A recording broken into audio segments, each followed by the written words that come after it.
there we go. Hold on. Let's see. Refresh. No sessions found on the server. Uh-oh.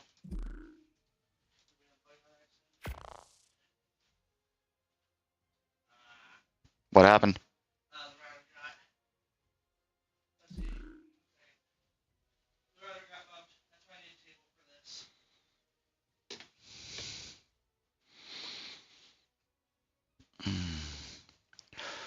Well, if anybody out there in the world is listening to the sweet sound of my voice right now, I will be playing Ark, I hope. Okay. We'll be playing Ark Survival Ascended on my own server. It's a personal server. I have a few friends that play on the server as well. Right now, we have a server malfunction. We are getting an update with it. And that update will hopefully be done very shortly. And we'll be able to get right into the game. Few changes I've made to the world that is different than official. I am able to build boats larger. Dino levels are higher. They are up to, I believe, 1,050 levels. As a result, I have increased taming speed to 5 times. That way we can still tame dinos at a somewhat reasonable rate and have higher level dinos. I went for the higher level dinos because I want dinos to be dangerous compared to me. It's never made a whole lot of sense that I should be able to survive a bite from a T-Rex, even in Ark. So I get bit by a T-Rex in Ark with these settings, and I'm going to die, unless I have really good armor on.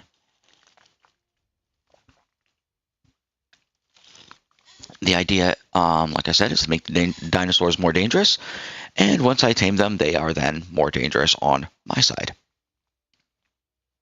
They're more helpful to me as well. So,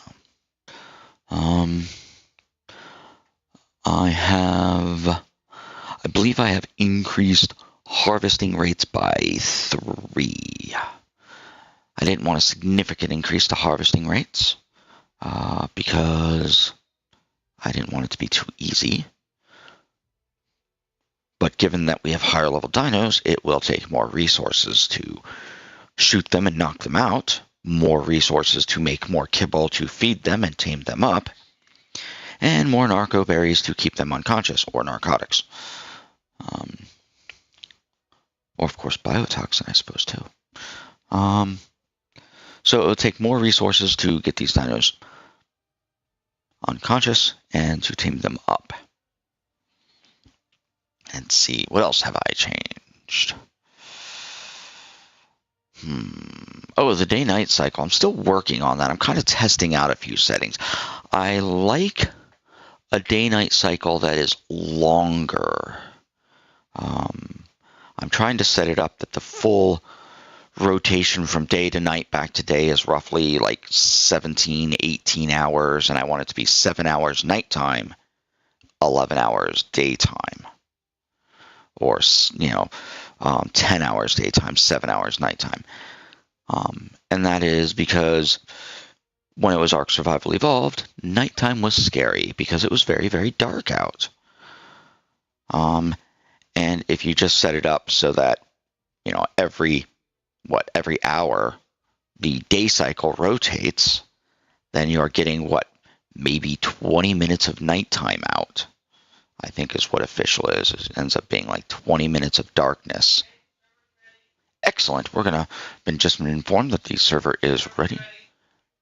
And we are refreshing, coming down here. And still says no sessions found. I gotta exit out of here. Try to. Okay, that's fine. Where's my Steam? There it is. Oh, I just restarted. Okay. Yeah. Well, I thought maybe play anyways.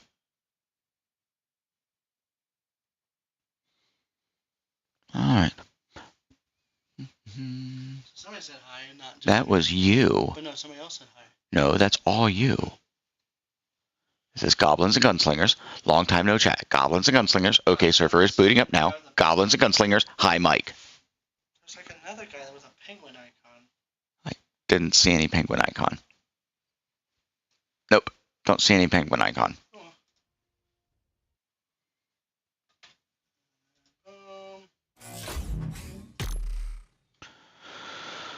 All right, and try that. No sessions found.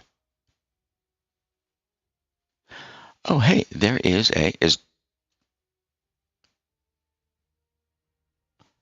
cost a quarter in Adrian's barbershop. No. Okay, where is Adrian's barbershop at? Is that like in your hometown?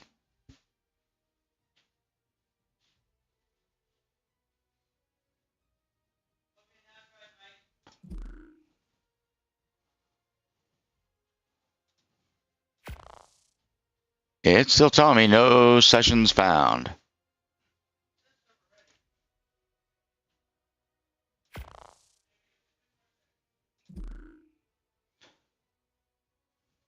So, Usty, where is this Adrian's barbershop at?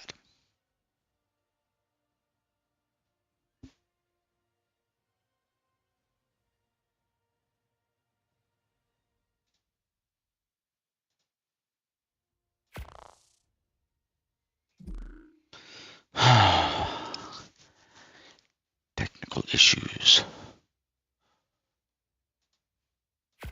I'm still getting no sessions found.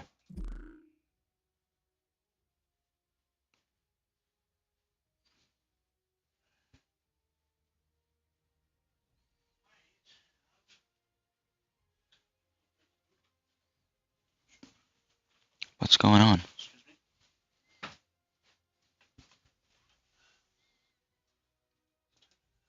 Type in Real World Games. Oh, there it was. Oh.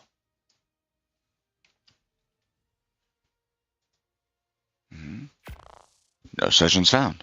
It's taking a minute. Okay. Just restarting stuff like that.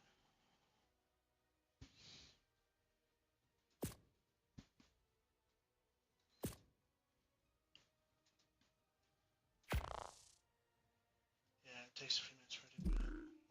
Or advertise to join.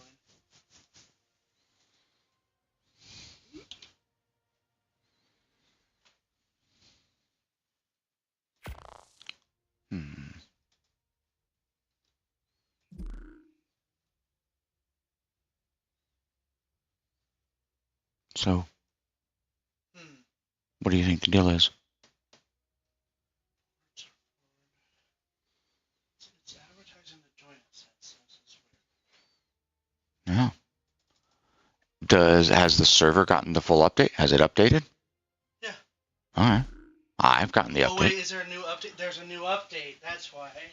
Okay. Okay, thank you for reminding me, Mike. How long is the update going to take? Should I put Less than a few minutes.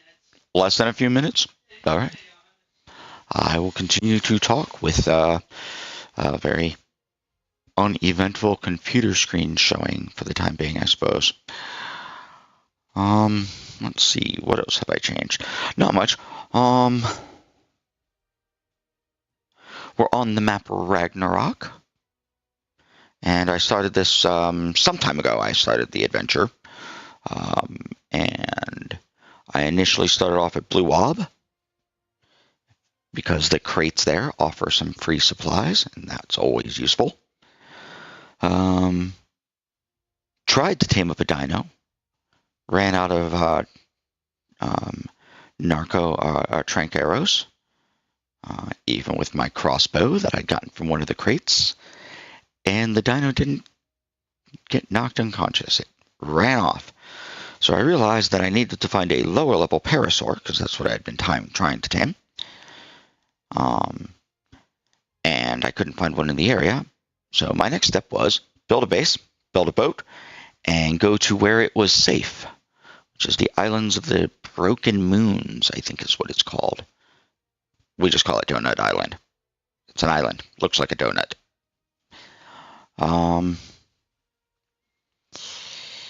On Donut Island, I went and found a very low-level parasaur, which was, I think it was 105, level 105, and was able to bullet it and trank it out.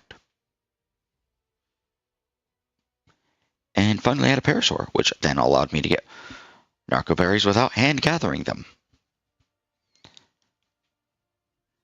From there, I started doing more stuff, upgrading my tech a little bit, and eventually tamed out a Pteranodon, like a kind of low level. It was like a 200 or 300 Pteranodon. Huh? Not yet. Okay. My tech genius is working the server issue. And then I worked with a buddy of mine who has tribed up with me. And we got ourselves an Anki next. So we had, at that point, a Pteranodon to go around and fly around and get drops with. We had a couple of Pteranodons for that. We had a couple of parasaurs. And then we got ourselves an Anki. And then we decided to dedicate an afternoon to getting some RGs. So we flew our Pteranodons over to another island where we knew there were RGs, set up a trap, trapped a couple of decent level RGs, and we got RGs, and from there it became much easier. While I was up over by the beaver dams, over by the rivers by Greenob, below Greenob, I watched a Rex fight a group of Brontos and die, and the baby Rex was still around, so we wound up with a free baby Rex, which I raised up. My buddy also had flown around sometime during that week, I suppose, and he had found a baby Rex as well. So we raised a couple of baby Rexes, and recently he went out and tamed up a much higher level Rex. During this time, I had found a Moschops that I was able to tame, a couple of Moschops that I was able to tame. We went out and got a Doed. We went out and got a beaver. We went and got him a mammoth. We got some Stegos. So, let's see. Oh, and an Oviraptor. And then we tamed some random dinosaurs here and there, like a Dilophosaur. I think he picked up a dire wolf baby. Oh, we recently tamed some Procoptodons too. So a couple of Procoptodons. I think our next major project. So for a minor project next, we will probably get another Rex. And our next major project is using our higher level Pteranodons, breeding up some higher level Pteranodons, building a boat, a motorboat, turning it into a death boat, basically a bunch of turrets, and taking it into the Wyvern Cave to go steal Wyvern eggs with it, with our Pteranodons and death boat. Usually my way of going and getting Wyvern eggs on Ragnarok. We could go out to the Scar, but I like death boat. It's fun. You just put about 30, 40 turrets on a boat. Maybe 50 turrets now that the dinosaurs are a little bit higher level. Fill them with bullets. And have a nice little hidey spot all middled out. Maybe a couple of storage places. A generator, a fridge, lights, a hatch on the top, and what do you call that? So the way I usually set up is I have an outside door, it goes into a little area, and then I have another door, a secondary door. It is called it's a little sealed off area. Can't remember what it's called now. Airlocks. Kind of like airlock. And that extra layer of protection against big nasty beasties, including wyverns. And we'll take the death boat and, oh, we'll have a couple of beds in there too, probably. Beds are a good choice. And then we'll throw our pteranodons out up on the, we'll have a hatch to the roof, throw the pteranodons up on the roof, fly around, pick up some wyvern eggs, fly back to the boat with probably a bunch of wyverns chasing us, and let the turrets do the work.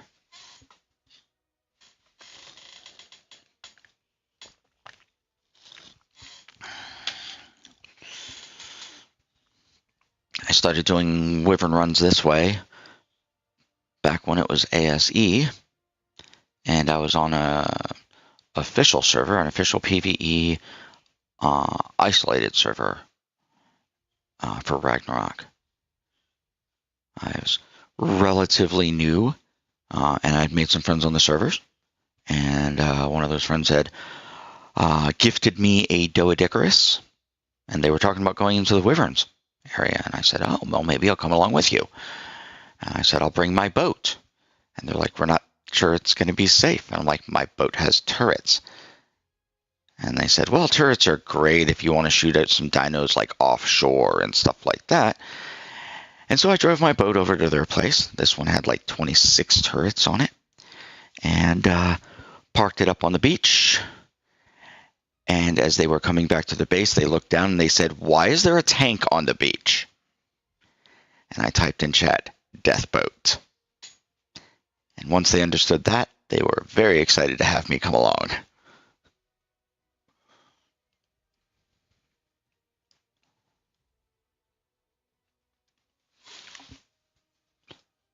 And that became our way of easily getting wyvern eggs and killing alpha wyverns. Collecting milk. But now that we've got ASA, oh, and my friend did tame up some bison. So now that we've got ASA with the bison, we can get milk from the bison to feed the wyverns. I do plan on adding a couple more maps. I'm thinking Extinction and Astraeos. Try it now. Got it. Refresh. 73.12. Cool, got it. Sweet, try it now. Yep. If not, give 5 more minutes. I found it, so it's a matter of getting in. Oh, hey, oftentimes when I try to log on, it either gives me 0 ping, which means it doesn't let me in, or it gives me like really super weird high ping, like 1100 ping. That's because it's local. Okay. What are... Well, you can program those to do other things. Okay, but they don't do anything right now? Nope. Because I'm probably going to accidentally hit those buttons a lot. If not, I can turn those off. But Okay. Or you can just switch back to the other controller. Yeah. Enjoy. Yes. And when you get back, we'll have you on here as well. Yes. Okay, yeah. I'll be quiet too. That's fine. Talk as much as you like.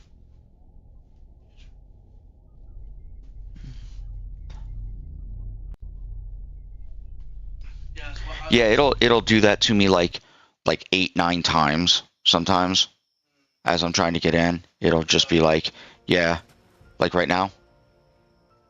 If I hit my start button, come on. Oh, I think it's because that's the... There you go. Well, See. I don't think this is plugged in, but... Okay. Server ping 0, so... That should be good? Or is that bad? What's up? Is that good or bad? It means I can't get in. It will disconnect me. Gotcha. I know why it didn't, because it didn't start the game, but that's okay. It's probably just a glitch since you're connecting locally, I don't know. Okay. Does that happen when you're local, or when... It happens when I'm at home, too. Like, it'll do this, like, several times. And then finally when I get in, I'm like, yes, I'm finally in. And then I can go to... But I don't have any problems once I'm in. It's just when I leave the game, then when I try to get in, it might give me the same trouble again. Okay. I'll try and look into that. Okay. Yeah, it's just a matter of, you know... I'm just glad that we got that. Thank you for reminding me. Yeah, Sure. There's a software update.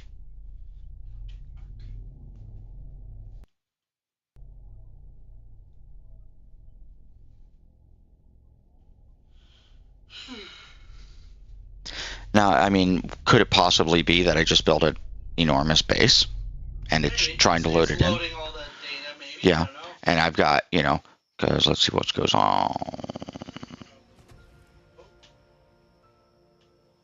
Yeah, see how I don't have my base? See how there's maybe a little bit of a base there? Well, and also the server's trying to boot up too, Oh, right? but it's giving me 71, so that might be okay. It might load in. Didn't Or delete anything. maybe not. Yeah, and if I leave it long enough, it just says server connection timeout. Okay. So, yeah. Yeah, I think it's going to connect to timeout me. Okay. I just do this a bunch. I just keep going until I get in. Yeah. Good thing to fix. I'll fix that later. If this doesn't let you in before you hit start next time, you start on this controller. So that's your controller. Okay. Yeah. The battery lasts a long time. It's a nice one. I like this one just fine. I'll just be quiet then. I'll use it. Okay. Because more for me. Yeah, I'm pretty okay with this controller. It doesn't do anything bad.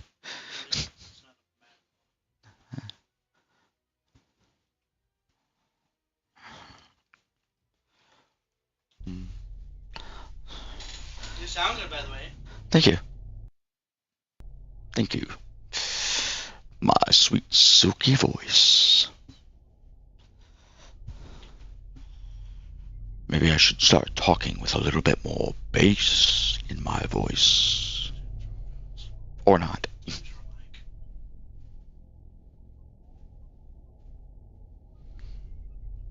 Like I said, the server is booting up right now. Like it's should get a little further than what it did last time. Hopefully.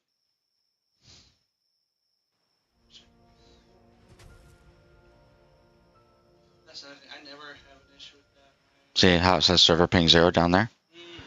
It won't connect for me. If I leave it on, it'll just time me out. Okay. See? And this happens like, you know, like I said, 7, 8, 9 times. That's sad. I will try and fix that. It's probably somewhere wrong thing from here. But I'll just run a virus sweep. Yeah. Cool.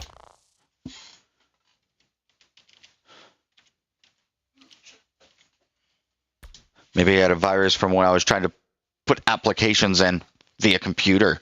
Oh, sure, Mike. Yes, sure, Mike. Sure, Mike. But yes.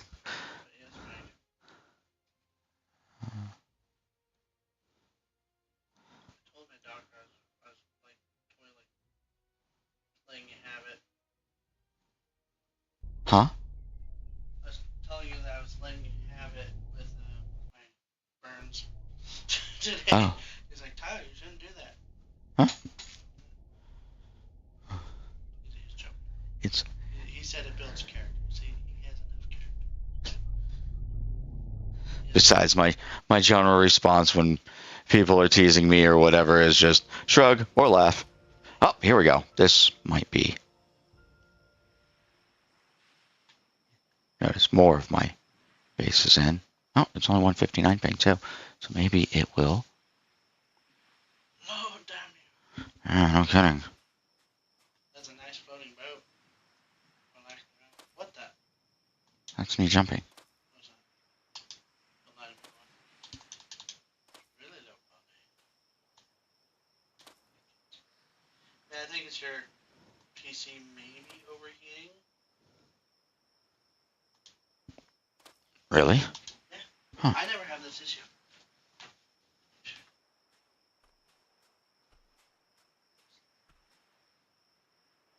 That's nice cooler in here. Thank you.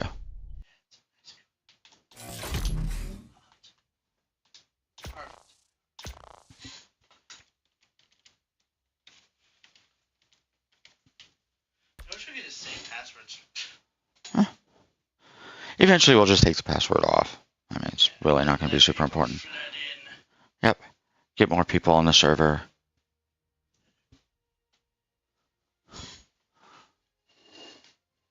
Like I had a mic issue, and you just totally plugged this in the wrong spot. Huh? I remember you had mic issue, and it's like, this is just plugged in.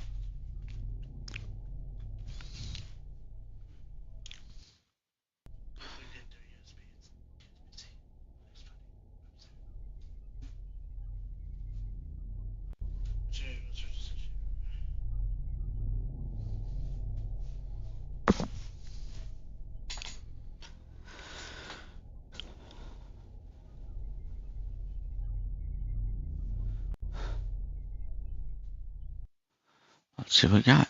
See if it lets me in this time.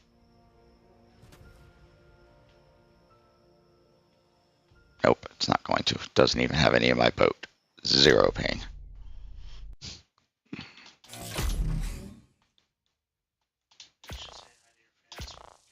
I have been saying hi to my fans.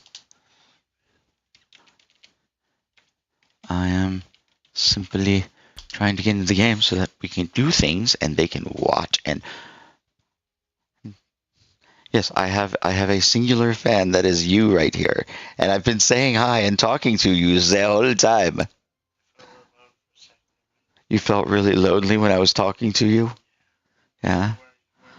It felt like I wasn't there when I was talking to you, sitting right next to you. Just like my dad, yeah. Yeah, sitting right next to you, talking to you. You know, and then you felt like you needed more attention, so you decided to talk to me through the Discord or the Twitch channel. Yeah. You're like, I'll just talk to him on Twitch too, and then tell him that he's not paying attention to his Twitch, even though he's paying attention to the person who's talking to him on Twitch. It's also right next to him. He's actually just, yeah. Of course, Tyler.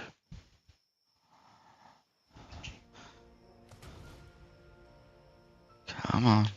Nope. Huh. Last time I found that, trying to figure something out.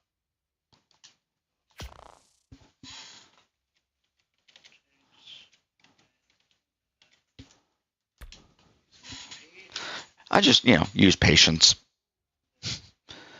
I do it until it lets me in. My solutions is patience. It builds character. I'm quite a character already.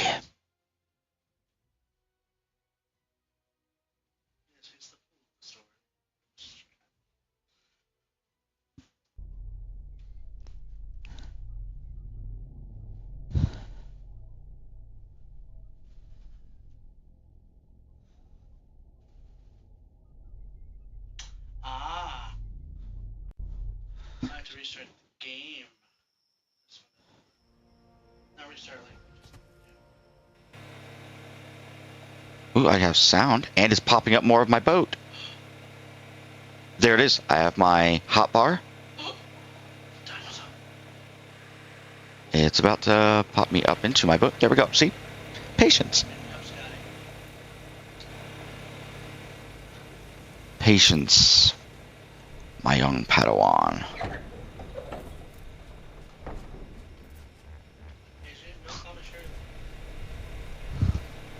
I didn't. I called you my young Padawan.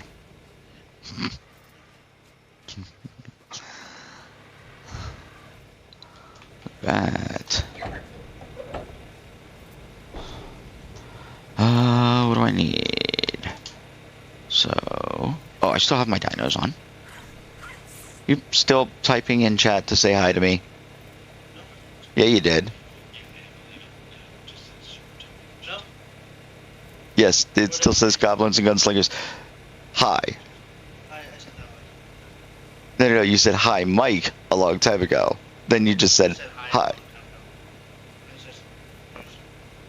After we were done talking, I told myself I wasn't going to say anything. Alright.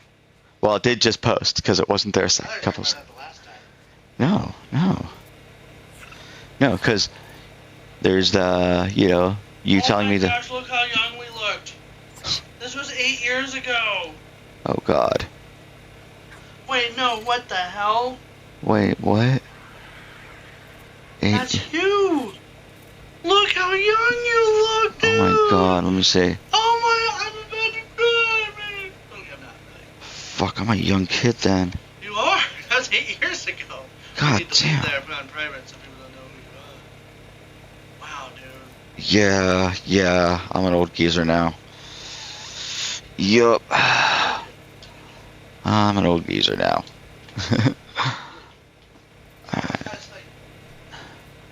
I have my dinos. I need to put them out. That's what I need to work on. I need to get my dinos out so I can raise them up. Alright. Down here. Look like a chicken running around with my head cut off. but I need to get into fridge.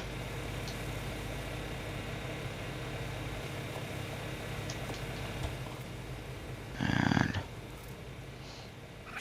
yeah, I gotta change the cryo nerf thing too, the cryo timer. That way I can throw out more dinos at a time. But for right now, I'll just wait the 5 minutes and throw out the next dino afterwards.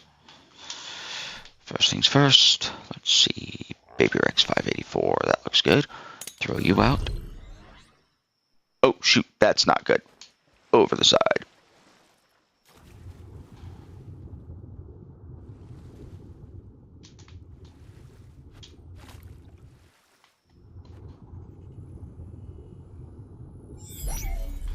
Okay, it looks like I'm waiting 5 minutes.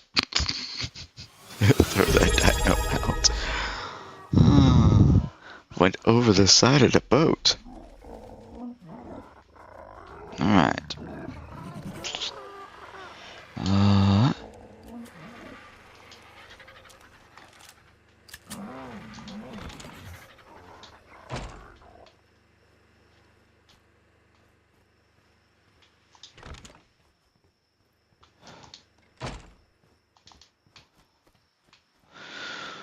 Alright.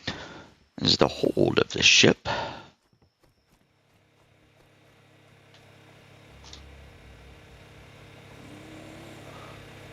See how much, oh, I got plenty of gasoline in there.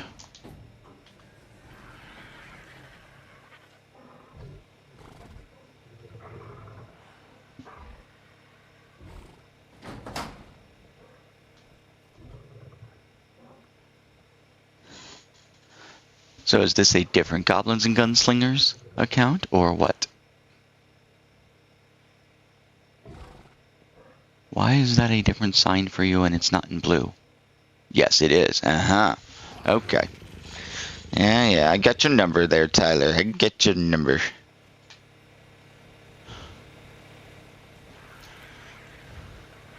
Oh, because it's on Twitch. Gotcha.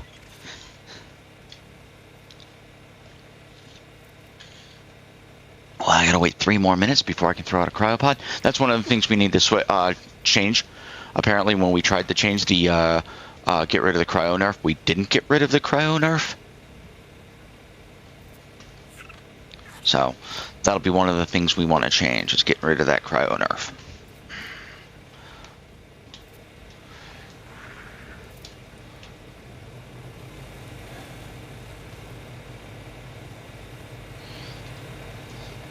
And we'll fiddle a bit with the day-night cycle a little bit.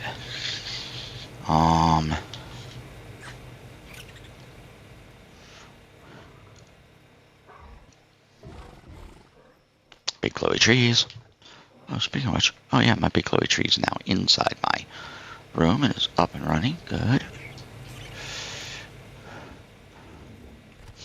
Okay. Let's see. 2 minutes and I can throw another dino out without him being sleepy. What can I do in the meantime?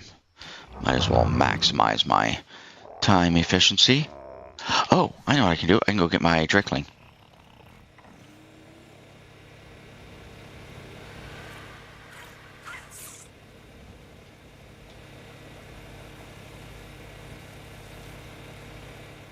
Wait, are you already following? You already are following. There you go. There we go. Yay, Drakeling. Okay. Get my summer Drakeling on. That was a fun tame. Actually, it was a very annoying tame. Takes a lot longer to tame these higher level Drakelings.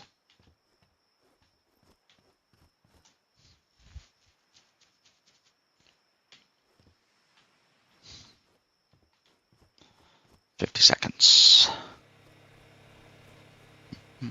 Go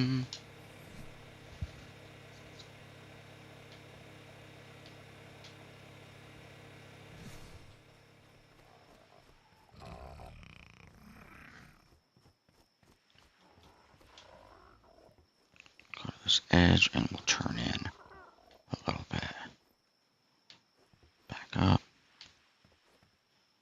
20 seconds. Well, 23 seconds. I suppose I could put them all out and let them be sleepy. They have enough food stat in them that it'll be alright. So we'll do it after we get this one out regular. And we'll just chunk out a bunch of them. Let them all be sleepy.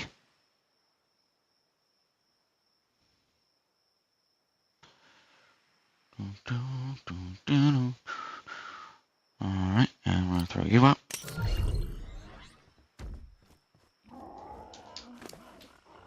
Alright. Put a stack of food in you. I changed stack sizes. That was another change I made. You may have noticed that with that stack size being for raw meat being up to 400. I think my stack sizes are times 10, which I guess helps with spoiling. Plus, it helps with, I guess, crafting if you are trying to craft things with a high cost on your smithy, because you only have 75 slots on your smithy. Okay, Baby Rex 515, you can be sleepy. And put another stack of meat in you. Okay, only got 184. Okay, well, whatever. Must not be raised up far enough to get more. I'm raising up these Baby Rexes, even though they are not superior, super high level, primarily, to sacrifice them to the bio grinder and get more kibble to tame really good Rexes. So, raise not so good Rexes to get the kibble and tame better Rexes.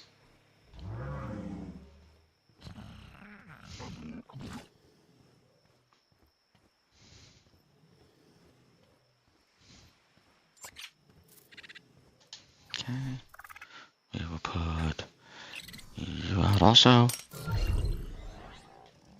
Another sleepy Rex.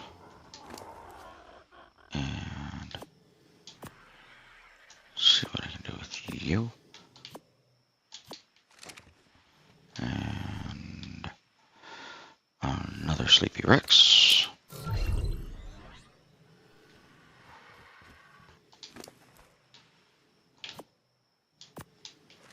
Okay, go grab more meat.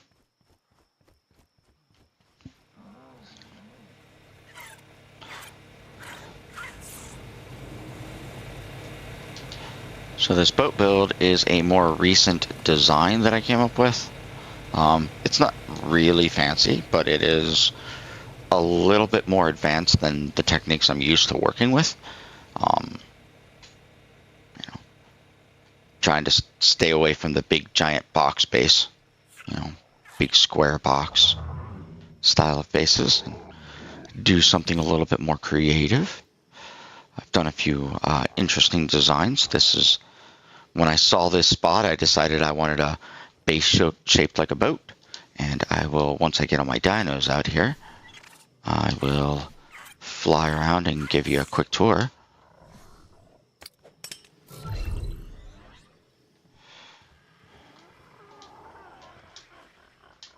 Come on.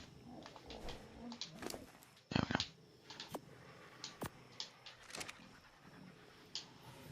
go. And another Baby Rex.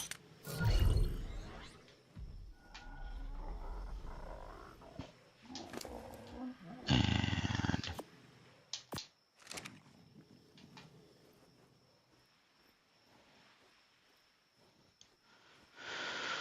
I'll give you an external, internal tour. One of the things I might do is use window frames and cannons to kind of put them on the lower deck and make it look like there's cannons on the boat. The idea is to make it look like a big giant pirate ship. I still got to do a mast in the center.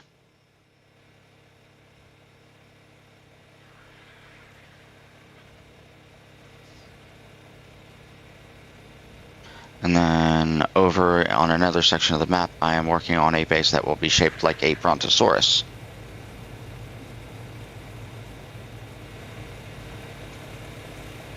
Oh, That's why I was going slow, because I was crouched. Forgot I was crouched. Well, that's what happens. There we go, now I'm going faster. Woohoo. Alright. Let's see, what else? Should have a baby RG. There's one. Is it just the one baby RG? Yeah, it is just the one baby RG. It's my regular stego. And we'll go baby RG right there. And it'd be sleepy baby RG. Dump this 400. Okay. Dump that into there. And was it you? Yeah, I think it might have been you. There we go. We'll go around, grab a couple stacks of meat and see if I can fill them up again, and then give you a quick tour.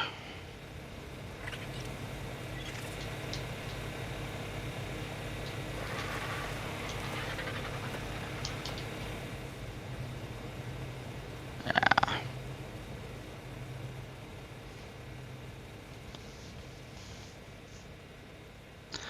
I could throw a trough out there once they're Judy's, but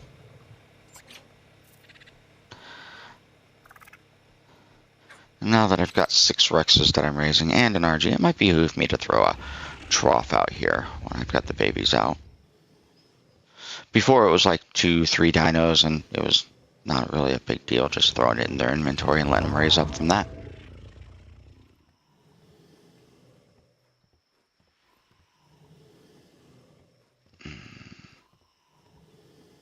So, yeah, let's see what's up. Oops, pull that out. Gotta only need 1 stack at 400. Come on. Seriously?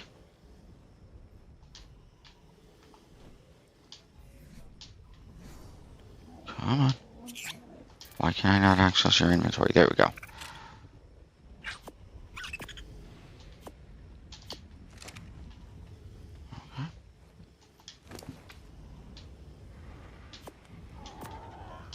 Okay, he's only going to be able to hold 218.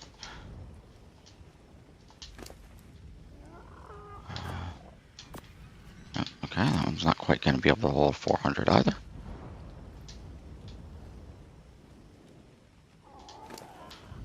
And you can't hold 400 either. You can, I know you can. And the RG. I know you can't quite yet, but that's good there. Okay. There's my RG. And give you a external tour.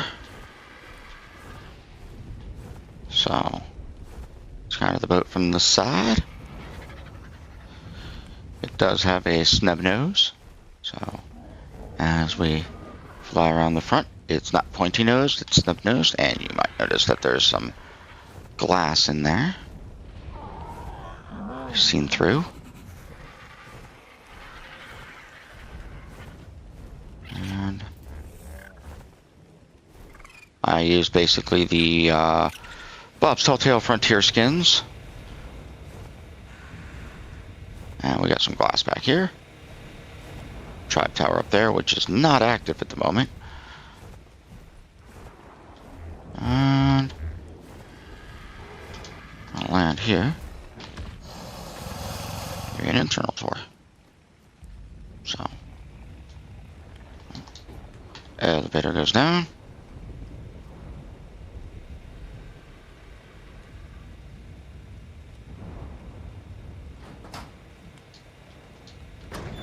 Opens up. Now it's oops.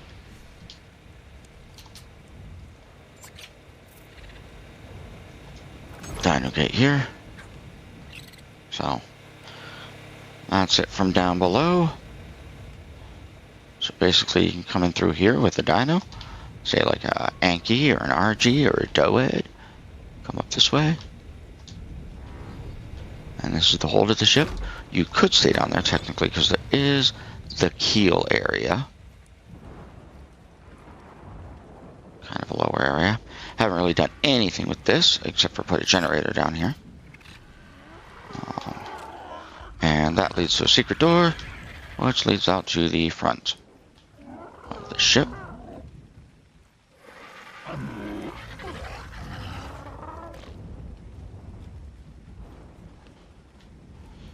Alright.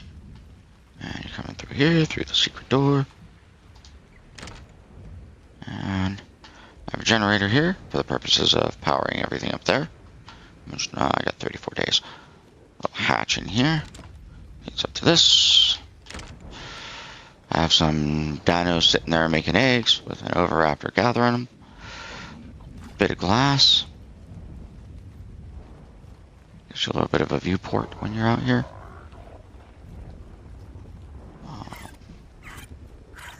Let's see.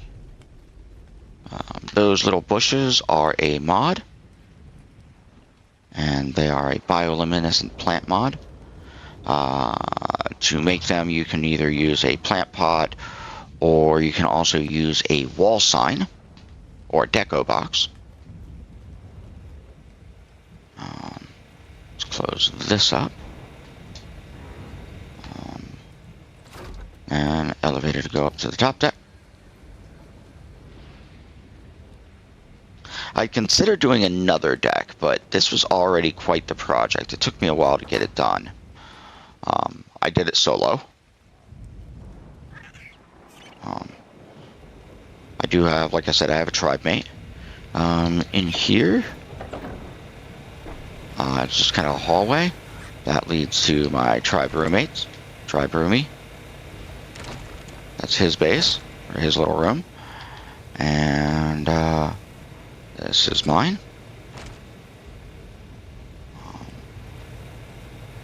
This leads down to extra storage space.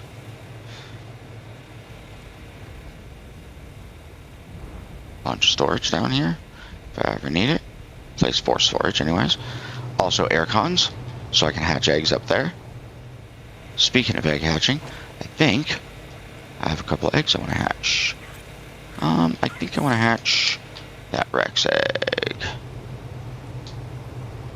Let's pop you out there. And you've got an hour left, okay.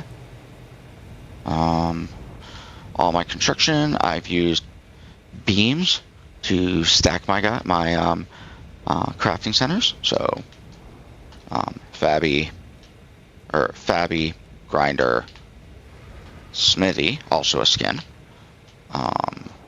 Table with mortar pestles, which was there before I got my chem bench, which is there. Indie Forge. These are skinned, which, oh, the Indie Forge is also a skin. Skinned fridges, cooking pot, skinned grill, Indie grill rather, and a skinned vault. That beam there is another mod, another skin mod. So, and then, let's see, and this goes up. And, oh, that's a tree. Remember the, sort of like the bushes, the bioluminescent, vegetation mod. I used a, wall sign and then put a tree, rotated it upside down.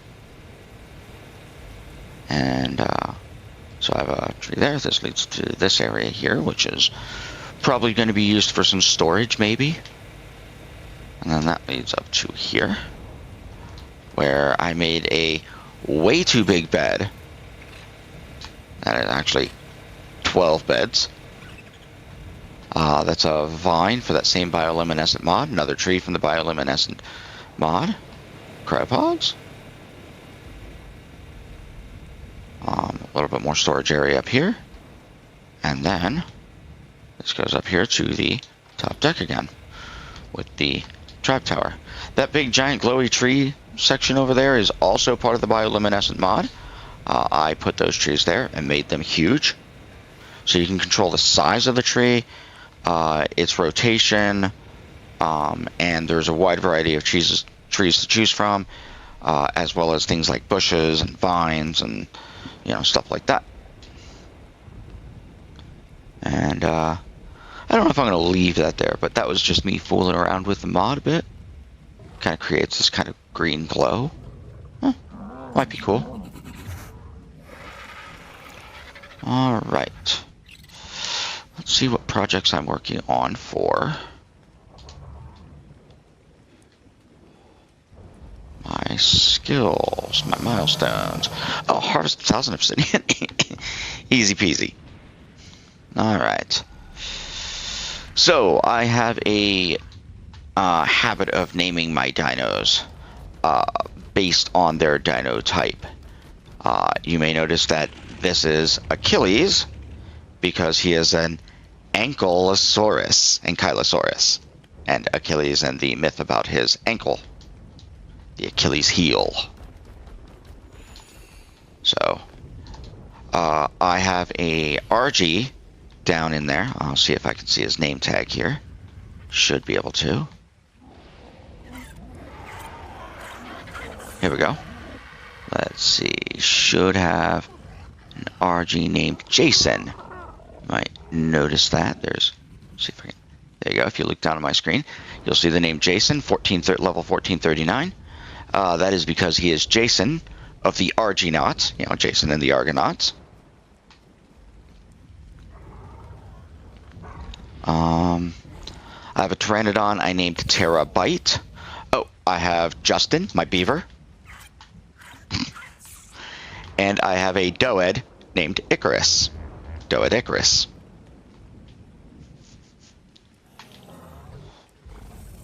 So, yeah, I have a name of,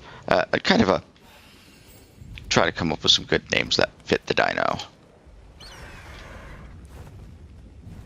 Oh. Looks like I didn't pick him up. No trouble. Easy way to fix that. Look straight up at the sky, launch, and got him. Alright, let's go get 1,000 obsidian and collect some 3 skill points.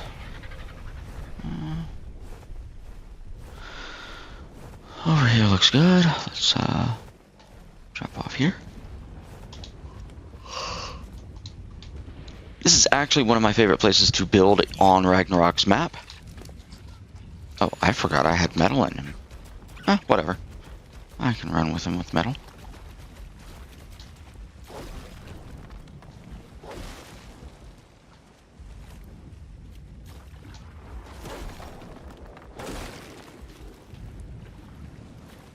I'll just transfer the obsidian over to the RG. So I have more weight and can...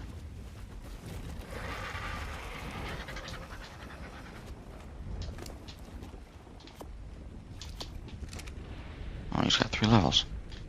Right. Play this game.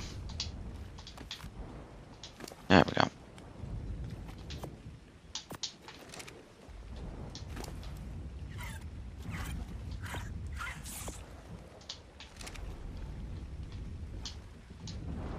Come on, I just saw you. There we go.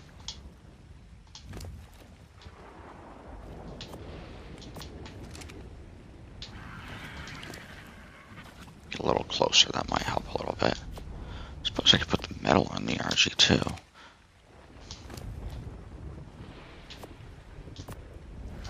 No need. I'm already at... Oh, I forgot to put the stone on him. Alright, 651 obsidian. Couple more swings at the tail. What do we got here? Let's add a little bit more weight. His melee damage is high enough to get me plenty of resources.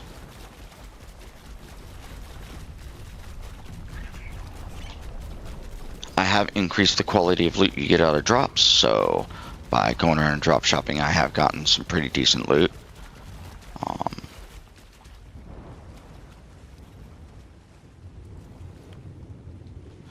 Primarily, I was looking for blueprints, but save for later down the road. Should be one more swing of the tail.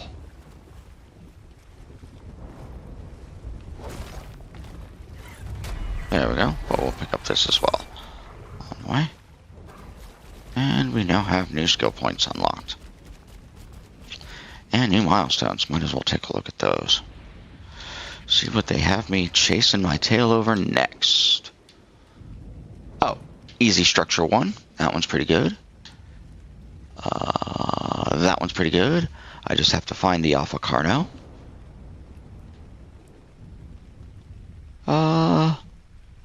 Those are okay. And then I've got to get 5 cave. Oh, yeah, the desert drops will do that. So all 3 of these are pretty easy. Yeah, okay. Alright.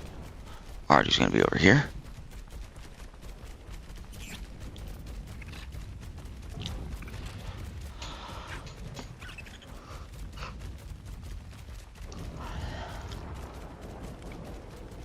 I like Ragnarok because it's a very large map.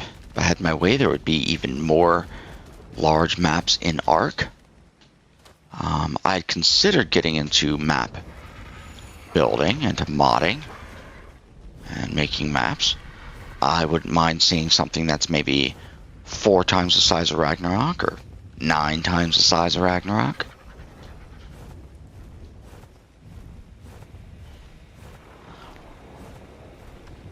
I think my dream arc would be something along the lines of really high-level dinos, PvE, to the point where the community as a whole gets together to help people tame high-level dinos.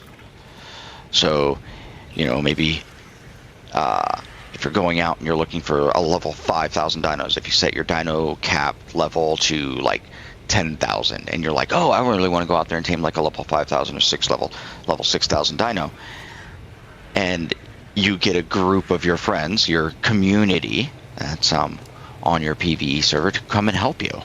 And I think that'd be really cool. Plus, if like an alpha Rex is wrecking somebody's base, the whole community pulls together and tries to help save the base. And I think it'd be kind of a really fun cooperative experience. Make the dinos dangerous so that everybody works together. And, you know, and it brings the community together. It brings the Ark, the server together.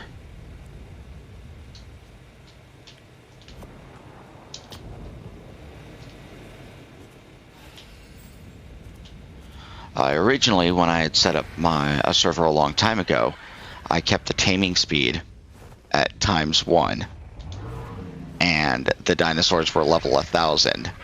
I think top-end dinos were level 1,000, and it was going to take like 36 hours to tame up a dino at some time. And the thought was, I would get some friends, we'd form a tribe, and we would take it in shifts. The idea of, yes, it takes a long time to do something, but once you've got it done, it's totally worth it. And then newcomers to the server, they come and they see these really super high-level dinos, and they understand how much time it took to achieve that goal. And it kind of gives them an appreciation for, you know, how long you've been on the server. You know. And then you go and you help those newcomers tame up some dinos. You know, maybe they only need like a level 400 or 500 dino, and it's going to take like 8 hours to tame it. They're willing to sit with it for a couple hours, and you're willing to sit with it for a couple hours, and maybe your tribe mate will, you know, and eventually you get that tamed up for them. You're protecting it. They get off of work, they come home, log in, and it's tamed up, and you've guarded it against some threats.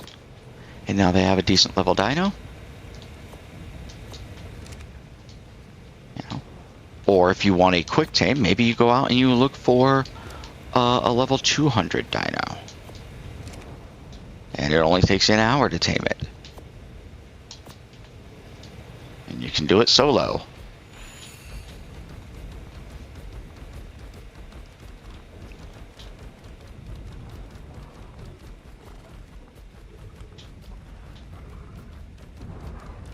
I should probably park you by the other Anki, since you are mate boosted and might lay eggs. I need to continue arranging my dinos down below so that These guys are still okay.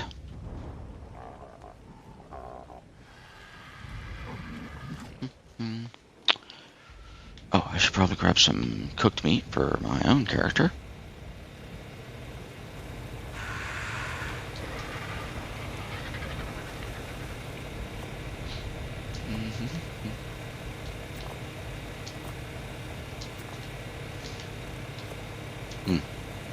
Put this meat back there. 65's a good number, good stack number. Keep it going for a bit. Let's put that into there. Alright, I got trank stuff good. I got bullets for that. That's fine. I'm not planning on killing anything, but I do have my pistol in case I need to. And Stego spare RG. Do we want that spare RG anywhere? Do we need it anywhere? Nah, we'll just put it up in the cryo fridge. Use it as a reserve for in case I die, I go get my body with it. Ooh, on second thought, let's keep it on me. Just in case I dismount, I have a spare flyer with me. Okay. Alright. Let's see, we did get the bison recently, so it might be about time for me to start harvesting stuff and building a motorboat.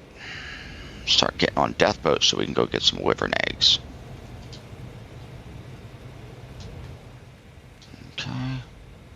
I think it only needs 800 metal for a boat. Motorboat needs 1200 metal. I was wrong. And poly, which I have poly.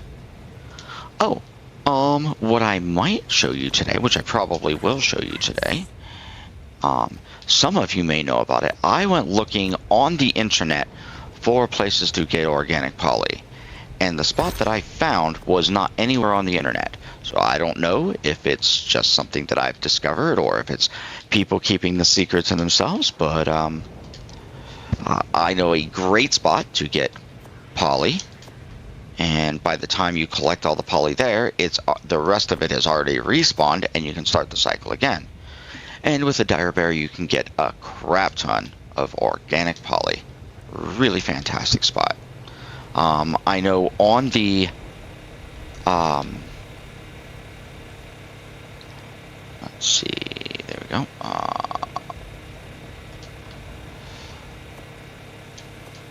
On when you Google it, it gives you a couple of locations, but this location is not the location I'm going to show you. Is not on the internet. At least I couldn't find it. I don't know why. And we're going to go more organic poly.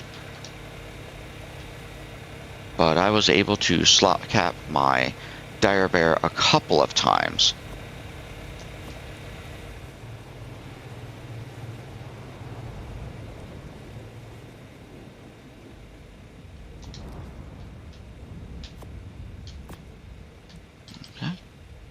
What do we got? A little bit more metal ingots, and we're good.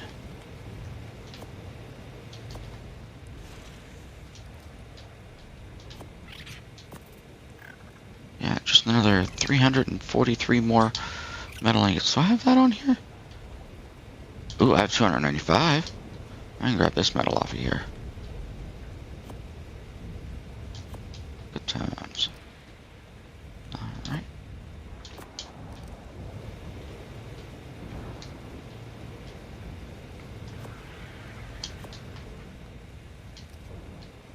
So I've tried to keep my forge close to my smithy and fabby so it's easy to transfer stuff to.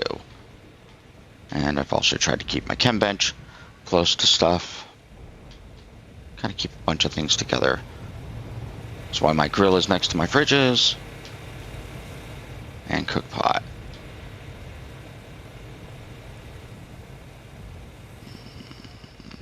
How much more metal do I need? Not much. 30. Oh, 28. 28 more metal. And there's 40. We're good. Alright. a motorboat. And when I build my death boat, I'm going to make it out of metal. I need to change up a couple of settings on the server to make the boats even bigger. I can add more structures to the boat, but it doesn't seem to be letting me go beyond the 3 ceiling limit, which is 3 ceilings beyond where there's a foundation to support it. I kind of want to change that so that I can go beyond that 3 ceiling limit. That's got to give up some more weight, huh? Alright, let's get rid of that. And the pistol too, for whatever reason. Oh, it's 170 pounds for that thing. That thing's heavy. Okay. Well, I have a new way to do it then. We'll just carry it on the bird. We'll bring the bird in here. Did I already bring the bird in there? No? Okay. So it's up here then. Yep, there you are.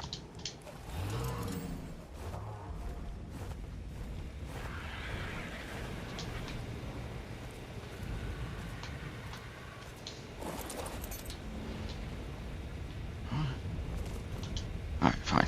Go back this way. Nope. Come over here. And grab the boat, be overburdened, and use the RG to get you out.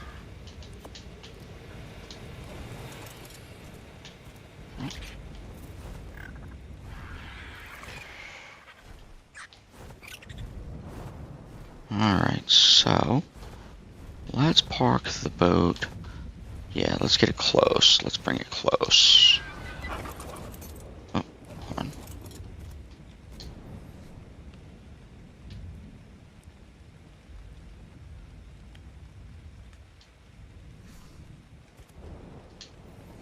Will it not let me do it? I can't deploy the boat from the R. Okay. Can I... am I close enough to do it here? Let's find out.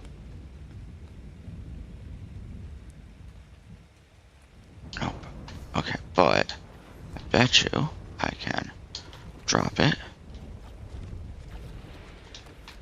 pick it up, and then deploy it. There we go. Sometimes you just gotta be a little tricky. Alright. Let's fly up.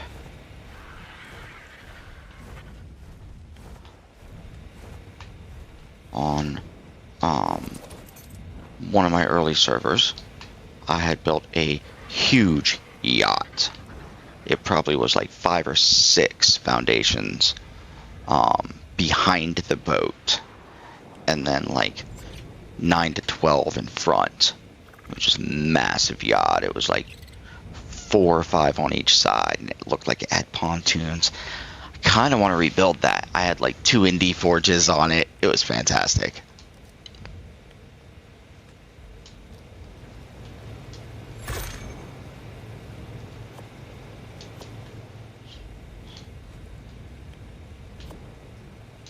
Everything I needed. I was working on building a structure to drop vaults onto it, which I don't think you can do anymore. Hello. That would be Venom and Matt Gaming. How's it going today?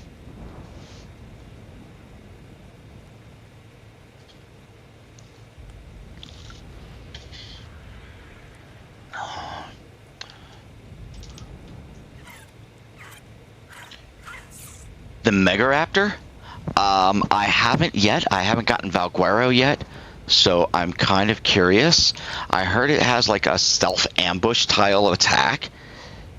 That's the way a Raptor should be. A Raptor needs to have a stealth ambush attack. I remember when Aberration first came out, and they gave the Raptor that pounce. Oh, that was amazing.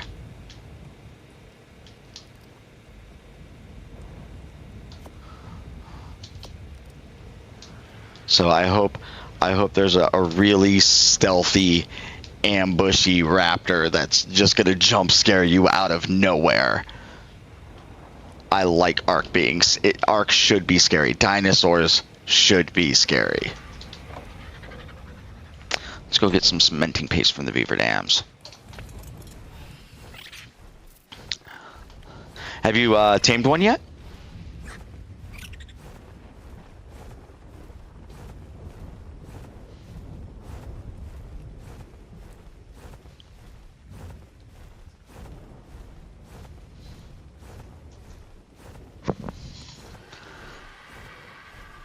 Nice.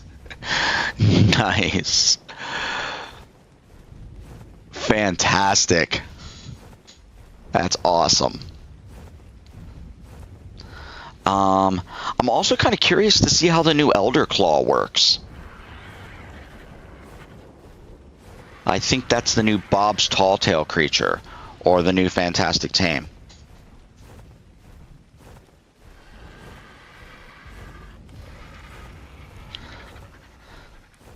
I know those are, you know, a lot of people view those creatures like the Pyromane and the Drakeling as pay-to-win type things, but I'm okay supporting Wildcard a little bit as long as they continue with the optimization. They did a little optimization recently. It has improved the game. As long as they continue to optimize, I'm happy to fund them a little bit.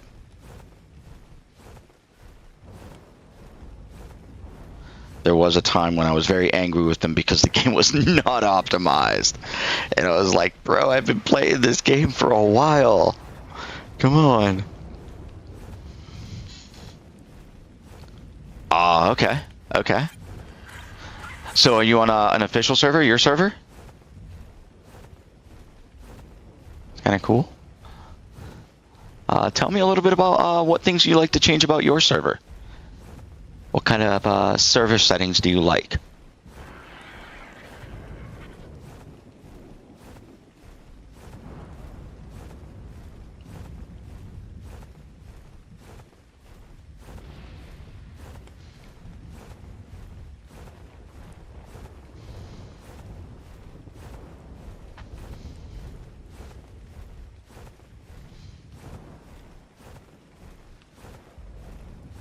Okay, so it should be just past here. Okay, on single player. Right on. Well, as I settle in and get this server kind of all the settings set to where I want them to be, I will most likely release either completely do away with the password, or I'll release the password to my viewers and to people who want to watch. And if they want to jump in, you know, they'd be more than welcome to join in on the server. Let's see. Let's see what we got for beaver dams. I've seen the new... They have baby flyers now? Okay. Okay.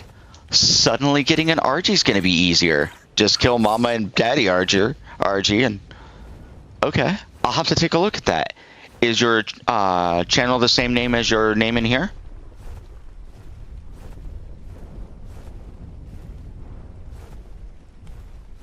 There's a beaver. Should be a dam around here someplace.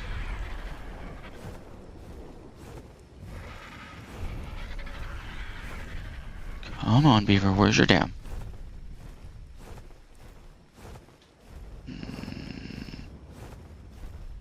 Alright, well, I'm not seeing one here. Oh, wait. Is that? Nope, that's a rock. Alright. I will have to take a look at that short then. That's kind of cool. Flying babies. I remember when the Serato first came out and everybody was doing videos on how to tame a Serato. My first comment was, nope, I have an easier way to get a Serato. Kill Mama and Daddy's Serato, steal baby. Nice. Although I do have to admit, when you steal the baby, it's, even when you raise it up, you don't get the extra levels. Alright, we're going to have to do some fun stuff here. Let's get rid of this Casteroides over here. What is this? Van Dexes? Hello? Welcome to the channel of Andexies.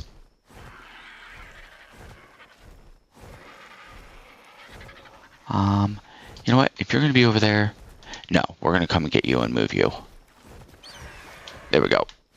You're going to be moved. I don't need a 350 beaver. But I do need you out of the way so I can go steal your cementing paste.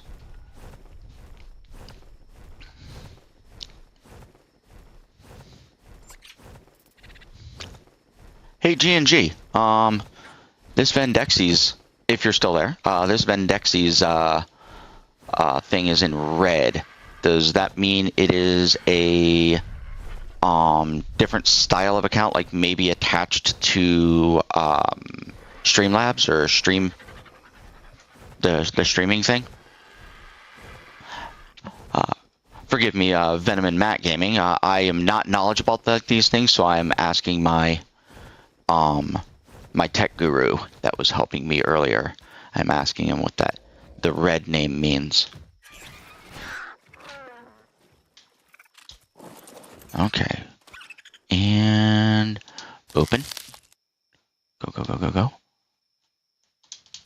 Steal everything. Hop on the bird. Fly away before the beavers get here. That's why I moved to that beaver. All right. Let's see if I can find another couple of them. Goblins and Gunslingers may not be in the chat room right now. He's a friend of mine, and I refer to him as my tech guru. Whenever I have computer problems or questions about technology, I always seek him out because he is very knowledgeable. And I am not. Ooh, beaver dam. Alright. There's a beaver there. Let's go move you. Yep.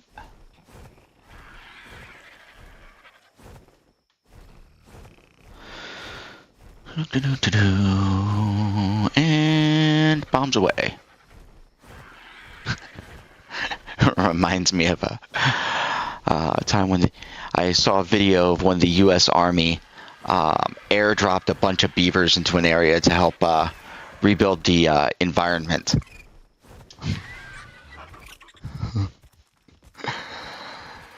It's absolutely hilarious, but apparently it worked really well. They airdropped beavers in wooden cages.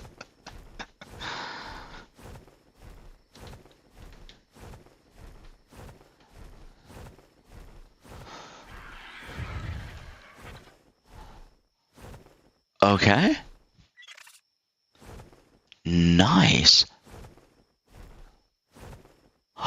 The snow owl has babies. Oh, that is going to be so sweet. I love the snow owl. It is amongst one of my favorite flyers. It's right up there with, I'm a big fan of the, I know it's a fantastic beast, and I know a lot of other people don't like it, but I do like the Dreadmare. Oh, that's first.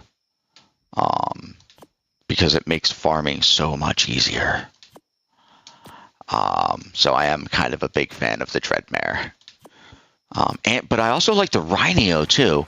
The Rhino is a good addition as far as like gameplay goes. Make sure I get away before any beaver comes. All right. And like that. Hesperornis might be... Oh, and Yeeling. I have actually never tamed a Yeeling. I've never made the effort to tame a Yeeling. Hesperornis would be a good choice too, because that will help you early game getting the golden eggs to get extraordinary kibble.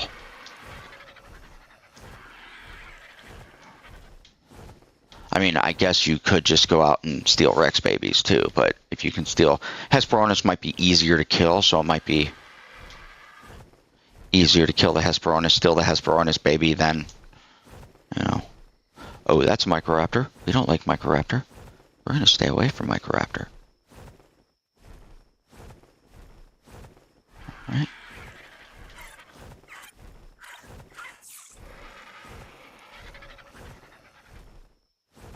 The baby Quetzal, I didn't notice that. I didn't see. That sounds like a raptor. Yep, that was a raptor, but he wasn't after me. Okay, cool. I didn't notice the Quetzal, but now I see it. Yeah, I saw the snow owl, and I skipped right over the Quetzal, but I saw the snow owl. I'm like, snow owl! I like the snow owl because it's fast. I have a friend of mine who is really into the big stompy dinosaurs, like the Bronto, and, you know, and he likes to build a platform saddle base on the Bronto and go stomping around and stuff like that. But they're so slow. And I don't like slow dinos. I'm not even a huge fan, other than the fact that the RG has a lot of utility to it. I'm not a huge fan of the RG, other than its utility. I don't like it that it's slower than the Pteranodon. But, you know, the saddle being a smithy, the fact that it can pick up dinos, you know, its carry weight and its stamina, all of those are positive for it. But I really like fast dinos.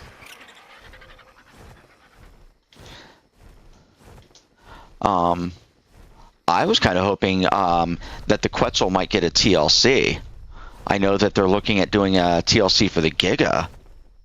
And that would be kind of cool because the Kark has still kind of like outpaced the Giga a bit.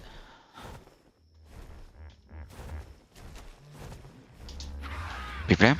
Nope, that's a bush. Well, how much cementing paste do I have? 500's not bad. I might look for another beaver dam.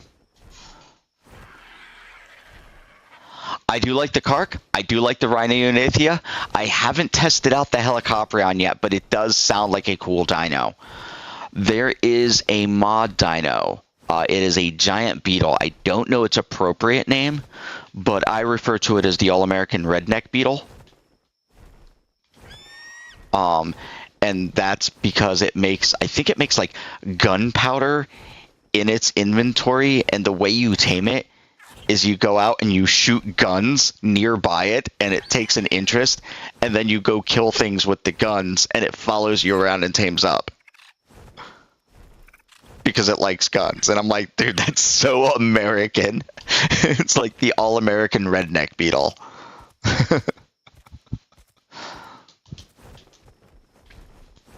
And I want to put that mod on this server. I plan on doing the CS structures.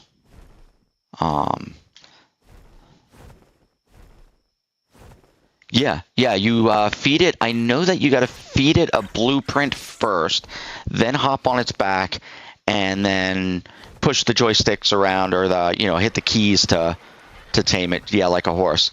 I haven't tried taming one yet. Mainly because I know I'm gonna have to get all the joystick movements down right, and like time it right, and I'm not especially good at that. I'm not great at taming horses.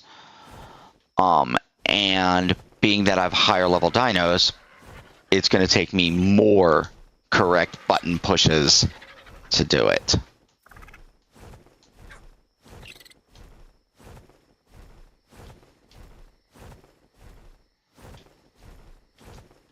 So, but yeah, the Rhino was a big one that my buddy got me into. I was interested in it, but I had never. Yeah. Oh, and the feed it ratfish treats.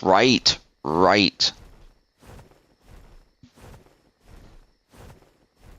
Yeah, but my buddy and my tribe mate, he got me into taming rhinos, and when we were on the Astraeos map on this French server, we got some pretty decent rhinos. There we go.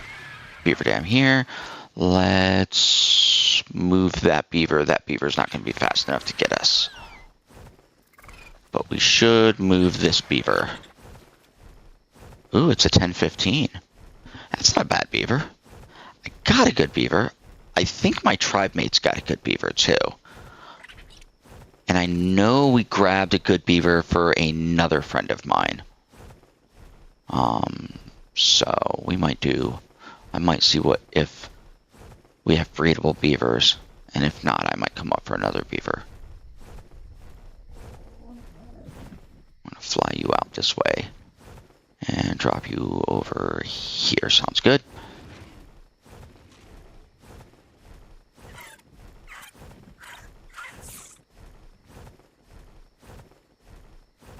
Oh, Rex. Spyglass. 980 Rex. That's not a bad level. That might be worth taming up. Give us another high-level Rex tamed.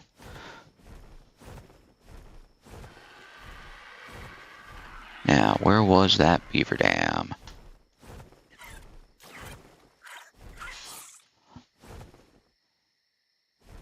Yeah, right on. Yeah, the Rhino is such. It's. I use it. When there was that glitch that you could, that sometimes the servers would shut down, without warning. Oh man! And when Extinction had that glitch that it would sometimes kick you out and disconnect you, that was annoying. And so I stopped flying around on my Dreadmares and started flying my Rhino. That way, if I got kicked off, I was still on the back of the Rhino and wasn't like at the mercy of whatever was on the ground, wasn't falling to my death. You know, that type of thing. Oh, there it is. There's that beaver dam. Okay, we're gonna come over on this side so we can watch. Close. Oh, I've got too much stuff. First, get rid of this wood here. 600 wood is definitely not desirable in my inventory. All right, hop off. Oh, go forward. And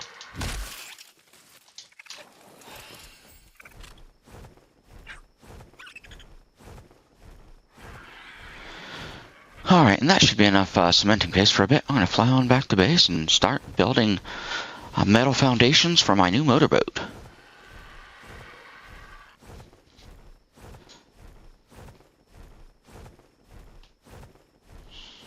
I'm building this motorboat in anticipation of going into the Wyvern Cave.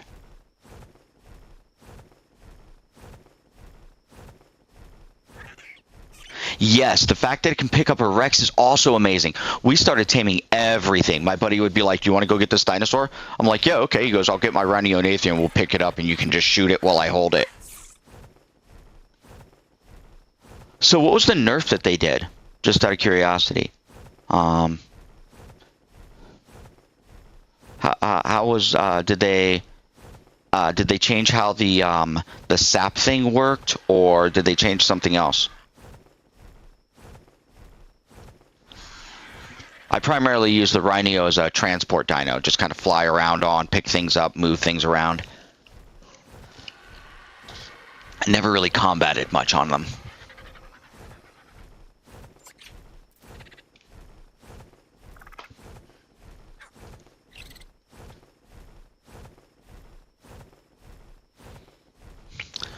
My primary flying combat mount would be a Wyvern. I'd probably use a Wyvern for a flying combat mount. The speed. Oh yeah. They go super slow when they're carrying a dino now. Yeah, I feel you there. It would be nice to have them go a little faster.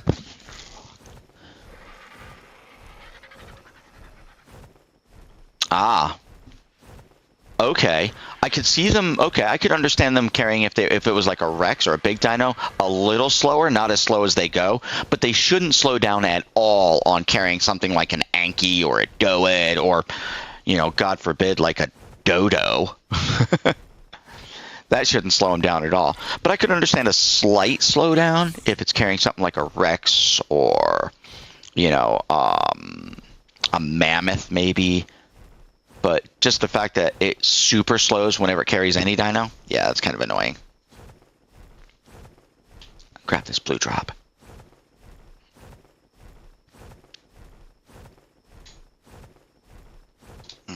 Shift that wood before I grab this blue drop.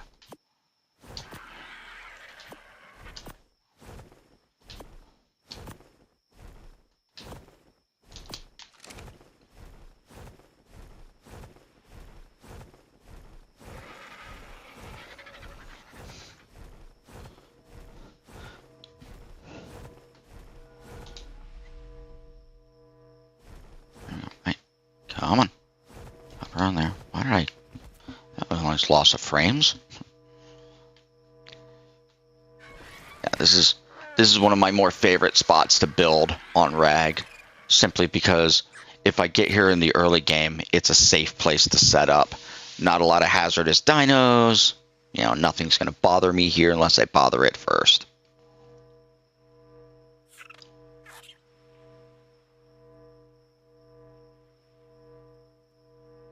Oh, gosh.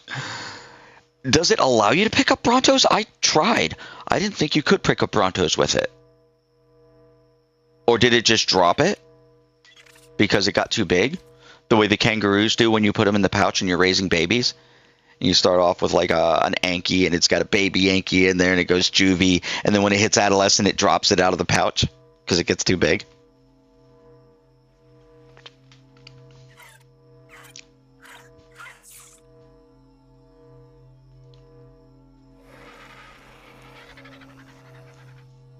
You can only carry the babies. Gotcha. Well, that's good to know. I can actually tell my tribe mate that. Because he loves Brontos. He loves those things. Beer's okay. A little bit of metals, bullets. It's an okay drop. For blue.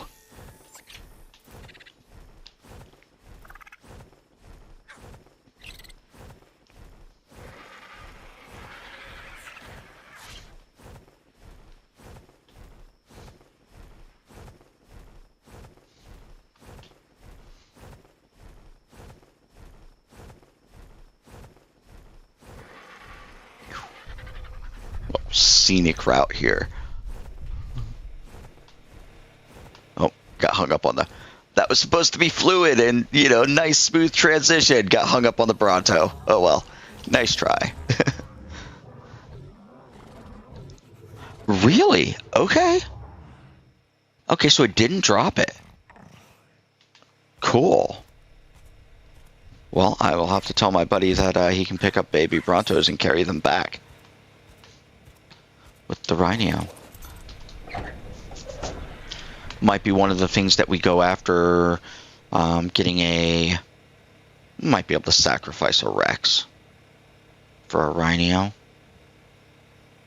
We could sacrifice a Rex for a Rhino until we can get, like, Brontos to do. Alright, first things first. Let's drop this metal off. And the beer.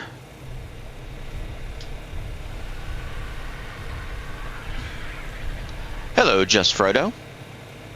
How are you? Welcome to the channel.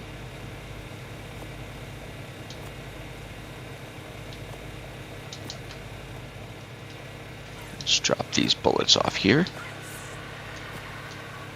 I am good. Oh, I better check on the timer on that. 19 more minutes on my next Rex. Alright. To give you an update on my server, this is a personal server, so I'm running a dedicated server for me and a few friends. Eventually, I plan on opening it up to my viewers and such the like if they want to join. I am testing some server settings and kind of figuring out where I want them. Some of the things you might notice are if you look at dino levels, that's a 1545 RG. Top-end dinos. Oh, okay. Official's cool. I did both official PvP and official PvE. Had some fun on PvP. Had a little bit more fun on the PvE, but PvP was fun. I was on a isolated Legacy Ragnarok PvE server for a bit. And then I was also on a Rag PvP server. And it was good times. Me and a few of my friends. We were never good. Oh, okay. PvE.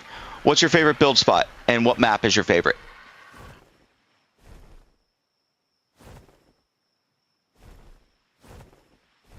Okay.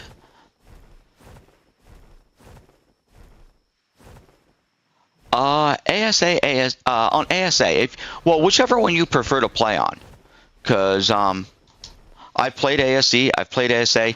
All in all, I've got about maybe 25,000 hours on it. It is pretty much the only video game I play. So, if you were to see my Steam account, I have crap tons of hours between ASA and ASE.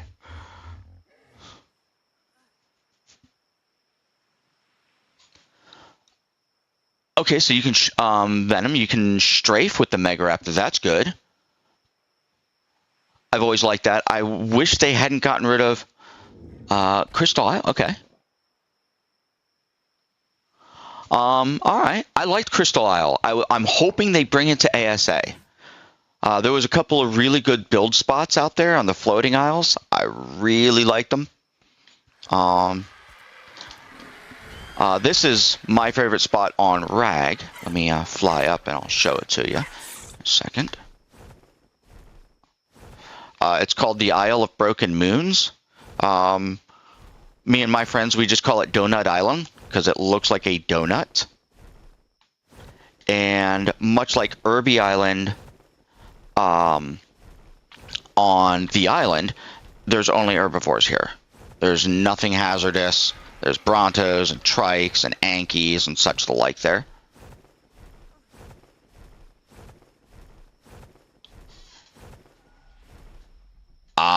It's a shame. I like Crystal Isles. But yeah, Donut Isle is my favorite first build location.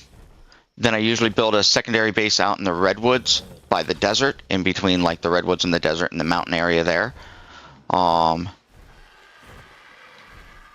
But this is my base. I solo built this. I figured since it's an island, a boat would be appropriate.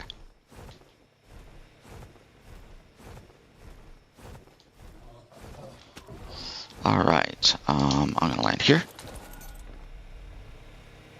Oh, and grab the cementing paste off the RG. Because that's what I came out there for. Yeah, Crystal would be a great map. I liked it. Here we go. Let's put you here. And how much? Ooh, not very much metal. I might need to do a metal run. I got 1,045.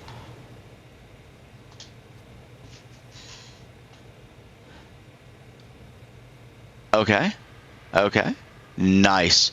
It's great to have friends that have like specific things they like to do.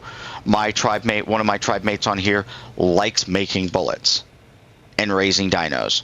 So, you know, he would be happy and content to stay at the base, raise dinos, and make bullets all day long. And I'd be like, doesn't that get boring? It's like, no. Double jump. Okay.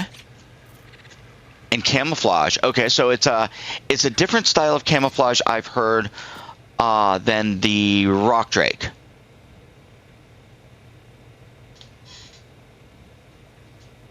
But yeah, my other buddy, he likes to make bullets. Lots and lots and lots of bullets. So we're going to go with 9 of these.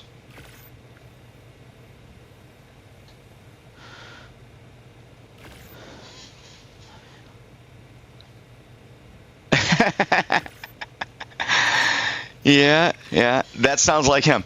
And he'll raise baby dinos. I'll be like, what are you doing today in Ark? He's like, oh, I think I'll raise up a couple of bison and maybe some RGs. And I'd be like, you want to go on an adventure? He goes, not today. Sometimes I can get him out. Sometimes I can get him out to go, like, you know, exploring maps with me or doing something ridiculously dangerous. You know, oh, hey, look, there's a level like 600 Karka over here. Want to go tame it? It's kind of, my thing is a little bit of everything. I like to do a little bit of everything in Ark. I even like harvesting, which I know a lot of people aren't huge into, like, the grind. But I that doesn't really bother me that much.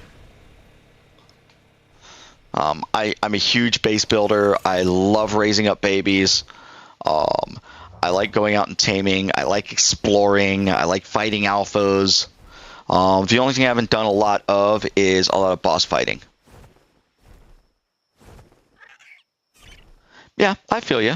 I feel you. Some people have like, specific things. That's why it's great to have, it's great to have a tribe, because you might like doing one thing and then the other tribe member will fill in the spot that you're not too fond of. And that always ends up working out really well. Why did I come over here? I came over here. Oh, I'm in the wrong spot. That's right. Motorboat.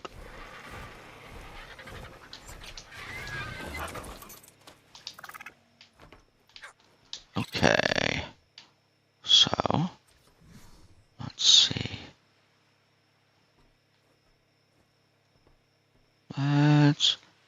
That looks okay. We're going to drop it all the way down. Let's see if I'm right. Oh, wow. That's actually not bad for my first go at it. All right. And I didn't need 9. I only needed 8. That's right.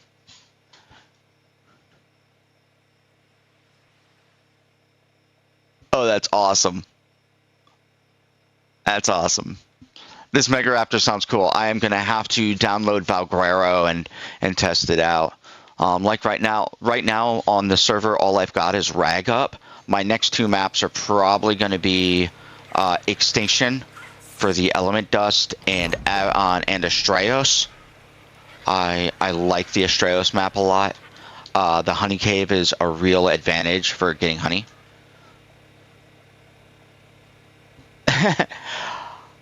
That sounds almost like when Aberration first came out. I was playing Ark with another buddy of mine, and I'm like, look, I just got the new map. Let's try it out. Let's go see what's going on with it. And so, brand new map. None of us had a clue what was going on. I'm out and exploring around. He's building his base, and I run into my very first basilisk. It's underground. All I see are the little tail spikes that are waving, and I'm thinking it's a stego. So I crest over this hill. I think it's a stego over hill. So I start going up the hill, and I'm on a parasaur, and the thing pops up out of the ground, and I'm like, oh God, it's a Titanoboa. And it freaks me out. So I hop on, and I'm running away on my parasaur.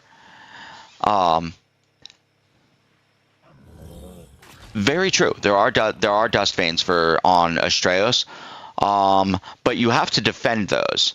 I'm kind of looking for the easy dust for just knocking down lamps.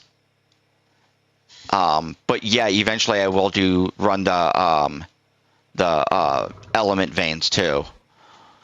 But anyways, the basilisk was chasing me, and it spit at its acid glob at me, and I'm like, and it breathes fire. And my buddies are like, are you sure? I'm like, yes, I'm sure. It just breathed fire at me. Of course, it's an acid glob, but I couldn't tell the difference. It killed me, but it was hilarious. Yep, gashas are cool. On the French server, I had some gashas for the red crystal sap, organic poly, couple of other really good ones, blue crystal sap. We had a metal gacha, and I had built this huge base on Astraeos, a boat base like this, but not quite as large on Rag. We had a base on Extinction. We were building our base on Aberration.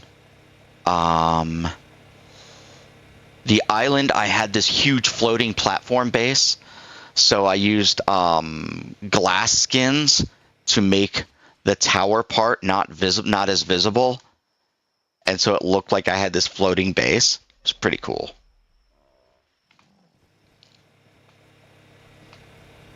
And it was over on Carnivore Island. Alright, we're going to go and... Yep, we still have plenty for that. Alright, metal. Let's go bunch. We'll just make a stack of them, or a partial stack. Yeah, but yeah, I was using for extinction. I was using the benches and the light posts to get some EG element dust. Bring it across the maps, drop it into the new I guess industrial, chemical, whatever it is, alchemy lab or whatever that is from Bob's Tall Tales, and convert that into element, and run my element jennies off of that, my tech jennies off of it.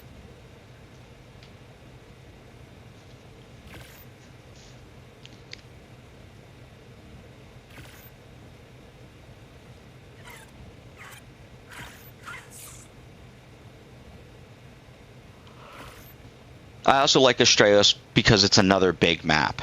So Ragnarok, big map, like it. Astraeos, big map, like it. Extinction had the Snow Owls and the Element Dust. And there were some cool areas I hadn't explored yet on Extinction. So...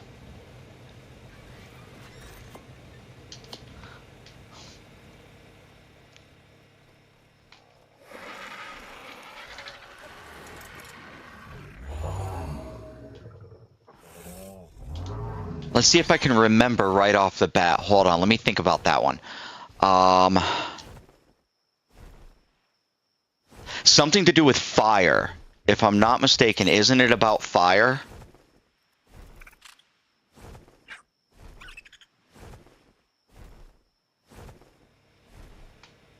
You use fire to trank it or something like that, or to knock it out, or is it, or am I missing something? Because I know they don't like fire.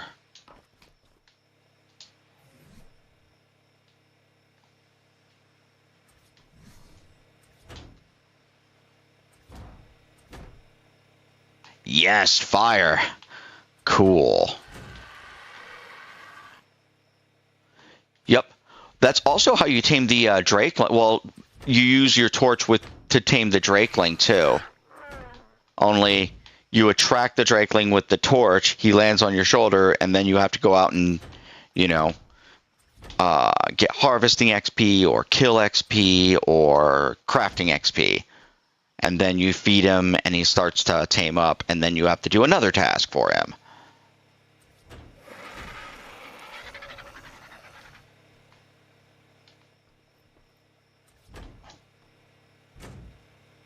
I'm going to need more. Okay.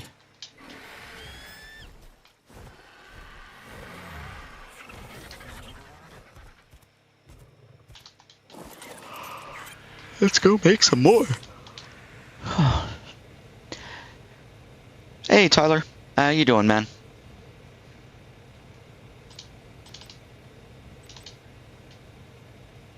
Those are quarter ceilings. I do not want those. I want these guys. Okay, 4 more to go. Then we'll do a metal run, because I think I'm running low on metal at the moment. Yes, I am. Do I have any more metal in here? Nope, burned it all up. Got it. Actually, let's go do that metal run now. Go grab the Yankee.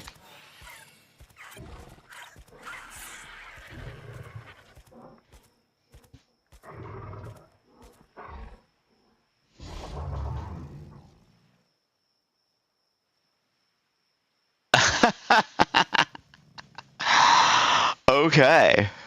That sounds exciting. Oh, wrong gun. Wrong dino.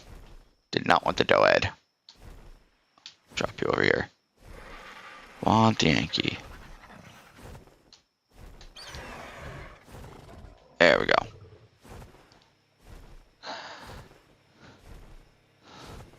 Sounds like fun. What other dinos have I not had? I haven't gotten Fenris. I haven't gotten any of the Titans. I have not tamed the Deinosuchus yet. That's on my list of things to do. I want to tame a Deinosuchus.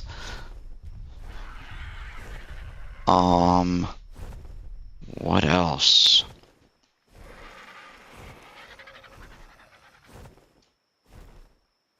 Okay.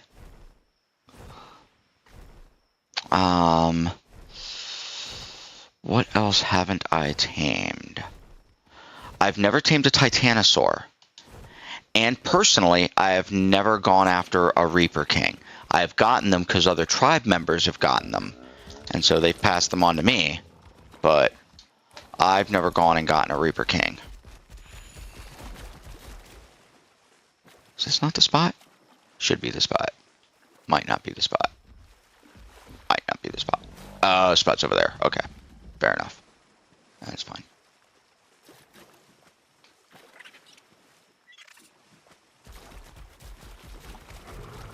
No. No, that's not it.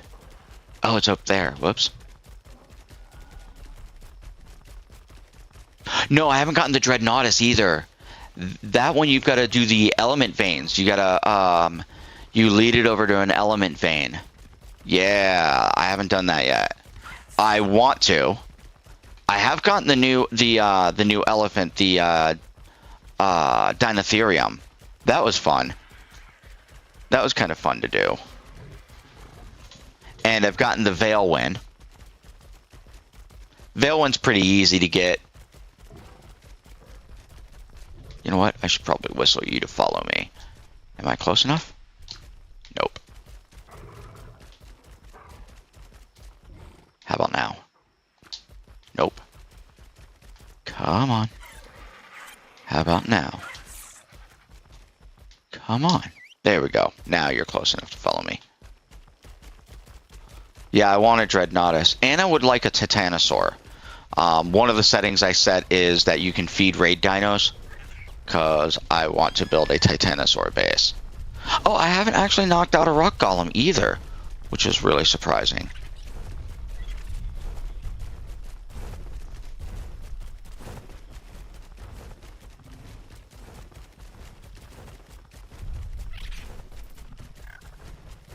Nice.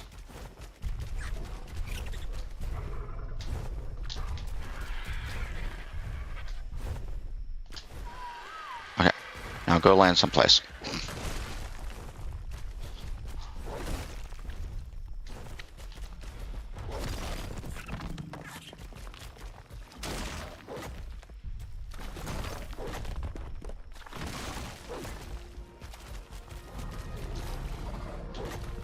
All right, and that's all that side says.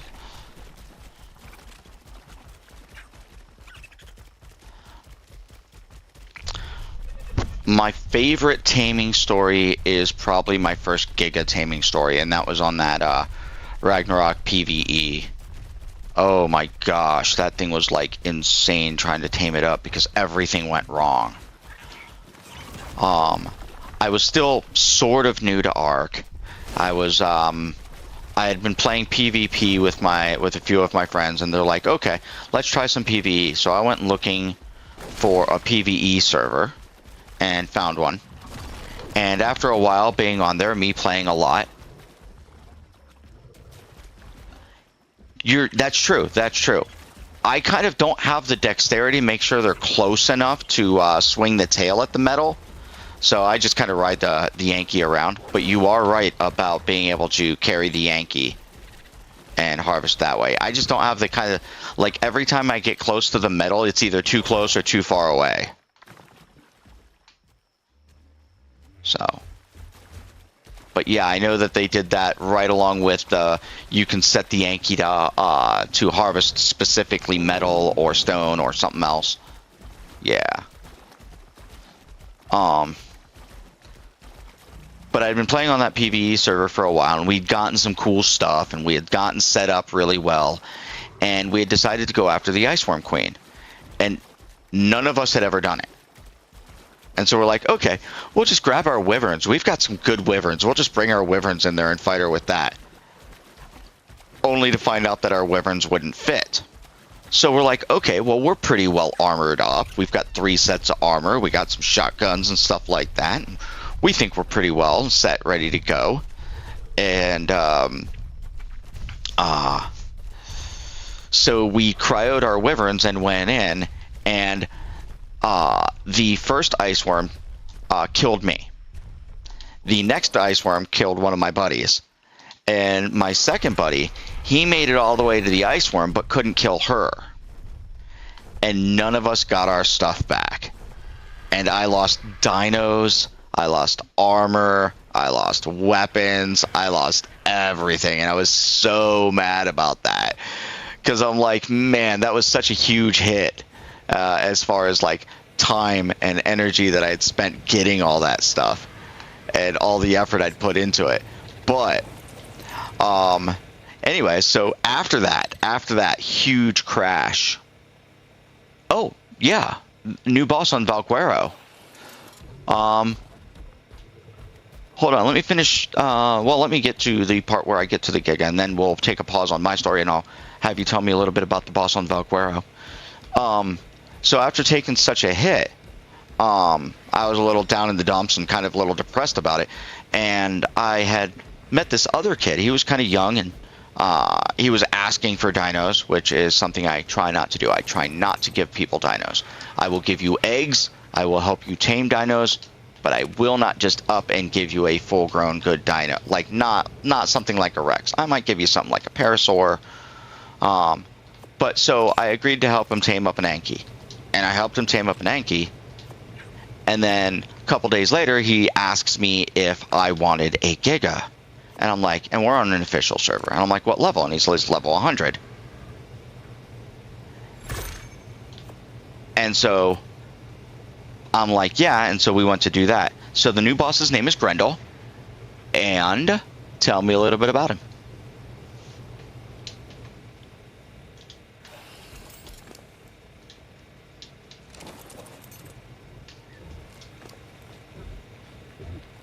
What kind of special kind of techniques does he use to fight you with? Does he have ranged attacks?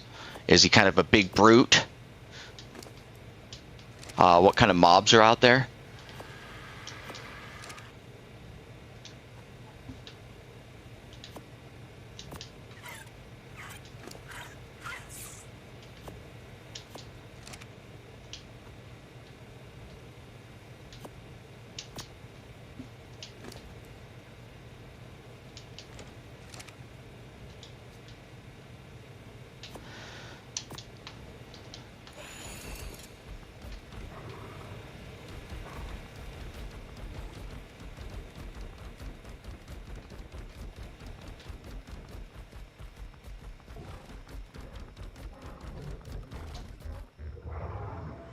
Vultures.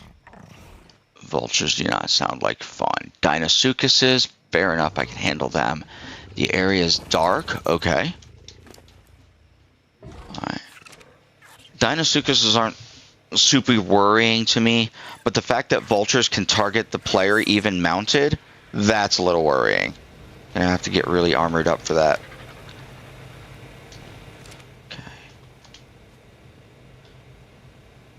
Or go in maybe with some Dimorphodons to handle those, or Volanosaurs. I suppose Volanosaurs could do it on turret mode.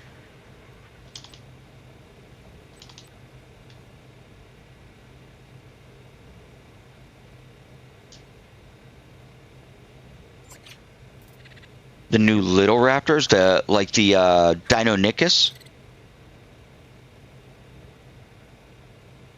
That was also put out on Valguero. The one that can latch on and has the bleed. Yeah, it's the Deinonychus, right?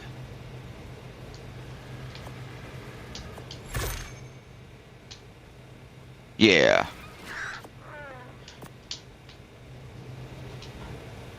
And as far as not being able to say all right, that's all right, because like I watch like Loaded Crisis, and I watch like a couple of other major YouTubes just completely butcher the name of dinosaurs. You know, and I'm like, that's not what it's called. It's just amusing. So it's not a big deal.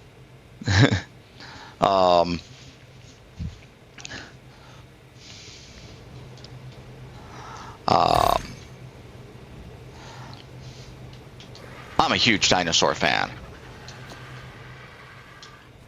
So it's actually one of the things everybody's tried to get me into other games that are sort of like Ark. They'll be like, you should play Rust, or you should play Conan Exiles, or you should play this game. And I look at it and I'm like, but it's not Ark.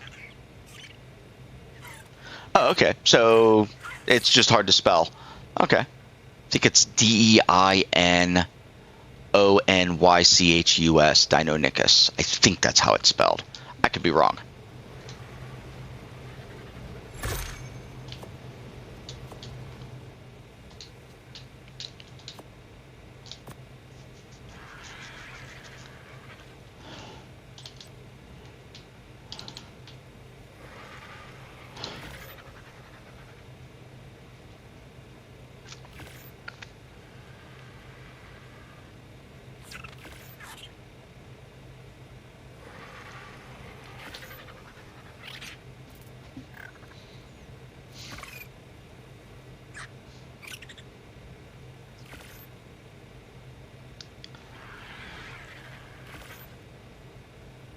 So I think my plan for this boat is just going to build a small hut to shelter in with a couple of storage things, maybe generators, a light, and a fridge. And then the outside I'm just going to set up, you know, to put turrets on. And make it a death boat. Where'd my Archie go? Oh, there he's inside there.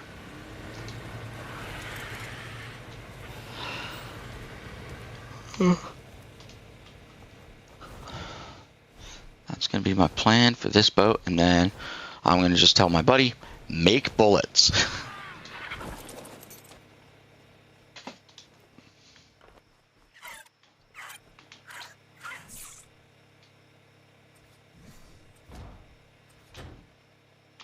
Okay, so hold on one second. One. Okay, yep, okay. So then we go 1, 2 behind, okay. And let's go just...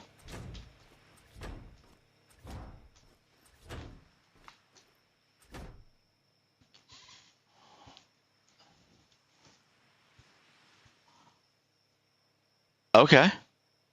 Okay, so it's sort of like the Tusatuthus, the squid's ink, where it blinds you and you can't go chasing after it too well.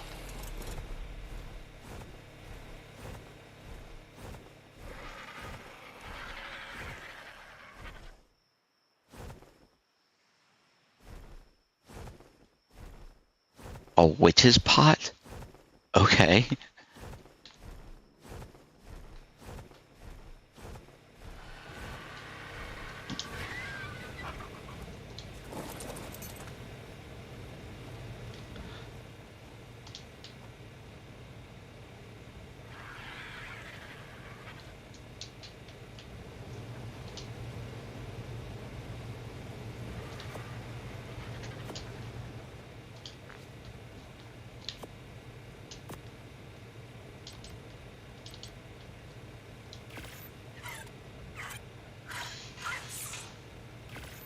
Okay. Wonder if maybe Volanosaurs, post up Volanosaurs, and if they'll be able to shoot it, you know, when it goes off and runs away. Just kind of turret mode a bunch of Volanos. I wonder if that would do it.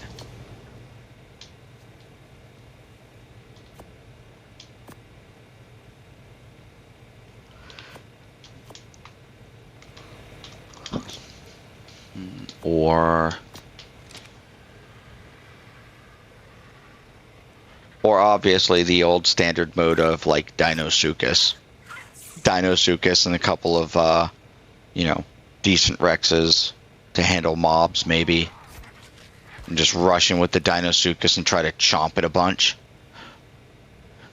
mega chomp it when it first comes in. That megabyte is like, you know, really not. You get a dozen of those things and you might be able to take that Deinonychus down. Maybe.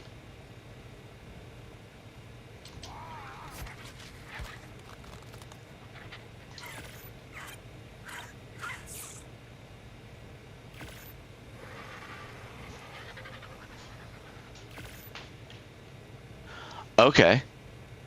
So the new Raptor has a bleed effect too, like the Deinonychus does, and it works on bosses. Okay.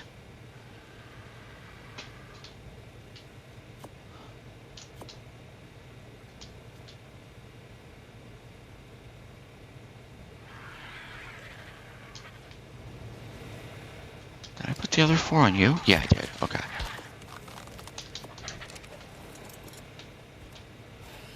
The bleed effect is pretty cool.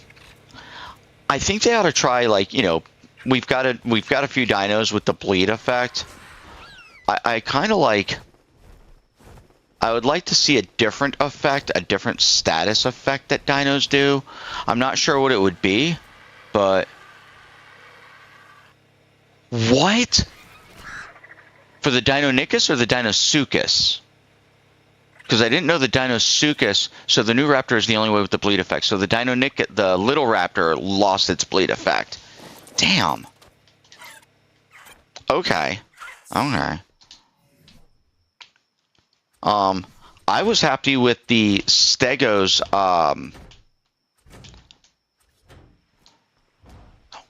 TLC. I like the fact that you can't be dismounted off of it. I like the new plates that it has, the hardened plates, the sharpened plates, and the heavy plate. I thought that was a really good choice to make the Stego relevant again. So I'm a huge fan of the Stego now.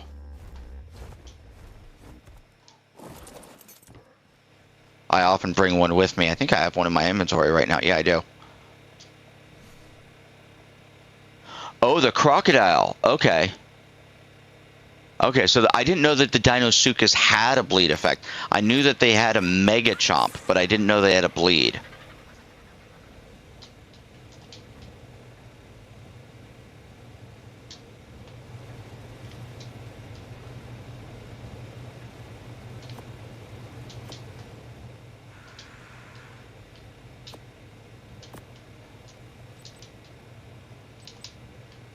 Alright, well, one more there. And that should be enough to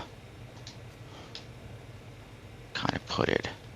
It's not going to look nice. It'll look like basically a floating weapons platform, but when I want to get fancy and build me a new motorboat, I will. Oh, I needed 2, not 1. Alright, whatever. We can do this. And then 1, 2, and then 1, 2. Yeah, that'll have to work. Alright. So I need 1 more to that corner there. And I'll just make this a floating weapons platform.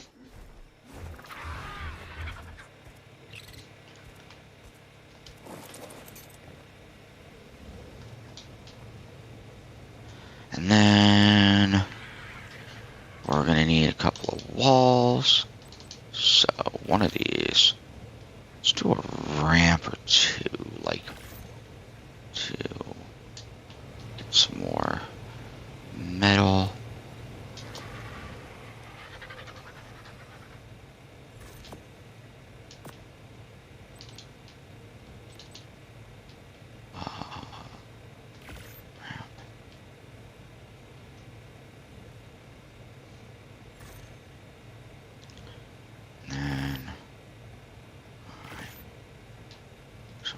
These 3. That one. Might as well grab those 2 as well for the time being.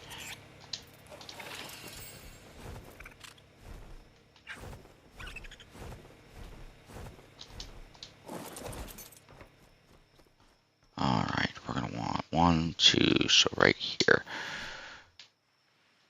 Well, or do we? We may want to just go straight out from here and then, yeah, that'll work. Let's do it from here. We want ramp. Stairs. Now let's go to the roofs. So actually I need more than 3 then.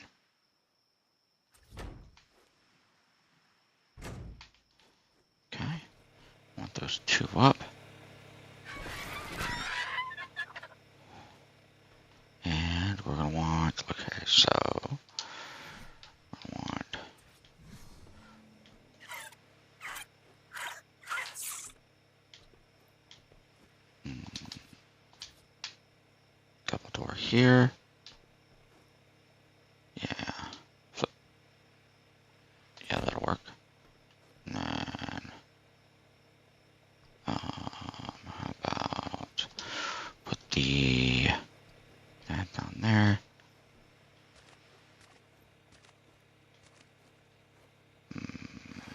We'll take a look. Take a look. We just got to get that metal cooked up. Probably should have built another indie forge. Cook up metal faster. That's right. Make do with this guy right here. Oh, and I can, of course, put in that new last ceiling, too. Metal.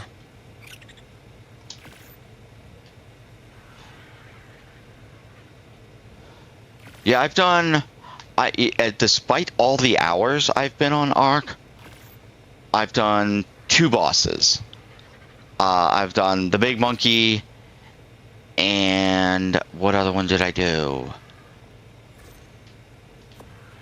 I didn't do the Broodmother. What other one did I do? Was it the Dragon? No, I might have only done just 1 boss total. Might have been the Alpha and the Beta of the Big Monkey.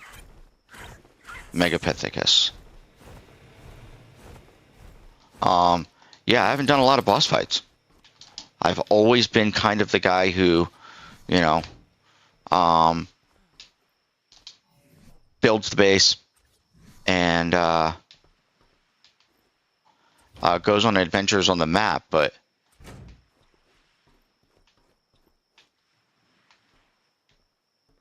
did I?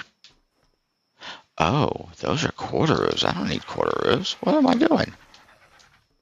Those are not supposed to be there. There we go. Let's do real roofs. There we go.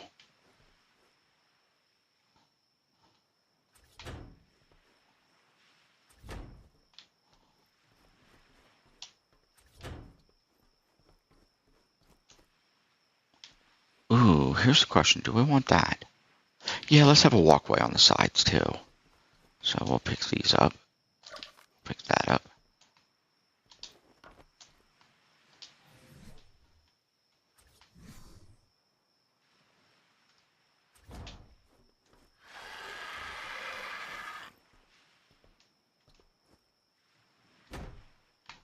Yep. Alright, we're going to need 1, 2, 3 of those. With the walkway there. And then we'll do, yeah. Let's go cosmetics. Let's see if I can do the regular glass on this. I prefer this glass. Will it let me? It will not let me do it on the roofs. All right. Then we will go with... Wait. We can do the frontier ones. Yeah. Can we? No, we can't. It won't. Yeah, it won't do the glass windows. Dang it. Alright, we'll have to do the other ones then.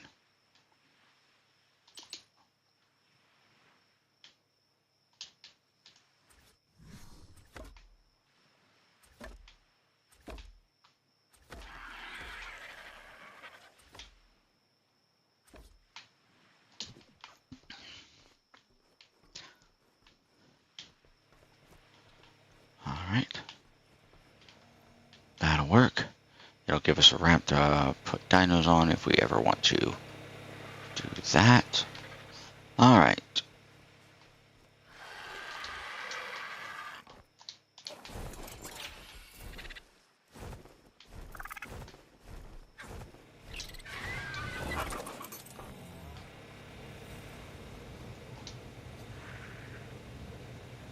Still have plenty of cementing paste.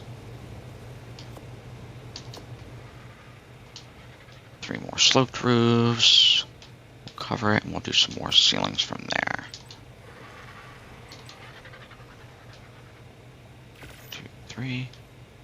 And then these guys.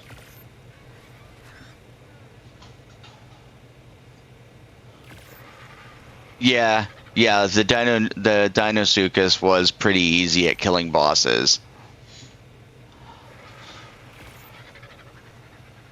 Yup.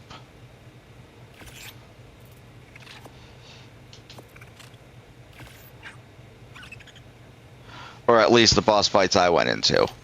The Megapithecus.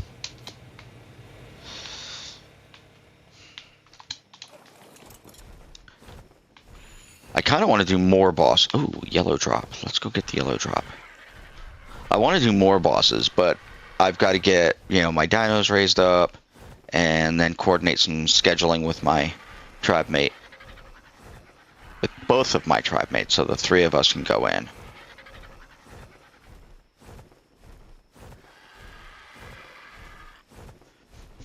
I'm really big into the whole team effort type thing, as opposed to, when I'm out here just playing around, I can solo a lot of different things. I can do a lot of things solo.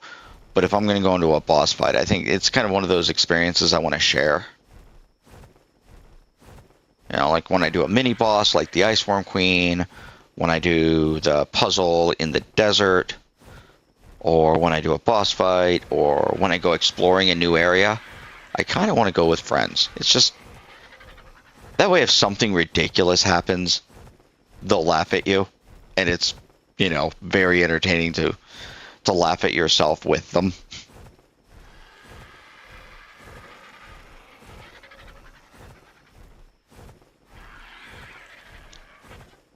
That's a drop. That might be a red drop. I can't tell. Being colorblind is... I think it's a yellow drop, but it could be a red drop. I don't know. It's a drop of some kind and we're getting it. That's what matters. Okay, nothing crazy. Cool. Let's go and... okay. 238 rifle. What all did we get? Oh, that's not a rifle. That's a shock stick. Not bad pants. Not bad gloves. Okay. Rhino saddle Megalodon. Oh, it's a weak Megalodon. But it's okay. It'll work. Can't complain. But the gloves and the boot pants are nice. Because I think I lent my... Yeah, I lent my armor pants and my armored boots to a buddy of mine. Ooh, another drop over there. Do a little drop shopping.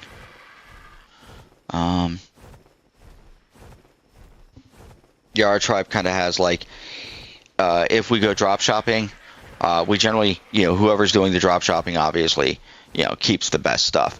But if you've got like a second and a third set of good gear, we generally throw everything else after our tertiary set, after our third set, into like collective tribe stuff. So we might have like, if we want, battle armor like Flak or Riot, we'll have 3 sets of Riot for ourselves, and then we'll throw like the rest of it into the tribe. And then if somebody's falling behind and they don't have great battle armor, they can go into the tribe stuff and pick up what they need. Same thing with pretty much anything. When we craft blueprints, we generally craft like 5, 10 at a time, and whoever's crafting, they get the best one, and then the rest of them get, spread amongst the tribe, because we usually craft for the tribe.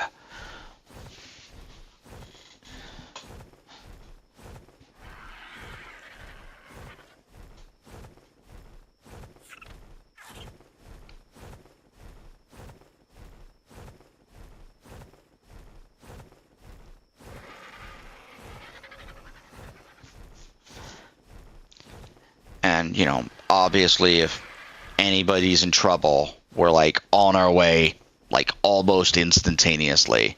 As soon as we can, we're, coming out to the rescue for whatever trouble they've got. Base under attack, that's fine. We'll throw some dinos out and fight it together, Fell off your mount over the ocean because you dismounted? Alright, we can come get you.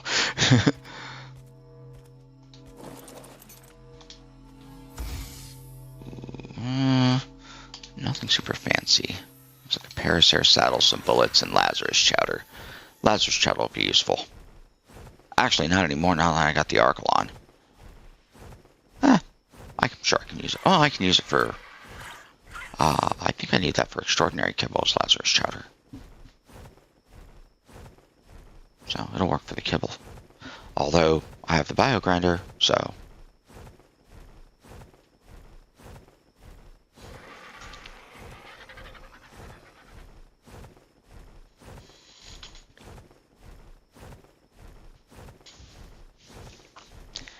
if you had to do a list of, say, top 5 dinos that you would want, you know,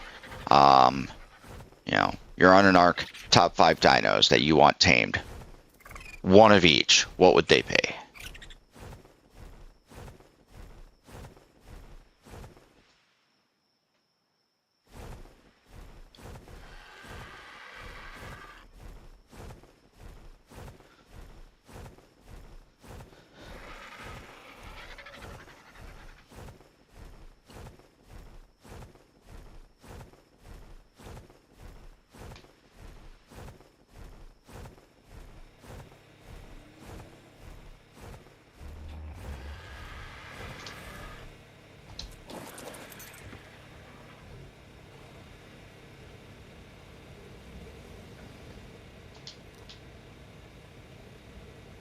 Alright, maybe I lost my viewer. That's alright.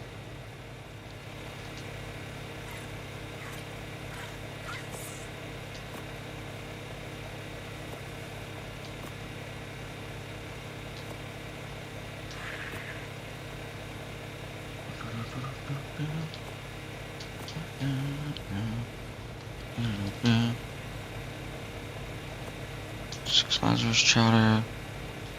Got the bullets, armor. Armor can go in there. Actually, let me check my gloves. See if my gloves are any good. My gloves are slightly better, but the pants. Armor pants I can do with. I'm a little warm, but that's okay. I can put that helmet on. And that works out. Yeah, I think that'll work better. Overall.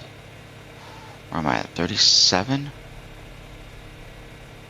Okay, hold on. Let's switch these out and see if I've got better armor than 37. They're comparable. Okay. They're comparable. Okay.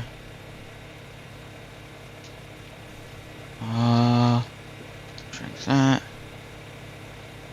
And we'll carry those with me anyways, just in case I gotta cool off.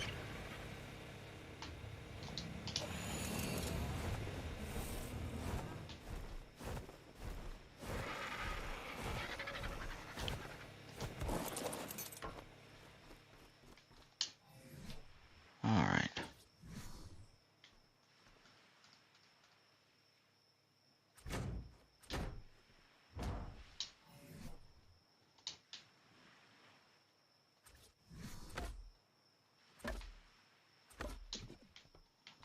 Okay. Then we will go with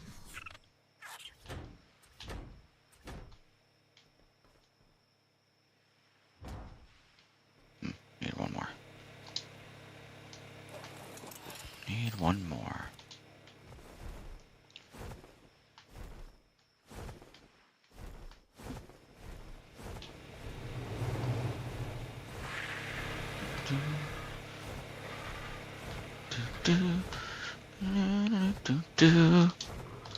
Right. Got more metal coming in. Good deal.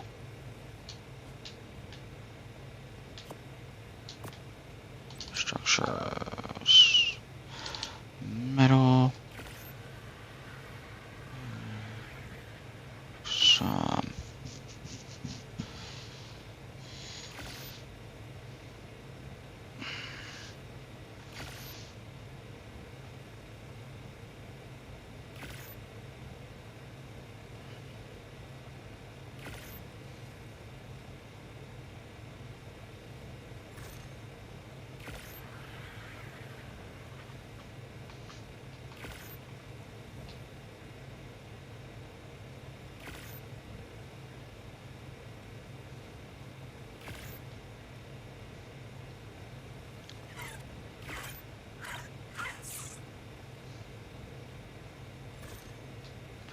Okay.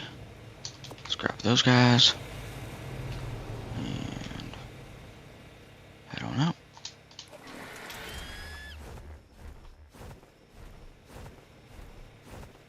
Alright.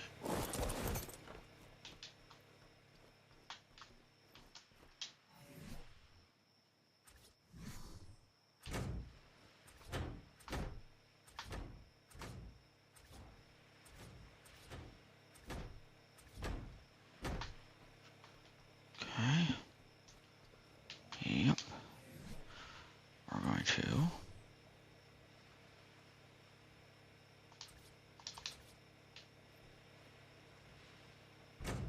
Here. And then. Alright. See, we want. Yeah, let's do that. Okay. Alright. Should probably grab some gasoline.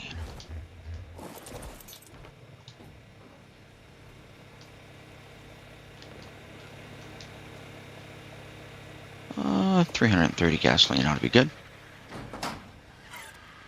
Partial stack.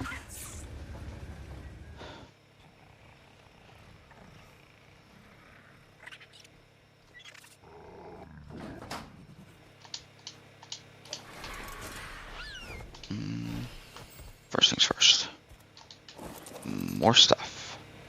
More walls. Let's go walls next then. Structures.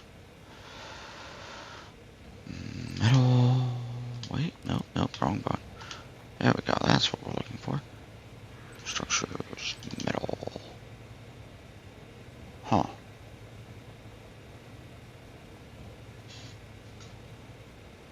Oh, you're playing right now. You hear a Cosmo. Okay.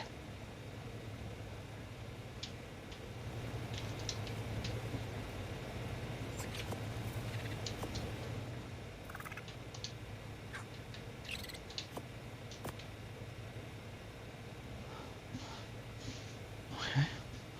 Structures. Metal. Walls.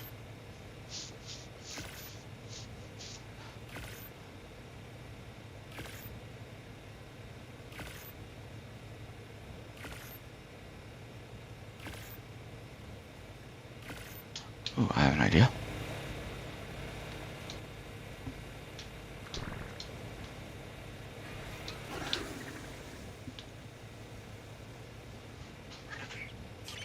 Pick some extra XP up.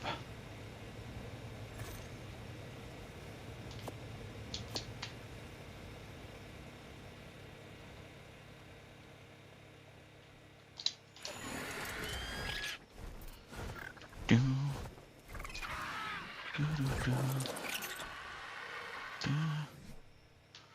All right, we're gonna go.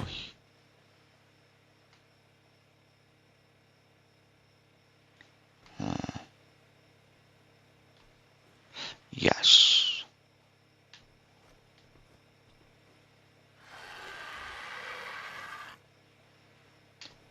Yeah, let's go here.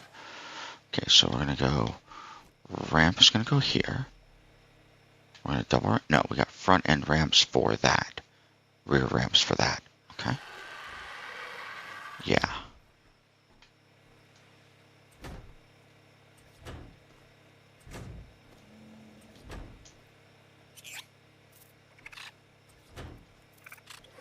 Okay.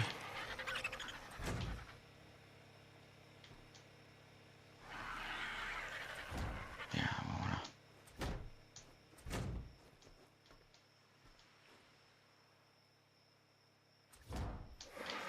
Ooh, I don't like the way. Nope. Pick those guys up.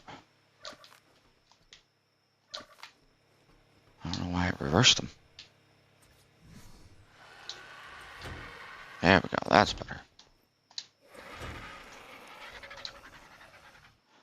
Uh-huh.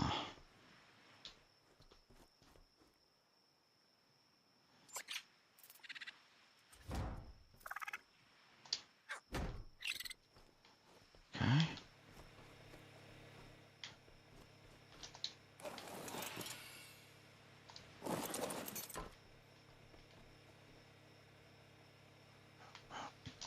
Yeah. Okay.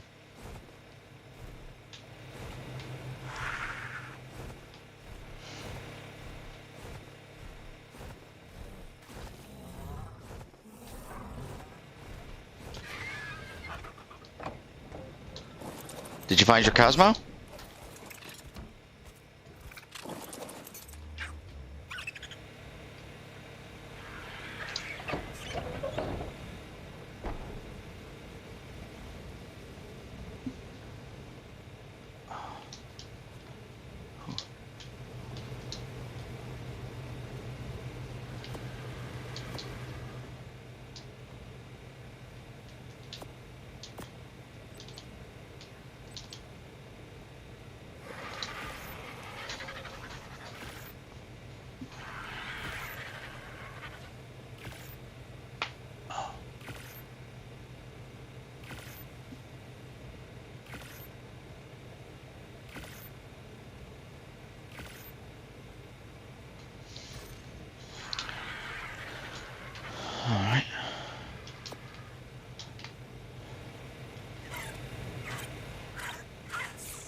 Well, I suppose we could probably do that as well. So here, go straight back to that. And then, yep. Then we're gonna want this. Yep. And we're gonna want this.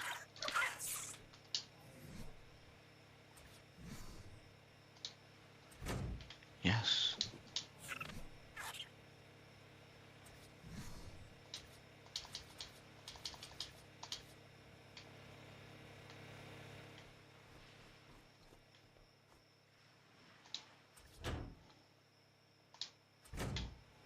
Okay.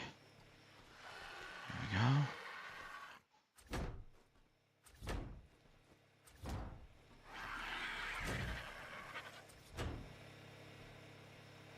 Now the question is, do we want to slope that? We could slope it. Do we want to?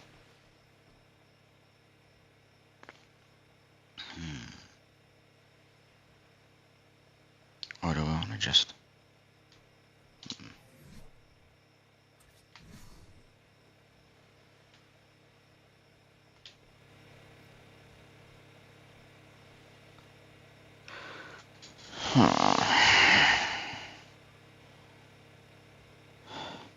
Well, what are we going to want out in this area? Well, no. We just want an entry point here. Yeah, we just want an entry point here. That'll be fine.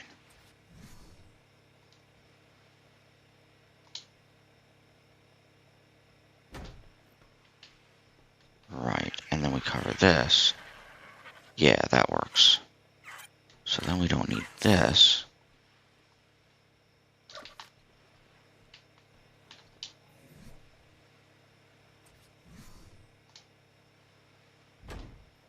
Yeah, that'll work. That's kind of what we're looking for. Let's go check our... Let's go see if we have any metal walls over here. I have some metal walls on this raft.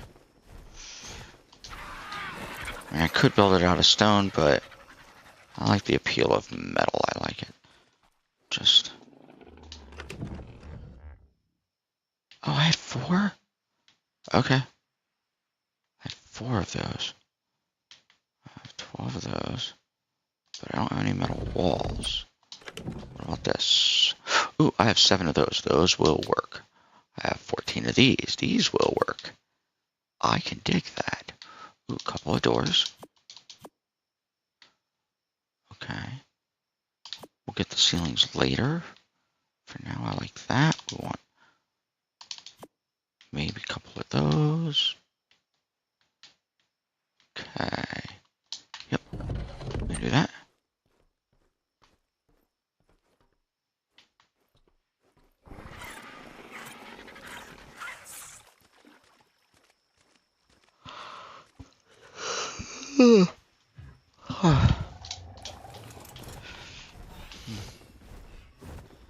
Alright.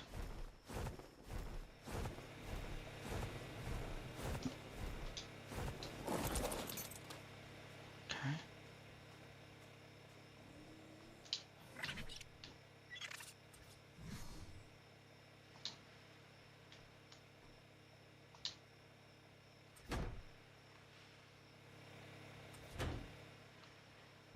Oh, I need a 4th door too for over there. That's okay.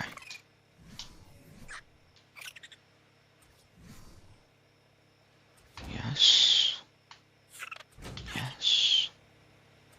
Yes. Yes. And yes.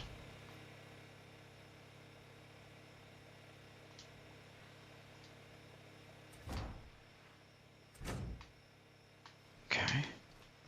So we got an entry point here.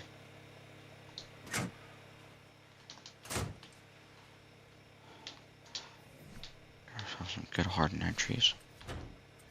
Oops. That is not what I wanted. I don't know where I put that. Go. Go.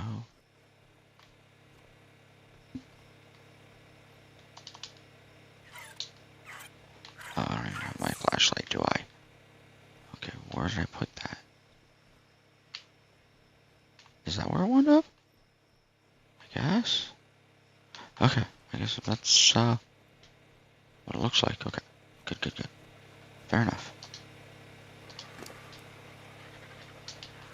Okay.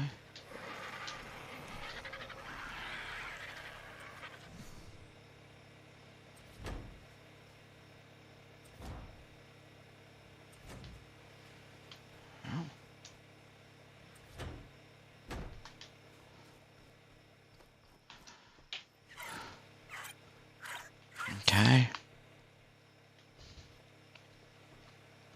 Yeah, that'll work. I can grab the ceilings. Ooh. Yeah, we're gonna want hatch here. Hatch here inside. So we're gonna want a hatch there. So I can climb up on the roof. That's what we want, okay.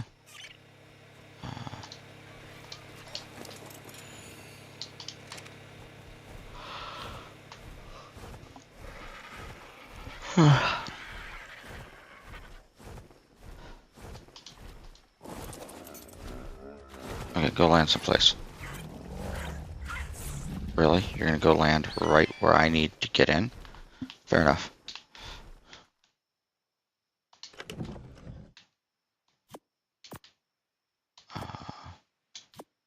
You're gonna be alright. Good. Nothing else fancy. Okay. What else we got? Want a bunk bed. I want that. Okay.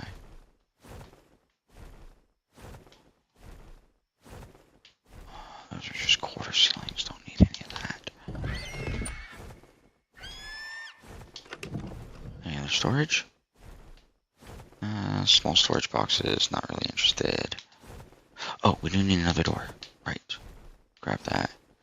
Grab the lamppost too. Why not?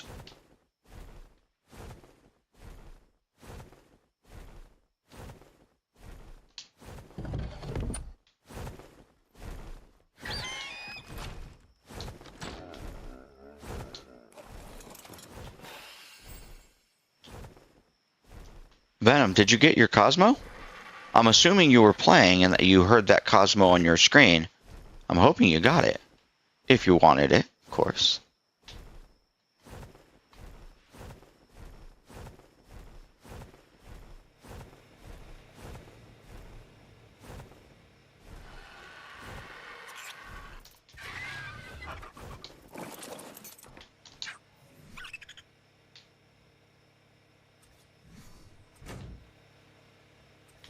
Or were you saying you heard a Cosmo coming from my screen? Because I don't think there's any Cosmos over here. I do have a Drakeling on my shoulder, though.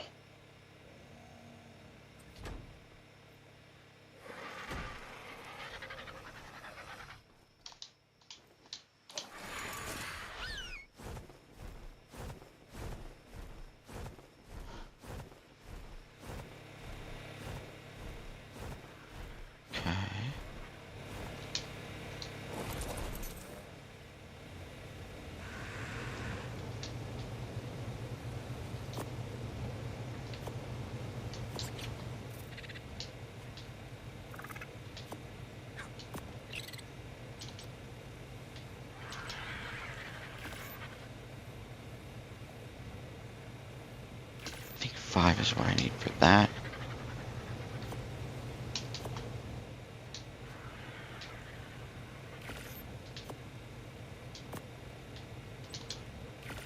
A couple of ramps. Metal.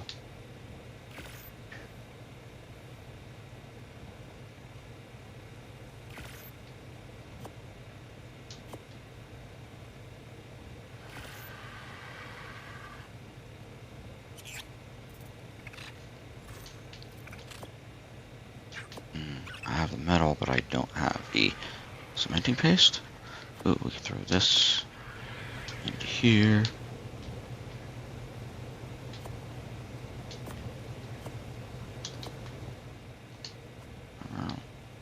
Out of cementing paste. That's my problem. Alright, well I do have some stone. I've got some carrots and a chitin over there. Hey, Glory, how you doing? Welcome to the channel.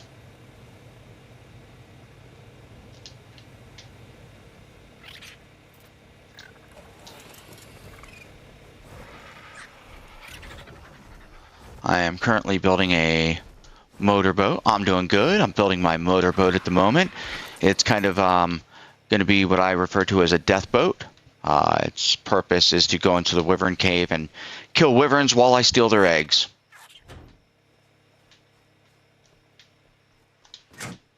It's not going to be anything super fancy. Kind of a weapons platform, essentially.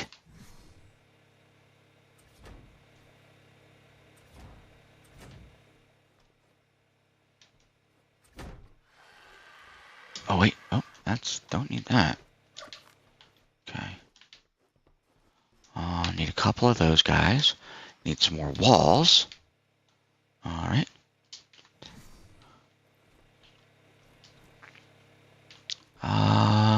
That's going to require some quarter ceilings. That I can fix with some quarter ceilings.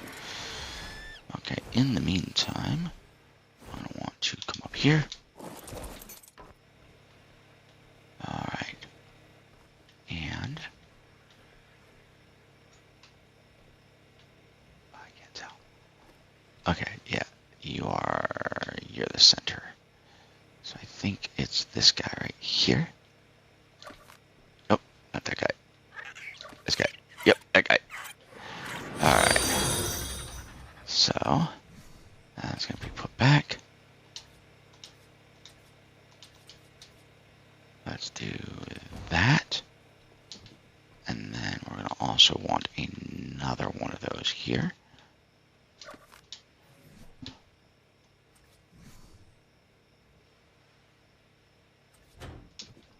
Okay. And we're going to want that there. That there. And I didn't consider the fact that I'd have to get back up there, but that's easy to do. Because we're going to go with this. Nope, that's not what I wanted.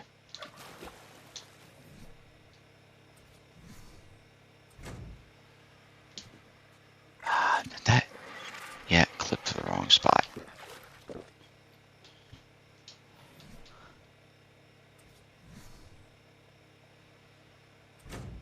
There, yeah, there we go.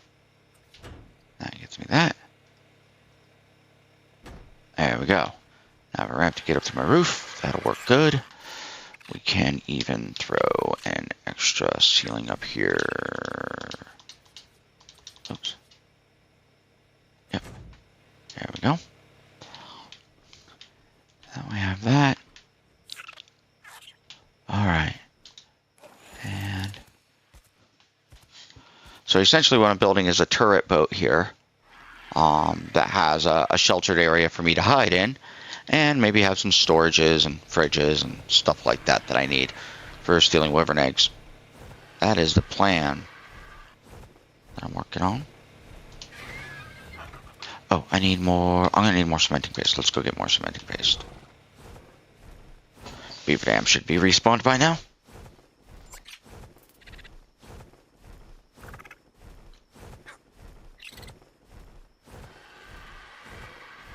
So do you like ASA or ASE better, Glory?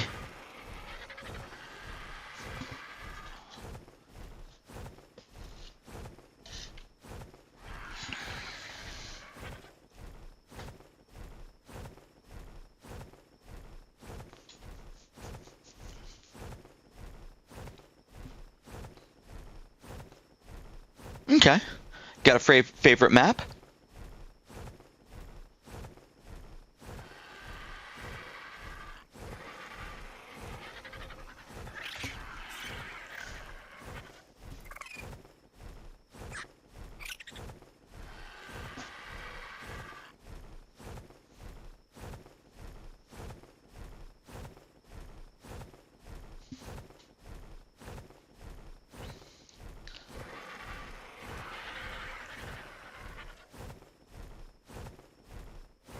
All right. I'm a huge fan of Ragnarok as well. I would say for ASA, I really also like Astraeos. I'm kind of digging that map. I do miss for ASA, and I wish they would bring it to ASA, but I've heard that they're probably not going to, is I do miss Crystal Isles. It would have been really cool to get that map for ASA.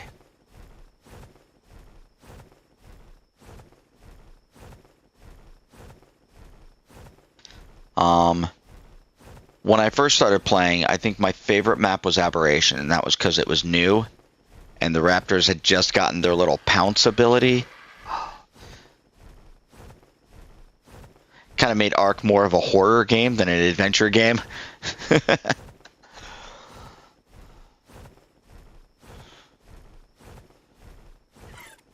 So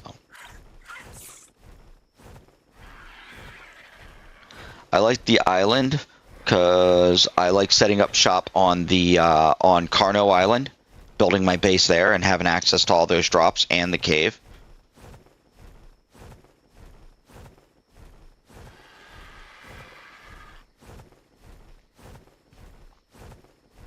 A buddy of mine really likes Scorched. I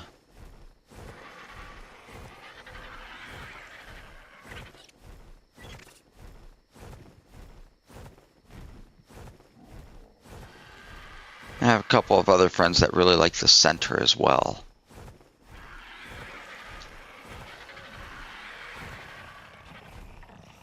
Never liked Scorched? Or never liked one of the other maps I mentioned?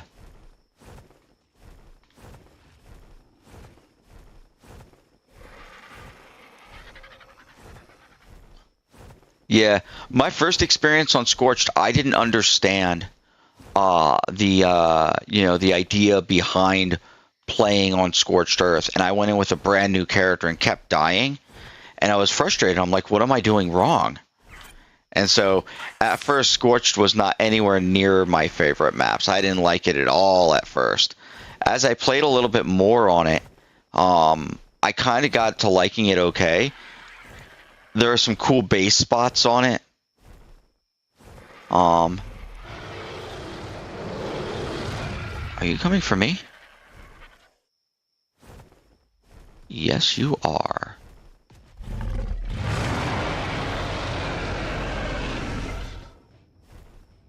Yeah, that Rex was coming for me, I think.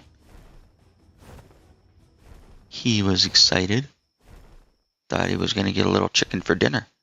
Not going to happen with my RG.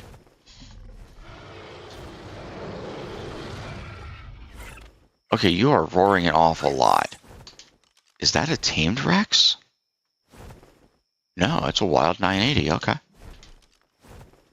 I thought it might have been my tribe mate on his Rex, and I'm like, well, if it's him, then I'll say hello. But no, it's a wild 980. Ooh, beaver dam. Just what I came here for. All right. Give it a quick once-over. Make sure there's no beavers around. That guy's coming for me, so I better be quick.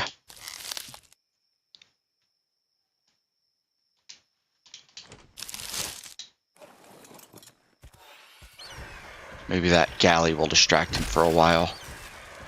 And beavers are on me. There we go. Gotcha. All right. Beaver Dam 1. I was right. Oh, that's not a galley that's got him distracted. That's something else. Good. While he's distracted, I will go elsewhere. Let's see if that beaver's still following me around.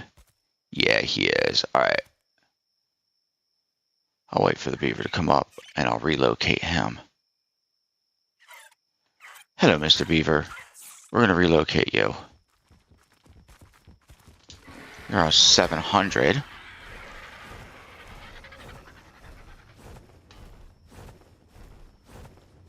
We're going to fly you over this cliff and drop you off and let you try to make your way back while I go steal more cementing paste.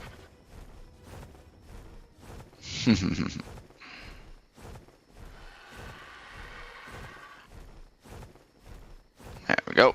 You go that way. I'll go this way. Never the twain shall meet.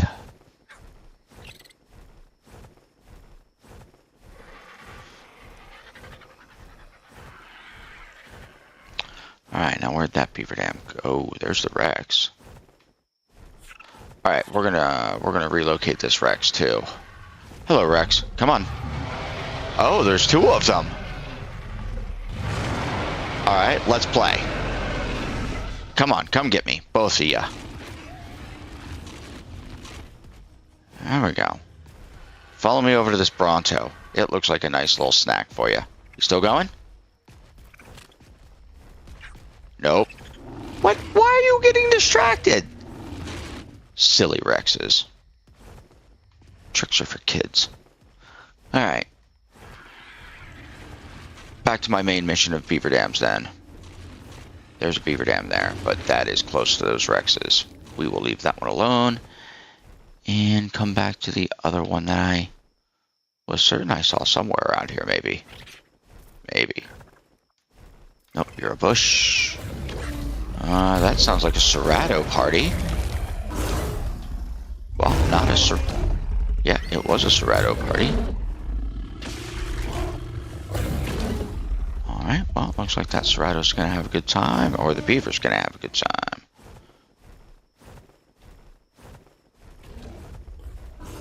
Alright, let's fly back this way and see if I can find a dam. Come on, beaver dam. Right? You a rock? You're a rock.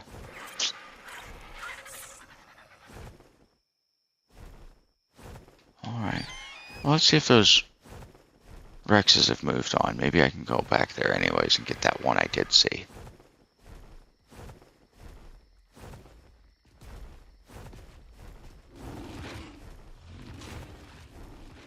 was somewhere in here, wasn't it? Or maybe not. Okay. Could have sworn it was somewhere in here. Did they eat the dang beaver dam when they ate the beaver? That would be disappointing.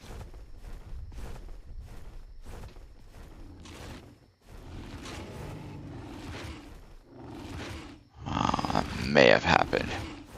Alright. Fair enough. We'll go looking for another one then.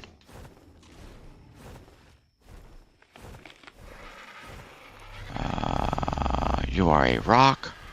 Big giant rock.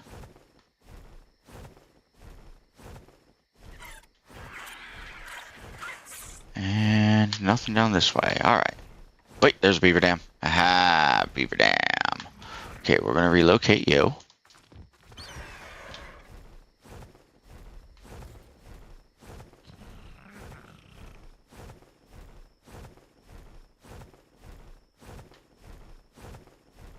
We're going to send you to have fun down there.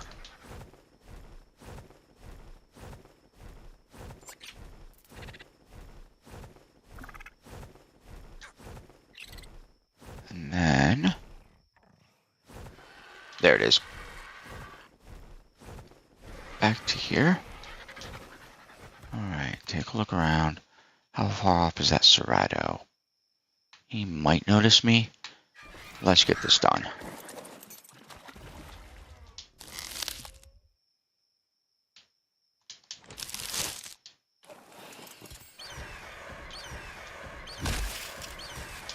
Alright, second beaver dam.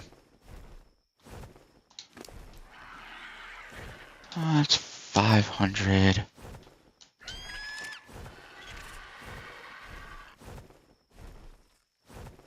Let's see if I can find a third one.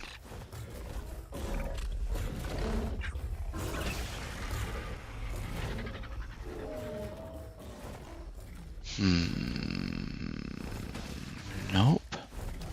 Nothing fancy over that way. No beavers. Dams this way. Wait. Wait. Beaver dam. Got it. guys busy with that. What's over there? Okay, looks like we're in the clear.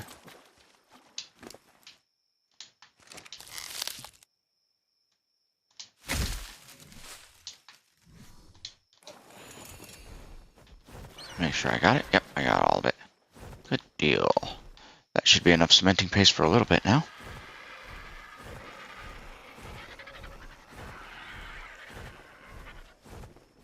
If I happen to see one on the way back on the ground over here, I'll grab it, but most likely I'm just going to fly on back to base and construct some new pieces. Right. Time to go work on my boat. Death boat. Check the map. Readjust.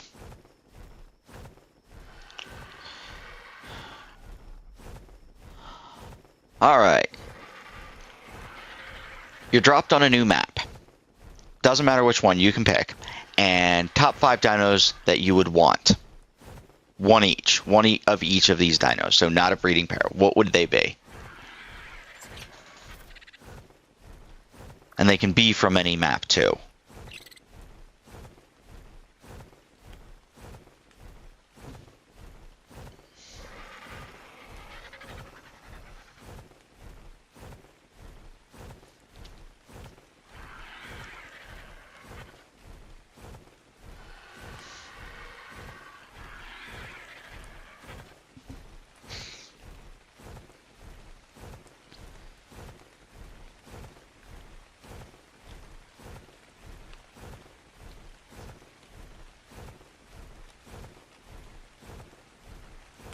I think if I had to pick my top 5, I would probably go...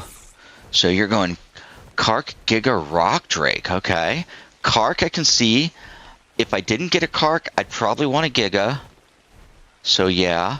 Yeah, definitely on... One of those two would be on my list. Rock Drake. Rock Drake's an interesting choice. I know a lot of people like him. I think I would pick a Karkanos over a Rock Drake, even though Rock Drake's got that invisible.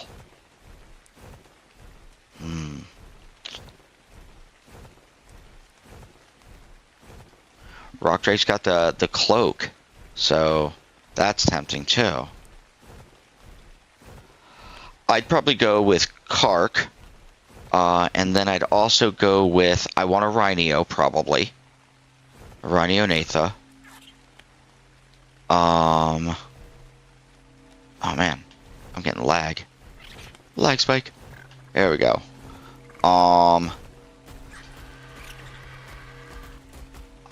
Let's see. Ooh, I really like the Snow Owl, but I've got a good flyer already on my list, so... what would I want? Let's see. I'm really tempted to put a Stego on my list, and it sounds odd, but I like the fact that you can't be dismounted by this on a Stego. You know, if I'm riding around a bunch of Microraptors, I think Stego's on my list. You know, Microraptors or Thylacoleos or whatever. I'm thinking, you know... Oh, Archelon. Archelon's got to be on the list. Archelon is my big-time sea creature. That is giant sea turtle on the list. I love that darn thing. Let's see. So we go with the Rhino. We go with the Archelon. We go with the Kark. Okay, so 2 others. I need a good harvester. So, gotta go with the Yankee. Gotta go with the Yankee if we're gonna go with a harvester. It gets practically everything. And the last one. Ooh.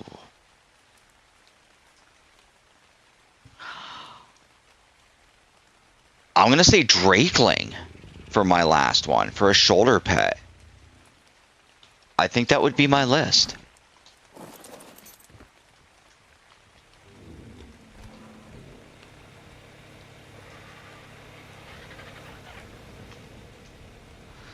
If I only got 5 dinos for a map, I think those are the ones would be the ones I'd pick.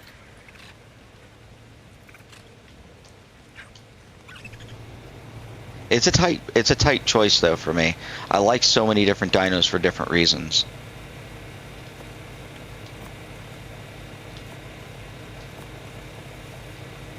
Toss that, I don't need it.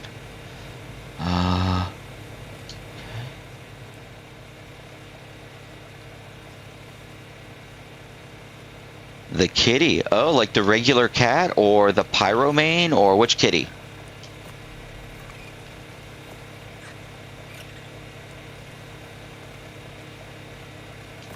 Because the cat is great for... Oh, okay, the pyro. I was going to say the cat is great for scaring away Microraptors and Ichthyornis and Pegos. That's a, you know... But yeah, the pyromane's a good choice too.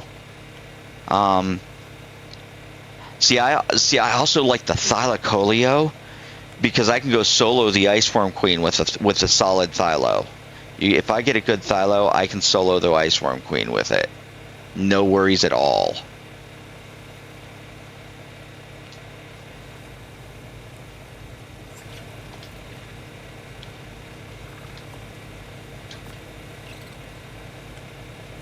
Yeah, the pyro does cook meat, makes jerky, and keeps fires lit.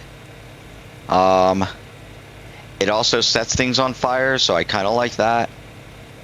You know. Although, as much as I like the pyromane, I think I like the shadowmane a little bit more from ASE. It's a tough call. I really like the shadowmane because the shadowmane mate boost, if you can get the mate boost, which we can't in this situation, the shadowmane mate boost makes all of your dinos cloaked. But I guess without the mate boost, I would go with the pyromane.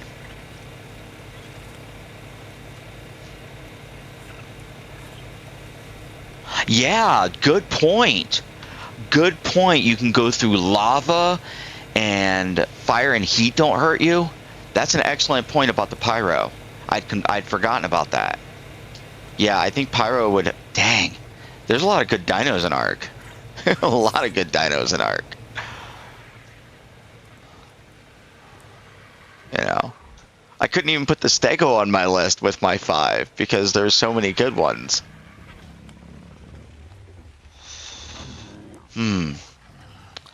I also miss what was the pig with the war turret?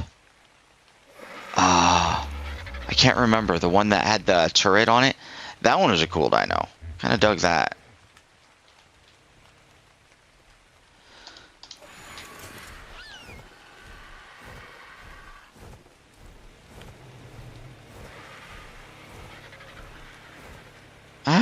No, not that way.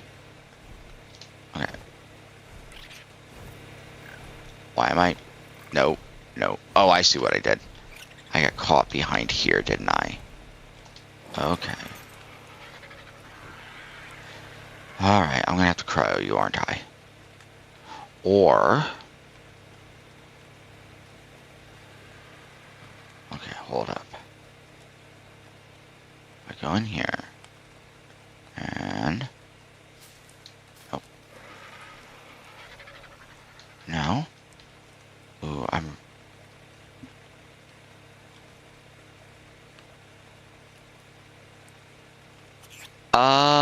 The Phiomia is the poop pig, and that's not the one that does the healing. The heal pig does the healing. I'm trying to remember what that one's called. That is called... So the Phiomia produces poop, but the... Oh, Daedon is the heal pig. The Daedon is the heal pig. Oh, okay, so I can come up here. Come on. Get me there. Now go up. And then get out of my... How did I get you stuck in here?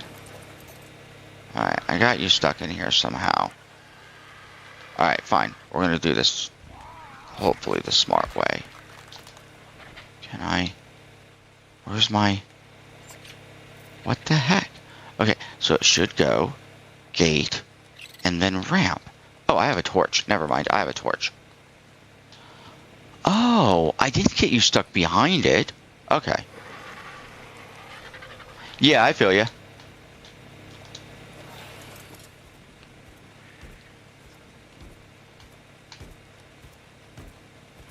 Why are you not getting unstuck?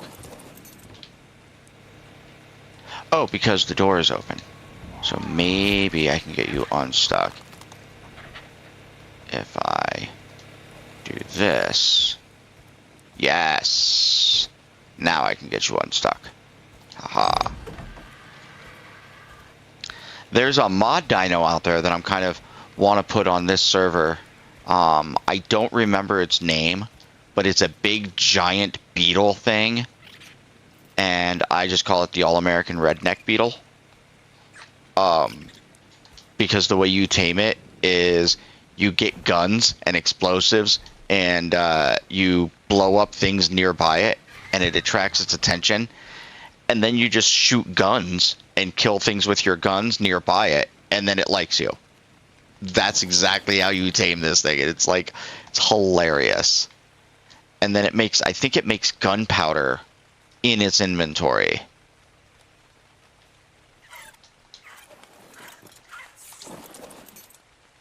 And I'm like, that's a dino I want on this map. The All-American Redneck Beetle. Oh. Have to turn you on first. Turn on. There we go. Okay. Cool.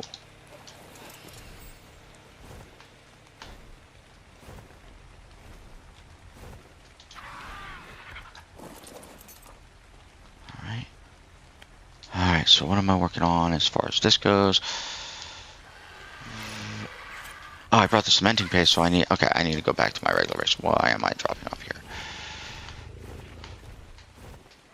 Yeah, I was on a French server and I was breeding up some Karks, some really good leveled Karks, and on that server their max levels were 180, but I was breeding up some really good level Karks.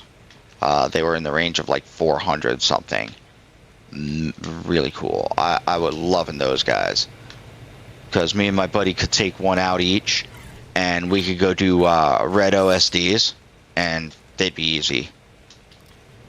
Or the purple OSDs, not the red OSDs. The purple OSDs were like super, super easy that way. And we just sit there and do like 15, 20 rounds on a purple OSD and just...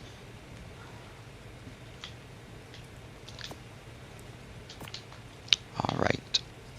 Okay, so we do have that. What do we need? We need walls. We need some walls. Metal. Yeah. Maybe not that many walls. I think 8 walls ought to do it. And so if it was 15, we'll wait till it says 8. Then cancel the queue.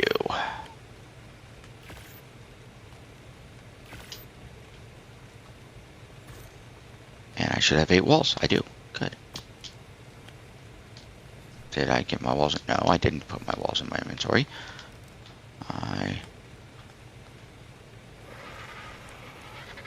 Did I put my walls in my inventory? No, they're...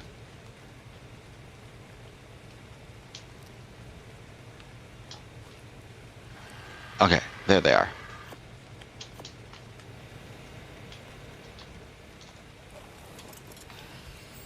So what was the, trying to remember what the other pig was, but I can't remember it. But it was cool. I had a turret on it, and it was released for ASE, and it was done... I think they put it on the Viking map. Fjordur.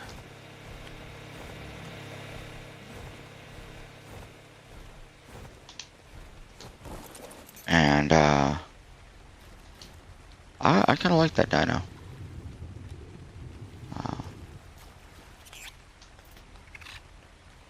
Okay. Metal ladder. There we go.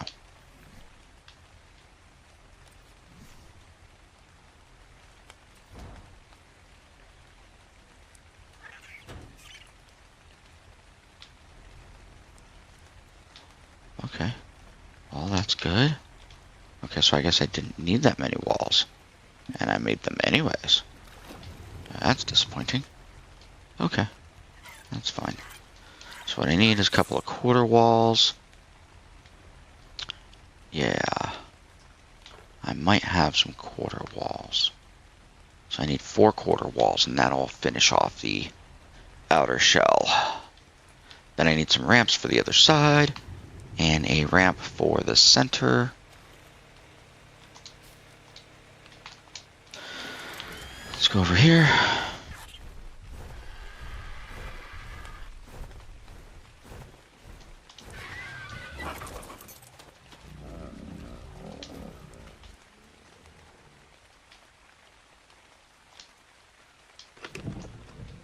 Nope, that's not the one I want. Oh, man. There we go. Quarter walls, quarter walls, quarter walls. Nothing metal in the quarter walls. Okay. Ladders, nothing I need there.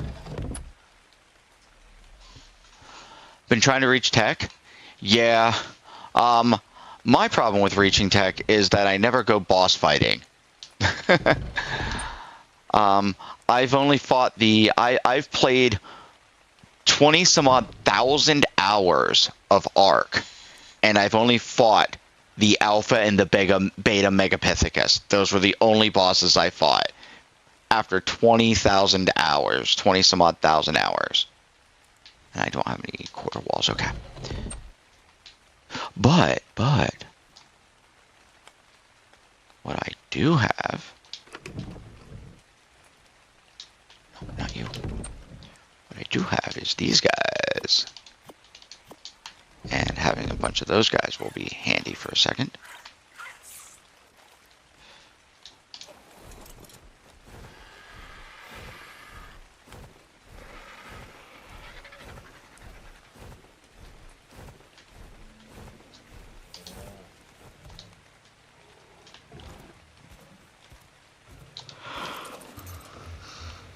You know.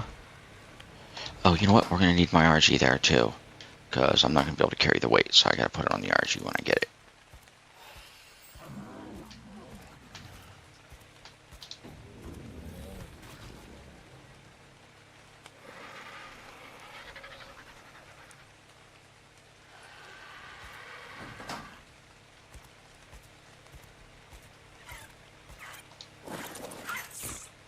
Alright, so first things first, pick you up.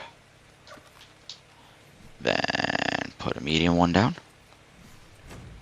And break the medium one. Break the medium one. There we go. And I walked too far away from my RG. Dang it. Alright, drop that. Can I move? Yep, I can.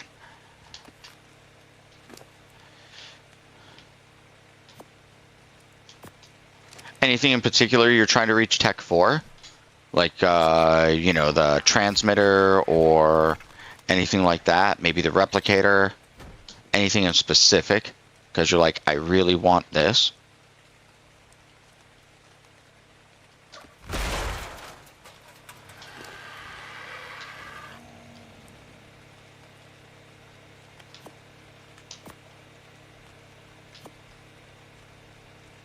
Reppy and Daddy storages? Yeah.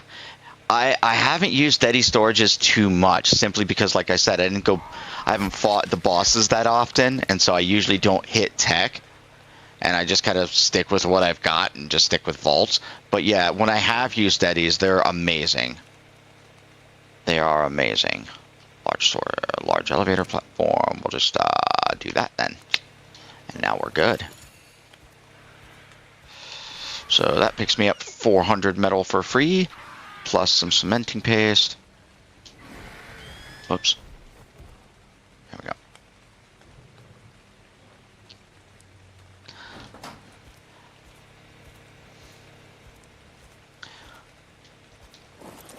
I gotta admit the Reppy's pretty good too. What do I really like in tech? I like the tech Jenny. I like the fact that it covers a lot of areas. It covers a big area.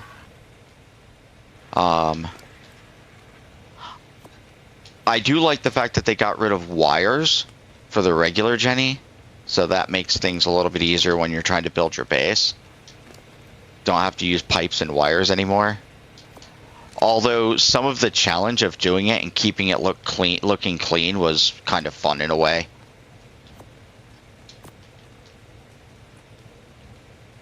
Okay.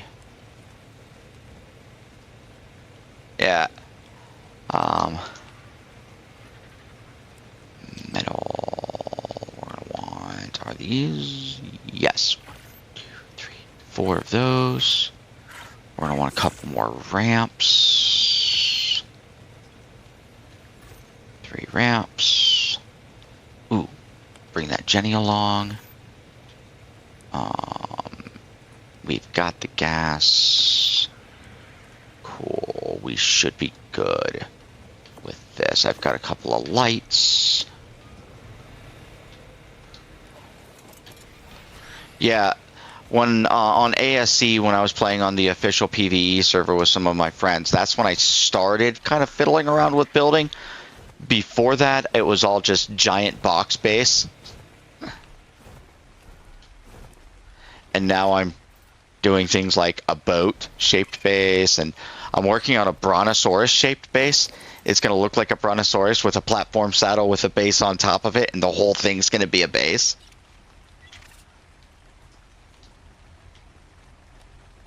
So I'm kind of like trying out a few things with base building. I need my torch.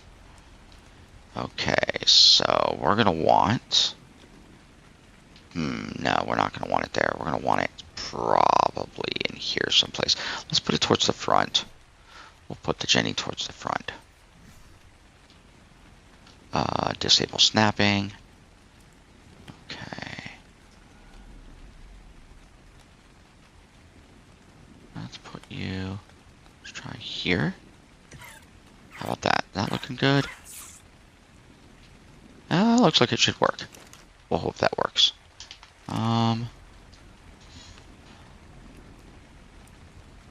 Okay, on your own server?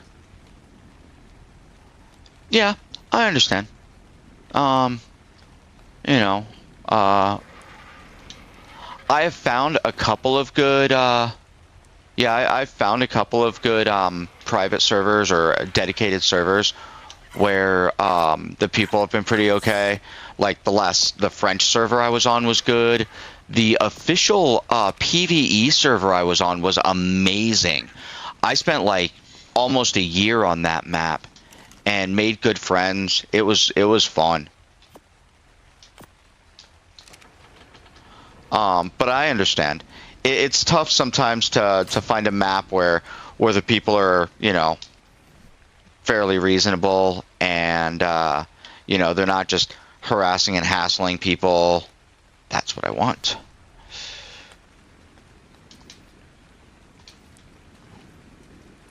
And we're going to put you here. There we go. Now I have light. All right.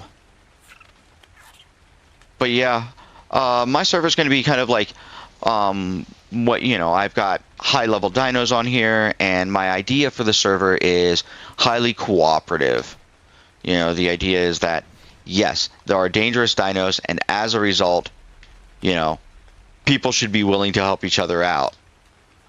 And I've been on this server with, I've got, what, 3 other friends on the server, and anytime they're like, I've got this dino attacking my base, I'm like, I'm on my way, or, oh man, I just died and I'm out in the middle of nowhere, I'm like, I've got you, you know. And so in order to encourage that kind of thinking, instead of everybody else is on their own just looking after themselves, I just put really high level dinos on the map. So you can get one shot by an RG, even with good armor. I had like 3K armor on, and I got one shot by a high level RG when I was trying to bait it into a trap. Lucky for me, my tribe mate was there, and he's like, I'm gonna start shooting it, and I'm like, okay, I'm coming back as soon as I log back in, as soon as I get back in. But yeah, I would love to do. One of the things I had thought about doing was getting into map building and building a map, designing a map. And my plan was to do a very large map and have, try to set it up to where it would encourage people to put really high level dinos on it. And then I wanted to do kind of like a wandering boss that would show up occasionally, so that the whole server would come together and have to fight this boss. I thought that would be like a remarkable idea for the purposes of just high, really big cooperative energy. There we go. Oh, I need one more, don't I?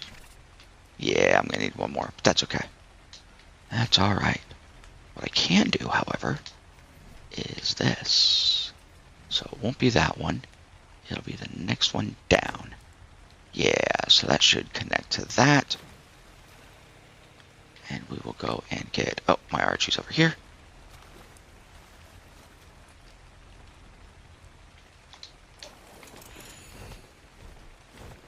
But yeah, the PvE server I was on that was official, I got on, and probably within the first couple of days of being on, somebody offered me a doed, and I'm like, let me trade you for it. Let me give you something in exchange, because they just wanted to give me a doed. And they're like, well, I'm going to throw away this doed if nobody takes it. So I'm like, okay, let me give you something for it. And they're like, I don't know what I want. I'm like, okay, just think of something. They're like, how about 100 of any resource? And so I'm like, okay, fair enough. I'll give you 100 of any resource. Then they were trying to build something they were adding onto their base, and I knew they were working with metal. And I was still kind of new, and I was still kind of new to Ark. But I'm like, okay, I'm going to bring you 100 metal ingots, for that doed. So I went out and I harvested and hand harvested a bunch of metal, cooked it up, and brought them 100 metal ingots. And it kind of like, really built the relationship, and we started working together a lot and coordinating a lot. With the doed, they were going to build a stone dock out into the ocean. And so I just brought them like boxes, large storage boxes full of stone. I just set up like 3 large storage boxes, filled it completely with stone. And I'm like, there you go. You've got stone to build your public dock. And we just kind of worked on stuff together. It was great. And it's really nice. It would be nice to find a PvE server that was like that again, that was official. But it's tough to find those these days. So I just kind of built this one. I made this server. And I plan on opening it up once I get all the settings down. I'm just kind of in the, like right now, I realize that when I throw a dino out of a cryopod, I still have the cryo nerf active, and I want to get rid of that. There's a couple of mods I want to put on here, and I need to fix the day-night cycle. I want a longer day-night cycle, more nighttime, but also more daytime. So longer day-night cycle is something that I'm working on. What do I need? I need one more ramp. So I need one more ramp. And then that's it. That's it. So then from there, let's go back. And back. And structures. And oh. Nope. Now I need to come over here. Oh, I gotta put the metal over here too. I'm gonna do that. So we want you. And we're gonna bring you over to here. And structures, electric. Let's get a couple more lights. Let's get a fridge.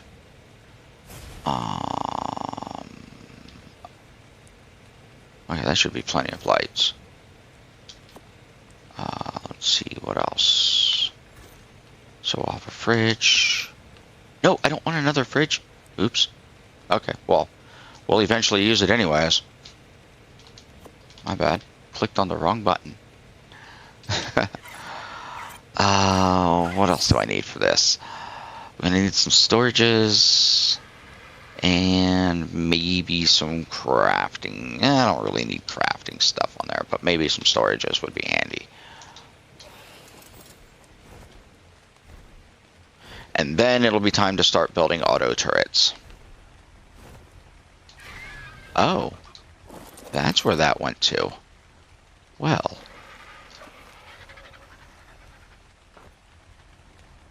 Oh, no, I did put that there intentionally. Okay, silly Mike. Tricks are for kids. Okay. Up here.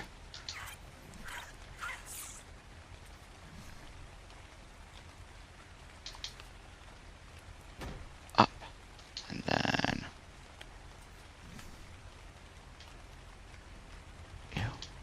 that way I have a way to walk onto my roof.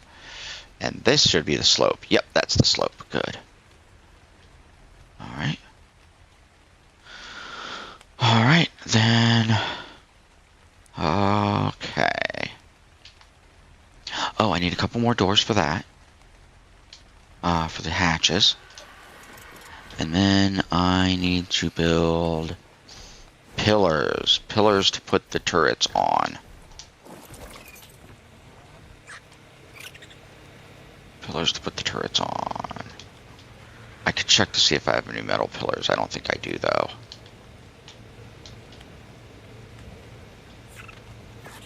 I could do stone pillars, but metal just looks better.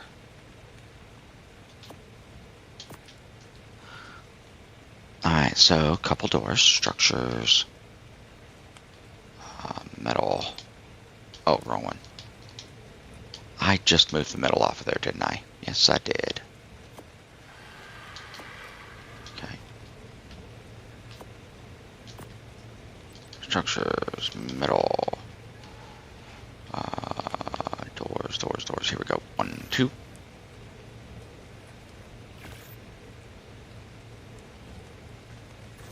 Alright. 2 doors for the hatch frames. And then pillars. How many pillars can I make? I can make 5 pillars? That could help. Let's get 5 pillars.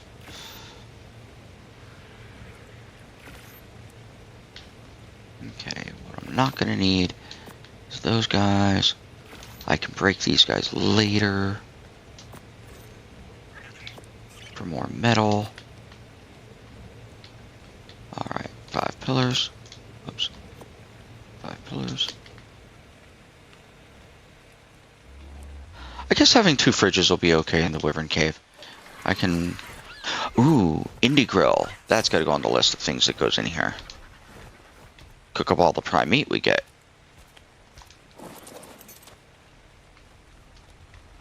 Alright, so... we're going to want a light.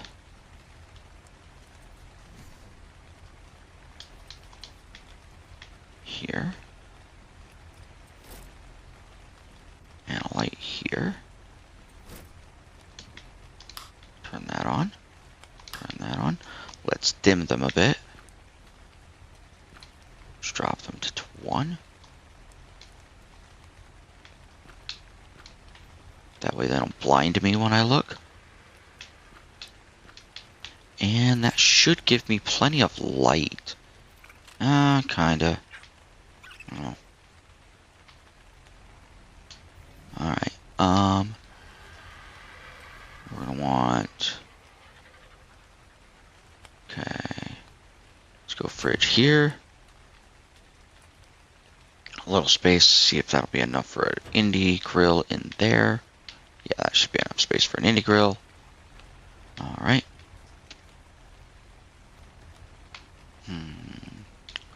I don't know what we're gonna put back there.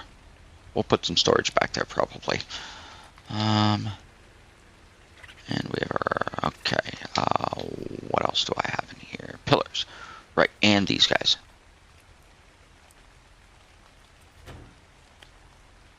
Let's go here.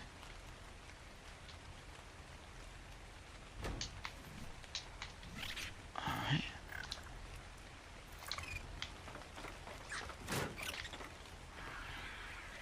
Good. Good. Okay. That'll work.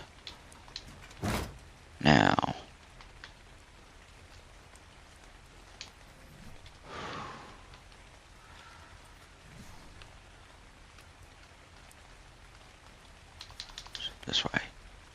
There we go. Really? I don't want that there. We'll go off this way. Oh, I see what we're doing. Okay. Okay, so we'll go here. Needs foundation support. Okay, well, whatever. We can put turrets on there then without it. Put turrets on the backside there. What we're going to want is pillar here then, I guess. What if we... Oops.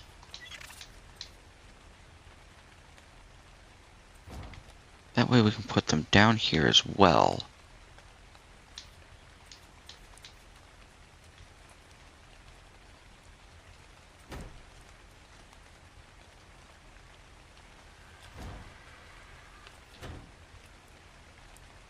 Yeah. Let's do that. Then we can put turrets. Kind of form a box of turrets. And put turrets on the back here on the lower level. And then the question is, we can put turrets on the walkway up here as well. Yeah, that should work. Get about 20, maybe 30, 40 turrets on this thing. So that when we go into the Wyvern Cave and we're fighting level 900 Wyverns, it'll be able to deal with it. Alright, next up, I think I'm going to need more metal. So we're going to grab the Yankee. Check something here. Did I... Yep, pulled everything off of you there.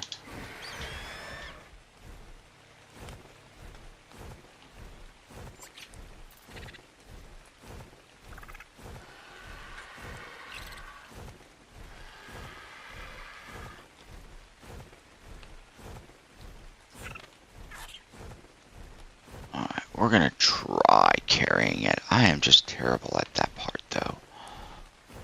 Alright, should be over here, yeah.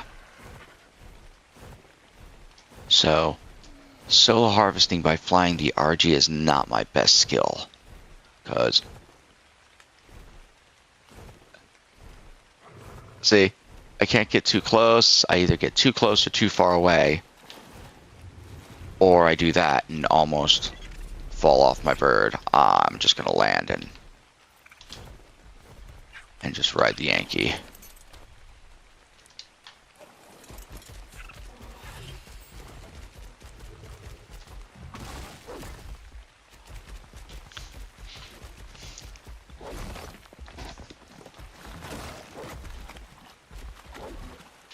Okay. And... Oh, hey. Let's throw a couple more into weight. My melee damage is high enough that I should be fine.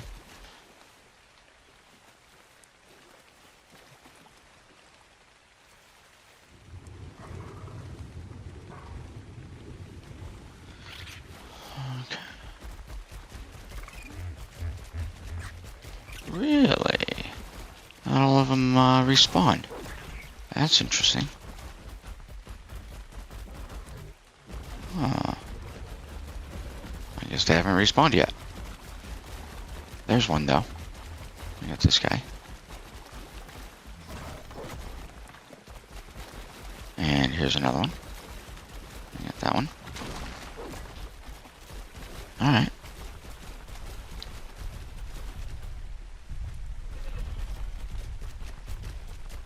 I'll fly over and grab another cluster.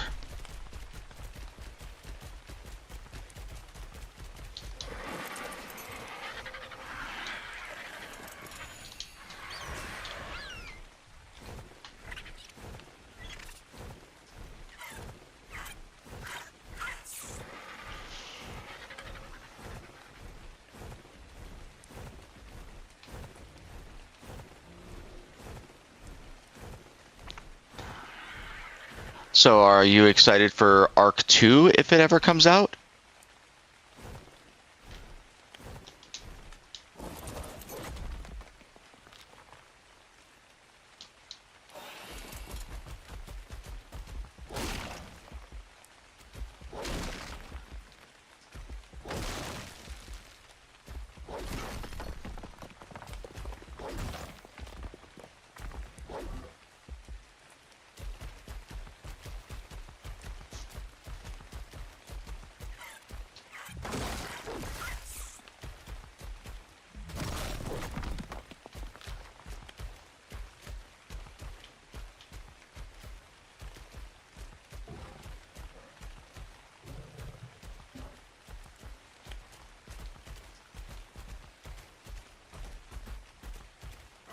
How much metal I got? 5K, it'll give me 2,500 cooked.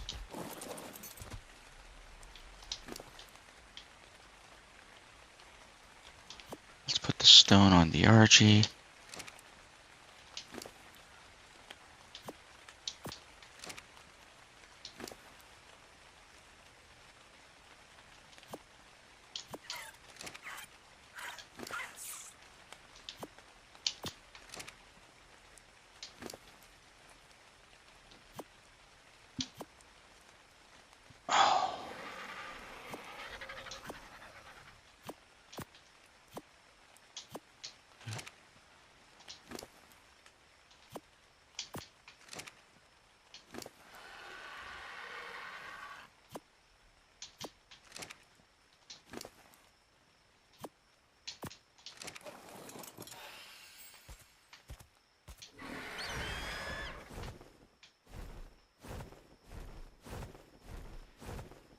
Let's find a cluster, just so it'll go faster harvesting, significant portion more.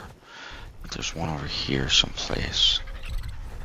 Right up over here. Yeah, there's some here. Oh, come on. Okay, oh, hey! It did the thing. Okay, slow down. There we go. Swing your tail. Do the thing. Swing your tail. No. Not gonna do the thing, huh? Fine, we'll land.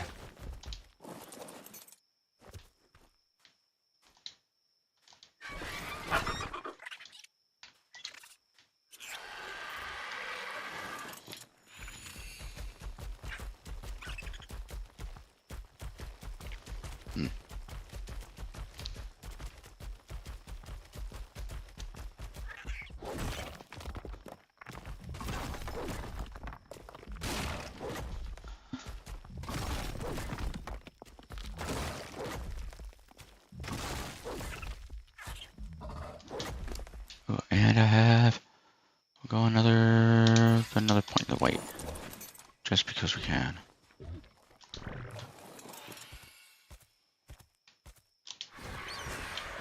There we go. I think that should cover it for now. Fly off and go build some more stuff.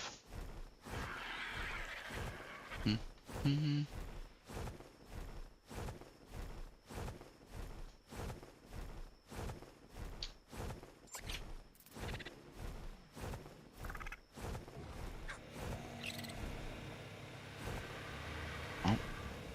Alright, fair enough. Land here. Tried to get him through the door, but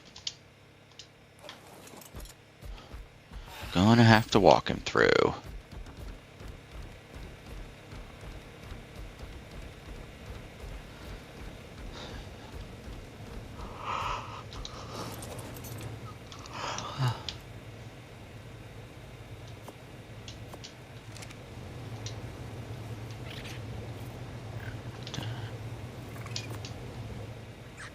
You know what? I think I can just kick it out in front of him.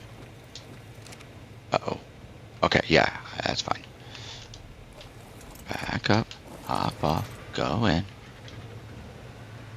Really? There we go.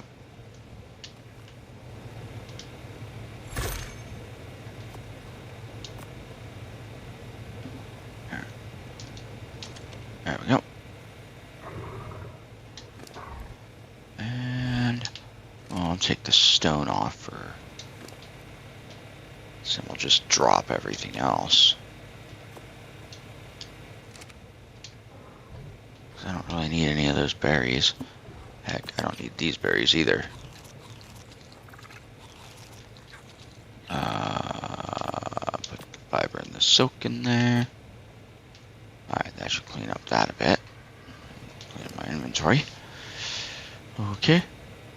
And, oops, not you.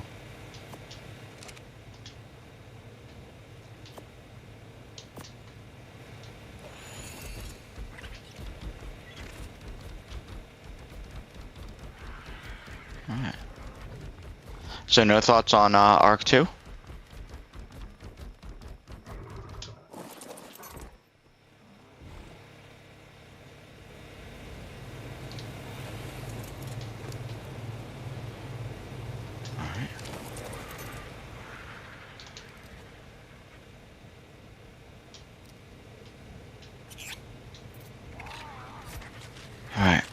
What do we need? More pillars, that's right. Structures, metal. Oh, we're still waiting. Okay. All right, we gotta cook up the metal first, Michael.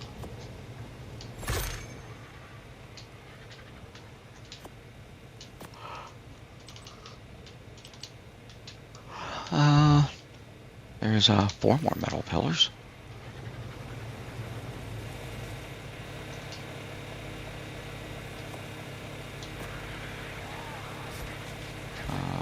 That in there.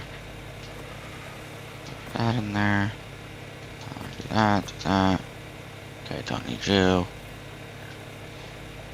I have 314 chest piece. What's the, What's my chest piece? That only drops me 500, which then allows me to replace the hat. What's the heat resistance? 379. That's reasonable, and I pick up because I can switch out the hat. Yeah, I pick up a little bit more boost to my armor. Plus, that's undamaged. Okay. Now we gotta fix the cosmetics, of course.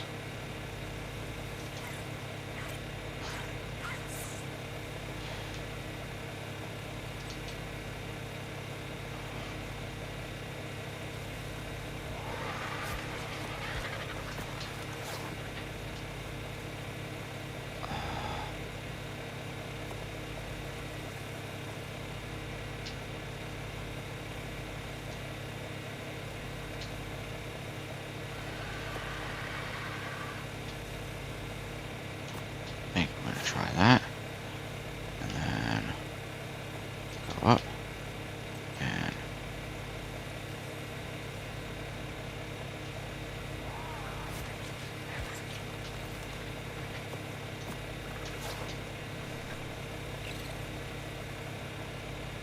oh, that's alright. We'll work with that. Actually, cosmetics. I want to do.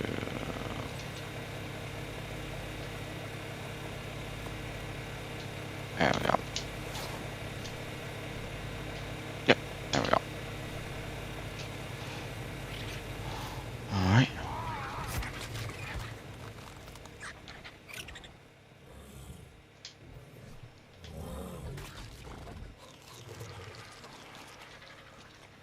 Okay, and because we've got that on.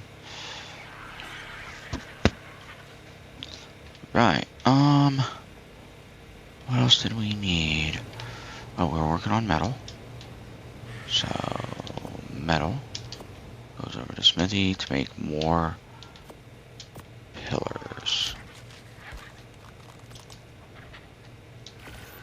Okay. See how far along my pillar thing I can do. And then start working on auto turrets.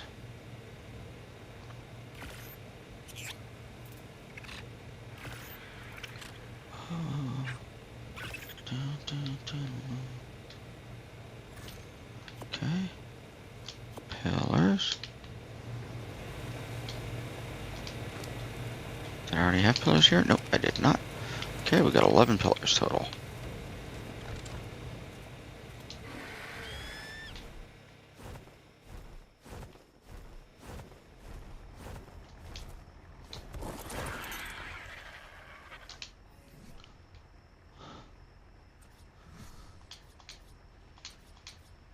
So are there any other survival crafting, type games that you like besides Ark?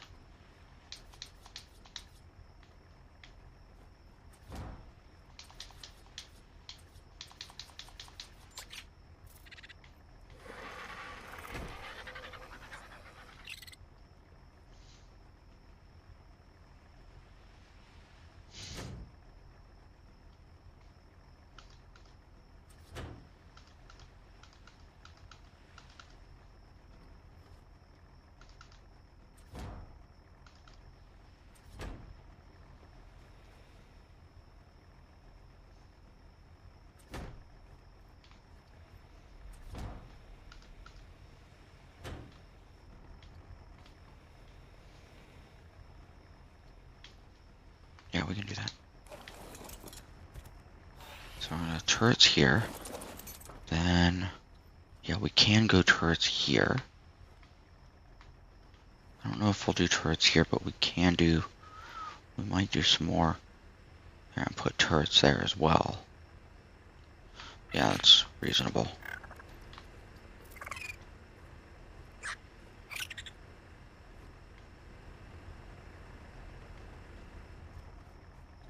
Okay.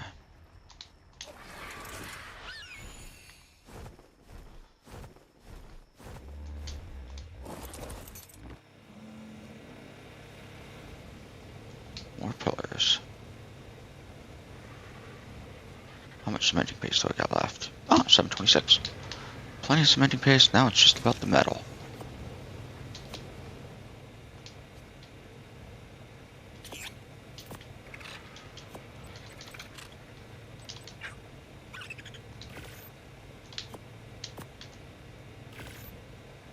Eight more pillars.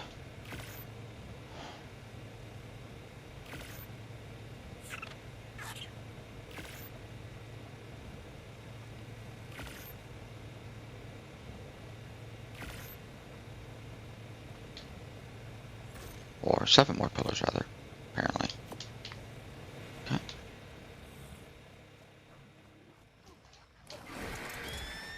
Huh. Maybe he's AFK or busy. Something. Why do I keep flying over here? This is not where I need to go. I need to go over here. There we go. Okay.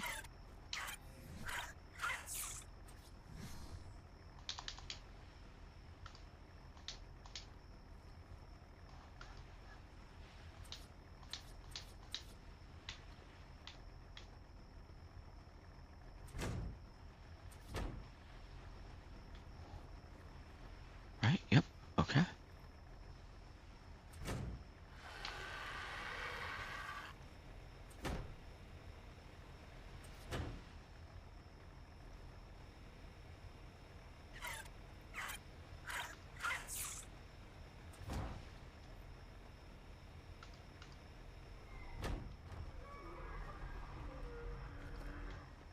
I need one more pillar then.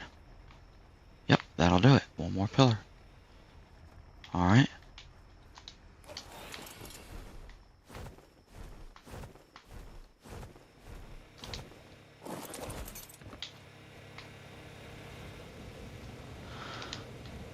Alright.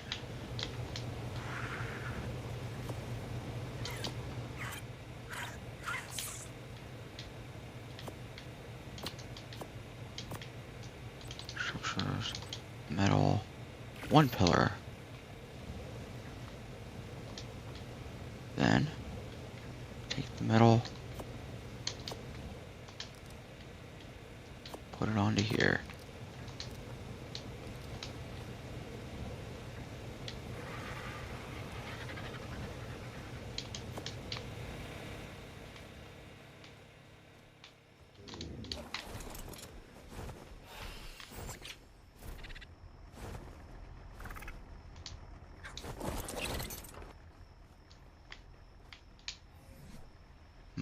I have to double check.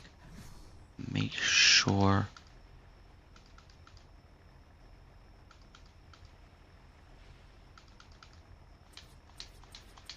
There we go. That's what I want. Now I gotta make sure that I can get a dino up there.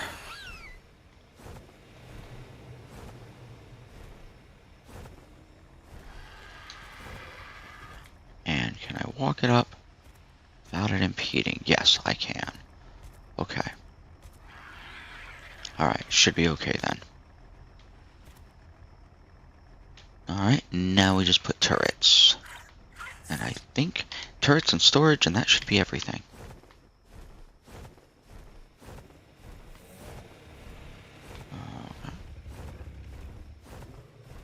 Nothing fancy, just a gunboat. Do I have...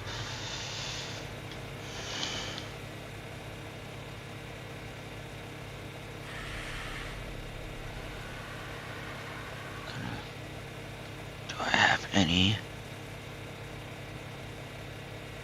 preserving bins in here for storage?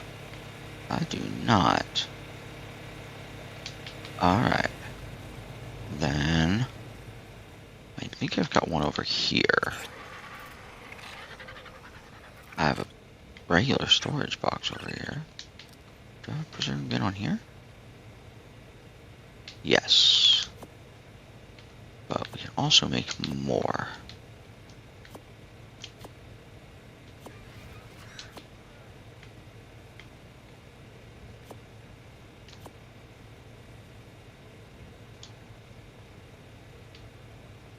Preserving bin.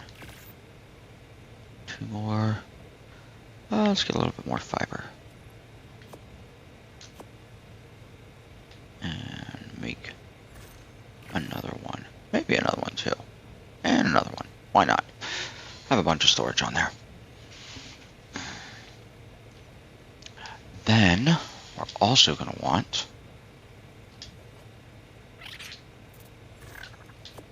alright, so 6 preserving bins. That's plenty of storage space for stuff. We're going to want an indie grill. Indie grill. What do I need for an indie grill right now? Structures, cooking. I've got the crystal. I've got the cementing paste, and the oil, I think, is also on here.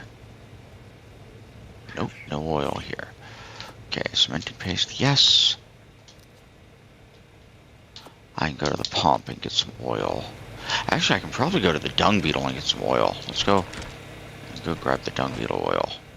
That'll probably be enough.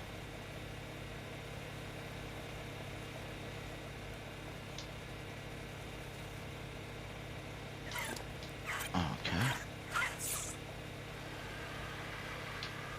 Really? Only 5 oil? Why is there only 5 oil? There needs to be more oil made.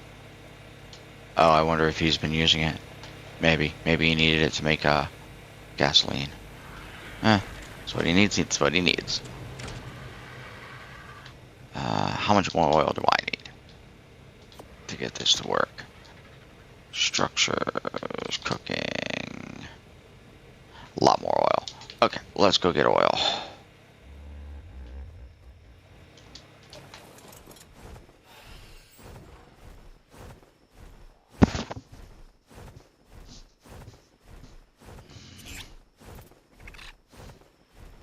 He's probably been making a lot of gasoline.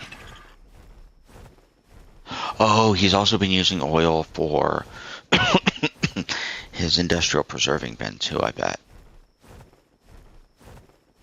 Making cooked prime jerky, or whatever prime jerky that is. Oh, shoot. You know what? I better go check. Make sure my baby dinos are doing okay. They've been out a while.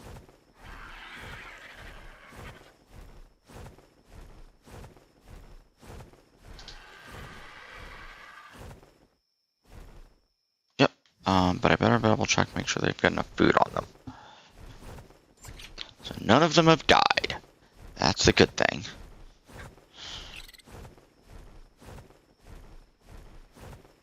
So what happens when I multitask? I forget about things. Lucky me. Nothing bad happened.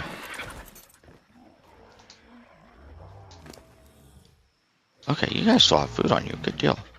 I'm gonna grab some more food for you and put them up there. Do. There we go.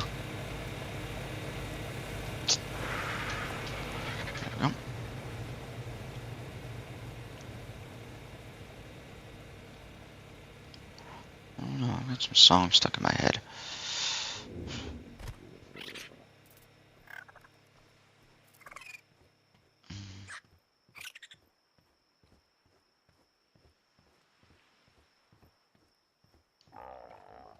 Well, way to get rid of one song is to put another song in your head.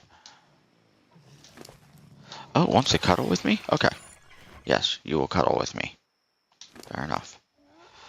Yep. Let's see what happens when we do that. Okay. to wait and then pick up more stuff. I certainly don't need this rifle. Wait, what is this rifle? It's 183. We will hold on to it, maybe give it to Clayton. Clayton could probably use a decent rifle. Okay. Other than that, I was going to grind it, but... let's see.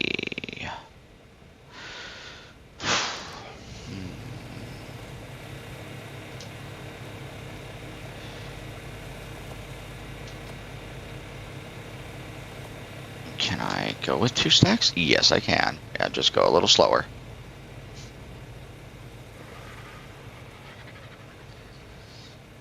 What level am I? Just out of curiosity. 86. Anything good at 87? I don't think so. I think 85 I picked up. It was 85 where I got the bio grinder, I think.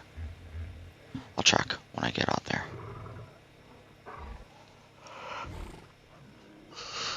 Huh. 85 was, I think, the bio grinder and the gene scanner and gene storage area.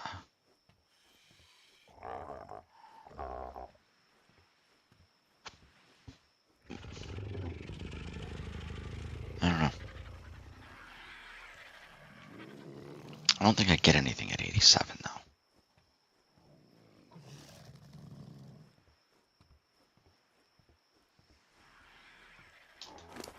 Wait, what does he want? He wants to go on a walk? Maybe a little later. First things first. Put some food in your inventory. Okay. He wants to go on a walk for me too. With me too. Put some food in your inventory. Okay. Wait, what does he want? He wants to cuddle. We can cuddle you. That'll do just fine. Oh, and you're hungry and starving. Well, good thing you've got that. Better go run and grab more raw meat.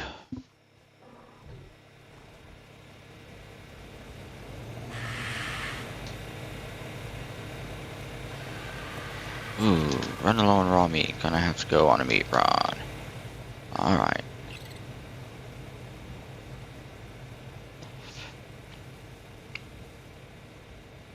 Pop my Rex out. I can pop the... Oh, shoot. You know what I did do? I forgot about the egg. And I bet you... Yep. Well, there went 2.5 hours. Oh, well. Forgot about the egg. Dag nabbit. Oh, well. Win some, lose some. Good lesson to pay attention. I can breed up another egg. Started hatching. Dang, that could have been a good Rex. I don't know if it would have been a good Rex, but it could have been a good Rex. Now I gotta wait another 2.5 hours to find out if I get a good Rex.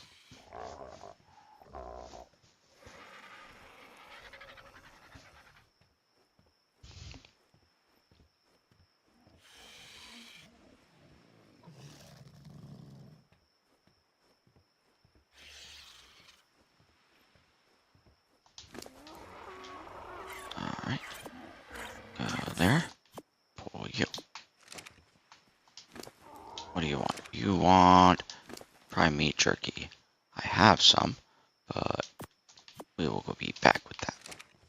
I don't really know if we need to imprint these guys, if they're just going to go into the grinder.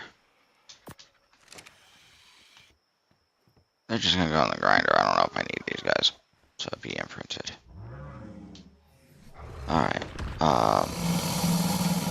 You know what? We might not even go hunting with the Rex. We might just go hunting with the RG. Let's go hunting with the RG. I bet you I can do a little faster hunting with the RG. I just gotta find some parasaurs and Pheomias to pick up.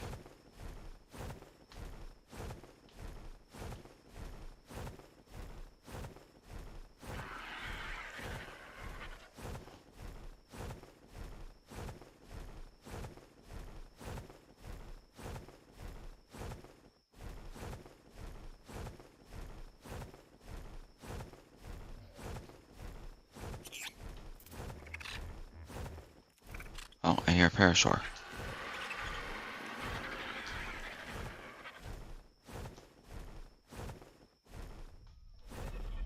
Where are you, parasaur? I know I heard you.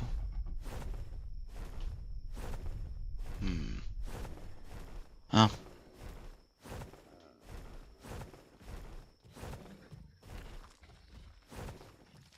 Nope.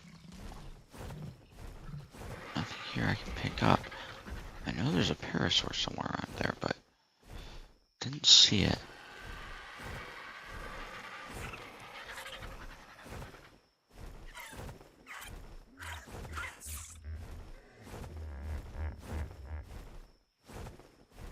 It is around here. Where? Where are you?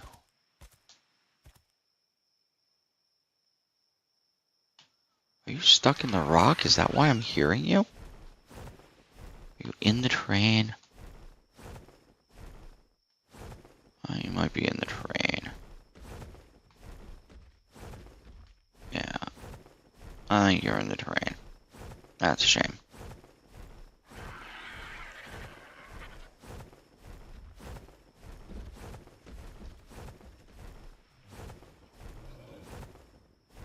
That's a metal node.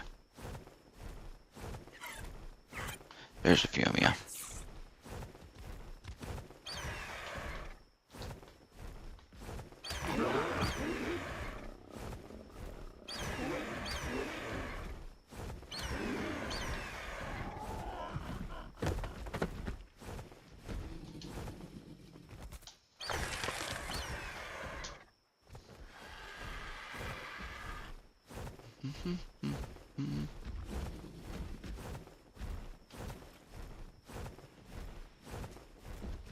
Stego, Bronto,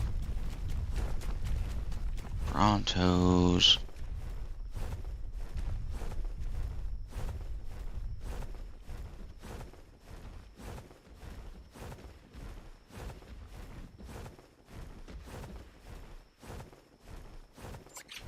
Stego.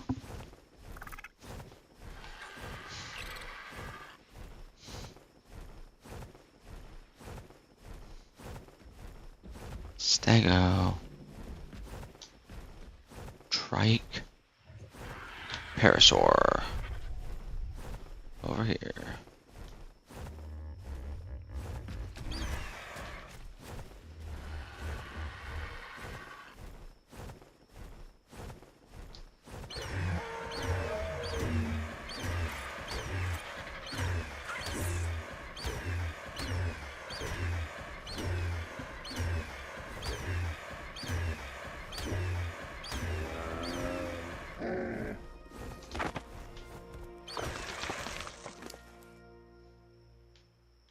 Okay.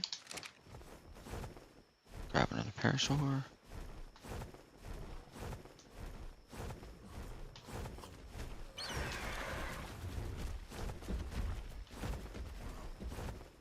Bring it over here.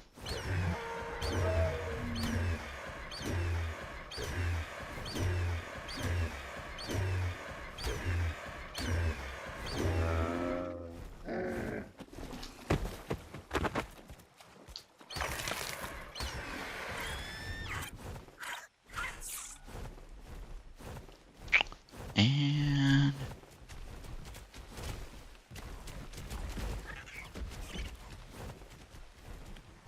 no, I don't want the babies. Move. Yep. There you go, that'll work. It'll work quite nicely.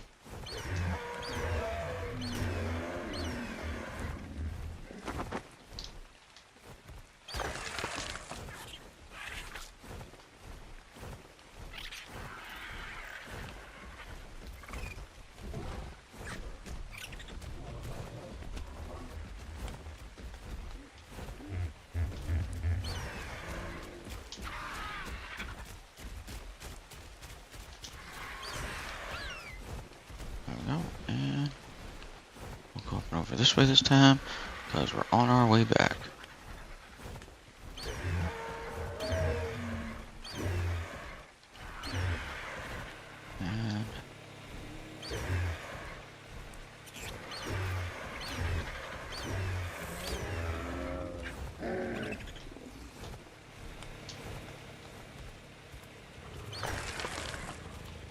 Okay. There we go. We got a couple of stacks of prime meat, or regular meat, raw meat. That should be good. Let's bring it over here. Really, come on. Up, over, down. There we go.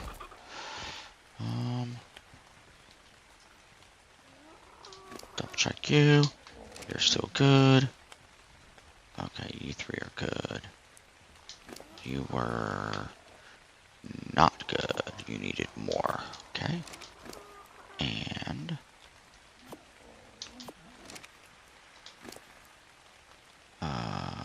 you might have been good, but we're gonna pull you out. Come over here. And oh yeah, you definitely needed some more.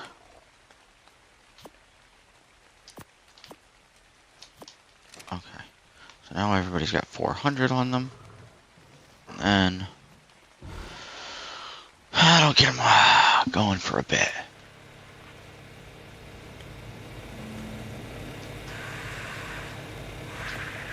Next up, we're gonna want to grab his Rex, breed it up.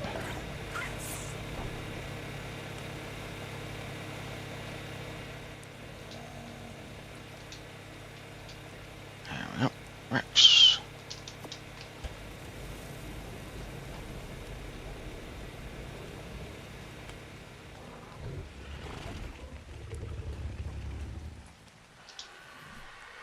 Make sure you're female, right? Yep, you're female. Okay. Throw you out.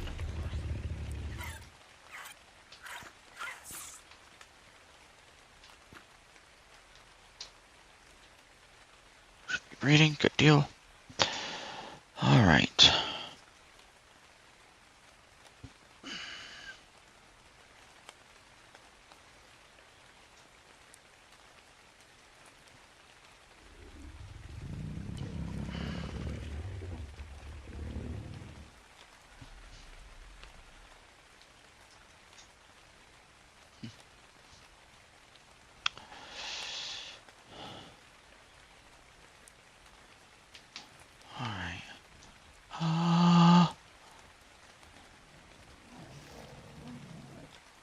Okay. I don't know, do I really need to? You're just all fodder. You're kibble fodder. I'm not going to imprint you guys. I don't really need to imprint you guys. You're just kibble fodder.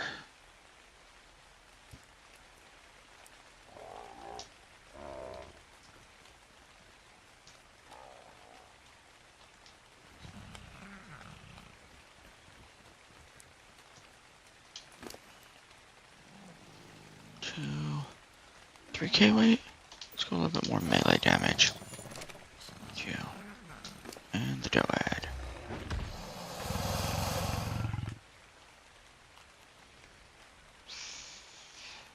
Let's go with more weight.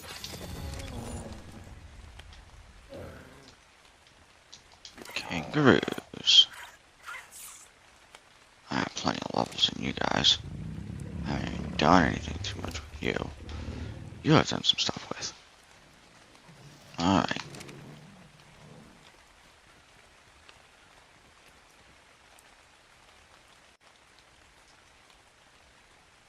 Come on, drop your egg. There you go. Okay. Behavior. Disable. Cryo you up. You'll be ready to breed again in 11 hours.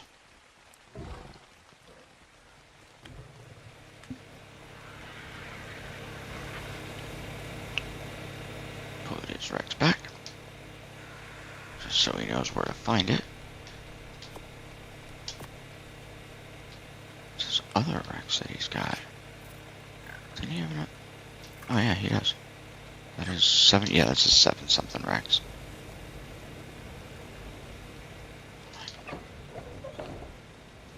Okay.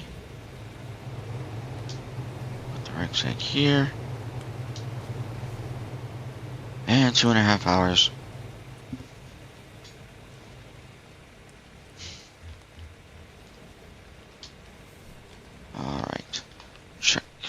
storage there.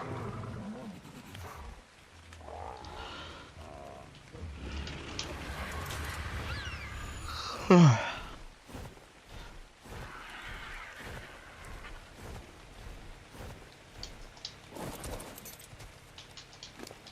check, make sure we're okay. We're all good there.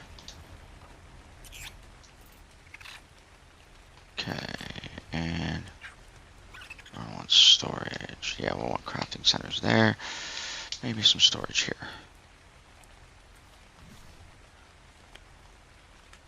Let's see, how do we want the crafting? Well, there's gonna be metal there. We can cook the metal up in here. Then we can put smithy here. And we can put the storage over here then, I suppose.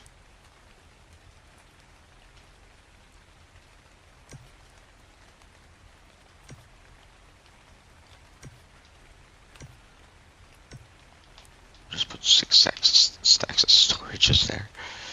Okay, that'll work. Alright.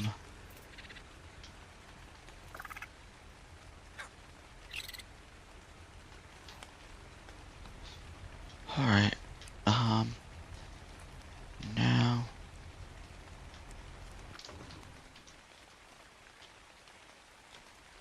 More fridges. Okay, metal should be cooked up for the indie grill. We can put the indie grill up.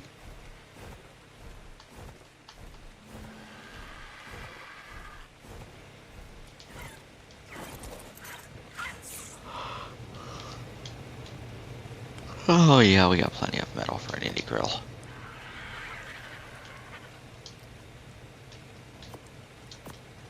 Structures, cooking.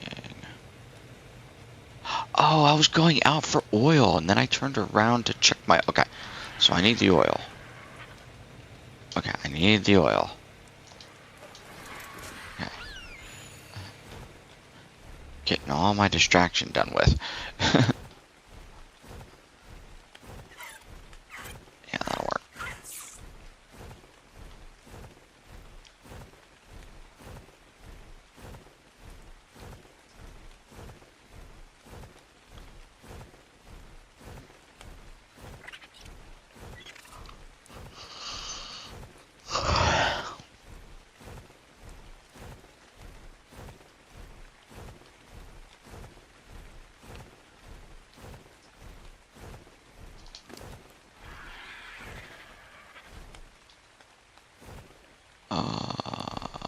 We want more weight on you.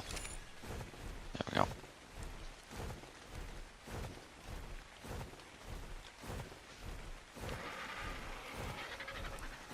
Oh, it's all rainy and foggy out.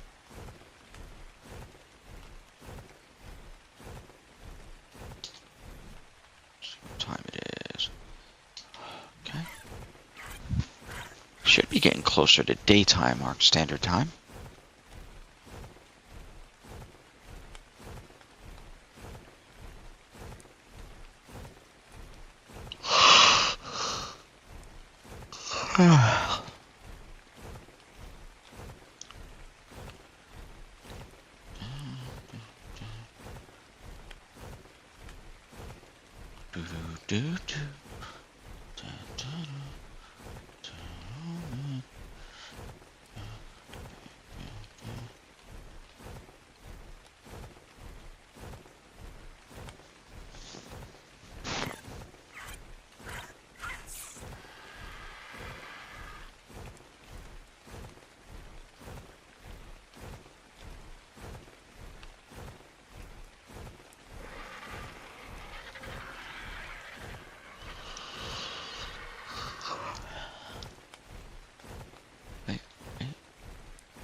That way. Go that way. There we go. That's where I want to head.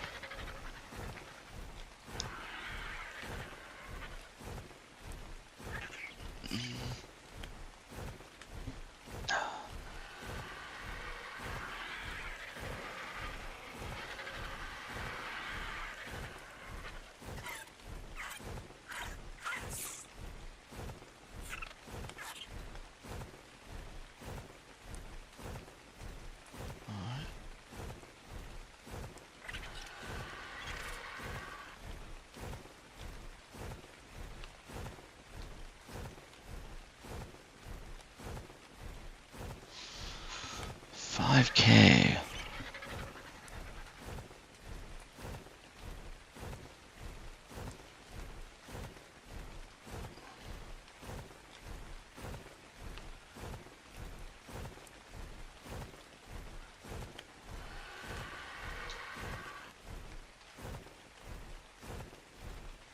Yep.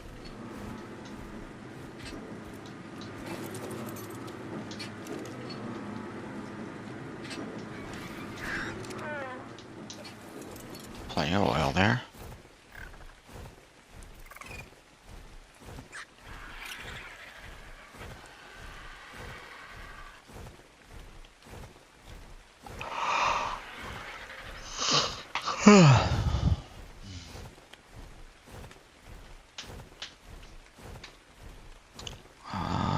Map. Yep, that's where I want to head.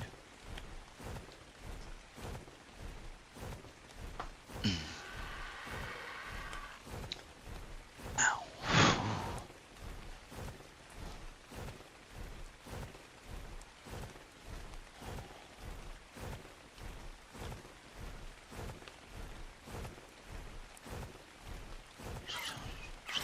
Yeah.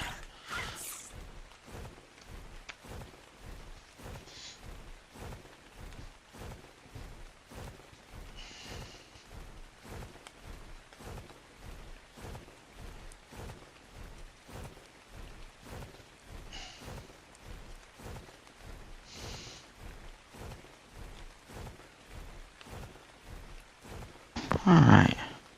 So.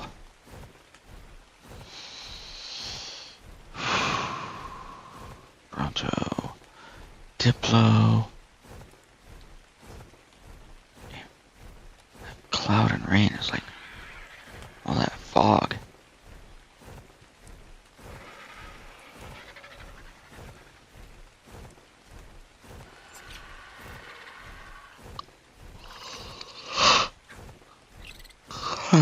Get below the fog, maybe. See if I can get below the fog. Yeah, kind of works out a little bit better. A little bit better.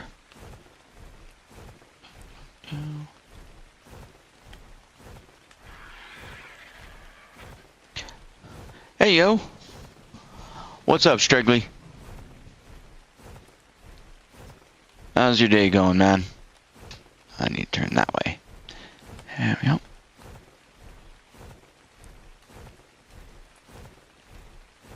Been a while. Yeah, I haven't streamed in like ages. I've decided to restart my channel up again, get it going again. Plan is to play a little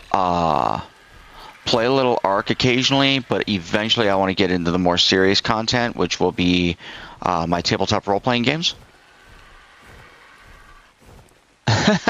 Well, I certainly appreciate that, man. It's awesome. I wish that I had stuck with it 7 years ago and did a little bit more of this. But I moved, got into the new place, and took too long setting up my studio for running it. And then finally I had a buddy of mine he's like, look, you need to get back on your Twitch channel. So I finally took him up on it and decided to get back into my Twitch streaming. And my YouTube streaming, stuff like that. And we're going to be doing a little tabletop role-playing games and a little bit of Ark. Those are my main passions. Ah.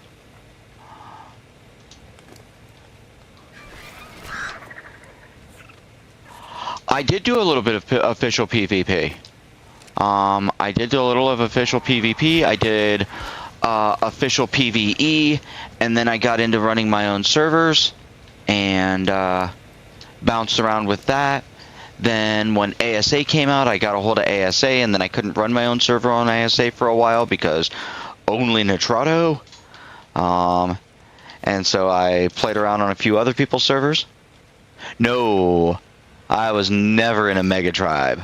No, I was in tiny little tribes that got our butts kicked regularly by mega tribes, but it was still fun nonetheless.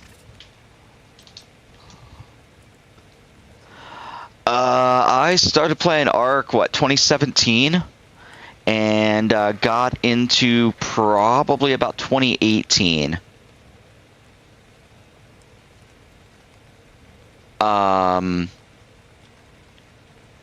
Yeah, it was right around Aberration, but when a few of my what's up? Okay, yeah, it was probably Aberration. I probably did a little bit of Aberration with a buddy of mine, and then later on he was on a PvP server on Ragnarok, and I jumped into his tribe for a bit, and then built a separate base elsewhere. And then they got bored with PvP, and they're like, we want to try PvE. And I'm like, I'll go looking for a PvE server. So then we did about 8, 9. So we did PvP for about 3, 4 months together. And then we did PvE. I was on a PvE official server for like 8, 9, maybe a year. 8 or 9 months, a year. And then I started running my own servers for a bit. Here and there, and testing things out, trying things out. And then ASA came out, and I got big into ASA, which is what I'm doing now, playing a little ASA. And let's see, so cooking, let's do that. And but in order to do that, I had to get on either official or unofficial servers, and I haven't played ASA on official yet. I did unofficial server ASA. But I was on a French server recently, and I played on that for about 6, 8 months. And that was just recent, but I didn't stream any of that. Yeah, you might have seen, oh my gosh, my early ab stuff. Oh gosh. When we found when we discovered the basilisk, you might have seen that. Nope. Oh, was I on a tribe with a... I don't know if I was on a server with a tribe named Oilberg, but I know I was never in a tribe called Oilberg, but I might have been on a server with that tribe. I don't know for sure. It's been a long time.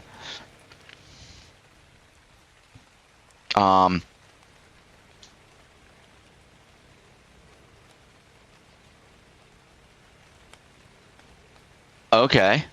I don't know who the mega tribe was that raided us, but they were pretty friendly guys.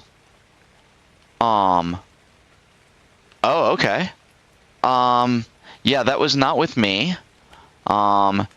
We had some alpha tribes on the Rag server raid us, and they were pretty cool about it. They brought in like a manic armor, a griffin, a couple of RGs, and some pteranodons. And just really hit us hard and fast. And we, my buddy, he meleeed their griffin because it got stuck in some trees and killed their griffin. And then we teamed up as a trio, me, him, his brother, and him, tagging tag teaming up on the manic armor that they had. Because we had little bows and arrows and crossbows. We have time to check the chat history? Okay, I'm going to have to ask my tech guru how to do that. Because I have no idea really how to run my channel. I kind of just ask my buddy. And he kind of knows what he's doing. And he tells me what to do. And I say, okay, I'll do that. But yeah, I can check it out. Let's see. But yeah, just click on your name. Okay, hold on 1 second. Let me try that. Nope, that's not working. That one? Nope, not that button. Huh. I do not. I cannot click on your name for some reason. Nope. Nope, we had a stone base, and we were over there by One Tree Cave. kind of over by Blue Ob, where the rivers go inland and it goes into that cave, that really big cave that has that one tree in it. We call it One Tree Cave. Oh, and oh no, and I never built a wooden beach on the base on Crystal Isles. Crystal Isles, I never played on official. I don't think it ever was an official map. I did have a stone base on a dedicated server on Crystal Isles. Also, way up high on one of the floating islands.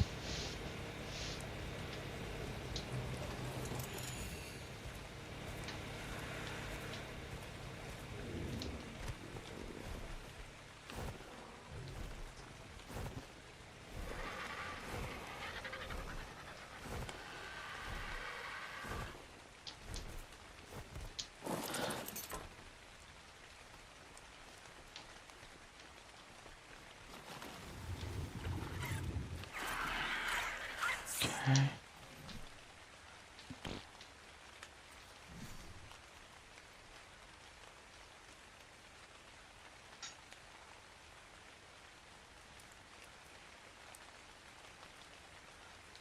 Nope.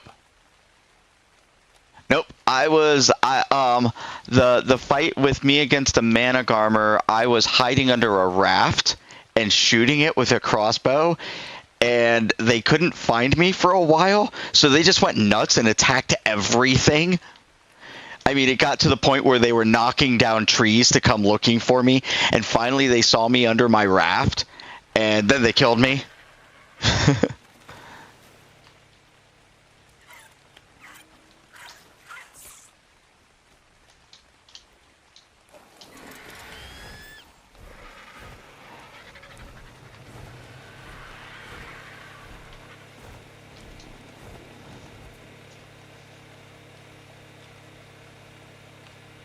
Yeah, when I was on PvP, we were never... I don't think we ever got to getting an RG. We weren't that good. I think we had an Anki, some Parasaurs, a Moshops, maybe a Stego. But I don't think we ever had an RG. And we got Foundation wiped a couple of times. It was fun. It was good times. And then I built a base out in the desert, and I had some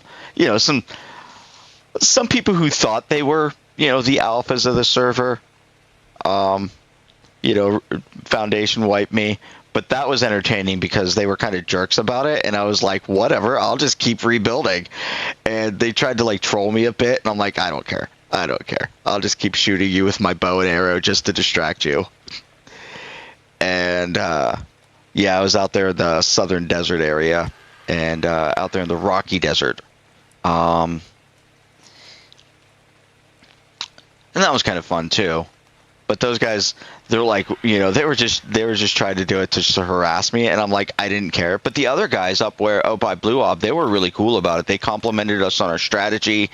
And they're like, man, you guys fought really hard, and you had some really good strategy going on. You were really coordinated well. But we're going to come back next week and Foundation wipe you anyways. And we're like, okay. They were just really cool about it, though, so we weren't too mad about it. But no, I've never been in a mega tribe. I've never been in any kind of big tribe. What was his tribe's name? It might have been... It might have been Swamp Sickness. He might have named the tribe Swamp Sickness, because when I joined him, he says, look, we all have Swamp Sickness, Swamp Fever. It might have been called Swamp Fever. And he's like, we all have Swamp Fever, and you're going to get it too, and we're not going to bother to cure it. That was my buddy. And I'm like, okay, I can live with having Swamp Fever. So he might have named the tribe Swamp Fever. I didn't pick up the name for this tribe until... Oh, really? I mean, gosh, I don't know if I've ever interacted with you. We might have interacted. Were you ever on a PvE server? A Ragnarok isolated... legacy PvE server? Okay, because that was a big PvE server I played on for a long time, and I got a lot of help from a lot of the people there early on, and then I went back and just like helped the crap out of everybody I could find, and it was just a really good experience on that server. Absolutely amazing experience. Great people there. Um, that's when I picked up the tribe named, I named my tribe Just Visiting. As you can tell, my tribe name is Just Visiting. And I named it that because I was looking for a PvE server. Driftwood or Strake?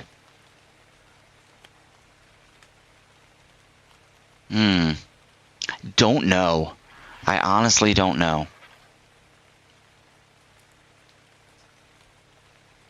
Man, it's been 7 years, and I'm clocking 50 years old right about now. Next year I'll be 50, and my memory's not great about that. But when my tech guru, Cocaine Pinata, I'm pretty sure if I interacted with a lot with a tribe named Cocaine Pinata, I'd remember. So if we did interact with that tribe name, it might have been once or twice, and not frequently, not often, not a lot.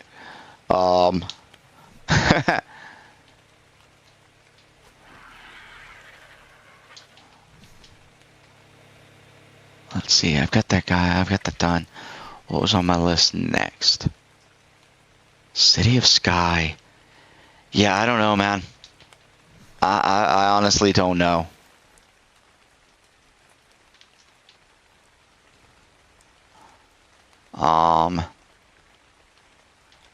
Because I was on the PvP server for like 3 or 4 months, and then I spent like 8 months to a year on the PvE server.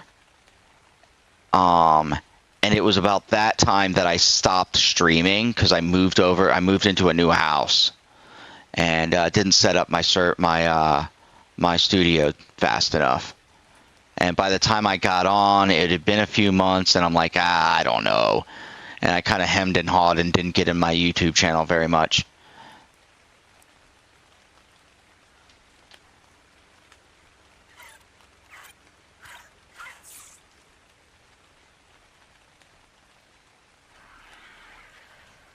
But are you into, are you down for joining a PvE server?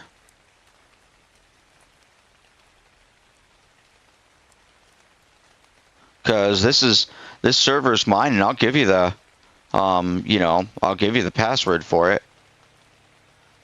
Okay, that's cool. I understand. Some people like the hardcore competition. I've gotten a lot into like building and breeding dinos, and I'm not good enough to make that with PvP. Okay. Right on. I definitely feel that too. I know that I had some frustrations with Wildcard. They definitely need to. They've done some optimization recently, but it could use a little more. But they have done a little bit. Oh, you're talking about snail games. Okay, I see what you mean. You mean snail games. Yeah. Yeah, I'm not too fond of snail. But, like I said, I'm still, I don't play any games other than Ark on the computer. I've looked at Rust. I've looked at Conan Exiles. I looked at that Viking one. I can't remember what it's called, but there's a Viking survival game. Oh man. Yeah, okay, that sounds not good. Yeah. I've heard a lot about snail games playing on their own tribe, and they would mesh. And they would admin command stuff in, and they would admin kill dinos. Yeah, I heard about a lot of bad news about that. And, yeah, and they would ban people. Yeah, when they would start, when the people would start beating them even through their cheating, yeah, they would ban the whole tribe. I've heard about that. Yeah, I'm kind of, it's disappointing that a publisher would do that. Um, you know, just play the game, enjoy the game. I was never good at PvP. I got destroyed so many times, and it never bothered me. I was never upset about it. I was like, I'll just be back next week and rebuild my base. So,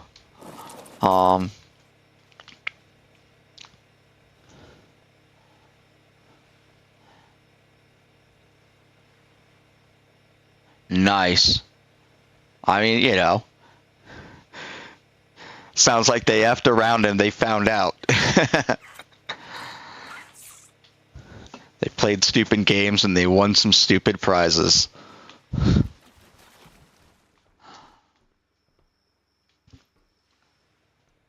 So yeah, as soon as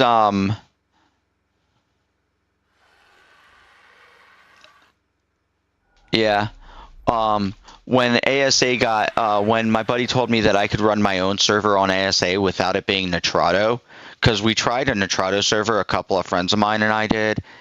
We tried running our own Nitrado server, and our save got corrupted, and we went to Nitrado to fix it, and Nitrado wouldn't fix it. They wouldn't even refund the rest of our year for the server or convert it to a different server. They just said, nope, we can't do anything. 12K is not bad. I'm clocking about double that. But I also don't play other games. So I've got somewhere in the range of like 25K hours.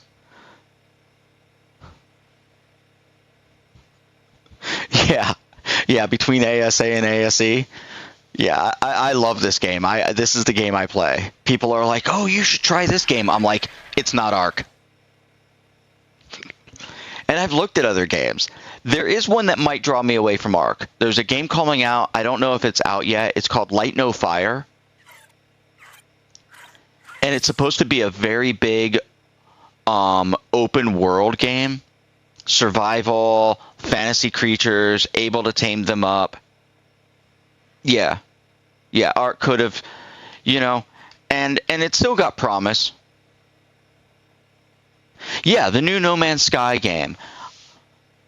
Yeah, same devs as No Man's Sky. I understand that they kind of messed up with No Man's Sky by making some claims that weren't true, but I'm hoping that this Light No Fire turns out to be okay. It might be something that draws me away from Ark. But I tried that Citadel Forged in Flame, and it wasn't the same. I looked at Conan Exiles, not my shtick. I looked at Rust. I looked at that Viking game that was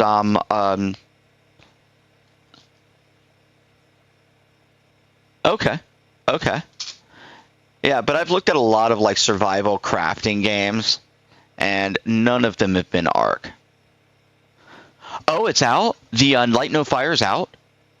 Ooh, I may actually buy another game then. Oh, no, it's not out yet? Oh, No Man's Sky? Okay. No Man's Sky's out. Is still out. Okay, and it's doing good? Good. I really want to try that Light No Fire. They say that the world is the size of Earth. And I'm like, I so want to try that. I love big maps. I'm a huge fan of large maps, which is why I like Ragnarok here. We're going for autocannons are my next on my list then.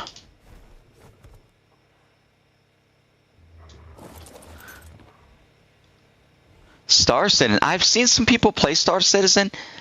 If I was going to get into a space game, I would probably be more interested in something like EVE Online, if that's still around. Okay. Maybe I'll look into it. But I've watched people play Star Citizen, and it doesn't seem like my shtick so much.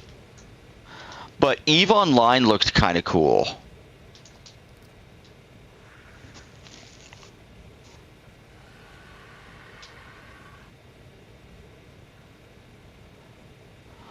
It kind of had that Worm Unlimited feeling. I don't know if you've ever heard of Worm Unlimited.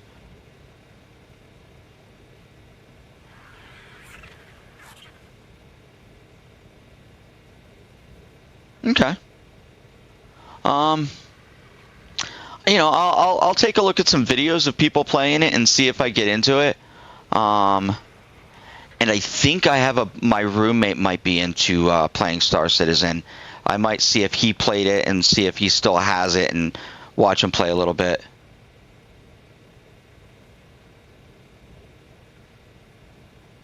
Oh, if I like the way the game looks, I have no problem buying the game and getting into it. It's just like the problem I have with games is I don't want to play 6 or 7 different games. Oh, tabletop. I'm going to run right now. My buddy has asked me to run a 3.5 D&D variant. So I've been playing D&D since I was 7. And as I said, I'm getting on 50 now. So I've been playing D&D for like 43 years now. And so I'm playing 3.5, a lot of house rules, a lot of homebrewed stuff. And we kind of like fiddled around with character building. That would have been last night, Tuesday night. And he's got a couple of friends over, and we're going to add a few more people. And I do an open world, my own build. Oh, okay. Oh, bummer. I'm sorry. I can't get into 5e. It's oversimplified for me. I like complexity. I mean, you're welcome to watch anyways. You know, my stories are incredibly in depth. Like I've been running the other game that I'm running. I should probably actually play the game instead of just standing here talking. But I have been. Oh yeah, we're looking at auto cannons. I've been running that game for like 3.5 years. I have heard of Daggerheart. I never got into watching Critical Role. Nope, not that one. Electrical, that's what I want. Defenses. And let's get only one. What am I missing? I'm missing metal ingots. Okay. I know that Critical Role made it really popular, made the game, and they were really popular with the 5e. The other thing I would probably live stream if I got the opportunity to would be I do a World of Darkness Vampire the Masquerade Detroit After Dark. So also a little homebrew in that. But it's and then I'm working on my own rule system that I'm calling it the OSS. And I'm calling it the OSS because it's going to be open source. You've played World of Darkness or White Wolf, Vampire the Masquerade, Werewolf the Apocalypse, Hunter the Reckoning, Changeling the Dreaming, Mummy the Returned, Wraith the Oblivion, Mage the Ascension. Yeah, great system, a lot of fun to play with. All those are different games, but they're all World of Darkness games. So it's like Vampire the Masquerade, where they have like the different clans of vampires, and then you have Werewolf the Apocalypse, which was different tribes of werewolves. Then you have like Changeling the Dreaming, Mage the Ascension. Yeah, Vampire the Masquerade. Yeah. That's all part of World of Darkness. Yeah, it's fun stuff.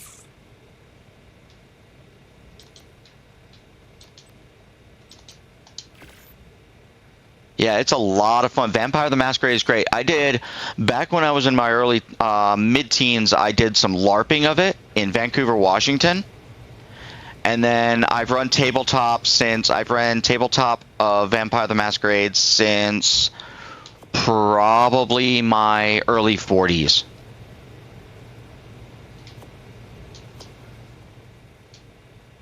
I've run a little GURPS. I've run a little Call of Cthulhu. You played a Gangrel. Right on. One of my early characters was a Malkavian. And then in LARPing, nice. In LARPing, I went to play a werewolf, and there was an incident in which they had to call the world storytellers over in Sweden or Norway or one of those Norwegian countries. Yeah, they had to call the world storytellers up because I created an incident with my werewolf. Yeah. So after I played my Malkavian, I wanted to play a human. So I went to the local storytellers and I said, "Hey, can I just play a human?" And they're like, "You're so gonna die your first night." And I'm like, "Okay, can I play a human?" And they're like, "All right." Well, I survived the first night. My character was like an investigative reporter for a local newspaper. And I thought that I had discovered a cult of Satanists, and I was going to do a report on them. I was going to do a story on them. Well, it turns out they were vampires, and I got locked up in the Tremere Chantry. And here's the kicker. I escaped. As a mortal human, I escaped the Tremere Chantry. So then I went to the storytellers, and I'm like, can my human not be a human anymore? And they had a good laugh at me about that. And they're like, you can play a werewolf. And they're like, you have your first change. Come back next week. You're confused. You don't know what's going on. You had your first change. So I came back the next week, and I started staking vampires and throwing them in dumpsters. So I was captured, and they were going to bring me before the Prince of Vancouver. But the Prince of Vancouver was in a council meeting, and it just so happened that the Prince of Seattle was down in Vancouver, and he was friends with the guy who played the Prince of Vancouver, and he's like, you can adjudicate this matter for me. And so I was brought before the Prince of Seattle, and that's where things went terribly wrong. I killed the Prince of Seattle. I went Krenos, and I killed the Prince of Seattle.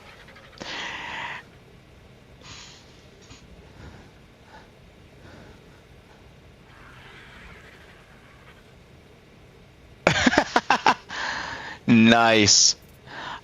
So when I killed the Prince of Seattle, they ended up calling. First thing they did was the local storytellers of Vancouver got together, and they're like, "What do we do?" And they're like, "I don't know." So they called up D.C., Washington D.C. They woke people up and they said, "What do I do?" And they're like, "That's not us. That affects the world. So you got to call Europe." And so they called where the world storytellers were in Europe, and it was daytime over there. And they got in touch with them, and they're like, well, the Prince of Vancouver just got killed by this new werewolf pup. And they're like, nope, didn't happen. Rewind time. It didn't happen. And they're like, never happened. We're not ready for that. And so they completely undid all that story. I might have started off a war had they not. And it would have been cool, but... You know, I understand. The world storytellers the Camarilla wasn't ready for that. And they were like, nope. But that was my LARP for White Wolf. And that was good times. Let's see, I need electronics. Do I have electronics in my vault? But yeah, I've run some tabletop White Wolf, some tabletop Vampire the Masquerade. I like the city of Detroit for it. So I generally run it out of Detroit, and it's called Detroit After Dark. Good times. The prince of the city is this kind of Matthew McConaughey kind of Southern gentleman guy. And he is not on good terms with the Camarilla. So, let's see, how much longer on that? That's going to be an hour and 49 minutes. Okay. We are going to grind up a couple of these stabby stabs. Electro stabs. And he's got a Tsimichi on his council that asks for weird things. Basically recruits new vampires in the city to go and get them things. So when my players showed up and they were new to the city, they were introduced to the prince and his council, and the Tsimichi elder asked them, okay, I have a mission for you. I want you to go down to the dock, to this boat dock, and in the office of it, there is a bonsai tree. Get me that bonsai tree. And that was their job.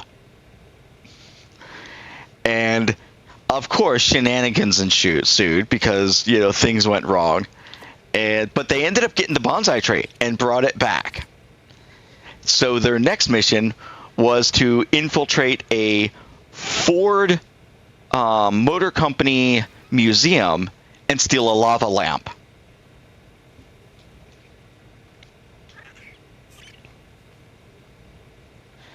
And it was because the Tsimichi had a power that would allow them to touch an object and see where it's been and continue to look around at where the object had been when the object had been there. And so they were searching for something specific that had been in these areas some time ago. And that's why they wanted the bonsai tree and the lava lamp. Composites, electronics. 200 electronics, how to do it. But yeah, that was that.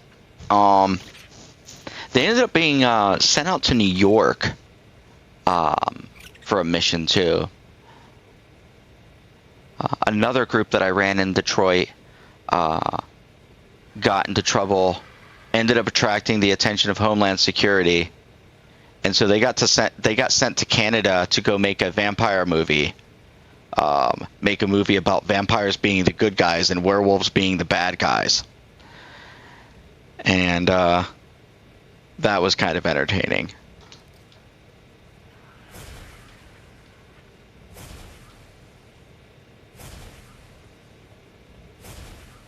But yeah, if you know, I know it's not the 5e version of D&D, but if you wanted to watch it, my story's pretty intricate.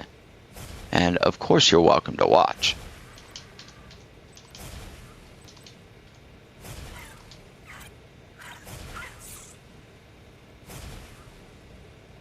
And we host it we do Tuesday nights. And I think we start around 6 o'clock or 7 o'clock at night. Okay. Fair enough. Fair enough.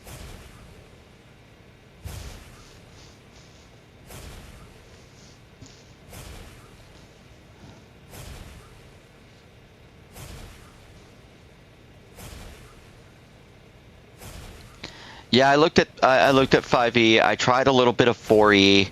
I played a little bit of Pathfinder. Pathfinder's kind of okay. But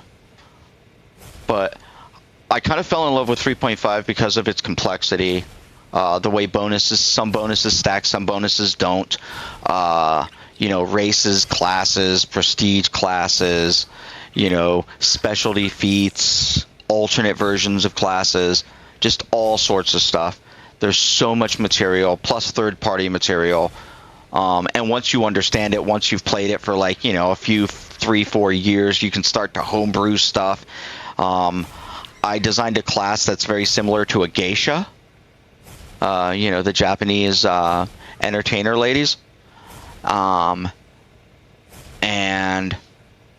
I've designed all sorts of different classes.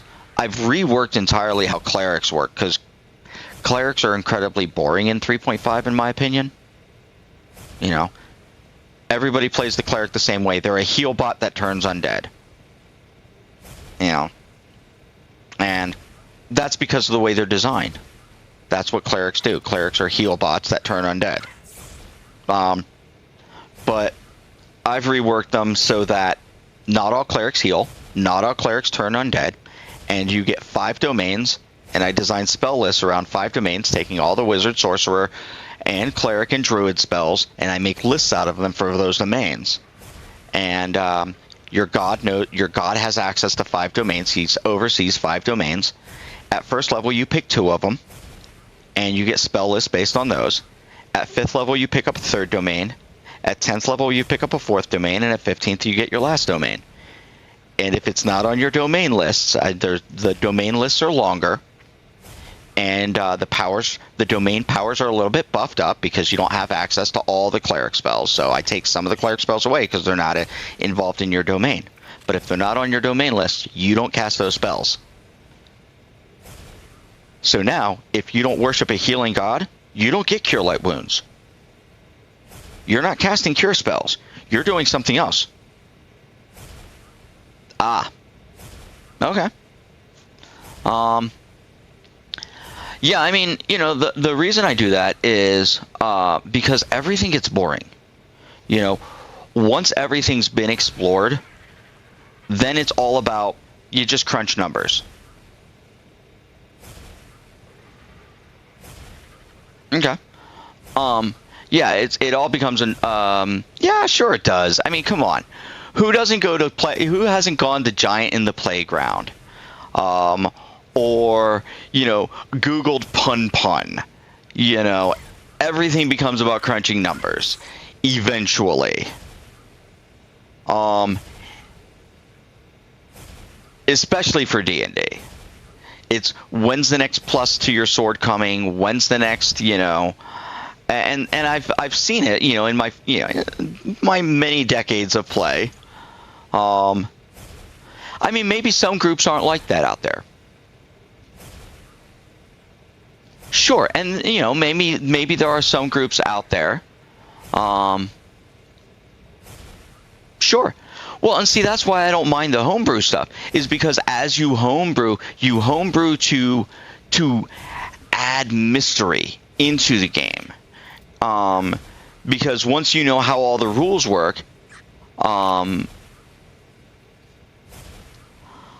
don't know. I think when it comes to combat, people really like to win, and when it comes to the combat of things, and you think about winning and you want to win, you're gonna put together good feats, good skills, good spell lists, and the more you do that, the further you optimize. I think it's a natural extension of wanting to overcome those challenges.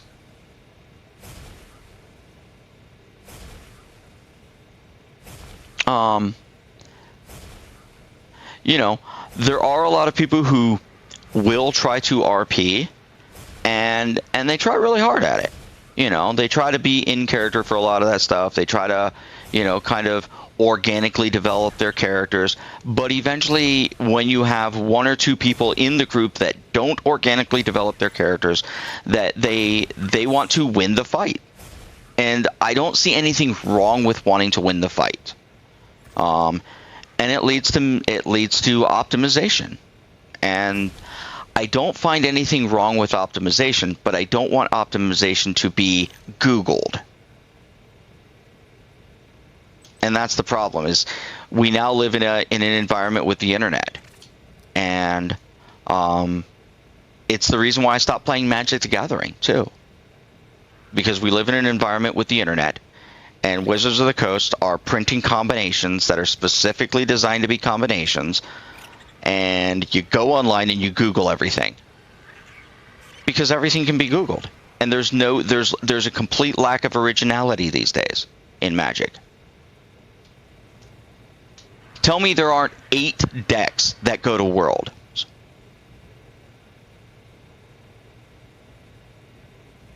That you can't literally, you know what 8 decks are going to Worlds. And it'll be months out. It might even be a year out. No. We're talking back in late 94, 95, 96? No. Nobody knew that stuff. Sure, I've played casually, and I've had a lot of fun playing casually. but I got out of it because, it does become. I mean, I even got bored because everything seems so formulaic when you look at the cards that are coming out now. But I started playing back when Ice Age came out, the first Ice Age set. So it was right before Alliances. So old play, 94, late 94 is when I started playing. And so what do I need for more of these structures? Defenses, nope. No, Spider-Man didn't bring me back in. I really do not like the worlds. What do they call that world? The world something. I don't like it. I don't think Gandalf and Spider-Man and some guy from Fortnite, Universes Beyond. Yeah, I'm not a big fan of that. I don't think those should be together in a Magic deck. I think that, just stick with things like, Gideon and Teferi and Joyra. You had those things. You had cool characters. You didn't need everybody else's characters. You didn't need the cash grab of all that other stuff. Back in 93, 94, 95, they made cards. Yes, no, none of that. Not interested in any of that. I mean, it's fine for people who want it, but that is definitely not me.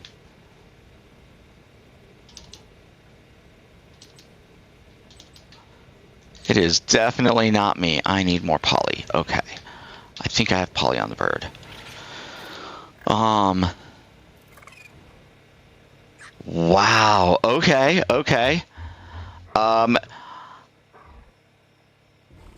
I don't know. I mean, when we talk about things that are 2000 plus, I mean, I stopped a little bit in 97, and I think that's when Weatherlight was coming out. And then I got back into it maybe in 2001, 2002. No, I got back into it roughly around 2000. Yeah, because I went up to Alaska, and on my way up to Alaska, I bought somebody's collection that was selling their collection. And, rocks. Are you talking about the Rhino people, the Rocks tribe? The tribal of Rhino people, that Rocks? Because I think that was much later than 2000 or 99.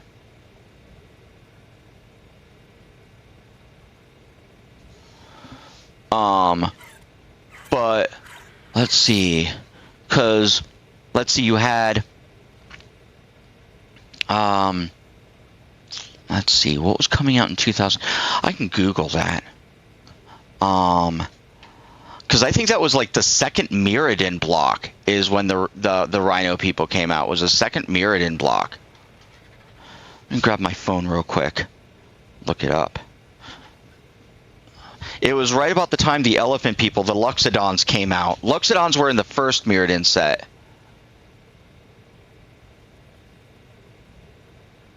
Oh, that card, Rocks, that card. Okay, now I know. It was a singular monster, not a tribe of it. Okay, yeah, now I know what you're talking about now. What was that? Was that Onslaught?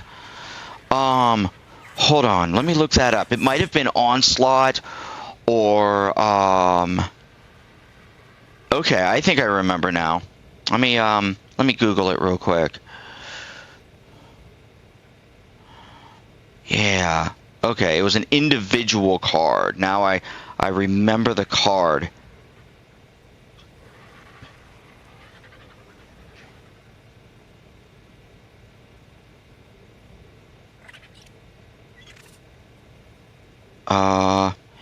It is from, yeah, it was from 2000 Magic the Gathering. Here's the original set, I think. It was 10th edition, 8th edition, 8th edition.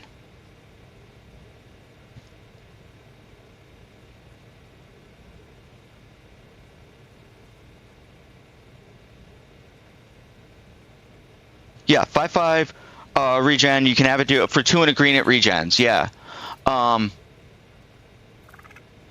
No, the Mirrodin had a. Was it Ravnica that had like the cat folk and the elephant folk and the rhino folk? Let's see. Rock's Faithmender. That was a. That wasn't.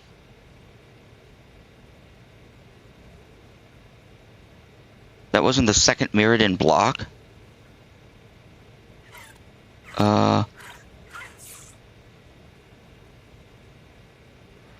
What set was that from?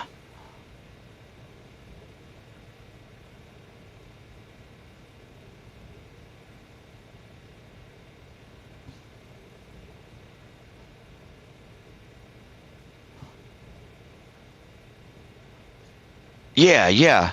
It had Catfolk, and I think it had like the Luxodon were in there, the Elephant People, because there was the Luxodon Warhammer. That was it was an equipment that gave your creature +3/+0 trample and lifelink.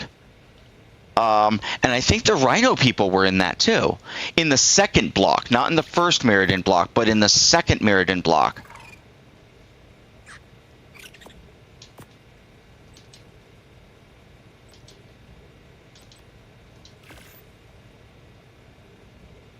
Darksteel was part of the first Mirrodin block. So there were 3 sets in the first Mirrodin block. Darksteel was the first one.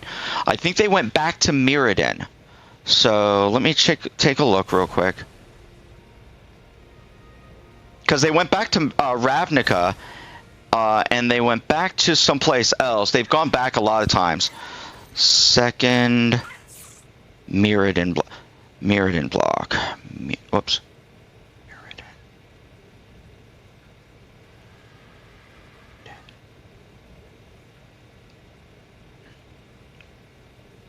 Block, BLOCKMTG, search. Mirrodin Besieged was part of that second block.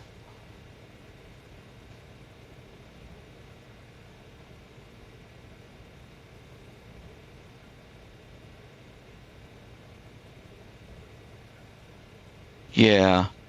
I don't know what was all part of that, but yeah, there was a bunch of different. Yeah, Scars of Mirrodin, Mirrodin Besieged, and one other set.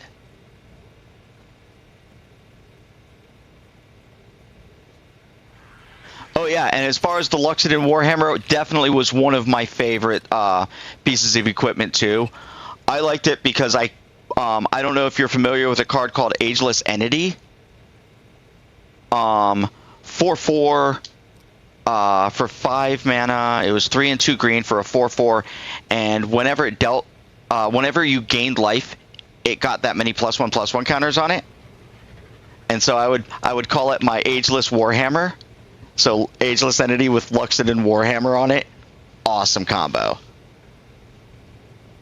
Yeah, it's a 4/4. Whenever you gain life, it gets that many +1/+1 counters on it. So you add the Luxodon Warhammer, which gives it +3/+0 trample lifelink. So now it's a 7/4, and you swing, you gain 7 life, it gets 7 +1/+1 counters and becomes a 14 something.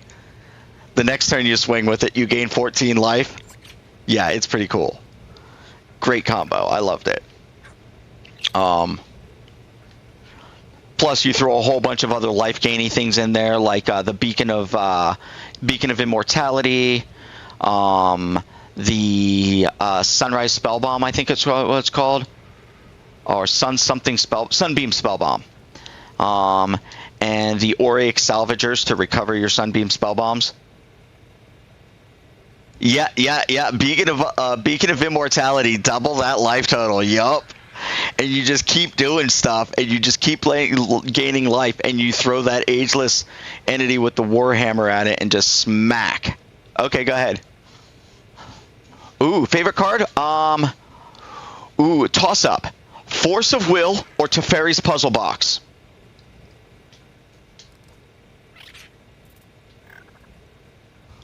Do you know either of those cards?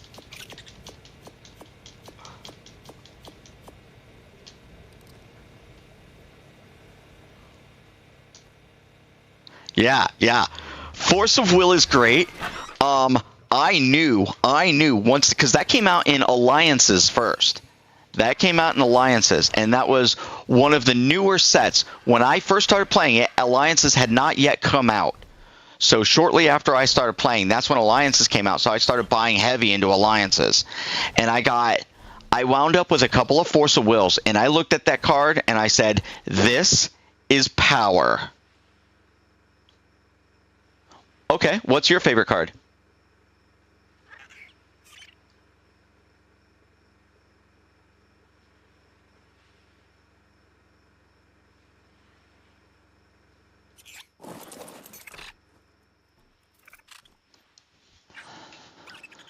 Oh, okay. Okay. Hit me up with it. Tell me what it is.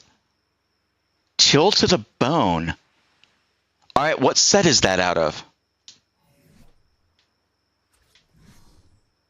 Oh.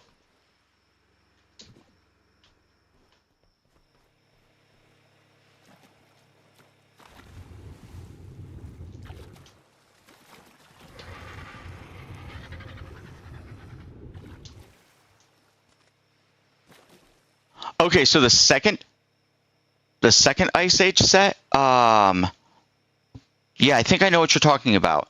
It was so the first Ice Age set came out around 93, 94. Yeah, Cold Snap. Yeah, that was the second one. That came out. I can't remember when that came out. It's funny that you like that one, but the first Ice Age, so Ice Age, the set Ice Age, came out and it had a counterspell in it. It was just called Counterspell, just like the old regular Counterspell, but it had a new artwork and and it had new flavor text. And the flavor text is phenomenal. It said, "The battle was going poorly for me. Zur boasted that he would eat my soul, but all that he ate were his words." And I love that quote.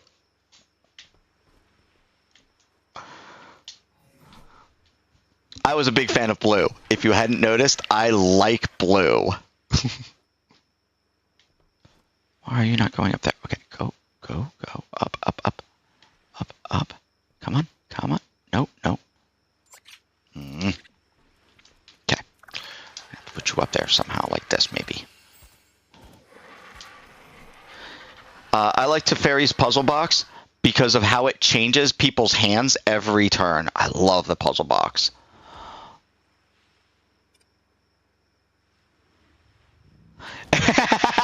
You're one of those players. I build incredibly bizarre decks. I built a creatureless deck that was blue, black. It was all 5 colors, and it was absolutely fun. It was a lot of fun because I didn't run any creatures in it, not a single creature in the deck. But it started off blue, black, white, and eventually it included all other colors. But my first incarnation was all about Breath Stealer's Crypt, Teferi's Puzzle Box, and then a bunch of counter spells and kill spells, and then control magics and creature steal spells. So like things like Ashen Powder, Animate Dead, control magic.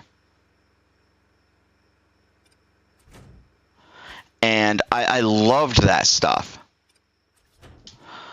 Because, so you would cast a creature. I would counter it. It would go to the graveyard. I'd animate dead. Now I've got a creature. So who's Zedro? Tell me what he does.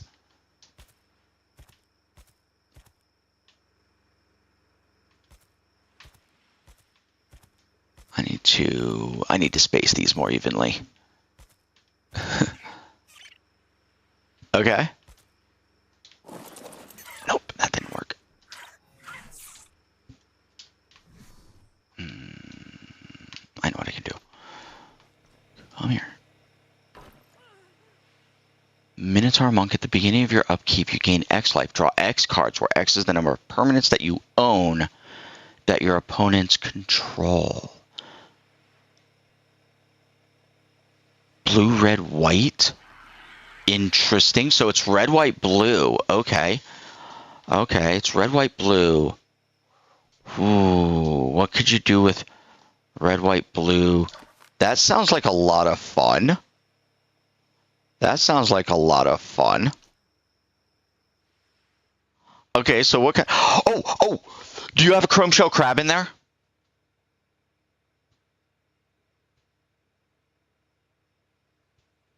Chrome shell crab is kind of cool because I don't know if it'll be really well synergized with your deck, but it's a morph creature. When you morph it, you exchange control of a creature you control with a creature your opponent controls.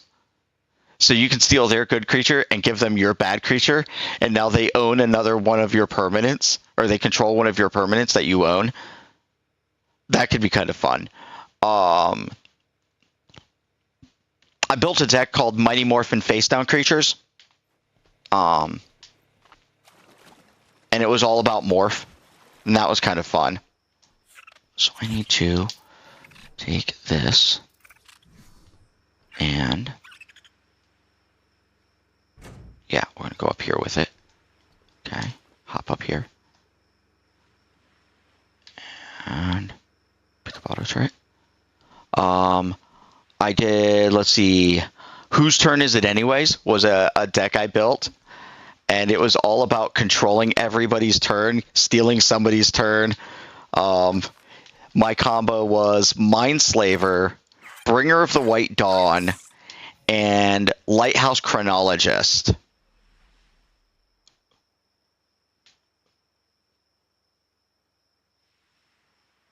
Steel Golem. Steel Golem, Steel Golem, Steel Golem. Okay, remind me. I know the card. It's one of those that I never really use that often. It's not Steel. It's not like Steel Hellkite, though, is it? No, it's not like the Steel Hellkite. Steel Golem does something different. Oh. You can't play creature spells with the Steel Golem. Okay. So is it just you or the table? The whole table can't.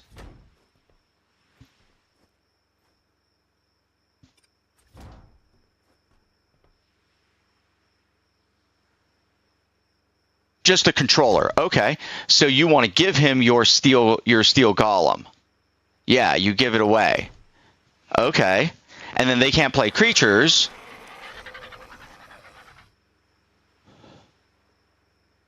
Yep, Illusions of Grandeur would be a good one. If you ran black, I would suggest what's her name? Oh gosh. If she enters the battlefield under your control and you didn't play her from your hand, you instantly lose the game, essentially. What's her name? Phage the Untouchable. But Phage the Untouchable is black, so that won't help you much. Rust Elemental. Okay, what set's that from? I've heard of it, and I think I have the picture of it in my mind.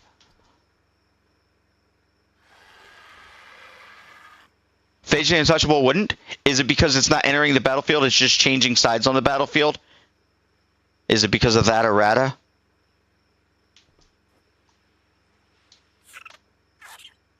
Because originally, you could gift it to somebody, and initially it did work. But I figured they had errata that. Yeah, so it's not really, it's only changing control, it's not entering the battlefield. Okay. Okay. Yeah, that makes sense. Sacrifice an artifact other than the rest. If you can't tap and lose 4 life. Okay.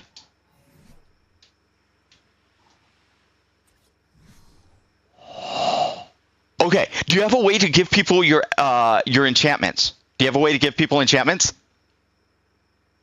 Oh, Illusions of Grandeur is an enchantment, so you do have a way to give enchantments. Okay. What about if you want to run Rust Elemental? What about an enchantment that gives them extra upkeeps also?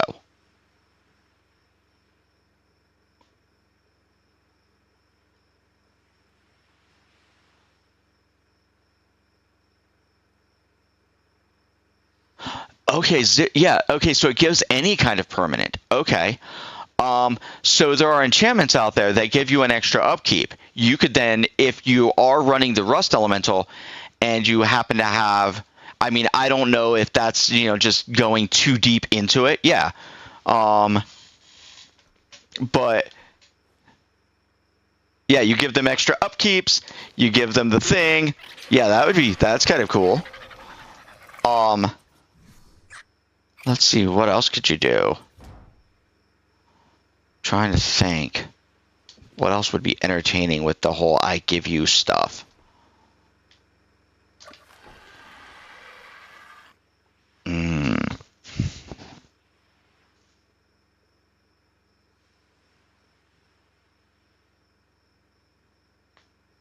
Yep. Oh, okay, so you give yourself the extra upkeep because he triggers on the upkeep. Okay. Fair enough. Okay. But you could also, if that wasn't working out so well for you in the event, like say somehow they got some sort of combo out there or whatever, you could then donate your extra upkeep to them with the Rust Elemental, and they would have to sacrifice more permanents. More artifacts. But yeah, the primary plan of just giving yourself extra upkeeps does sound better.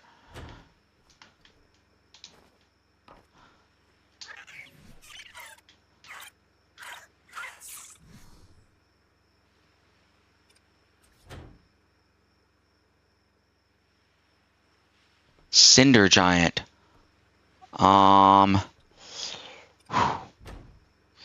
I think you're talking about some cards that might be a little too new for me. Or just cards that I didn't run often enough to remember them.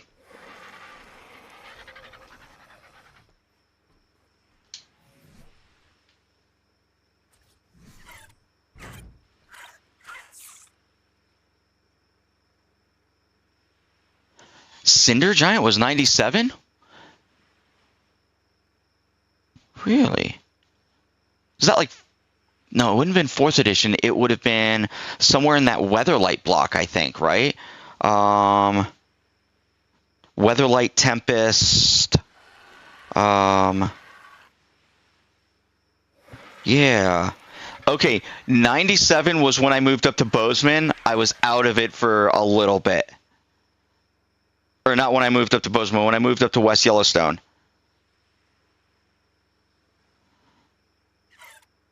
Yeah, I ended up selling my collection because I desperately needed money for the move, and got a really crappy deal at a card shop. But I needed the money, so I took it, and that was my choice. Yeah, Weatherlight. That's Weatherlight's symbol. Yeah. Yeah, I got out during Weatherlight because I was moving, and I needed some money, so I sold my collection, went up to West Yellowstone, and didn't play Magic for a few years. And then when I got back into it, it was about 2000, and I bought somebody's collection and got really back into it for a while. And then I got back out of it. I don't know if I'm going to get censored by this by Twitch, but I will tell you the name of a deck I played against back in '94. It was called the Masturbation deck. I don't know if you've ever heard of it.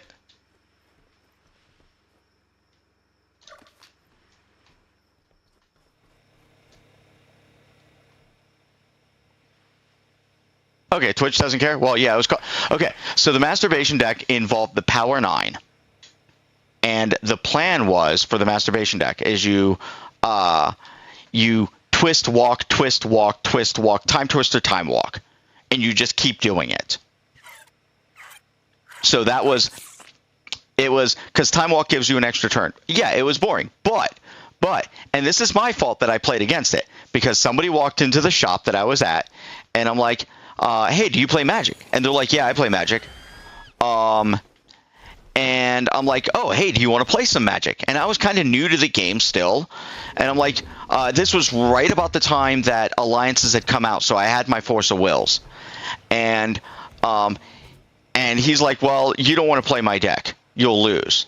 And I'm like, I don't care. I just want to play. I just want to have fun. I want to play a game. It's no big deal. I don't care how many times I lose. I just want to play. And he's like, you don't understand. There's no way you're beating my deck. And I'm like, that's okay. I just want to play some Magic. And we went back and forth like this 3 or 4 more times.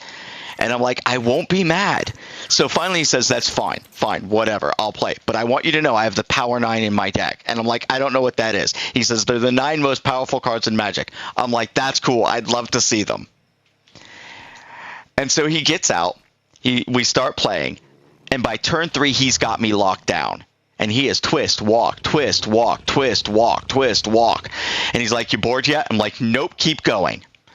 He goes another like 8 more turns, doesn't get his combo of twist, walk, right? So he prosperities. Now, prosperity is X and I think X and a blue, and both players draw X cards. So he prosperities for like, I don't know, I wind up with like 35, 40 cards in my hand. And among them are 3 of my Force of Wills. And several blue cards. And my life isn't hurt. I'm still like at 19 or 18 or something like that. I'm not, hardly damaged at all. And so he finally gets his combo, and he time walks. And I'm like, Force of Will. He goes, what? I'm like, it's Force of Will. It's a new card. It's from this new set. And he's like, well, it costs 5. I'm like, no. You can pay a life and remove a blue card in your hand from the game instead of paying it. Instead of paying the mana cost. He's like, what's it do? I'm like, it counters your it counters your time walk. He goes, well, that's fine. I'll just time twist to get it back. I'm like, Force of Will. He's like, what? I'm like, yeah, I got another one. I'm like, look at how many cards I've got in my hand. And he's like, well, I'm going to do this. And I'm like, Force of Will. And he's like, goes for one more combo. And all I do is I pull a card up. It's not even a force. I didn't have a 4th force in my hand. But I pull a card up like I'm going to counterspell it. And he concedes. He's like, okay, I give up. And so I beat the masturbation deck. He says, I have never been beaten with that deck in my entire life. He says, I have taken this to tournaments and have not ever lost. So he got up and he was a little miffed about it. He wasn't really mad, but he was a little disappointed that he lost. Walked over and bought a Jester's Cap just for Force of Will. And that's when I knew that card was power.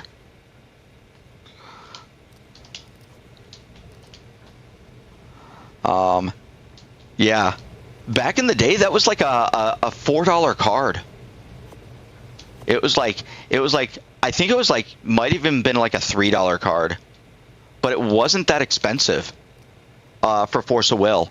In fact, Balduvian Hordes at the time was all the rage. Balduvian Hordes is now like a $1.50, $2 card, and Force of Will is now $150 or more, or $100 or more. I don't know. Force of Will is. I love that card. I love blue though. Like that's why I don't know if my handle on most games when I set up a new account is True Blue Mage. I need to go. Nope. Did I put it on here? But yeah, Magic was fun for a long time. Magic was more about finding those combos because okay, once they discovered that those combos existed, they limited the Power 9 to 1 in your deck, and you could only play it in Type 1 tournaments. So it was called Type 1. You had Type 1 and Type 2. And then eventually you came out with Type 1.x or 1.5, which was kind of a blend. But most tournaments were Type 2. But they occasionally did a Type 1 tournament, and you could bring out the old school cards and play the old school decks. And it was a lot of fun. Yeah, so you played in Type 2. Okay. Yeah. And they now call it, I think they now call it Legacy if you're playing the old cards. Structures, electrical, defenses. I need more polymer. Okay. I'll just get some organic poly out of here then. But yeah, I've played everything. Winter Orb Stasis. I remember when Chronotog Stasis came out. Turbo Stasis. I hated Stasis. To this day, I have not built a Stasis deck. To this day. Never built a Stasis deck in my life. I swore it off. It's not that I hate playing. I don't like playing against it, but I won't refuse to play against it. If somebody says I'm going to play my Stasis deck, I just target them. I'm like, play your Stasis deck. I will kill you. You know, I will kill your deck. I will win. I will fight with everything I got against you. But I will play against it. I don't mind. But I won't build a Stasis deck.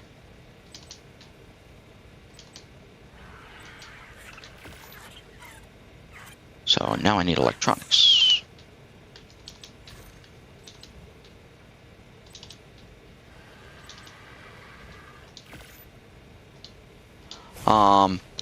But I've done decks where I steal people's creatures.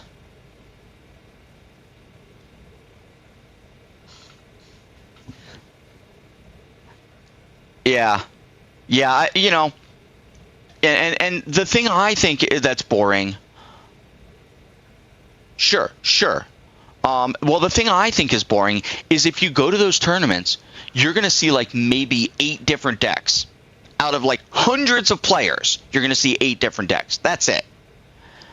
Back in 94, 95, 96, back in those days, people came up with the wildest, craziest combos because they weren't building combos in. You know, maybe around 96 they started building combos in. But before that, it was they made cards, and you went looking for cards that comboed with other cards. And you tried to put things together. When Bazaar of Wonders came out, I built a Bazaar of Wonders deck. Nobody else really got into it. They weren't really excited about that card, but I was. Somebody once told me a card called Tackle Maggot. Should have triggered, but... Oh, okay. Yeah, I understand. I feel you.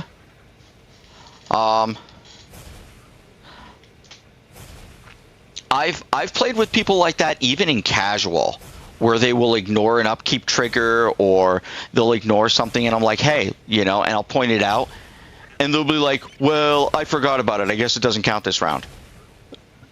And I'm like, yeah, I just stopped playing with those people. I'm like, you know.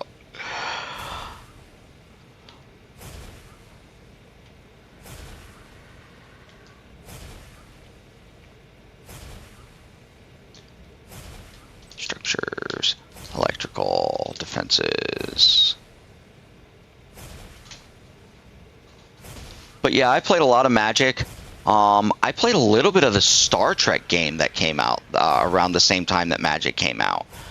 And there was a BattleTech game, which was kind of fun. I played a little bit of that.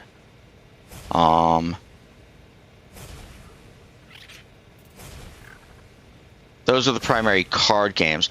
I played more Star Trek. I played more Magic than Star Trek, and more Star Trek than BattleTech.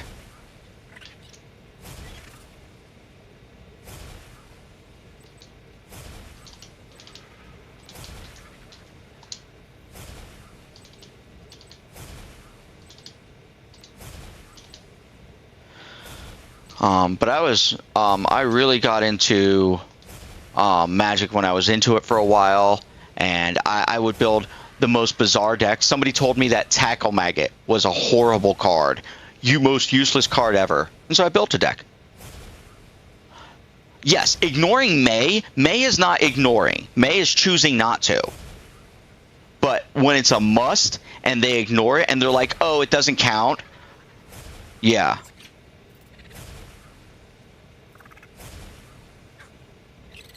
Yeah, that's just cheating. And so I would stop playing with those people. Yeah. But take a look at Tackle Maggot, and somebody once told me that card absolutely sucked. They're like, it's one of the most useless cards in Magic. Nobody uses it. I immediately built a deck around it and stomped their deck. Good. That's good. That's good. Yeah, no, helping people with their triggers is good. You know, because sometimes I even forget my triggers. And if you're like, hey, look, that's a trigger that's going to hurt you, or that's a trigger that's going to help you, don't forget to do that. Or don't forget you have the option to do that. Then that's really, you know, that's really helpful. I also like playing in very large games. So if we could get, you know, if there was like an 8-person, 9-person, 10-person game going on, those were fun. Because usually it devolves into so much chaos. Yeah, it is basic sportsmanship. I agree with that.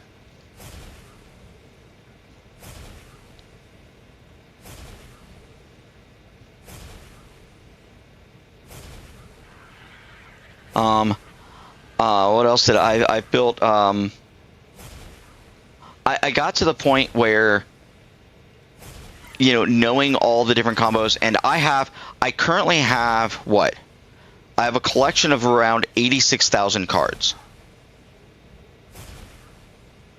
So you know those 5,000 count card boxes that are big, square, like with 6 different slot or 5 different slots in each. You can fit 1,000 in each slot. Those 5,000 count card boxes. I've got a bunch of those. I got a bunch of shoe boxes. I've got a bunch of like booster boxes. Okay, yeah. I have roughly about 86,000 cards, literally, and it's just. With my collection, I will tell people like, look, okay, I have a huge collection. I probably have a ton of cards you've never heard of. Here's the deal. If you want to play proxies, that's fine, but don't proxy the Power 9. And that's my general rule of thumb. Don't proxy some Power 9 card, you know. And then we also, my friends and I, because I've played with a group of friends for a very long time, same group of friends, and we played for years. And we kind of get bored of, like, you know, playing our regular decks. And so we'd be like, okay, we need to come up with a new format. And so we'd be like, okay, what if we draft letters of the alphabet, and we can only play with cards that start with those letters that we drafted. And we have to have at least one card of each of the letters that we draft in our deck. And we build like 100 card decks. You know, I called it Alphabet Draft Soup, or Alphabet Soup Draft. And we had a blast with it. Or we did another one where we called it 3, 2, 1 Ban It, which was everybody picks 3 cards.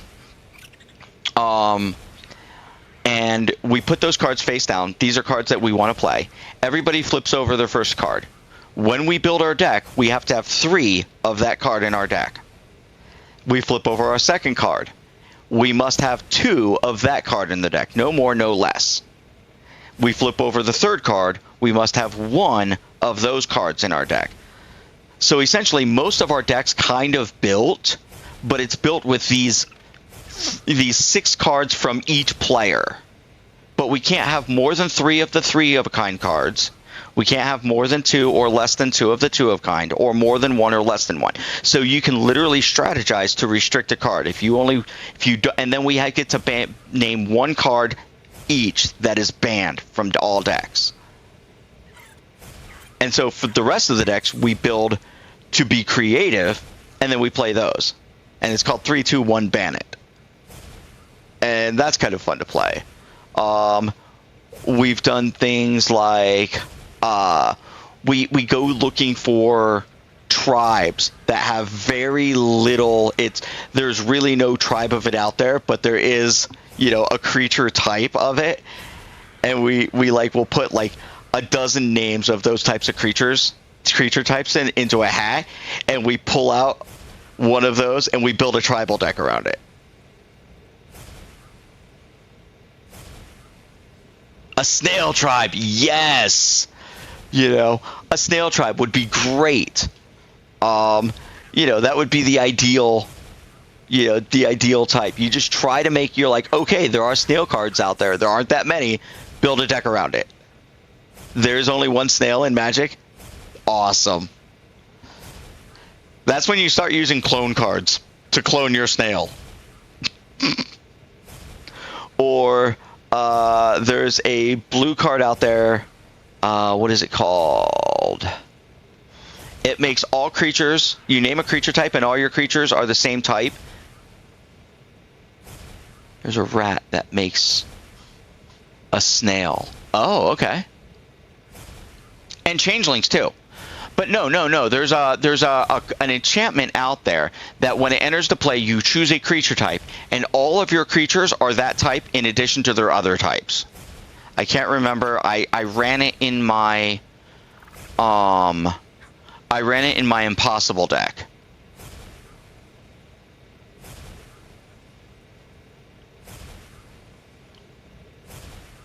One black snail creature token.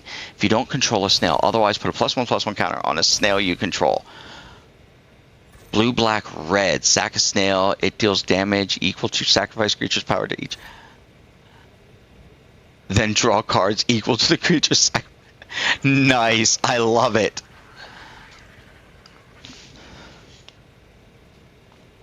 That sounds fun.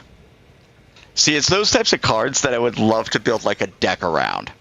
You know, you just pick a weird card. I made a deck that turned everything into artifact, creature, enchantment lands that are forests, merfolk, and saprolings. In addition to all their other types.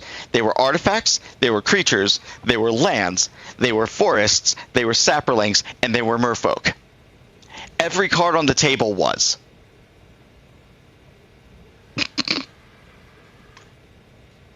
I called it the impossible because it did the impossible. It turned everything into all of those things. It was great.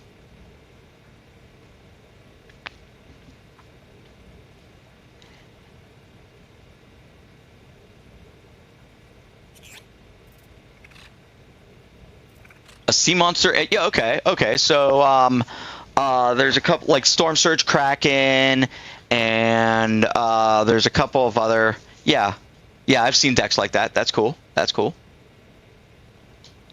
My Impossible deck was built around, it was easy to beat, but if it went off on turn 4, I could infinite. And I know you hate infinite combos, but I could infinite everything. I don't mean infinite one thing. I mean infinite card draw, infinite mana, infinite life, infinite everything. Infinite steal your creatures. Infinite steal your turn. And I just called it the impossible because it just did it. It did it all. But it was very easy to beat. The focus suddenly became, if I have an Axebane Guardian out there, you kill the Axebane Guardian. That's what the focus of the deck was.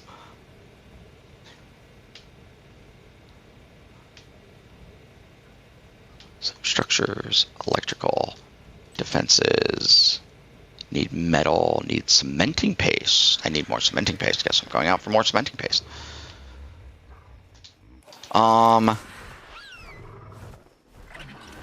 What else have I done? I've done so many weird decks. Stripper Titan. I built a deck I called Stripper Titan. It's the White Titan, the Sun. Oh, it's the Sun Titan. That's what it's called, Sun Titan. The combo was pretty much Sun Titan and Strip Mine.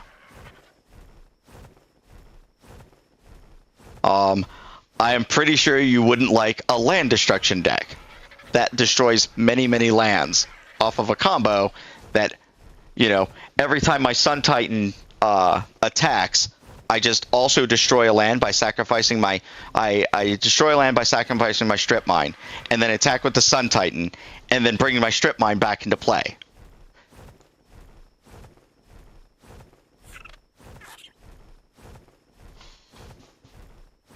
Four, 5 bracket in Commander? What's that mean? I'm not really familiar with that term.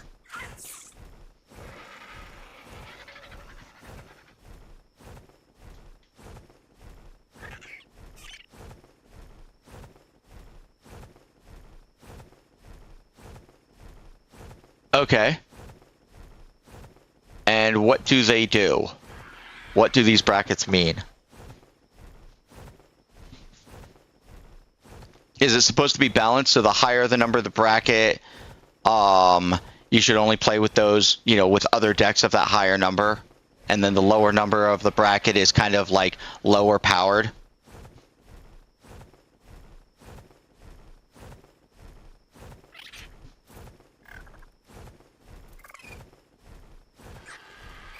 I'll have to take a look at that later. But it sounds like a balancing thing where you're like, okay, some commander decks are super powerful and some commander decks are not as powerful. And so, okay. You know, so if your commander is in this 1-2 bracket, you should play with 1-2 bracket commanders. Yeah, that's what it sounds like. It sounds like that's kind of how they're doing it. Okay.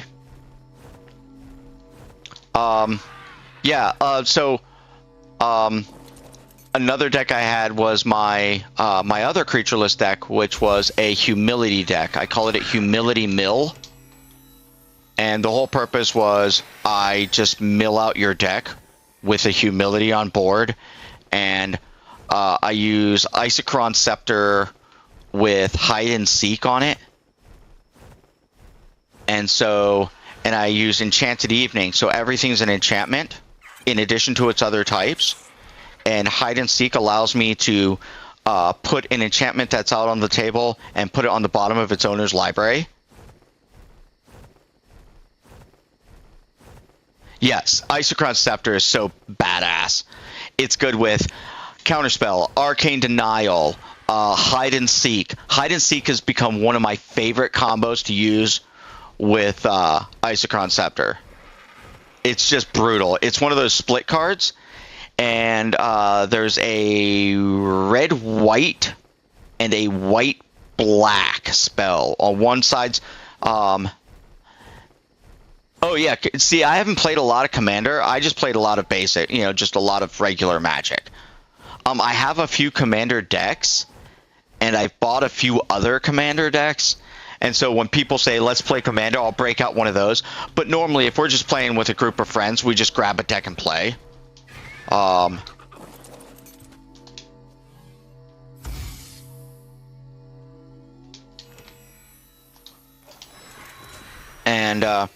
Because, I mean, that's how, you know, that's how we used to. And before Commander out, there was a format they called Highlander. And that's where Commander came from, was from Highlander. We played a lot. I played a few games with the Highlander format back in the late 90s, mid to late 90s. It's more reliable. I'm coming up here for. That's right. I'm coming up here for cementing paste. I think I like the reliability of it. You know what the deck does. Sort of, but if you're playing against somebody else who also has a reliable deck, it's about knowing time. It's about timing then. It's about understanding timing and and how to prioritize threats. And I always find that interesting because I don't play a lot of one-on-one these days. I've played a lot of, like, you know, groups of 5-6 people at a table, and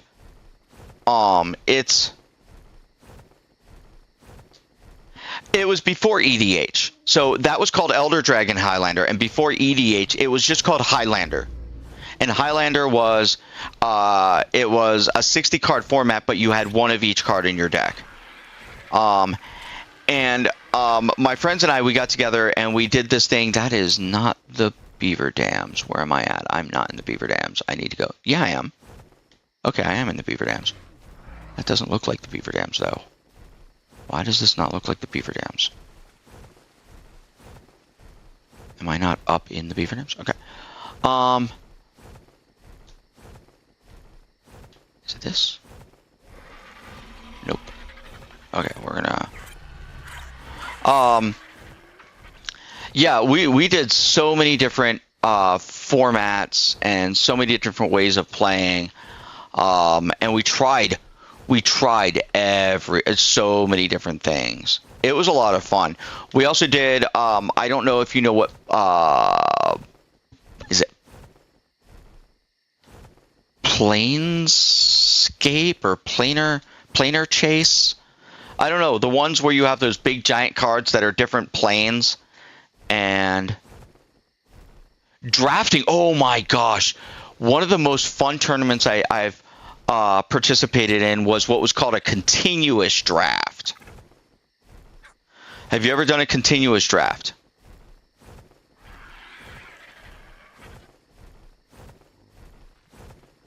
Arch Enemy is kind of fun.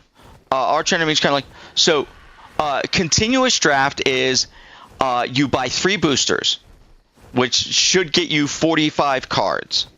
You remove one of those cards from your 3 boosters, and you keep that card, you set it aside, it has nothing to do with your deck. You then take the other 44 cards, and you go find a player. You shuffle your 44 cards with their 44 cards. You then draft. You build a deck with the cards you draft and land from the store. You play 3 games. Best 2 out of 3 scores a point. Okay? And then you take the land out of your current deck, and you take those 44 cards, and you go find another player. You shuffle your 44 cards with their 44 cards, and you draft again. And you do this for like a month.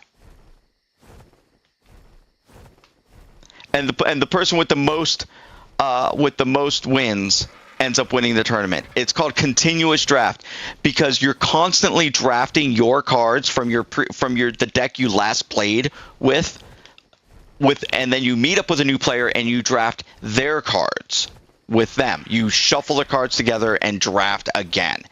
And then your next opponent has different cards. So you shuffle your cards with their cards and draft again. And your next opponent, same thing. It just keeps going. It was a blast to do continuous draft. This does not look familiar. Oh, I know, because I haven't gone this far enough this way. Yes, because I haven't gone far enough this way. There we go. If you haven't done it and you get the chance to do it, that way. Here we go.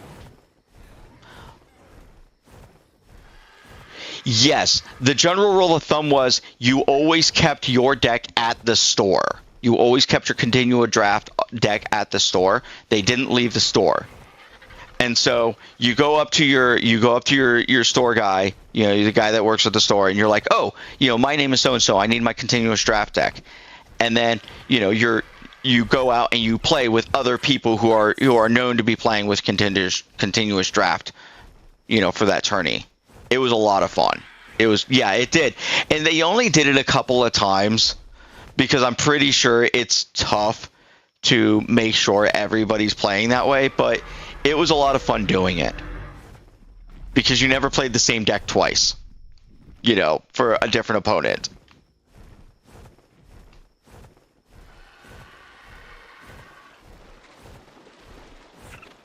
So now I need beaver dams.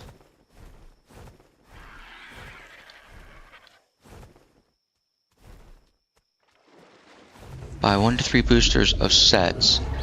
Okay. Oh shoot, I need to get out of here. Why am I okay, dive. Whoa, I don't know what that's going on. Okay, oh yeah, that was my Drakeling. Okay. Fly up higher so that the Dinotherium does not get me. Apart from that, buy singles. I don't know. I would say another thing that I've done with friends is like when we have a bunch of spare cash, we'll go out and we'll buy a singular booster box each, and then we'll build a deck out of just that booster box. And basic land if we don't have enough basic land, which if you buy a booster box, you should have enough basic land. Wow. Damn. Yeah, that's tight. That's a lot of money. I remember buying Fallen Empires for 75 cents a booster. I remember when a regular booster was $1.99, and then they went up to like $2.59 or $2.49. Yeah, I remember those days. Those were good days. Those were the days when you were buying Fallen Empires and Homelands cards.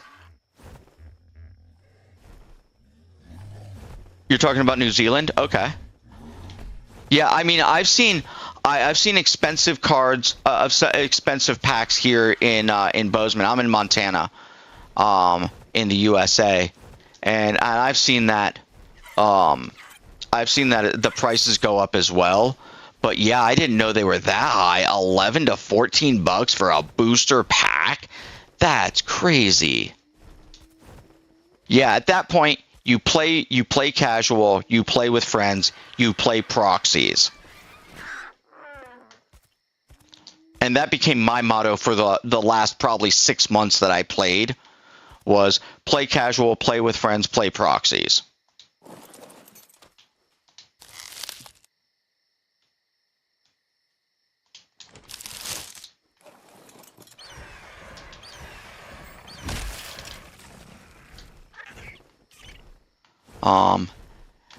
And the other reason why I always encouraged other people to play proxies is because I would play people that had, like, you know, maybe a couple thousand cards, maybe a couple hundred cards, and serial cards. What are serial cards? What do you mean by serial cards?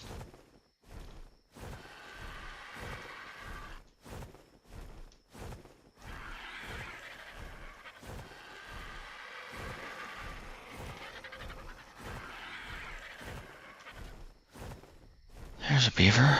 There's a beaver dam. There's a lot of beavers. Okay, how many beavers are chasing me? Apparently I don't have any beavers chasing me. Okay, I can feel positive about that. Let's pick you up. Oh.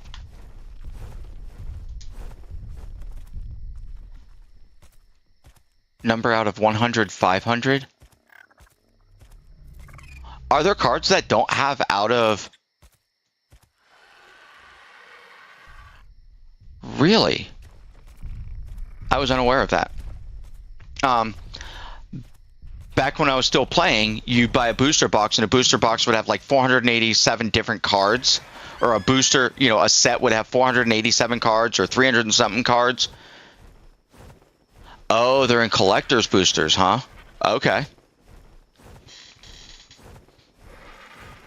But yeah, we would make our own proxies. You know, they would be cards, real cards. They'd have to be from a real set. And we never played the unglued or the unhinged sets.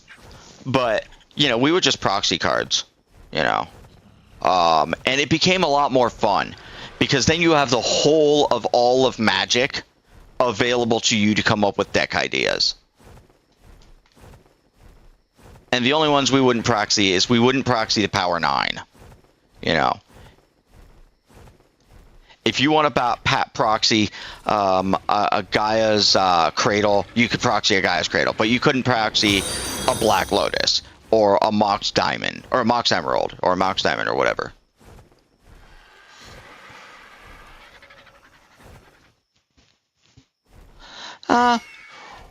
So in my group, we were a little bit different, primarily because we were all about coming up with bizarre combos and then trying to make it work.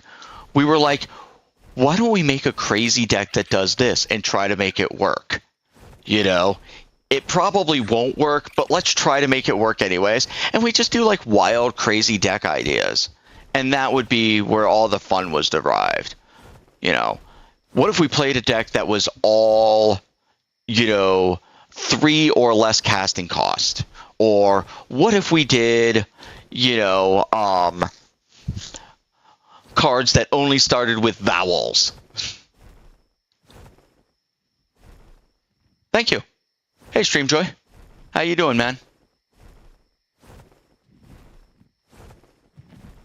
I will probably do that when I get off of Ark. I will check it out, and I'll see. I'll look into it and maybe send you a friend request.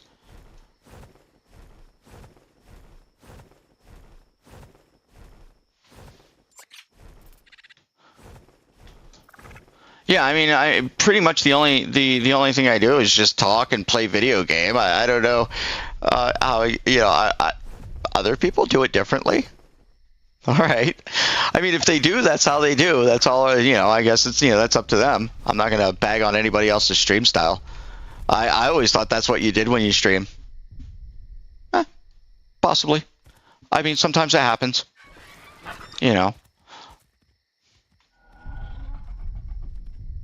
I've been around the block a time or two.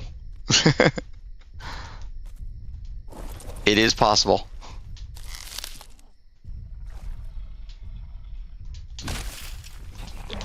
Ooh, okay, that one. Haha, now I got angry beavers after me. Wow, I got a lot of angry beavers after me. How many angry? Holy, that's a lot of angry beavers. They're all running off that direction, though. That's a lot of angry beavers. Well, angry beavers can run that way, and I will go this way.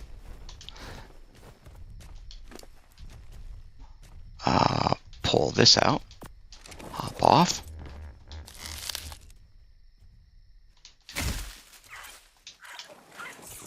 See if those angry beavers are coming back now. Yep, angry beavers coming back now.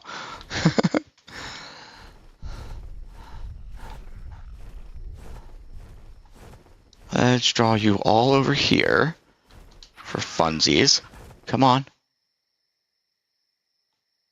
I'll go over that way. Yep, I'll go over that way. You're good. Yep. Just run that direction. Oh, there's still some beavers over here. All right. Let's see if they're angry enough to come chase back over here. I don't know. Yep, angry enough to come over here. All right, let's see. Let's get them running up this way.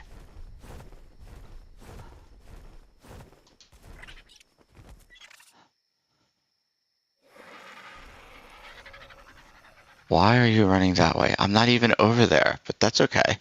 You can run that way if you want. Let's see what we got.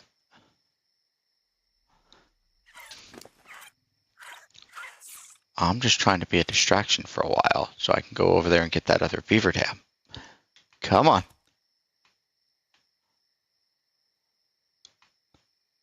Okay, run right past me. There you go, guys. Keep going. Yep, I'm sure he went way over there. Whoever stole your cementing paste, I'm sure they went way over there.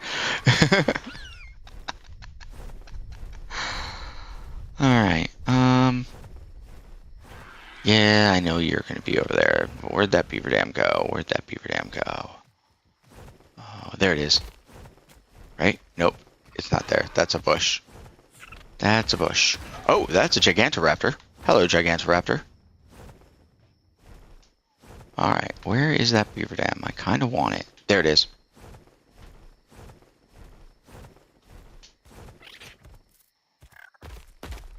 Okay, you're still angry at me, huh? Alright, fine. Be angry at me over here. Come on. Be angry at me over here. Yeah, I don't care if you keep attacking me for 3 points of damage or whatever.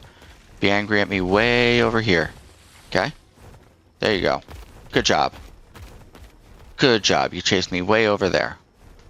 Congratulations.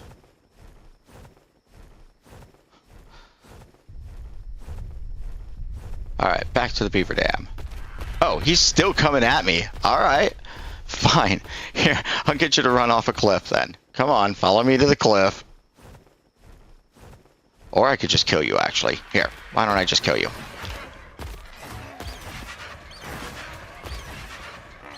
I'll just kill you.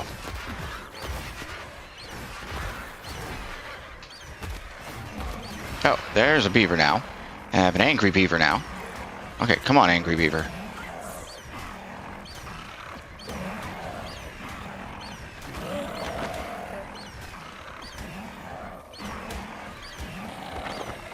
Okay, now. Let me steal your cementing paste in peace, please.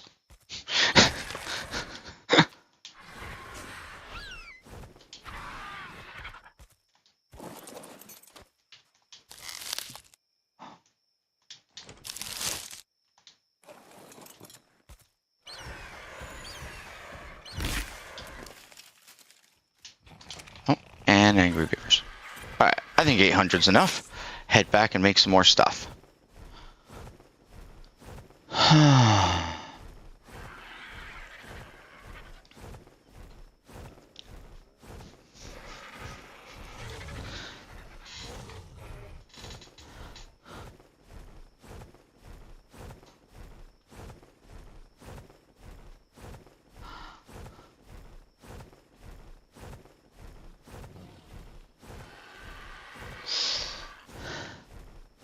So what other games do you play? I know you gave up Ark, but what do you play on the? What kind of computer games do you play?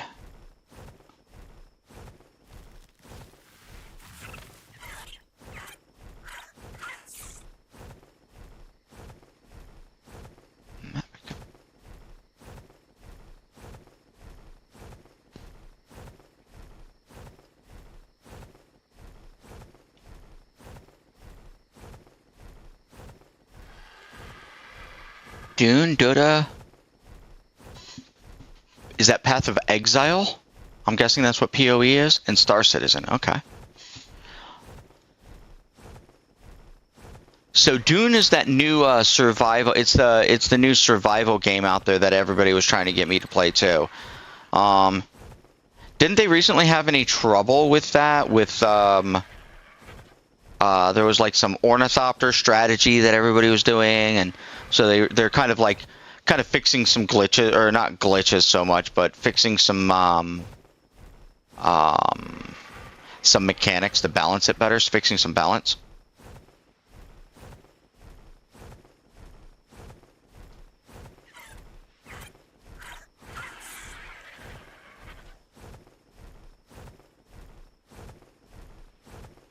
That's cool. It's cool. Can you tame creatures on it? Like on an Ark?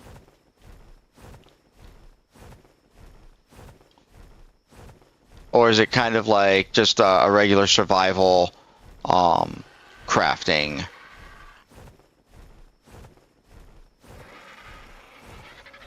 Game locks endgame begins a bit of a waiting. Okay. Whoa! Hoo hoo hoo. No, can't tame. Ah. I understand that they also haven't introduced worm riding yet, riding the worm, for players. Apparently that's something that only the Mahdi can do.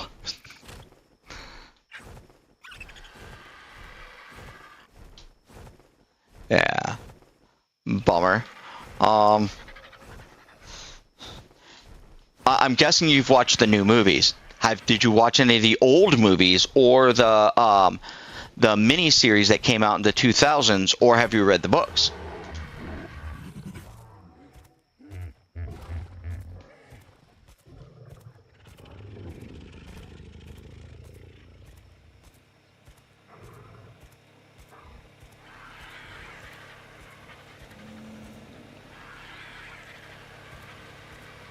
Okay, when you say the first movie, you mean the first of the new movies that just came out like a couple years ago or a year ago or something like that? Or are you talking about the one with Sting in it? Okay, so not the one with Sting, not the old school. I thought it was okay. I thought the first movie, the one, you know, that just recently came out, was okay. It kind of misses a lot of what I feel about the books. The books were really about. I always thought that Dune was about. Some of the key elements was to know the future is to be trapped by it. So omniscience is a trap. Knowing everything is a trap. And that's one of the reasons why in God Emperor of Dune, Leto Atreides II, spends thousands of years creating a conspiracy by which he dies, just so he can die, so he can get rid of, you know, the ability to see the future and restore mankind's free will. And I kind of feel like they missed that point in the movies.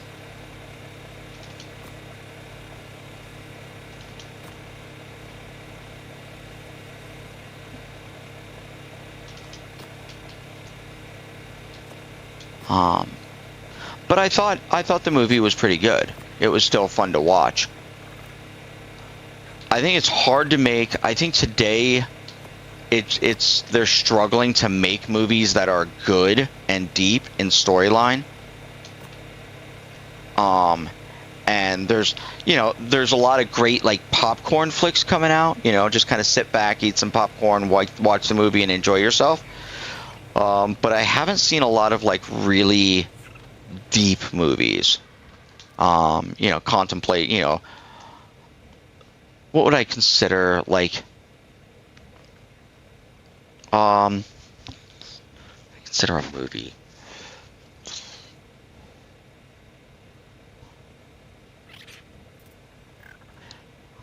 I would say things like Reservoir Dogs or The Usual Suspects or movies like that hold my interest a lot more as far as like what's going on. They feel a little bit more realistic in them, or more the verisimilitude is there.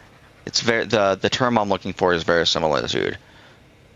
I feel like Avatar had a great look, but it wasn't a great story. It was fun to watch. There was a lot of action, but I didn't think the story was really good. And I think a lot of movies are like that these days.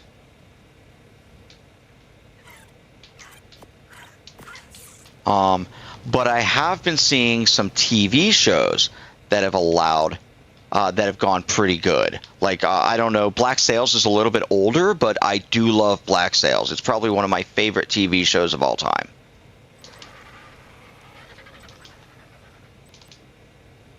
And I need more metal ingots, okay. Yeah, I can't find a flaw in it. I've looked, and I watched the reboot of Battlestar Galactica. It was okay it was good for a while and then kind of fell apart. I watched Game of Thrones. It was good for a while and fell apart. A lot of TV shows are okay. They're really good for a bit, and then there's this that towards the end it's just kind of like eh. I kind of felt the same way about The Walking Dead. But then I watched Black Sails. I can't find anything wrong with Black Sails. It was 4 seasons and it was perfect. It was like the best TV show I have ever seen in my life.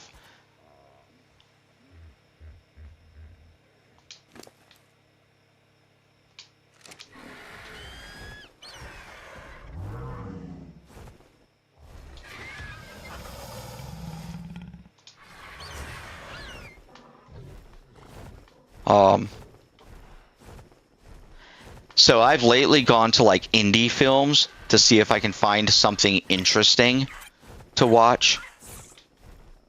Fall of the House of Usher was good. Yes. Okay. I forgot about that one. That one was good. Yes. Okay. And there's another one that I just remembered too. Is it called The Sandman or Sandman? Where it's about the Lord Morpheus of the Dream. That one was pretty good.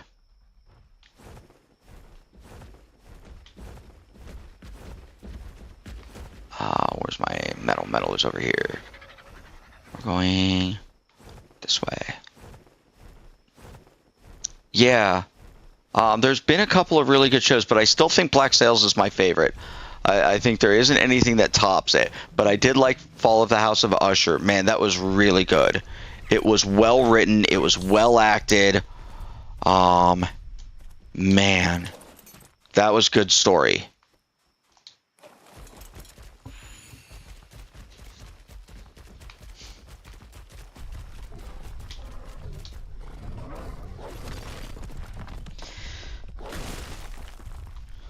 I wish there was more of that kind of thing out there. There's a lot of good shows. There are a lot of shows that I'll start watching, and the first two episodes, I'm like, nope, I'm done.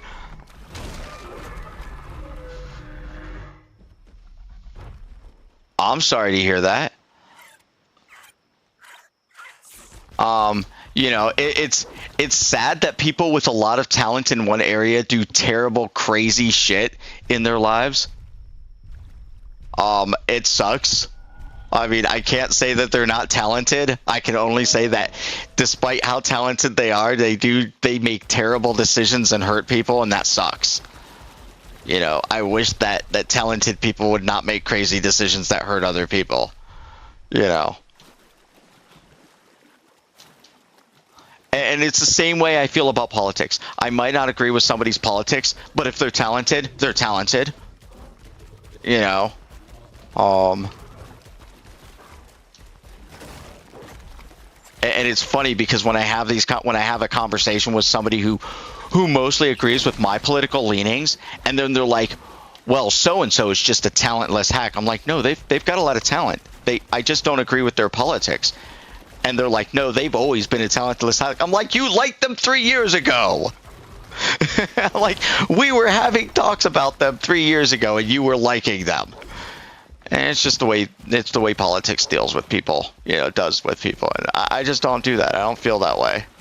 I feel like, you know, there's a lot of talented people out there, and sometimes they make bad decisions, you know. I like Kevin Spacey. I've heard bad rumors about Kevin Spacey. I don't know if they're true, but I still like Kevin Spacey as an actor.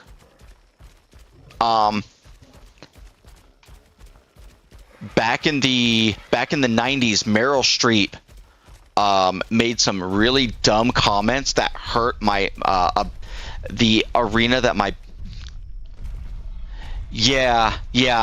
I don't get along with that either. I think that's just, you know, we've become so divided, and I think that's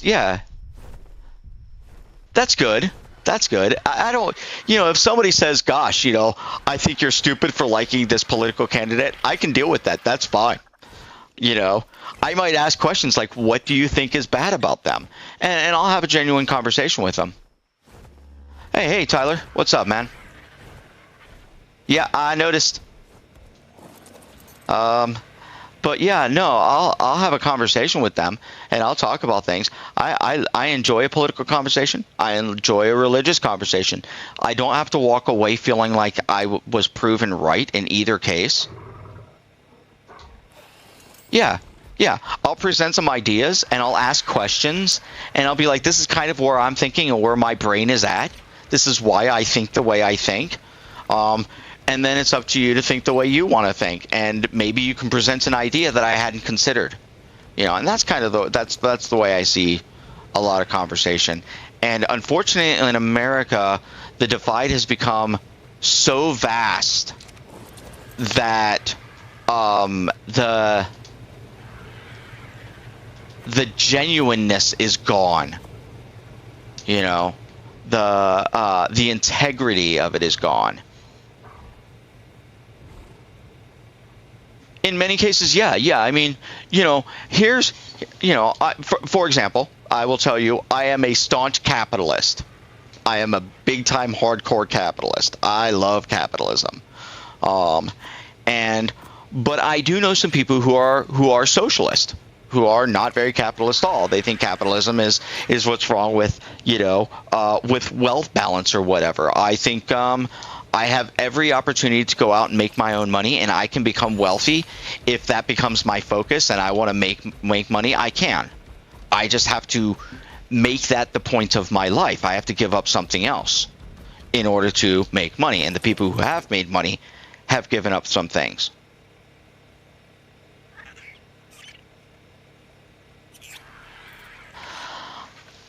I think what it is that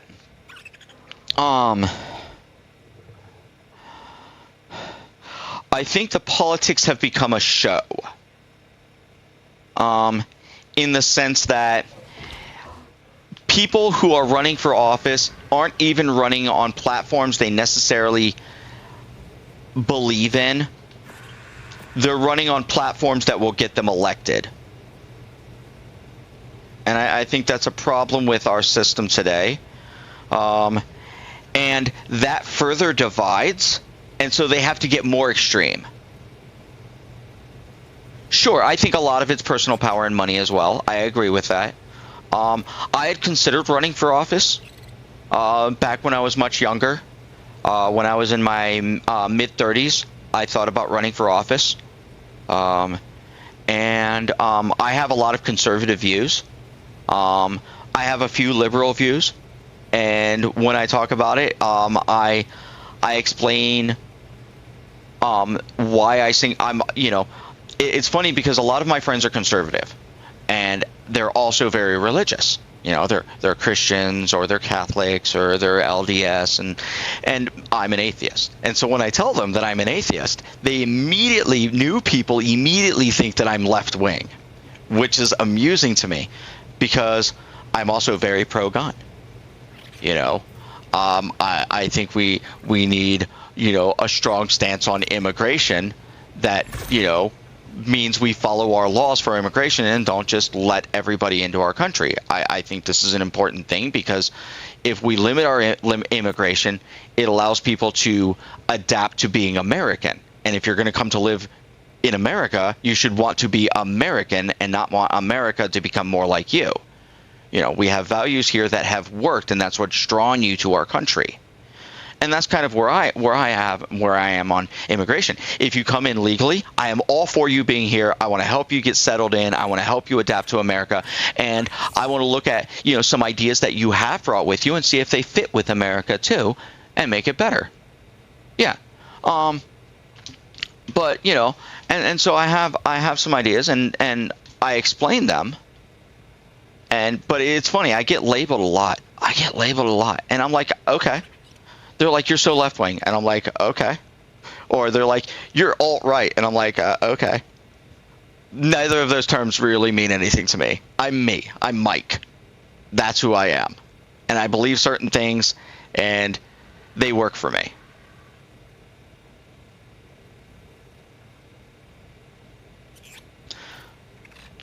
I can understand that about beliefs. However, when I assert a political position, it's often based on the Constitution. And, like, for example, some of my more conservative friends have been talking about, well, maybe gay marriage can go back to the Supreme Court.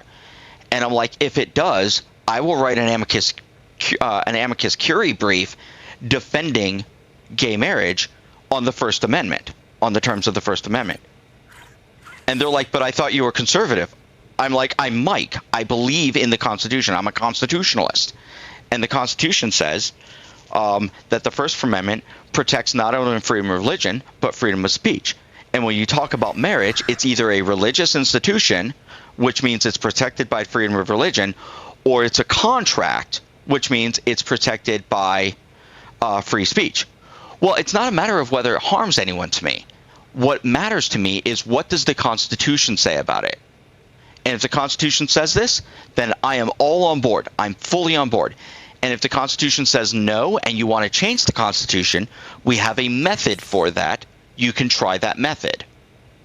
I'm also a big 10th Amendment. I know maybe you don't know what the 10th Amendment is in the U.S. Constitution because you're from New Zealand. But the 10th Amendment says anything not granted to the federal government nor restricted to the states is a state's right. I'm a huge 10th Amendment fan because it says we have 50 different states. We can try it 50 different ways.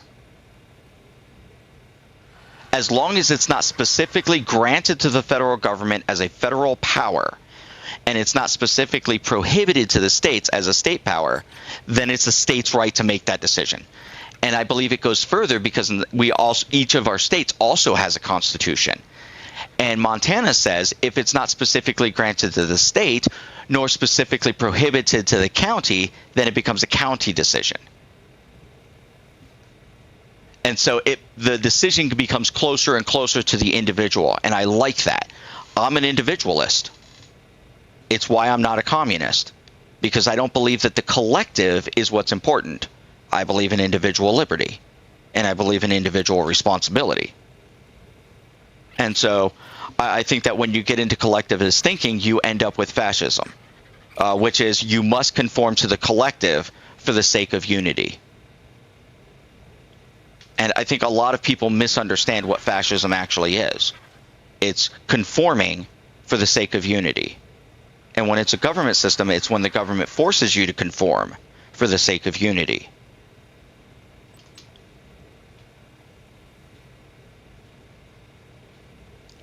But when something says, like, okay, I know in New Zealand, I don't know exactly what your gun laws are, but our Second Amendment says a well-regulated militia being necessary for the security of the free state, the right of the people to keep and bear arms shall not be infringed. And literally what that means is you can't make anti-gun laws. The federal government cannot make anti-gun laws, and they must strike down states' anti-gun laws, because it is necessary for us to own them to protect us from the government. It is necessary for the security of a free state. Otherwise, the government becomes so much in control, and there's no way to resist. And so I'm a huge Second Amendment supporter. I'm a huge constitutionalist. I'm a firm believer in these things. And when people say, well, they're dangerous, well, you know, lots of things are dangerous. Cars kill more people every year than guns do. So do we want to ban cars? You don't what? Did I miss something about the New Zealand? Yes, our peace in America, what they call a peaceful protest often involves fire bombs, and that's not a peaceful protest to me.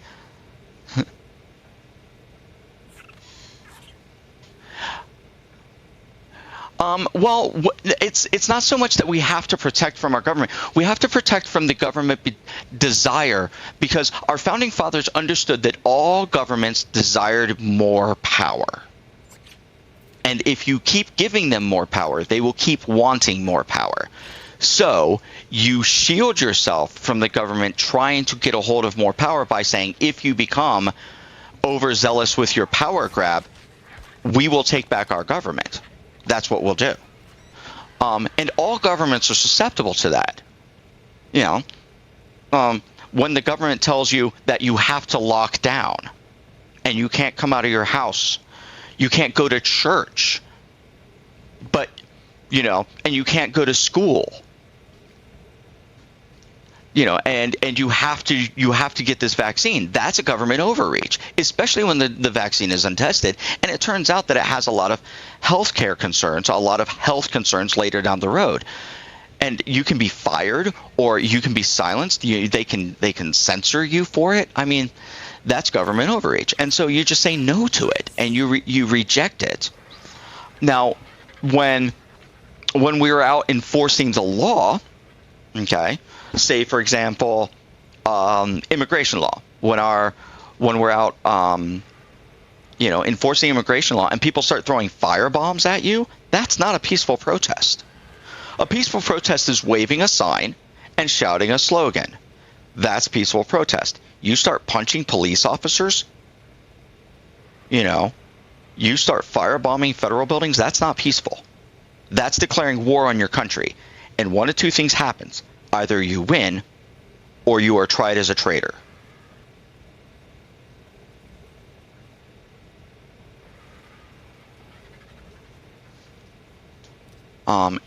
You know, rioting is wrong. Looting is wrong, in my opinion, because it violates the law. And if you riot and if you loot, you get arrested. And you go to jail for it. Regardless of whose side you're on. It doesn't matter. If you riot, if you protest, that's one thing. If you want to stand in the street and you want to wave your sign and you want to shout your slogan, I don't care what your slogan is. Your slogan can be completely against me. You can be, we hate YouTubers, you know? You haven't had the violent type thing? Oh, we have it. We have it going on in our country right now. People are attacking federal buildings. They're firebombing federal buildings. And what's disappointing is that the state government is telling their police officers, you can't interfere with that. When ICE, the immigration agencies call you up and say, hey, look, we need additional support to enforce the law, you can't go and help them, despite the fact that they're being firebombed. That's ridiculous. You know.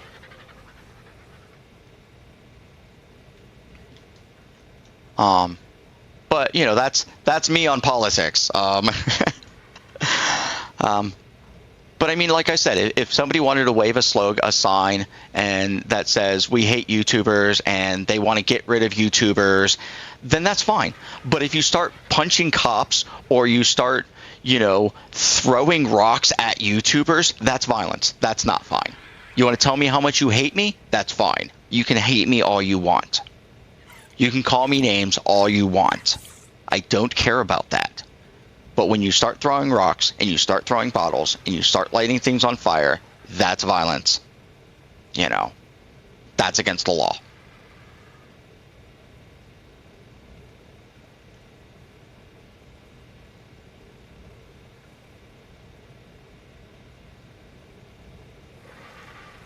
Huh. Now, was it because they were colored? If it's because they're colored, I think that's discrimination, and I'm against that. If it's because they weren't good at rugby, then it's not has anything to do with their color. It's just because they're not good at rugby, and that's not discrimination. That's just understanding they're not good at rugby. But if it is because simply if they were good at rugby and they're like, nope, we, you know, even though you're better at rugby than our team players, we don't like your color, that's discrimination, and I'm against it. You know.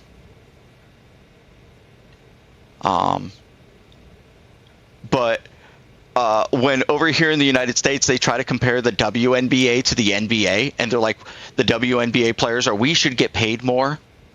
The WNBA loses money.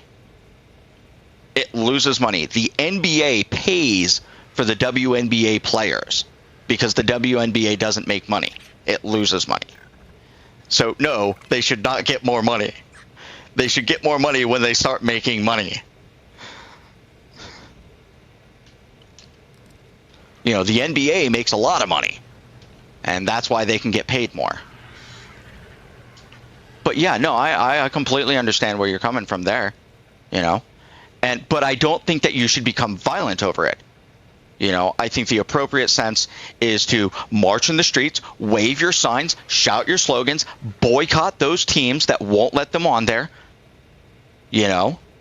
And a perfect example was Budweiser released some commercials that some people were unhappy about, and they just stopped buying Budweiser. And then Budweiser walked back. They backtracked on it, and they changed their commercials. Same thing with Gillette.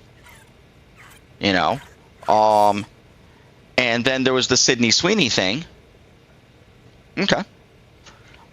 When Sydney Sweeney did her jean commercial, it received some backlash, but the people who were backlashing, they didn't boycott the jeans. They said, oh, she's terrible and we're not going to spend our money, but they bought the jeans anyways. That's not a boycott. You know, and whoever didn't have a problem with it kept buying the jeans. But you know, when one side will say, "Oh, we're going to boycott them," and the boycott lasts about 3 days, and then they go back to buying the product, that's not a boycott. You know, you know, like right now, I won't say I'm boycotting Disney because I'm not. I have a Netflix account. Some of my friends want me to boycott Disney, and I'm like, it's not that important enough to me. If it was important, I'd get rid of my Netflix account and I'd boycott them. I might not go and watch Disney movies because I think a lot of the movies they make are bad movies. They're just not that talented at making movies right now. They're making bad choices involved in it. But like the Star Wars movies were horrible. They ruined Star Wars. And I will say that. I will definitely say Disney ruined Star Wars. But other people like it. They like the new Star Wars. And if they want to go watch new Star Wars, that's fine. But I remember when, what was the last? It was the one with when they brought back Emperor Palpatine. Rise of Skywalker. When that movie came out, they're like, we don't want, you know, right-wing people to go watch the movie. And I'm like, okay, I won't go watch the movie. And then they're like, well, right-wing people aren't watching the movie because they're racist. No, it's because you told them. People will be like, well, don't. If you think like this, who was it? There was a YouTuber I knew, and despite the fact that I will go to the Supreme Court and defend gay marriage, this YouTuber came out and they said, if you aren't LGBTQ or an ally, then don't watch my material. I unsubscribed. I'm like, don't tell me what to believe. Don't tell me how to be. You know, I will tell you who I am, and if you like me, that's fine. But when you tell me don't watch my programming, then I will not watch your programming. Even if I agree with some of your sentiments, I won't watch it. You know. I am considered very conservative, but I will never tell a liberal, don't watch my YouTube. Because as Michael Jordan once said, Republicans buy shoes too.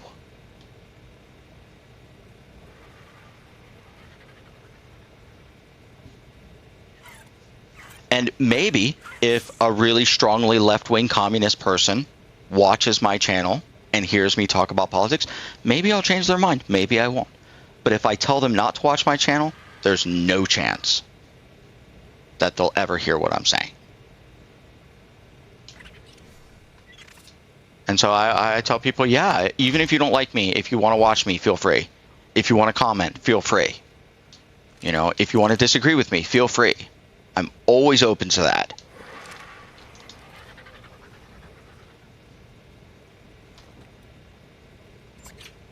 And did I get metal? I got metal, and I'm cooking metal. Yes, I am cooking metal for... Wow, that was a rabbit hole, wasn't it?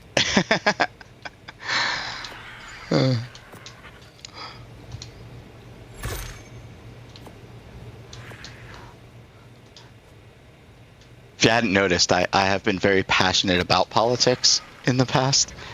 When I get talking on it, I tend to talk about it for a while. But, back to Ark things. Or if you want to keep talking about it, I'm willing. I just don't want it to, you know, if you're more interested in something else, well, we can have entirely different conversations. You want to talk about music, you can talk about that. If you talk about auto mechanics, I will probably tell you I don't know much about it. Tell me what you know so I can learn. That's generally where I go when I don't know about something. I'll be like, oh, tell me about it so I can understand it better.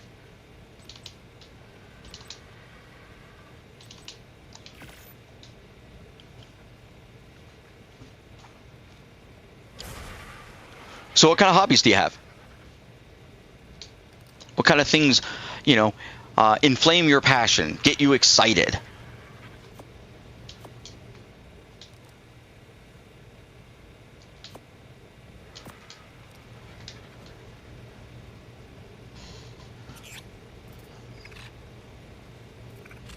Sure, I understand that.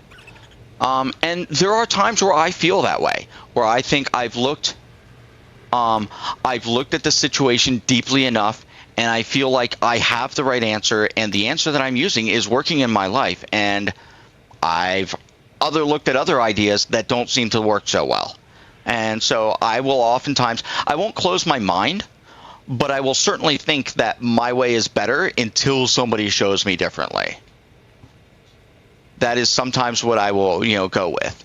And then when I don't know about something, then I'm way more open to trying things I haven't even thought of yet. You know, I would say that if in areas that I'm not familiar, I am more liberal to trying new things.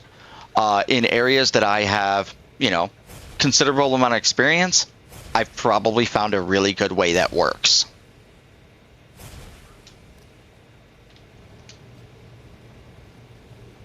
But I'm still open to hearing it.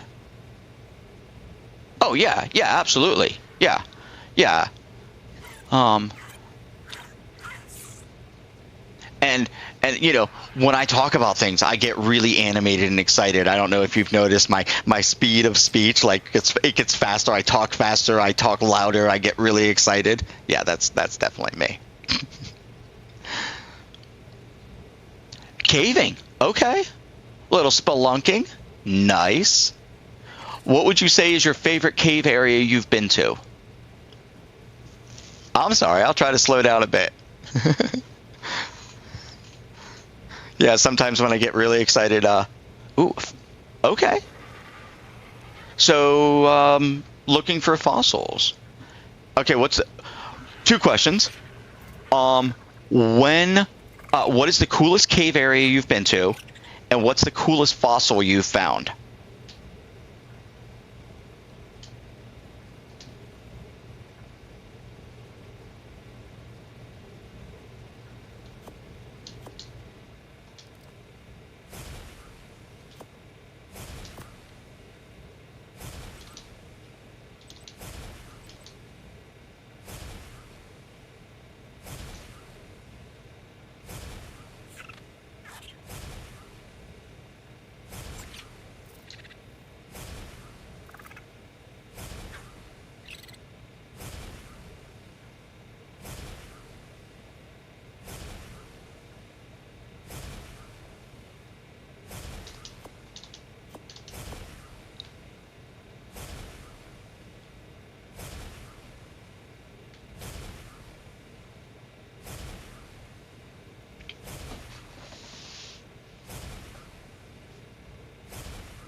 Is that in New Zealand?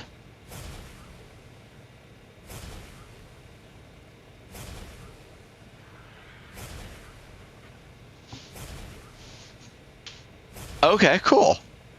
Right on. What was cool about that cave network?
Oh, dude.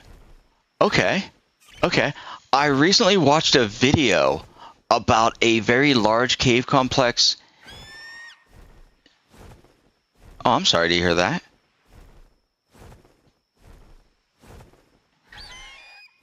I had recently watched a video about a cave complex I think it was in Vietnam, that had a big forest in it. I thought that was kind of neat. That would be kind of a cool thing to see.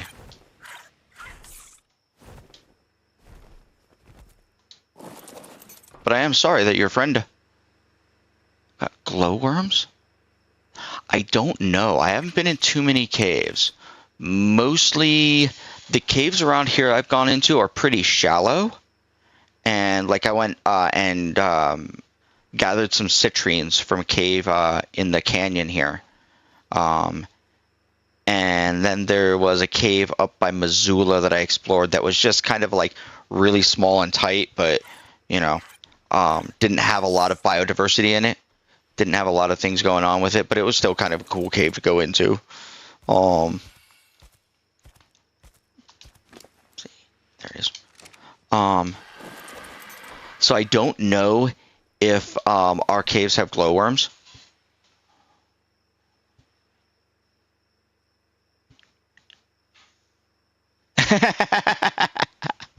That's cool. That is cool. Biggest fossil found. I was there when it was found. There was a debate about who saw it first. I know it wasn't me. Nice. Good. I'm glad you helped dig it up. That's pretty cool. That is very cool. It's kind of cool to be part of something like that. Back when I was in high school, a giant penguin. Really? Very cool.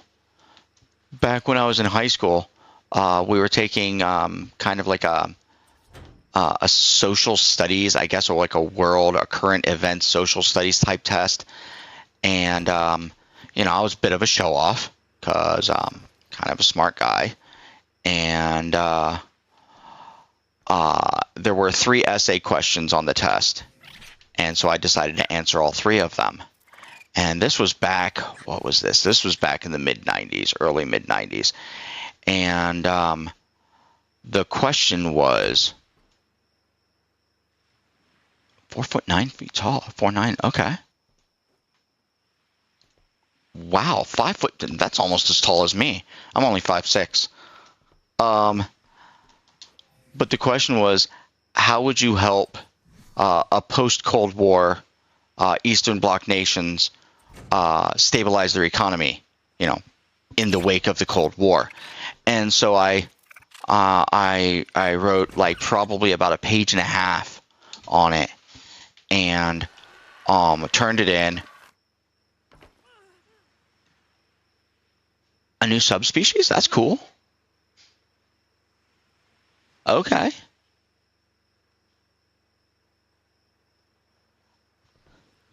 So the essay question I ended up writing ended up in the White House, and it influenced policy of a foreign nation, and that's kind of my big claim to fame. 2, 3, 4, 5, 4, 8, 12, 15. Yeah, I had suggested, so they took my idea and they just made it a bigger idea. So I had suggested sending in big companies like Ford or, and using them as infrastructure to build infrastructure and give them a tax break. And then at the end of the term of the agreement, part of the agreement was that they would hire 90% of that nation's people to be the employees so that they could train them how to design a competitive business. So basically, if you were Ford, you'd show them how to make cars so that they could then turn around and build a company that was in competing with Ford, and then they would take those employees and they would compete with Ford.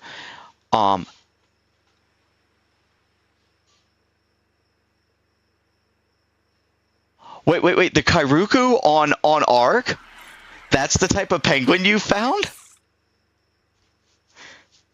That is so sweet because it ties into Ark, dude. That is awesome, man. That is amazing. Dang, that is way cool. Huh.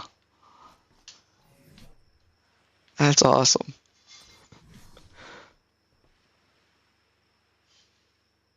Back in 2006, okay.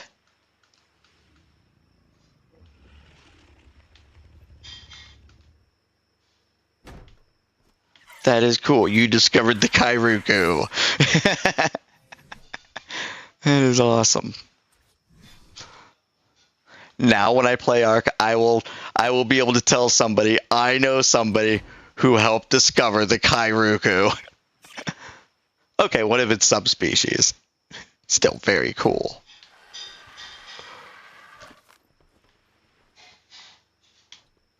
All right, I'm going to take a quick break. I've been talking a lot. I got to grab a drink. I'll be right back, man.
That's okay. I don't mind at all.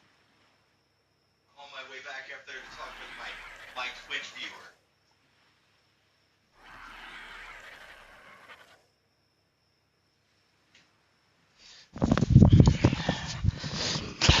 All right, I'm back.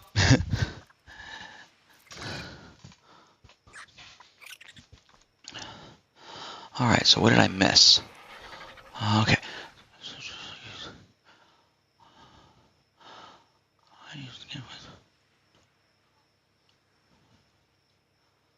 Okay.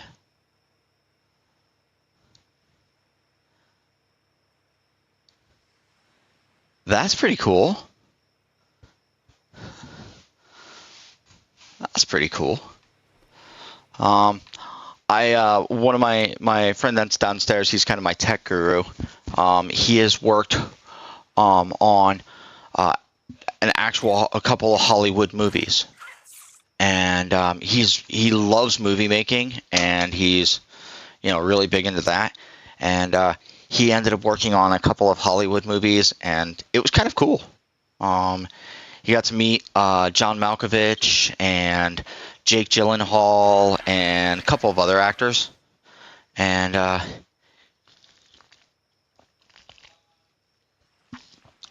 always tell him how much I admire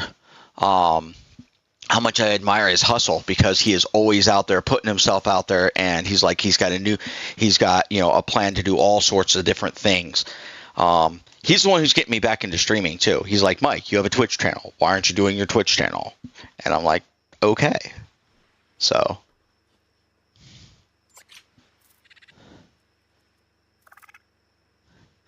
Okay, so now, at 6'5", is that kind of like ostrich or emu height? I'm trying to get a comparison in my head. Oh shoot! You know what? I bet you I lost my other.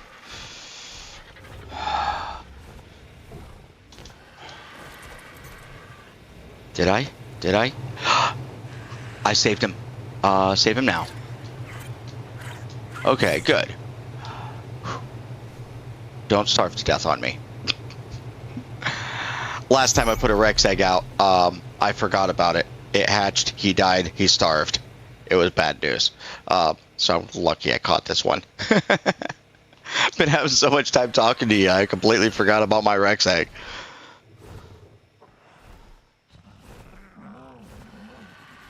Oh yeah, so the moa being 6'5", is that kind of like ostrich height? Or is the ostrich taller or shorter?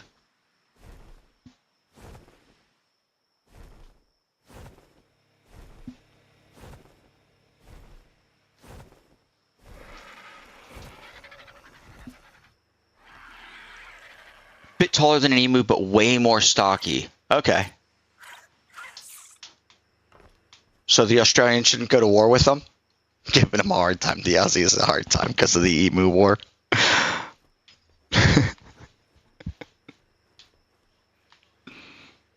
Just a little bit of teasing.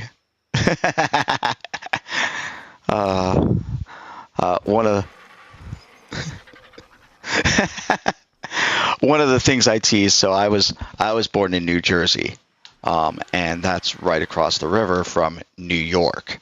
And New Yorkers and New Jerseys, don't get along. New Jersey people don't get along. They think New Jersey's trash version of New York. Well, I enjoy reminding them that technically the Statue of Liberty is on the Jersey side of the border. Yeah. Yeah, see, that's pretty much the same thing. Yeah. I like reminding them that technically the Statue of Liberty is on the Jersey side of the border, but we let them claim it anyways.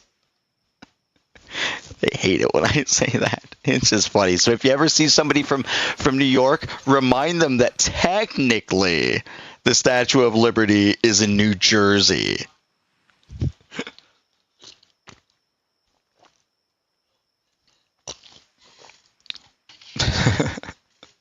They always tell me that the reason why New Jersey's called the Garden State is because oil and petrochemical state wouldn't fit on the license plate.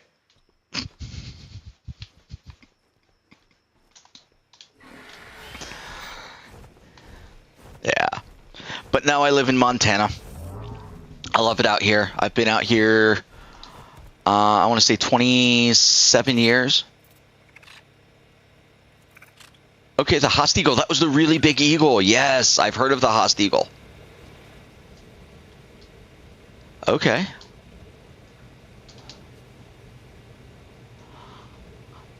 Okay, I gotta ask you, because you're from New Zealand, and it's either a New Zealand creature or an Australian creature. Is the Tasmanian tiger still out there? Like maybe one left or two left. It's just, rarely ever seen. Because I've heard people say there have been sightings of the Tasmanian tiger, and then I've heard people say, no, it's long extinct, nobody's really seeing them. I guess it's kind of like, Bigfoot in a way.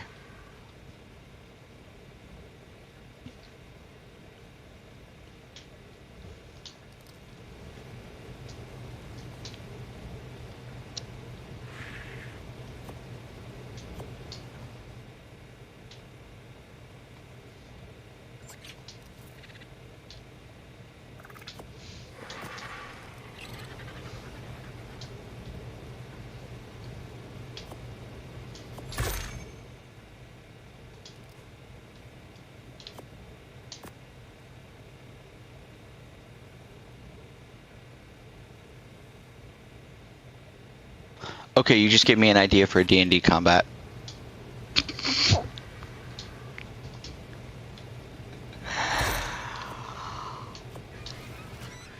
I am totally going to, make that a visual scene somewhere in my D&D world. Maybe not a MOA, but there's a D&D sort of like similar bird to the MOA that they call it an axebeak. Okay, so Tasmania is part of Australia, and the Tasmanian tiger is specifically on the island of Tasmania.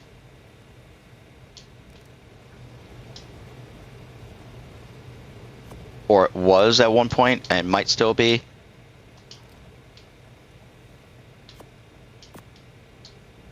Okay. Deposits.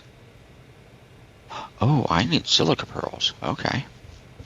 Pearls are next on my list.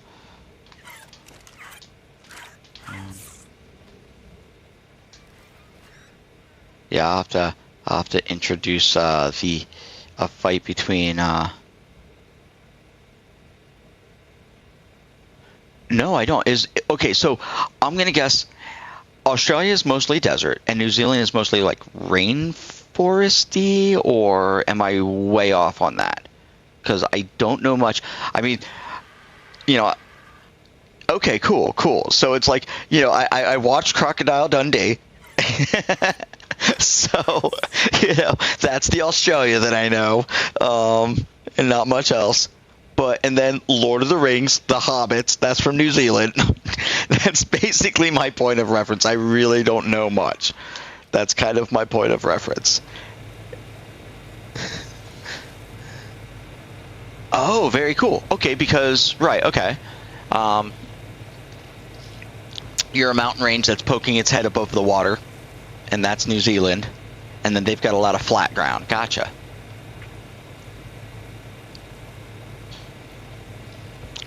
Are you kind of like a rain shield for them? Like basically the rains come in and they hit your mountains, and all the rain hits your mountains, and that's why Australia is mostly dry? Sort of like the way eastern western Washington work. Like western Washington is the rain shield. All that moisture comes off the Pacific. The mountains are high. The moisture can't get up and over the mountain, so it dumps all the water on the western side, and then the eastern side is dry. Oh, not that you're aware of? Okay. I was just wondering. Try to put it in context in my head. Figure out how it all works.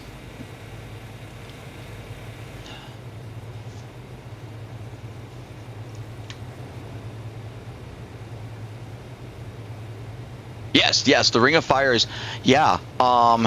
In fact, the Ring of Fire, I think, I'm trying to remember if Mount St. Helens is considered also part of that network, despite the fact that it's inland. I lived for 20 years in a town called West Yellowstone, Montana. It's called West Yellowstone, Montana because it is literally the western entrance to Yellowstone National Park, which I don't know if you know this, but Yellowstone National Park is the caldera of a supervolcano.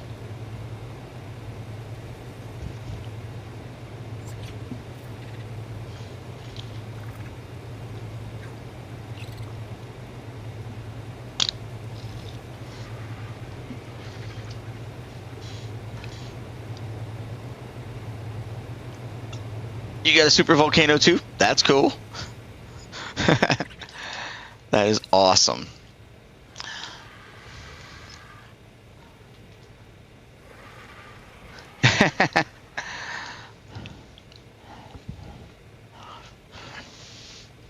I probably won't even know. I'll be sitting here playing Ark, and then I won't be. And I'm okay with that. I've lived a pretty fun and exciting life. Okay.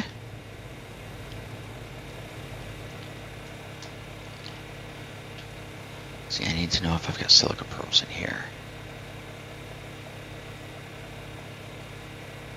Nope, no silica pearls. Okay. It's not going to be in there either.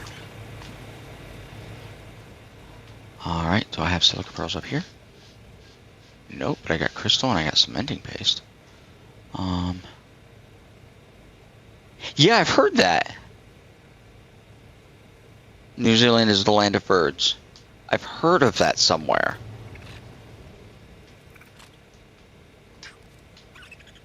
Okay, we're gonna go on a pearl run then. Where do I want to go get my pearls? So I'll go out with my turtle.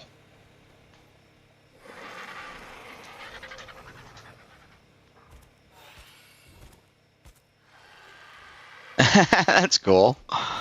That's cool. I wouldn't say Montana is dangerous. I mean, we can get really, really cold.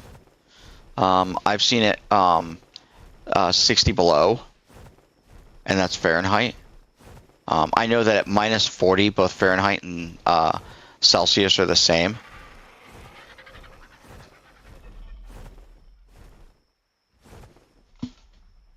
Huh.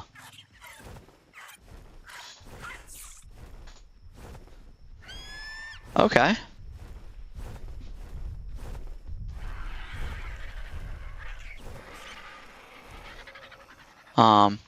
And the coldest I ever experienced was 60 below zero and 40 miles an hour winds. So with wind chill, it was like 98 below. Super cold. And you have no land snakes, but you have sea snakes. I think Ireland might have you beat there, because Ireland has no snakes.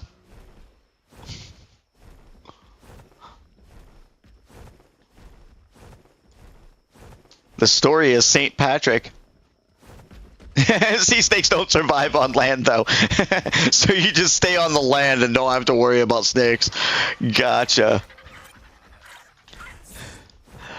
Ireland, the story with Ireland is supposedly St. Patrick chased them all out of Ireland.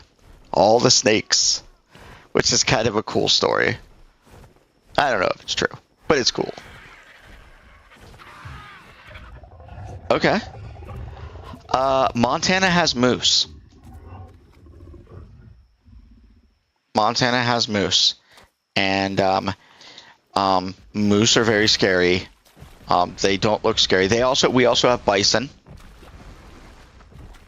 And bison can be very scary. Yeah. They're scarier to like yeah. The bison are scarier to the tourists because the tourists are stupid. We have a lot of stupid tourists that come through Yellowstone National Park, and they think that bison are just big fluffy cows. Bison are not big fluffy cows. They are not big fluffy cows.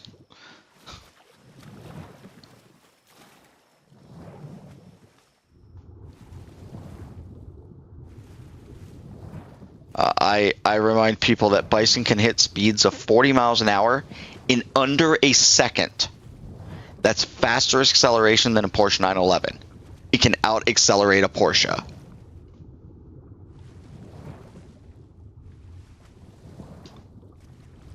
Which is wild to me. And they can jump 4 feet vertically.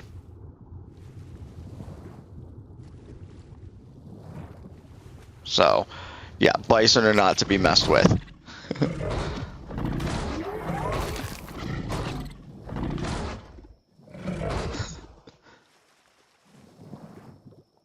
Ooh, wasps. Wasps do not sound like fun. I do not like wasps. The rest of it sounds like kind of okay. I could get along with that. But I am not a fan of wasps.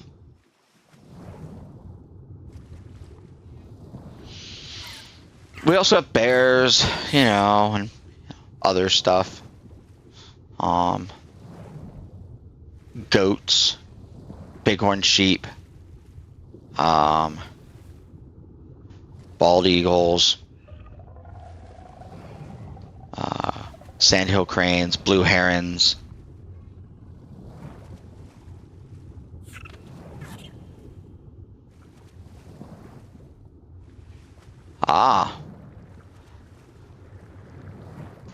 Have they considered like a varmint like kind of a varmint hunting practice on them.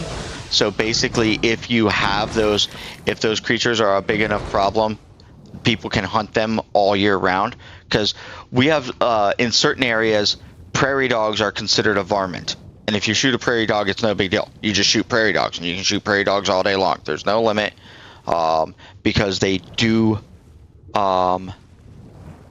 Hedgehogs are a problem? Wow. Okay. I mean, you know, I can imagine any creature can be a problem, but hedgehogs look so cute.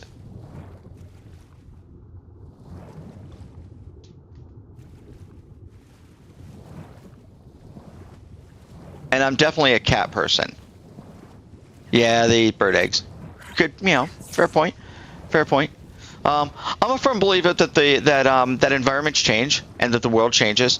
I understand that some people like to keep what they have, and that's still cool, you know. But I don't know. I think when I live in an area that's really pretty, like when I lived in Yellowstone National Park, I was all for keeping everything that was really pretty. I remember I was working at a gas station, and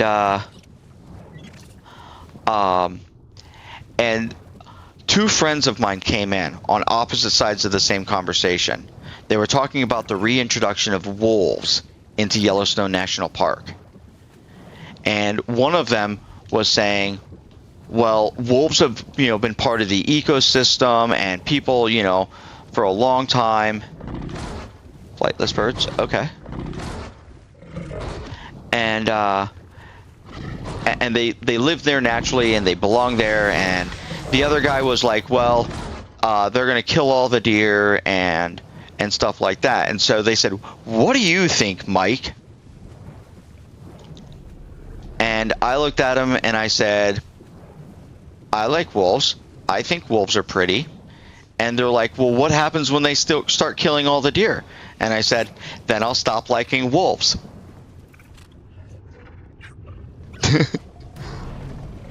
Ooh, Megalodon.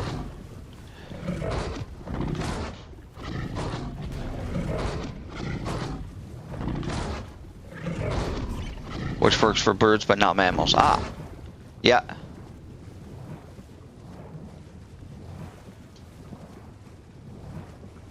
Okay, gotta rotate now. Here we go. Wait, you're a 980 Megalodon? Ugh. Okay, we're gonna try to see if we can take you.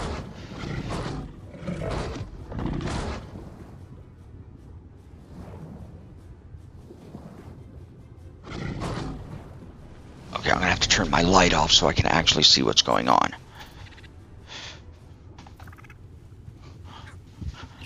Give me a black drop with no light. There we go.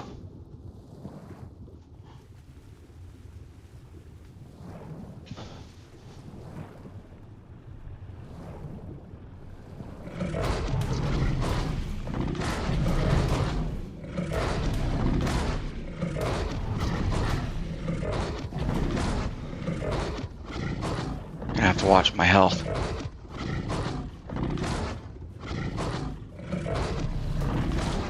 Okay.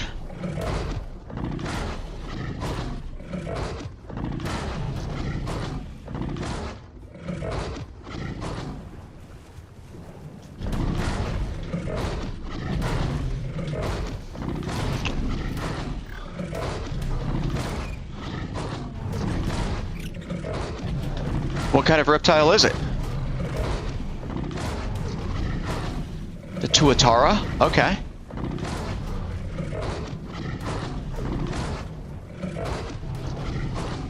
I am currently trying to fight this Megalodon, which I think I'm getting the upper hand on, but I'm not so sure.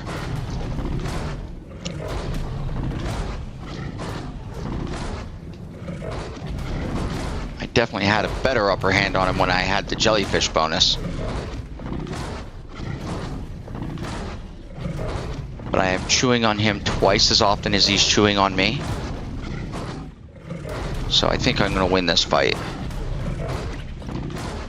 We're Trying to keep an eye on my health and make a, you know, recurring evaluation.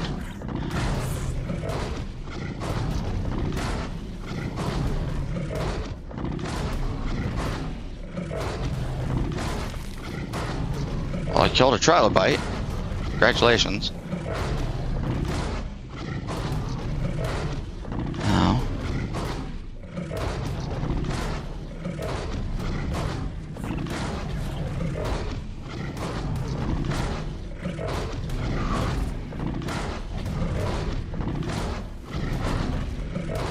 Come on. Keep going.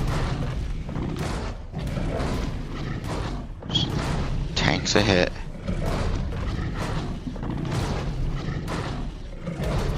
Okay.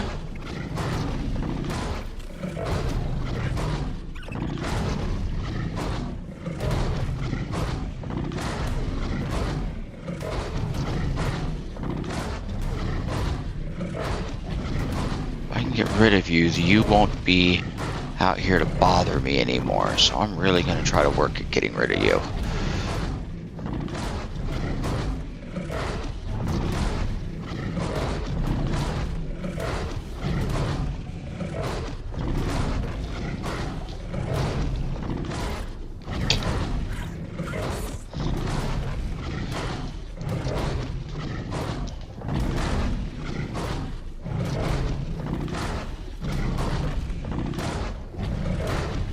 Come on.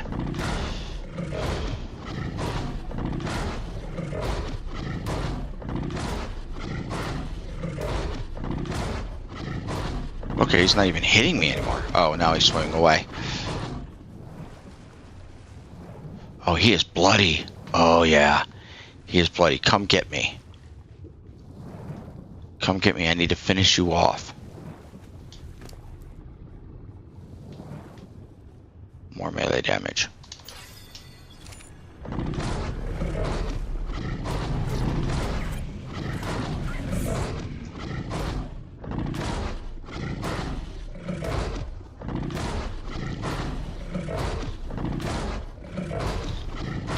Is it the Goliath? Is it something like the Goliath beetle?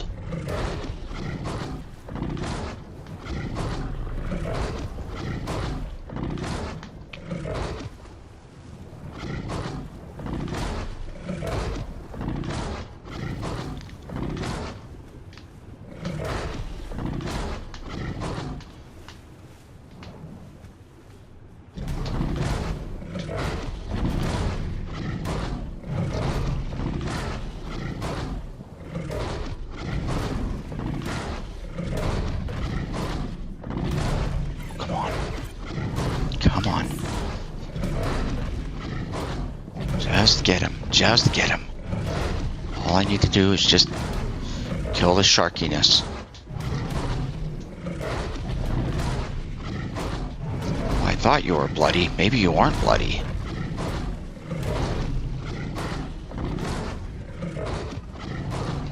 Cool.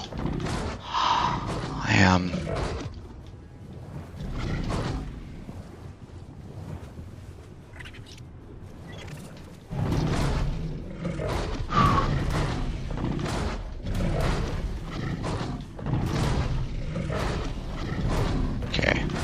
I might miss some of your comments because I'm in the midst of this fight with this high-level shark. I'm going to try to keep paying attention to both things at the same time, though.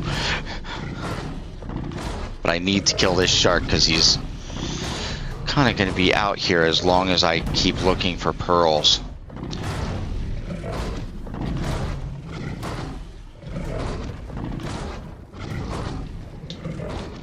Come on.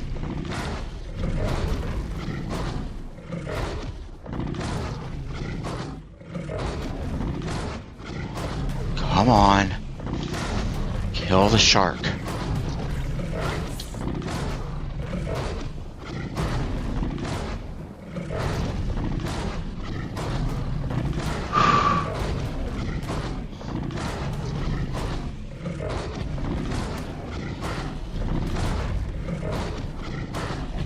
Still any nocturnal parrot? I didn't know there were any nocturnal parrots.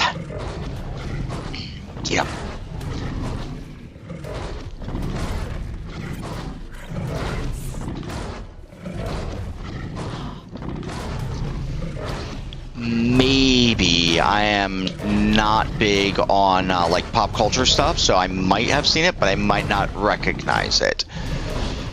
Come on, just die, shark. Look, look. I know you want to live here too, but if it's a choice between you and me, and I'm still above, I still have a chance to outrun you, then I'm going to keep fighting until I have to worry about my health, and then I'm going to run away. I'm going to hope you die of, like, not old age, but something else.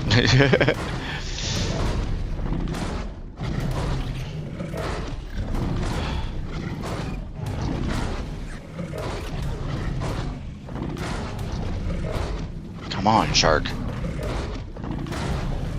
Just die. Okay, this may not go my way. I might have to get out of here. Okay, we're leaving.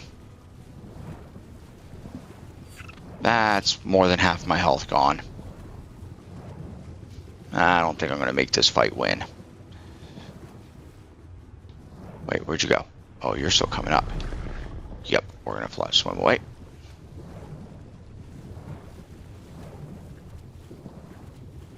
Oh, I know what I can do. I can grab my other turtle.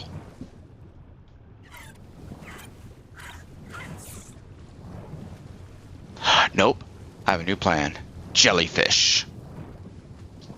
Come on, shark. Keep coming after me. Oh, whoa, whoa, whoa. You are... Okay, don't come after me that fast.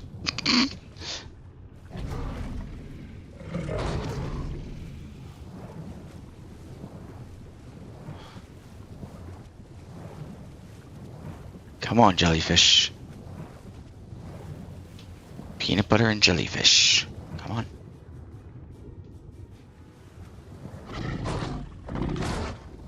What? Oh, yeah, there you are. Okay. Let's go, Sharky Shark.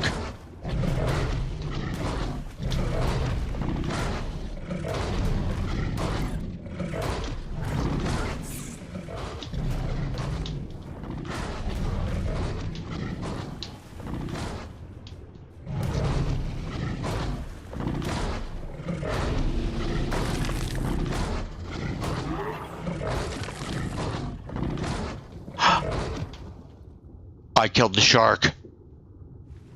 Okay, victory is mine. Whew, that was a tough fight. We need this jellyfish too. Okay, now we're heading back up to the surface. The 980 shark is nowhere to be found because I killed it. Won't be around anymore. We're gonna head up to the surface for a bit and then go looking for silica pearls.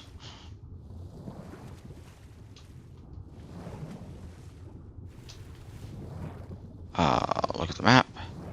Oh, I need to go that way.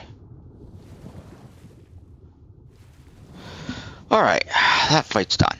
I am now good.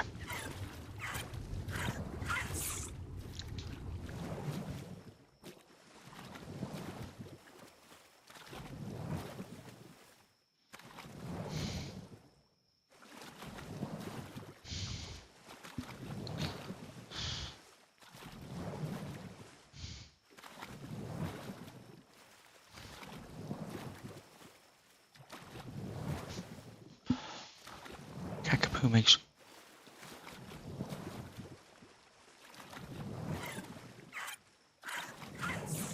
Okay.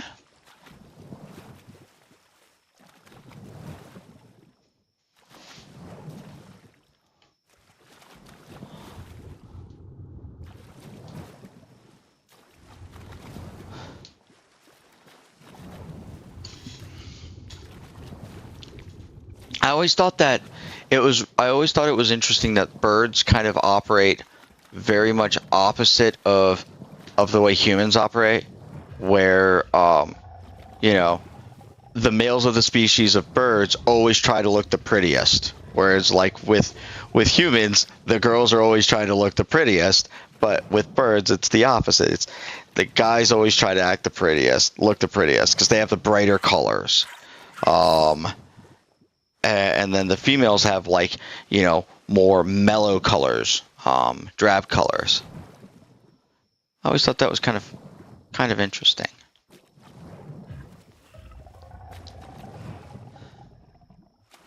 Am I going the right direction? Yeah, I'm going the right direction. Okay. I'm just way out to sea. Fish are similar in that way? The male fish are brighter? Okay. That's cool to know.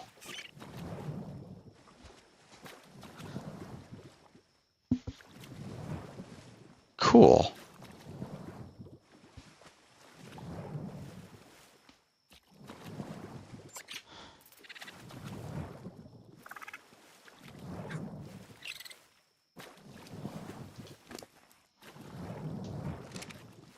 Oh, by the way, that's why I like the Archelon, because that was a 980 shark that I fought, and my Archelon is a 257. That's why I like the Archelon. I killed a 257. I killed a 980 shark with a 257 Archelon.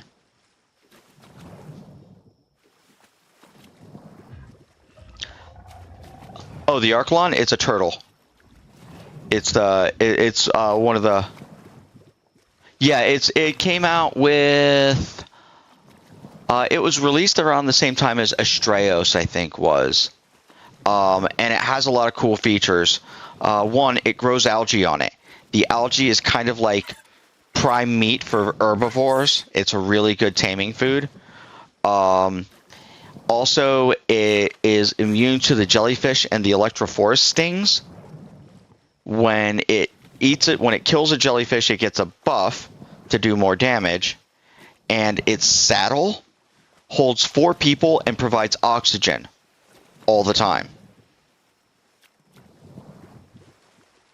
And so, yeah, it's one of my top 5 creatures that if I'm going on an arc, I want this thing.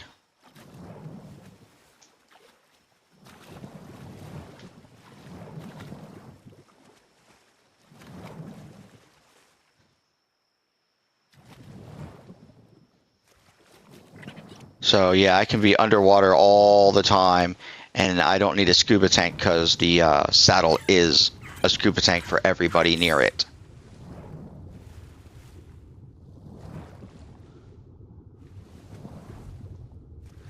And they're a passive tame.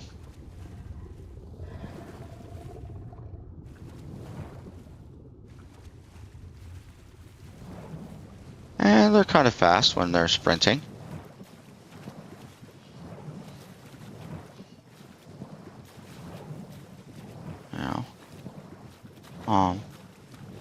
Yep, they're my favorite aquatic tame for now. It used to be the Mosasaur or the Tusateuthis was my favorite aquatic tame, but I like these guys.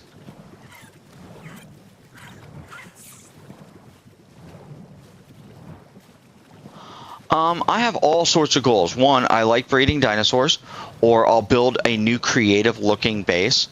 Like, you know, this is my boat-shaped base, or I'll build a base that looks like it's floating in the air, or I'll go out to the redwoods and I'll build a base that looks like a tree or something like that. And so a lot of base building bigger bases, building distinct bases, a lot of like custom design stuff, a lot of dinosaur breeding, a lot of exploration too. I haven't explored every part of every map. And so when I go out, like when I was on Scorched Earth, I spent probably like 3 months on Scorched Earth, and then somebody showed me that there was an underground to Scorched Earth. I'm like, there's an underground to it? I'm like, that's cool. Yeah, and it's a rich, lush underground, and I had no idea it was there. So we flew down and we went down and we took a look at it, and really cool stuff down there. But a lot of it is taming dinosaurs and breeding them up, getting really high level dinosaurs, you know, 400 level 400 dinosaurs if your max level is 150 on the server, you know, or in this case I'll probably breed up to 2000 level 2000 dinos.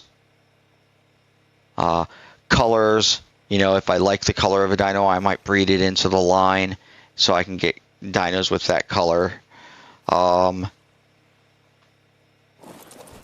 I learn a little bit about, you know, what a new piece of equipment can do. Like, I kind of fell in love with, what was it? It was the, one of the first things I fell in love with was the flare gun, because my buddy was like, oh, flare guns are really useful. And I'm like, eh.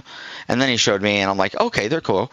My most recent, I think, was probably the whip.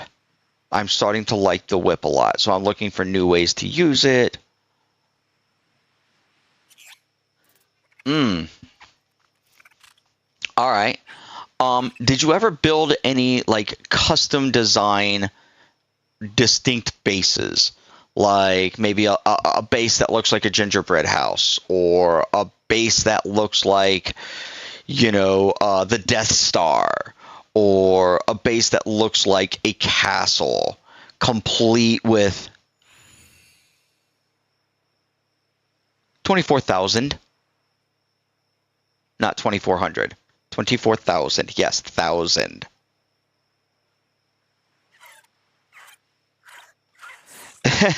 Yeah, I am definitely not bored still. I mean, I can, not to mention, my favorite part of the game is still the early and mid game. I'm not a big end game guy.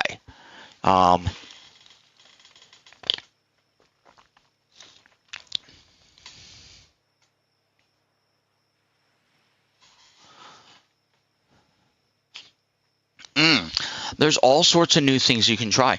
I saw somebody who did a YouTube video on how to build what literally looks like a oven that's turned on and cooking food,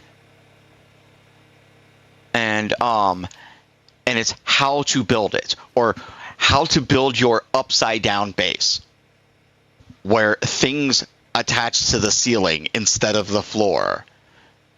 You know, it's how to do all this weird stuff, and you know, and then I look at what I want to do with that and try new things. Like on Astraeus, there's a big underwater cave area, and I'm like, it's huge, it's absolutely massive. I want to say it's about as big as this donut island, the island of the broken moons. It's that big. It's massive, huge, huge underwater cave, and it's deep, deep, deep underwater. And I took it over and started building like a little city in it one time. Another time, I, you know, decided I wanted 3 trees in the redwoods, and I was going to build sort of like an elven village, and I tried that. That one didn't go off as well because I wasn't so familiar with the construction, you know, with how the building worked and my snap points and all that. This boat base, I did a previous incarnation of it, but this is my bigger version, and it's shaped like a boat. When I get my mast up there, then what I might do is I might come through here, and in that diagonal part, I might put like open doors and cannons in there, or I might do it on that flat side part, put cannons in there, just so it looks like a pirate ship. I did a base on the island that looked like it was a floating base, like it was just floating in the sky with nothing touching the ground. Really fun. And so it's a lot about like building custom design bases, or really high level dinos, or, you know, trying out all sorts of different new things, you know, newer explorations. I went to, we found a place on extinction that I never knew existed, and we went down into it and explored around there, and that was a lot of fun. Custom foods. I'll design custom foods. I'll design, you know, just all sorts of different little things. Or I'll try, okay, instead of using these dinos, what if I tried to play the game without the normal dinos I play with? What if I instead run, like, I had this crazy idea that I wanted to use dinos like sheep, otters. What was it? It was sheep, otters. I would probably go with the Veilwind now because that's kind of a cute looking animal. Maybe Featherlights, and that would be my army. I mean, not for a boss fight, but I would take these things out with me. I would ride the sheep. The otters would be following, and we would take down wild dinos that way. I saw a video where people took the Xiphactinus and were killing Alpha Rexes with Xiphactinus. And not Alpha Rexes that are on the shore, but Alpha Rexes that were further inland. And they like literally took these Ziphos inland and were killing Alpha Rexes with their Ziphos. And I'm like, that is just the weirdest thing ever. Let's see if I can do that. So, I mean, I don't know. And I just love the game. To me, it's, you know, there's, each new playthrough is still unique to me. Sometimes I'll get tired of a map for a while, and so I'll leave the map alone, but I haven't gotten tired of the game in all of that time.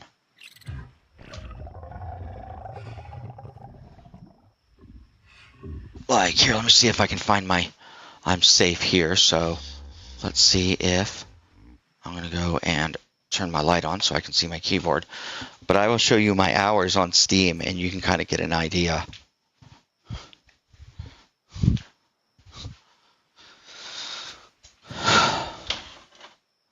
Alt-Tab. And so, where's my, okay, here we go. Oh, I don't have my Survival Evolved up anymore because I deleted Evolved for this. But so far I have 10,000 hours just on Ascended. You can see that right there, 9,663. And I have about 21,000, maybe 18, 20 to 21,000 on Ark Survival Evolved. Oh, okay. You can't see my screen? Or can you see my screen at all? The Steam thing? Oh, only Ark? You can't... Oh, you can't... Oh. Okay, well, it says I've got 9,663 hours on Ark Survival Ascended. That's what it's telling me now. And then I don't have... I deleted my Ark Survival Evolved because I wanted more space on my computer. And I've got like, I think it's 18,000 hours on Ark Survival Evolved. And so it's like I've got a ton of hours. But this guy is the Archelon.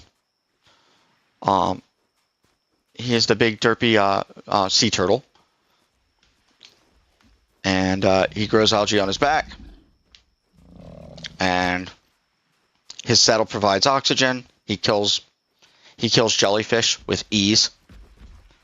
Oh, and I need to go back in there anyways and get those silica pearls.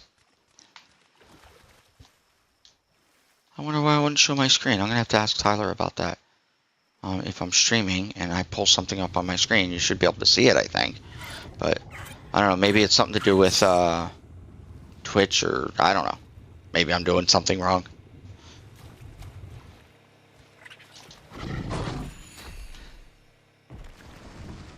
All right. Back down where that 980 shark is no longer there. Oh yeah, and the sea turtles are really super slow on land. Super slow on land. But they can go on land indefinitely. They don't have to stay in the water like the way the manta does, or the dolphin. Alright, now we're gonna go find some silica pearls.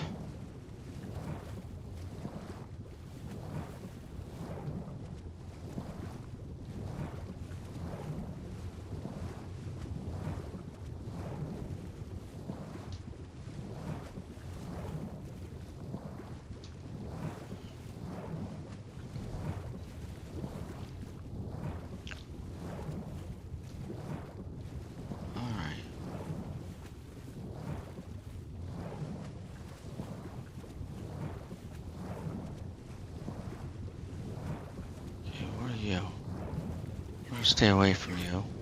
Because I'm not looking for a fight. I am looking for silica pearls. Last time I came down here, a shark decided to fight me, and I decided it would be better to get rid of him.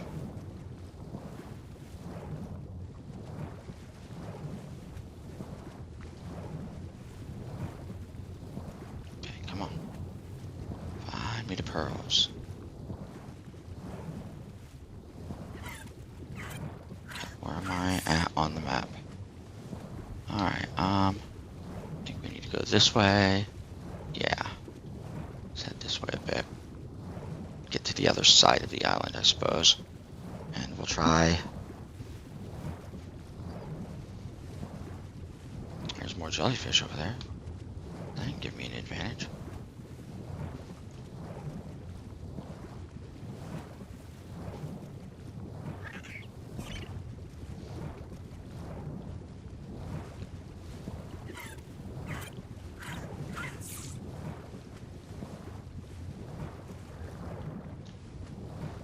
Come on. Yeah. You do not scare me.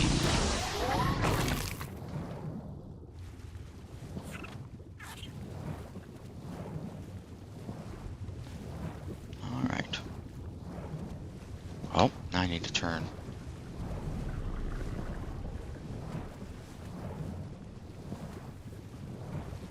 Yep. And it should be somewhere down in here. That's a helicoprion. That is the new shark.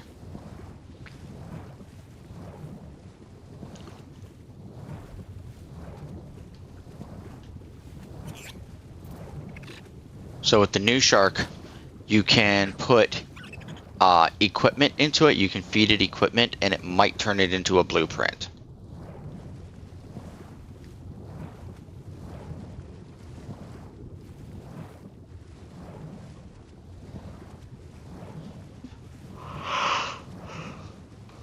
I haven't gotten one of those yet. I haven't tamed it up yet. Okay, this should have... Nope. Ooh, I need to go this way.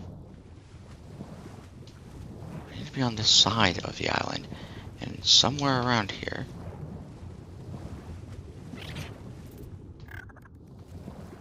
Somewhere around here... There should be... I'm gonna eat this jellyfish.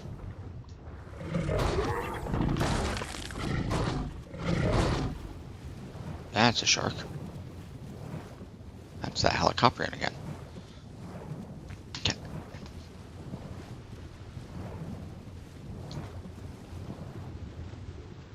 What the? Those baby helicoprions?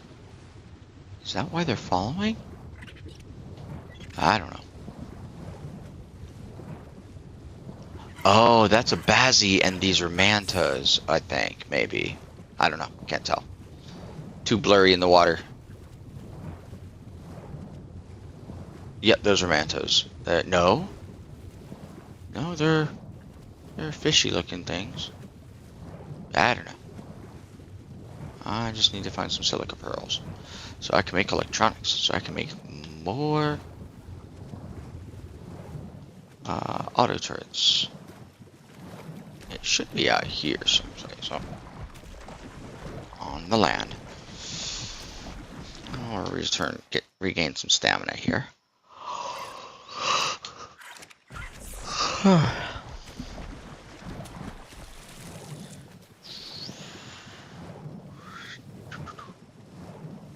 Come on. Sink. Why are you not sinking? Oh, because you can't sink. Sink. There we go. Should be some silica pearls somewhere around here. Wait, is that you? Are you silica pearls? You are silica pearls. Okay, make sure I'm safe. I'm safe.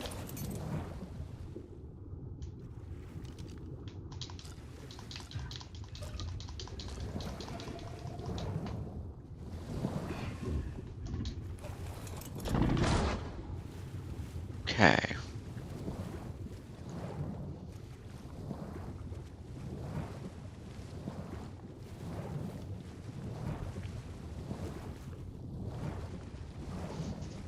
I passed some silica pearls back there because I was interested in this jellyfish.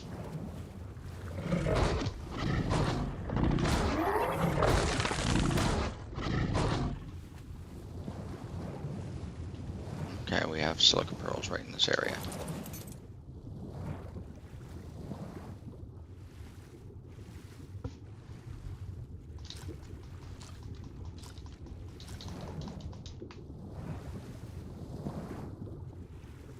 My oxygen.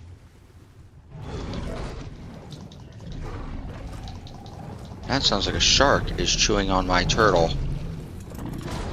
That sounds like a couple of sharks chewing on my turtle. Okay, this is not a good plan. We need to be leaving. Okay. That was a 980, and I don't know what the other one was. That's 2 sharks. 1 shark got me almost dead. 2 sharks, not gonna mess with. Maybe if I had a higher level Archelon. How many pearls did I get? Oh, I got a little bit of pearls. I can...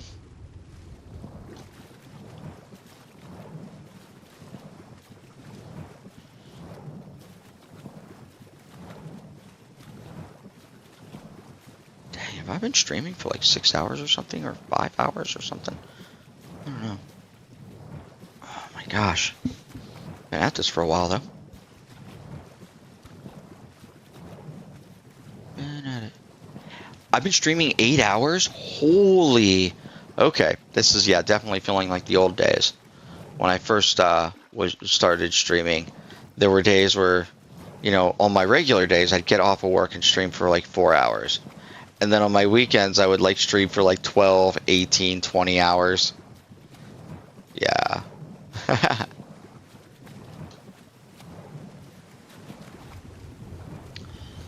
I guess that's what they call long-form content. That's a turtle. And a shark. Okay, the turtle's not going to bother me. The shark might.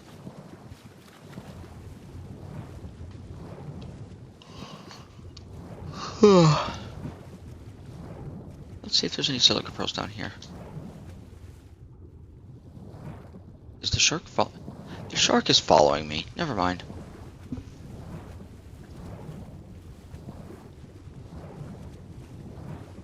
Wait. I might be able to get enough ahead of the shark. If I see any silica pearls, I'll be able to stop and pick them up. Let's see.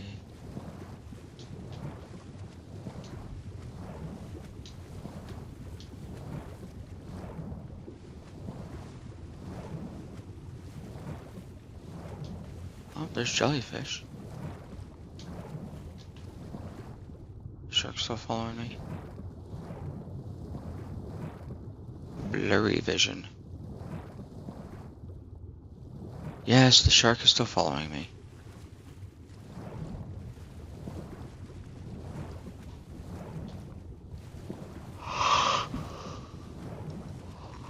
That is a Ziffo, I think.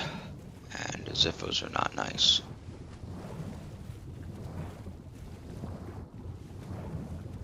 Alright, we're gonna eat these jellyfish. That way, if I have to fight, I have a jellyfish buff.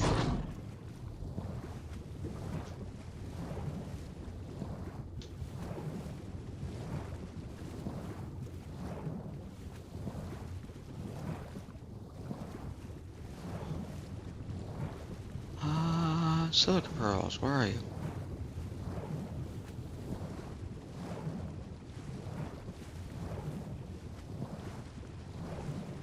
More jellyfish. I am getting more interested in the jellyfish than I am the silica pearls. I keep finding them.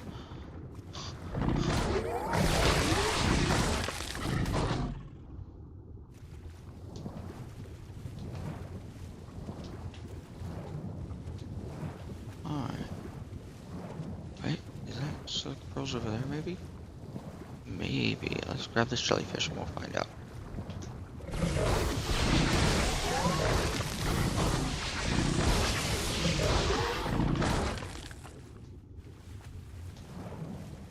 Yes, it looks like there's some pearls over there. Maybe. No. Nope. That is an alpha shark. And he notices me. We are swimming away from the alpha shark. Yep. I'm under 300 levels. I do not want to mess with an alpha. Oh. Come on, around the rock. Around the rock.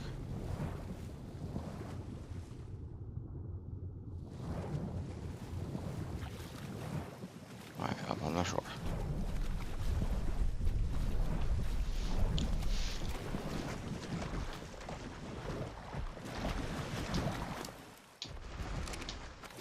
Yep, that's an alpha shark. What level alpha shark are you?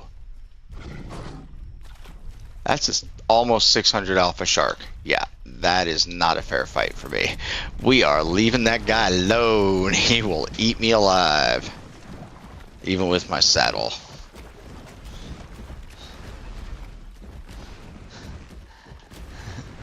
He has all the advantage and I don't want a piece of that.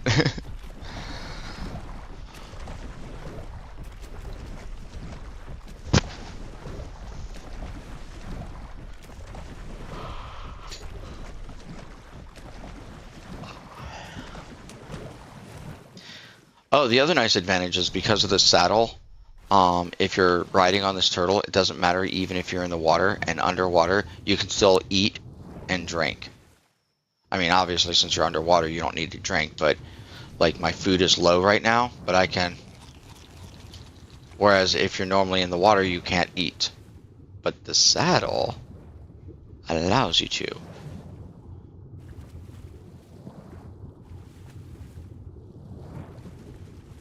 Leave those guys alone for now. I have enough biotoxin for a bit. Oh, yeah. I have plenty of biotoxin.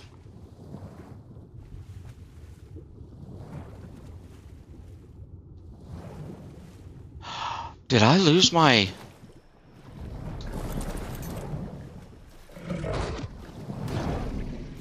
Oh, no. Oh, shoot. Oh, yeah. Wait, he's only doing 60 to me?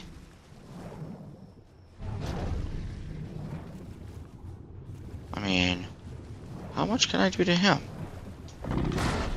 63. Yeah, no, it's not. He's going to have way more hit points than me, too. Okay. I lost my Drakeling. That's a shame. I'm going to have to go tame another one later. Alright, that was an exciting tame the last time I had to do it. But, now I know how. Yeah. Go away, alpha shark. Stay out there in the deep water.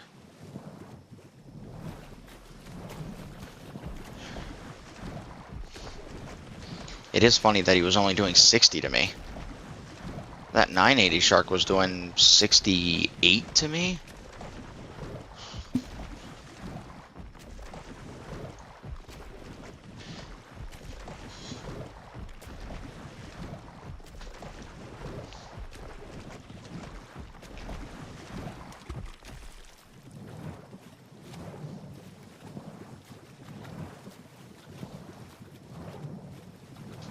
So when did it die?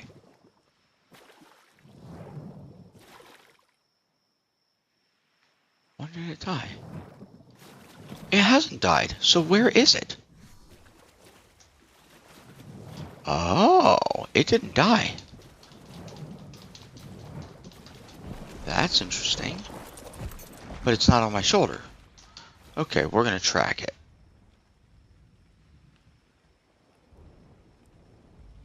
Alright, come on.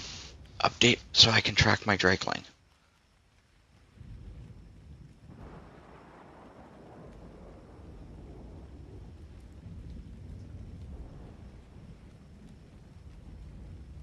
Birdie, Oviraptor, Moschops, Archelon, RG, Summer Drakeling. That's the one I want. Track you. You are 1,300. Wait, you're 5 kilometers away. How are you? No, you're not. You only have... Okay, hold up. You're 1,000 kilometers away. Let's go there. Oh, I wonder if it hopped off my shoulder when I got out of the water. I don't know. We will find out, but I want my Drakeling back. I was worried he died. So, the summer Drakeling is also, the Drakelings are also kind of new. There are 4 seasons. And it's like summer, winter, autumn, spring.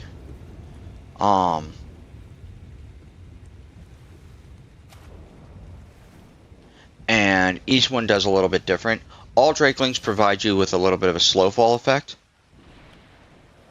So the Pyromane is, the Drakeling is, the Dreadmare is. So I think 3 of them. And I think the Elder Claw might be. Yeah, Ark is kind of like going that direction. So what they'll do is they'll release a map, and in the map they'll have a new creature that is free that you get with the map. But then they'll also release... Yeah, well, you know...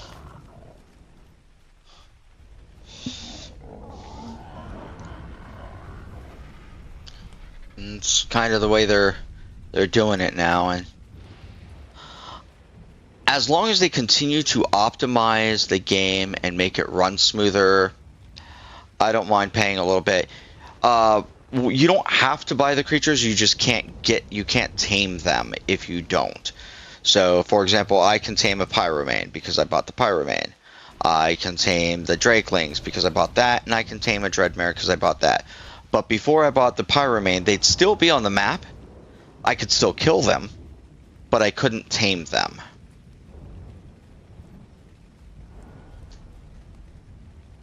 Yeah, I understand that. Alright, I'm gonna have to do something. Alright.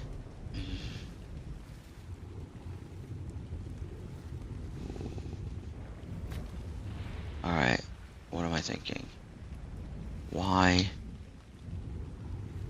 do I really want to do this without a turtle? Because those are jellyfish out there. And it's so far away, we're not. We're not doing this without a turtle. Alright, I need to get my turtle so that I can get my summer Drakeling. No, I know what I can do. I can get a bird. Fly over, J-call, bring it back with me. That'll work.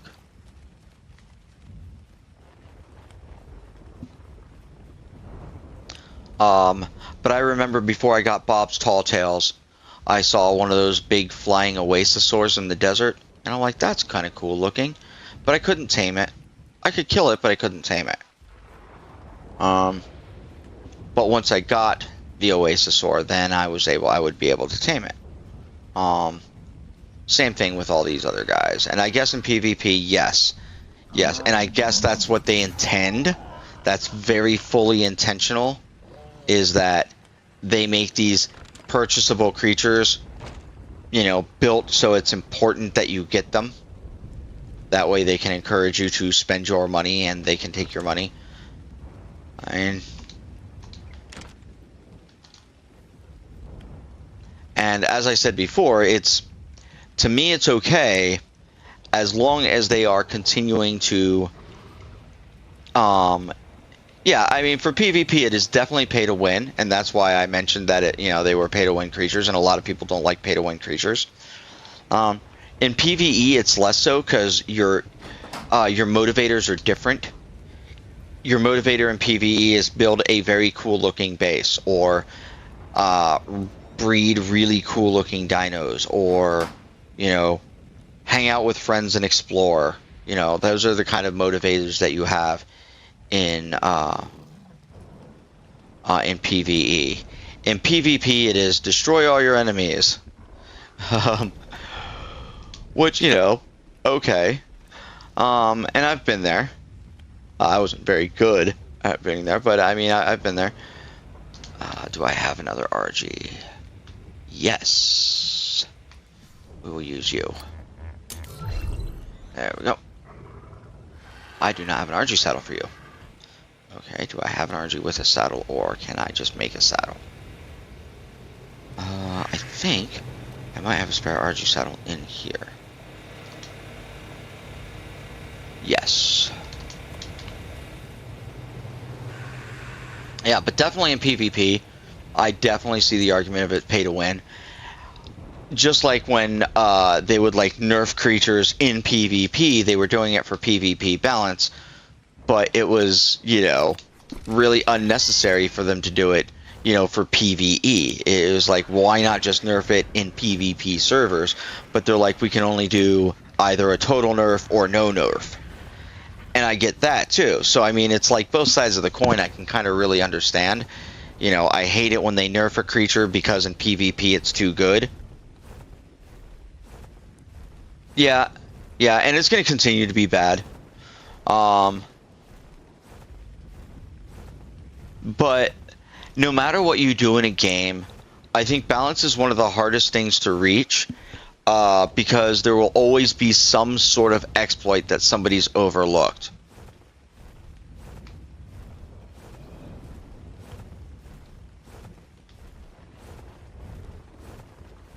What did Wildcard lose a lawsuit on? I was unaware that they were involved in a lawsuit.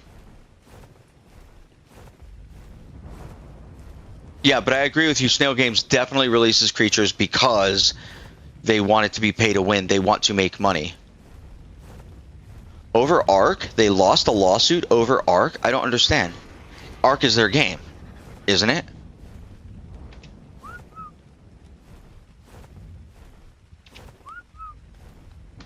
There you go.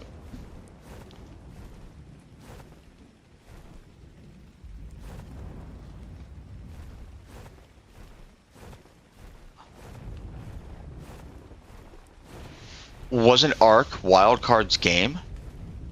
I'm kind of like, I'm not well versed in this, so I don't know. I always thought that they were losing money, so they sold to one of the founders was working for someone who's now in Snail Games when he started Ark, and so they're like, okay, because you were working for us, everything you worked on becomes ours. Oh, okay.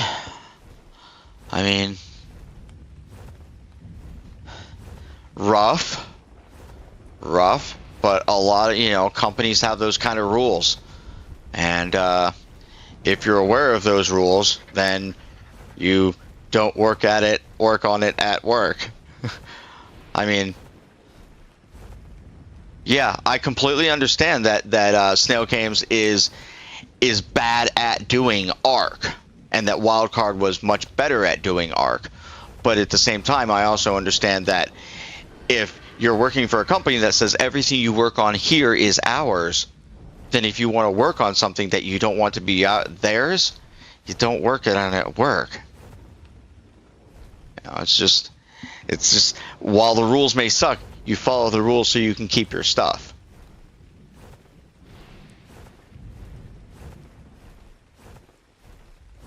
Ah, okay. I didn't know that that's so yeah. Okay. Are you like familiar with what's going on with the whole Pal World lawsuit and the Pal World Nintendo thing? Because, you know, my friends are talking about it all the time, and I mean, I played Pal World for a little bit, and I'm really not familiar with the lawsuit of it all. I know that both of them are Japanese companies, and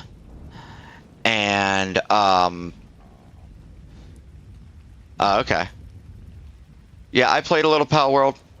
My roommate was like, hey, this is like Ark. And like every time I've been told something's like Ark, I'll give it a whirl.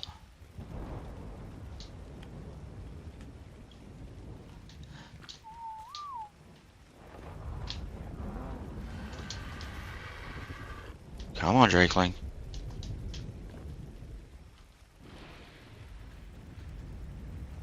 Come on, Drakeling. Come here. Come here. Back on my shoulder. There we go.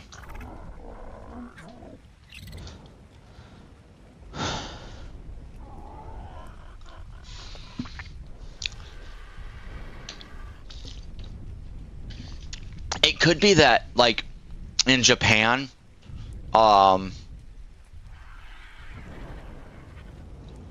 No, this is a Drakeling, and so it's got. I mean, the model might be just a reskinned Featherlight. I don't know what the model is, but this is what's called a Drakeling.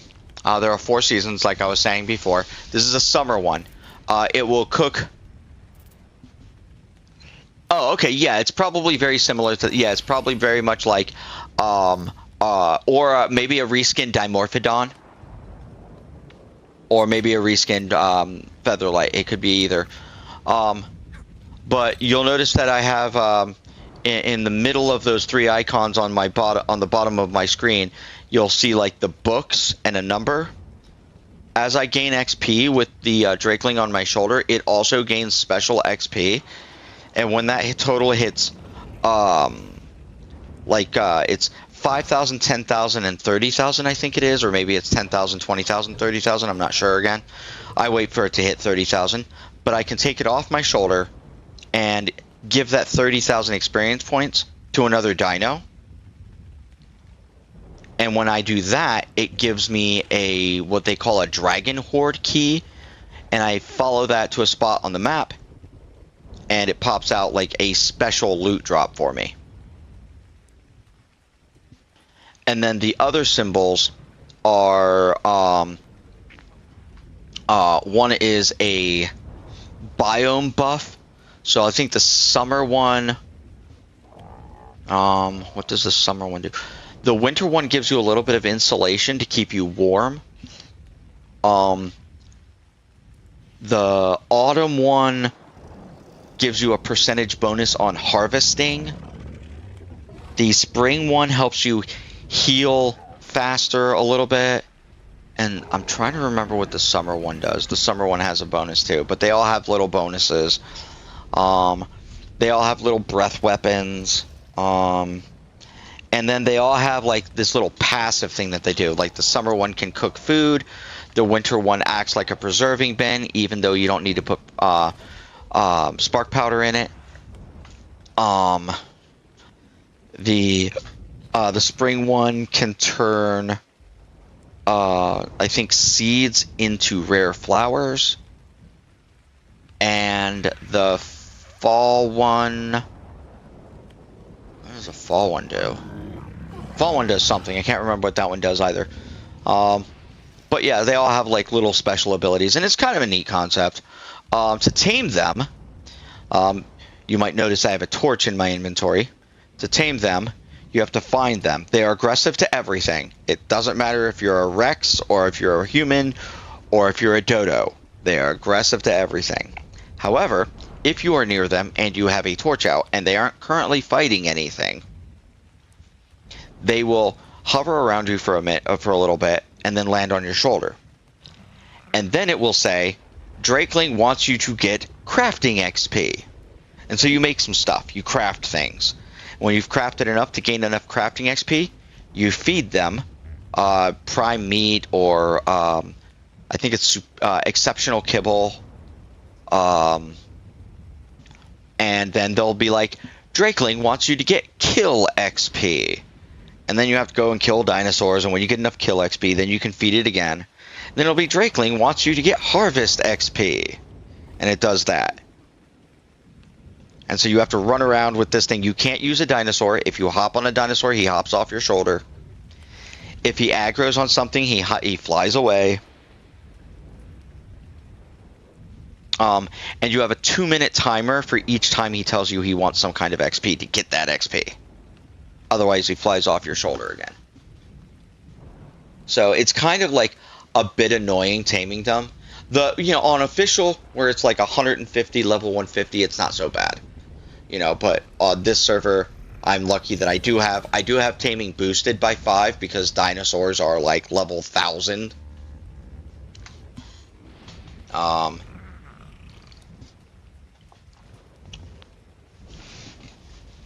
And I made dinosaurs level like max level dinos like 1050 because I wanted them to have the stats to be dangerous.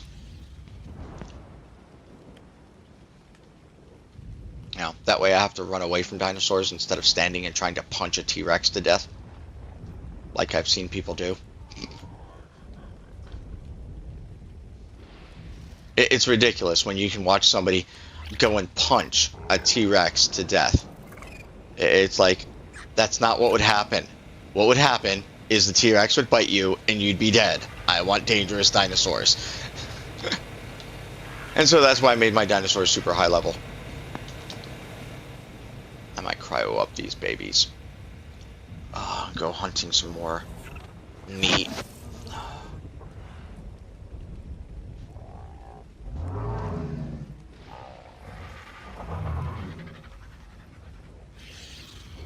Let's see what you got here. Oh, you are out. Let's keep you out and let's cryo up some of these Rexes. Yeah, we can always do a little bit more with these guys later. We'll leave some of them out.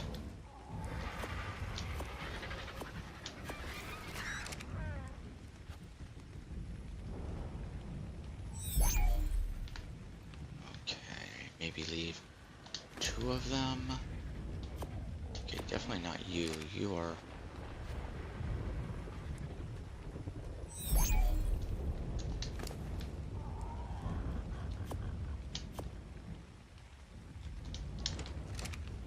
Okay, yeah, I can leave 2 of them out, I think. I'll just,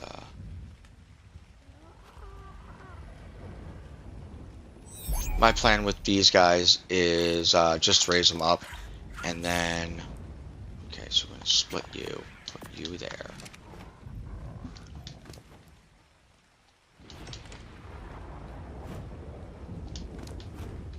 Okay, you're also spoiled meat, and we'll hold on to some spoiled meat, I suppose. Oh, and we're gonna put you in here, and you've already got a little bit.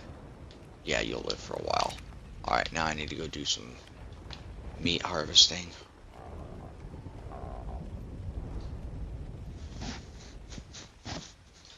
I'm gonna raise them up, and when they become adults, I'm gonna feed them into the bio grinder. I don't know if you know about the bio grinder. It's also kind of new. So this is a bio grinder. You can put dinos on it, turn it on, and it will eat your dinos and give you kibble.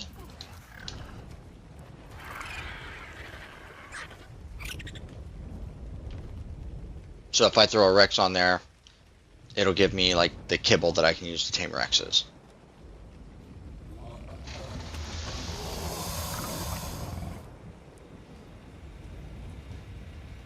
And that's how that works. There goes Traboa. Go down. Grab the RG.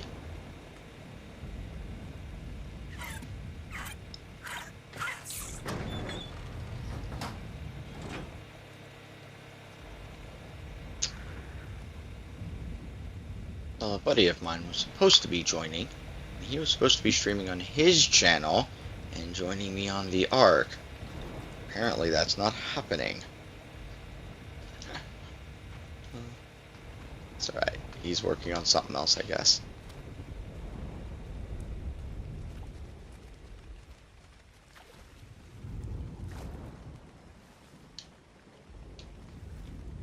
Which way is the RG? I think the RG is probably over here. Yep, there it is.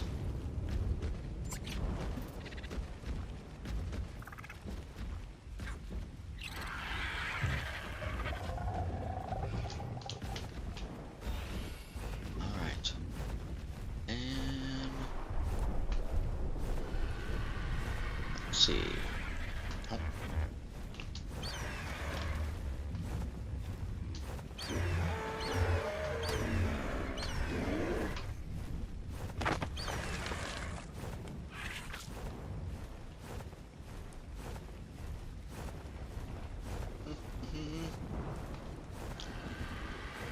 Find me a Fiomia. They give me lots of meat.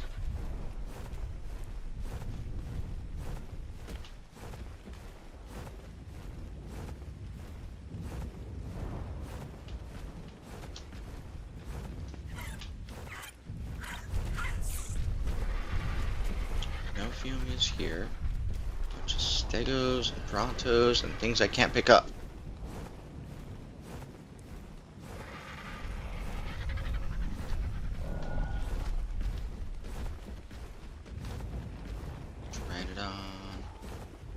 pick you up either because you fly. Okay. Oh, you are a tree. No way. Right on. Trike. Come on. Find me a Phiomia. Or another Parasaur would be okay, I suppose. But Phiomia is preferable.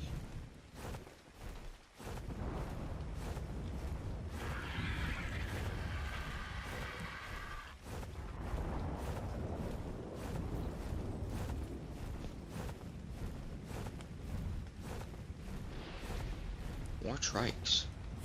Maybe I need to break out my Rex and just go kill all this stuff.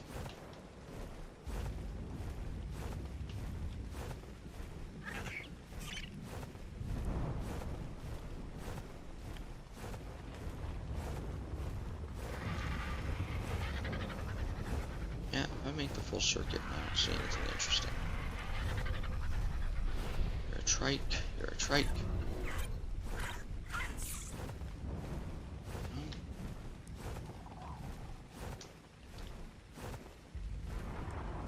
Trike, Stego, Trike.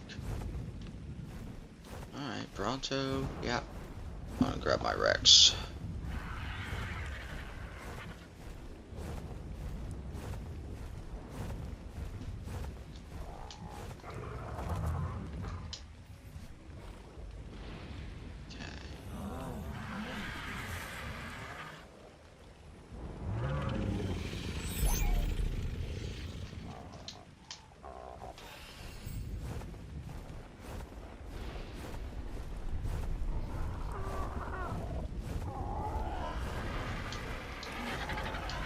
Oh, now there's a Parasaur over there.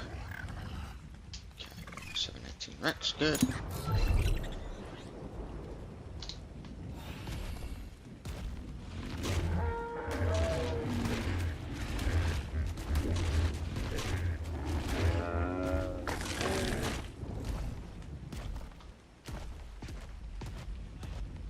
Yeah, what's up? Yes, I'm still streaming, Tyler. Okay. Are you gonna come streaming, Tyler?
Uh-oh. That's not just the Stego, but the Trike is now upset at me. I must have hit the baby Trike. Alright. I'll just sit here and let me bite both of them at the same time.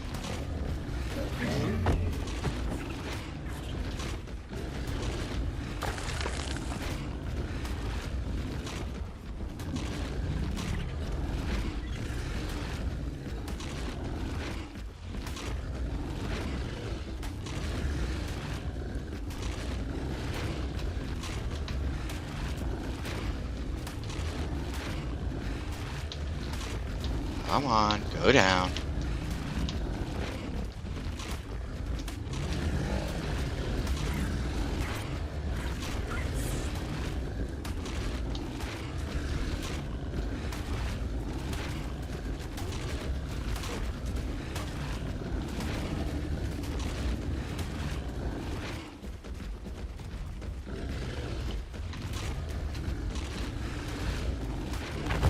There we go.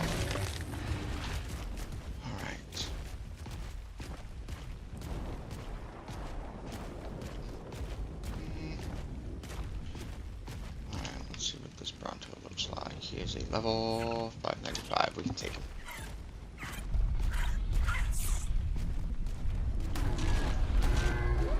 It's gonna be a while.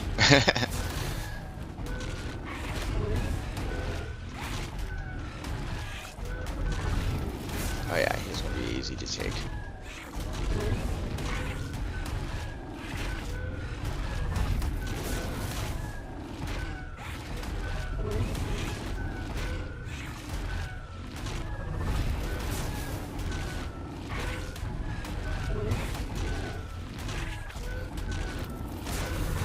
Okay, that tail should be hitting that Bronto, or that trike, and making that trike angry.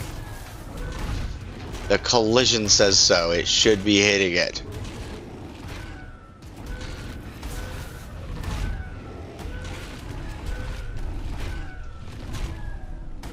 If I hit the trike, he'd be all mad.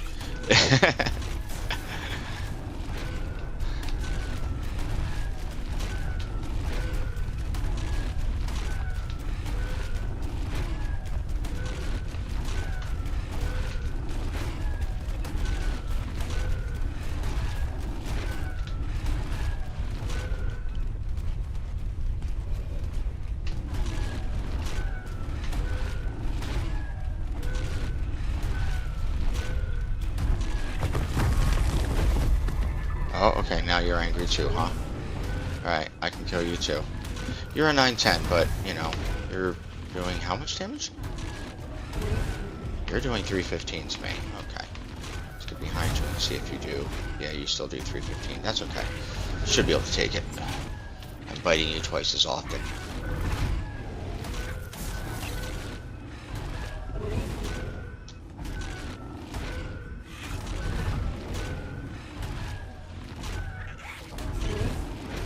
Oh, you're only doing 65 to me now. That's weird.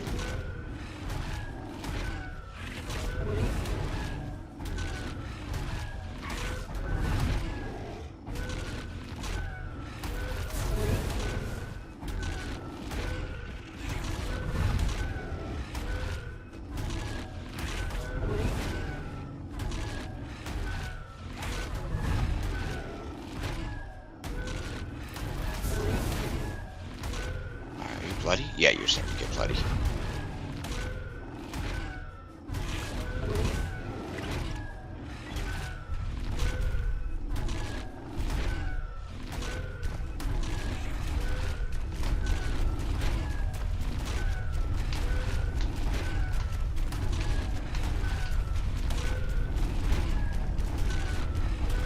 Just stay right up on it.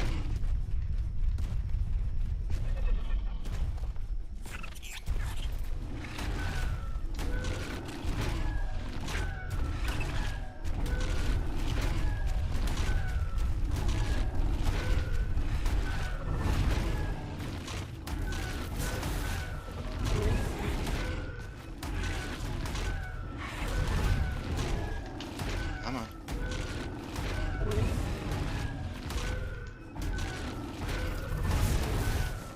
You're about to go down. I know you look like you're really, really messed up. There you go. There we go. Okay, and a ton of front meat, and Rex leveled up? I'm guessing the Rex leveled up? I heard the level up sound. Yeah, there it is. The Rex leveled up. Good. More melee damage. I like melee damage. Alright. What level are you? How long are you gonna take? You won't take too long. Let's go. Let's just chew on you.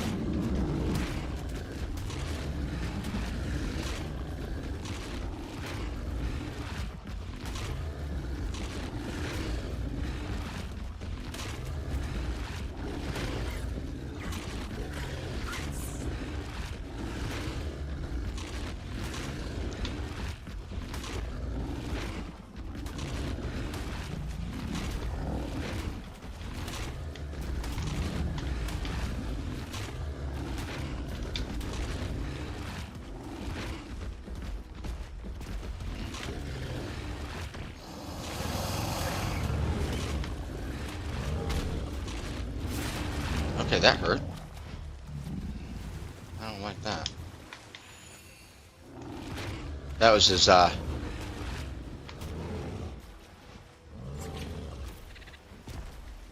up, pass around. Get him to face me. Use a little tactical combat instead of just brute force. As long as I'm chewing on his head, he can't hit me with that tail too effectively.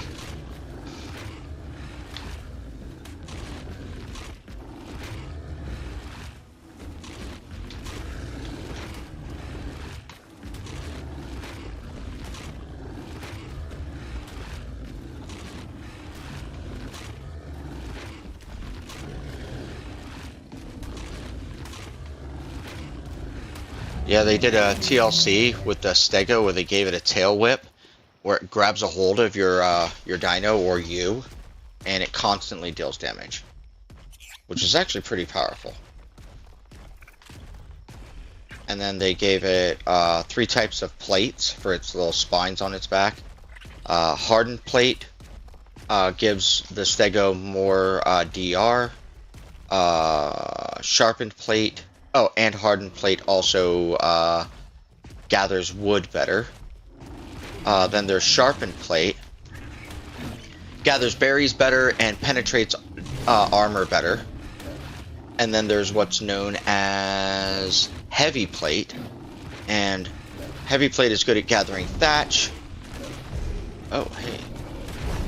I have another trike after me.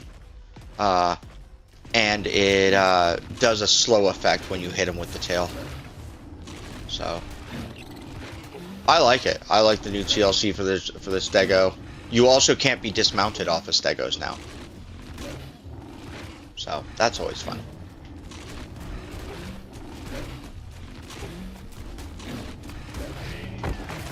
There we go. Okay. Okay, that should be plenty of raw meat for a time.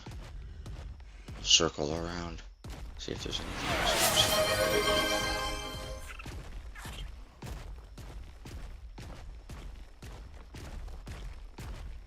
Let's see if I can get this Pteranodon before he flaps off. Nope, nope, come on, nope. Oh, almost had you. Okay,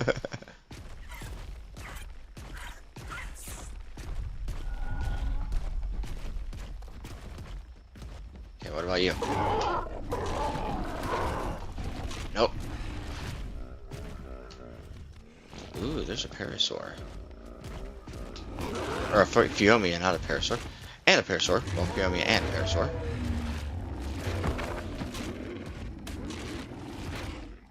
Phiomia's a good source of meat. Okay.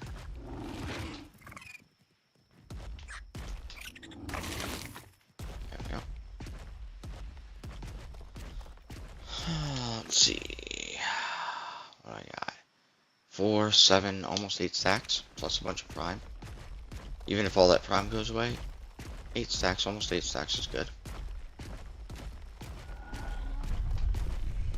Eat this Parasaur and it will be 8 stacks.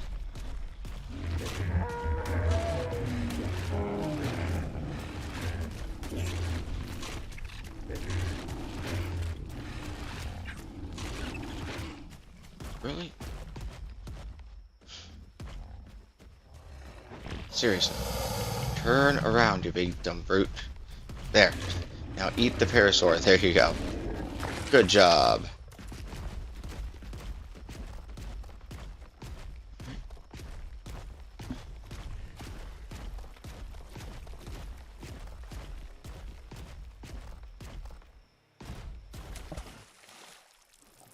Head over here.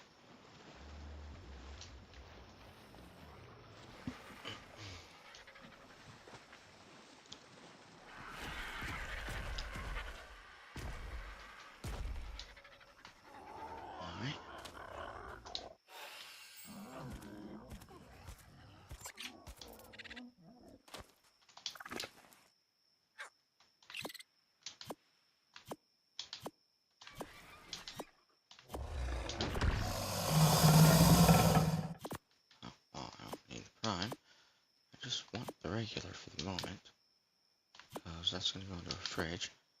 Then I'll come back for the prime.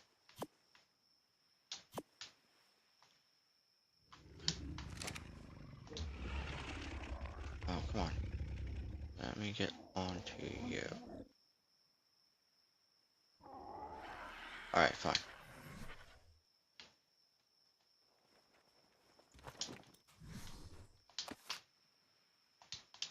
Now we're on it. Yep. Okay.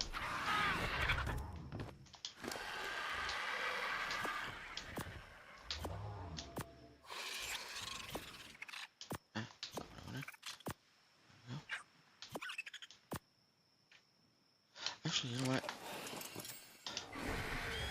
I might be about ready to call this stream.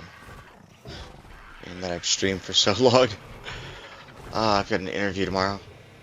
Hopefully for a job working at Safeway, putting box on shelf. I would definitely take that job as regular employment.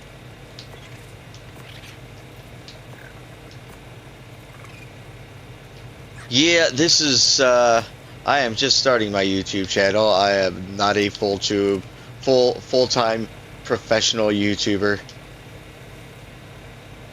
Yeah, thank you.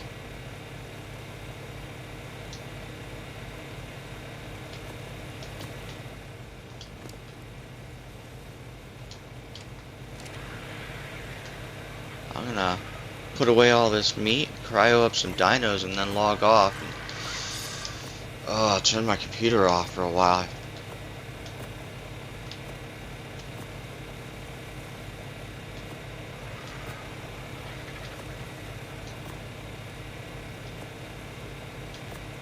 Okay, that's the algae.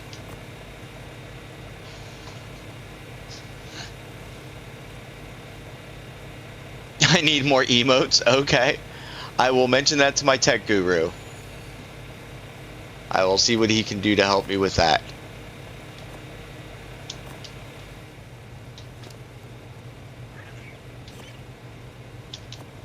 So that can stay on there.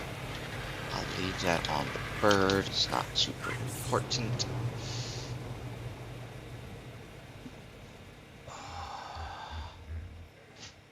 That is an elevator that's already down. We do not go across empty space.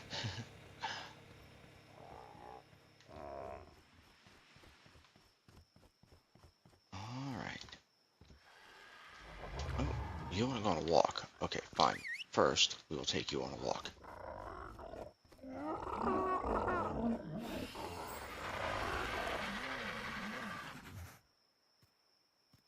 Come on, RG. Get your 30-something%. 33%. There you go. Fully imprinted RG now. And empty cryopod. Yep. Good.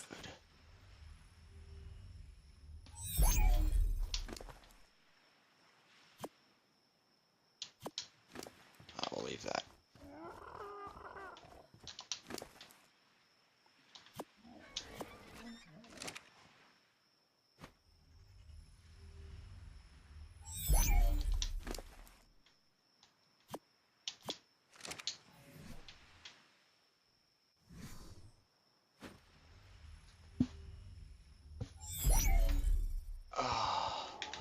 Well, Strigley, it has been a pleasure speaking with you, and I'm gonna let all this go.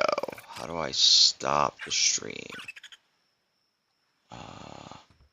That's my chat, so I'll have to do it in there.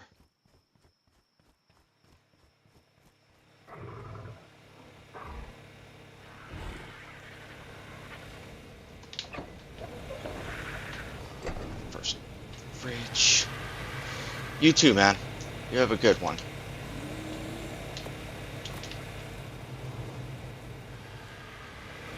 Up the stairs. Up the stairs.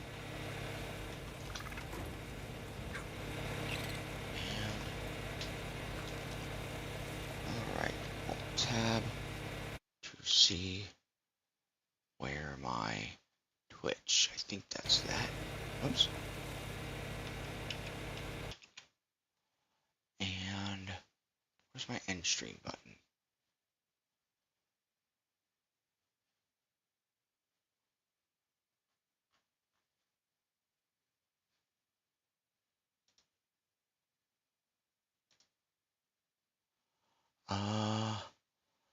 Where is my end stream button?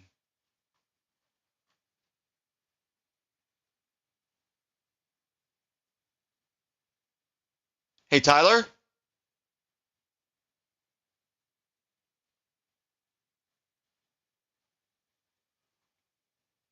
Easy to use dashboard about home.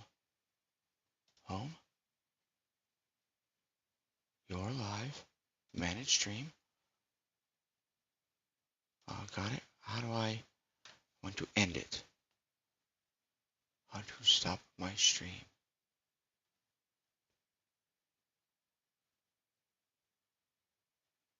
English. Okay. Where is my stop the stream button? Quick action. Edit stream info. Clip stream. Raid channel. Manage goals. Streamlabs. Stream together. Is there anything here? No. Does it say stop the stream thing? Nope, that is not a stop the stream. How do I end my freaking stream?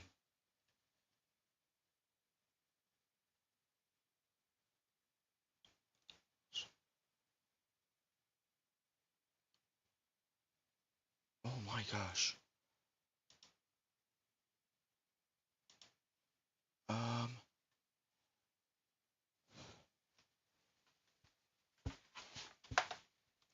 Stream manager, stream layout.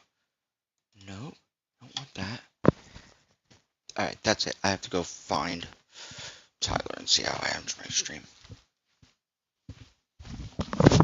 Hey, Tyler?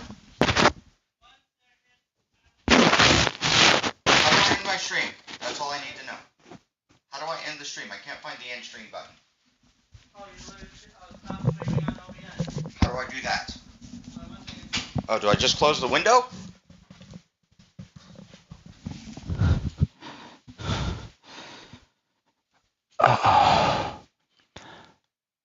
So home, alerts, analytics, community, content. Content? Nope. Settings? Stream? Nope. Nope. Back. So I need to go back here probably somewhere. So this.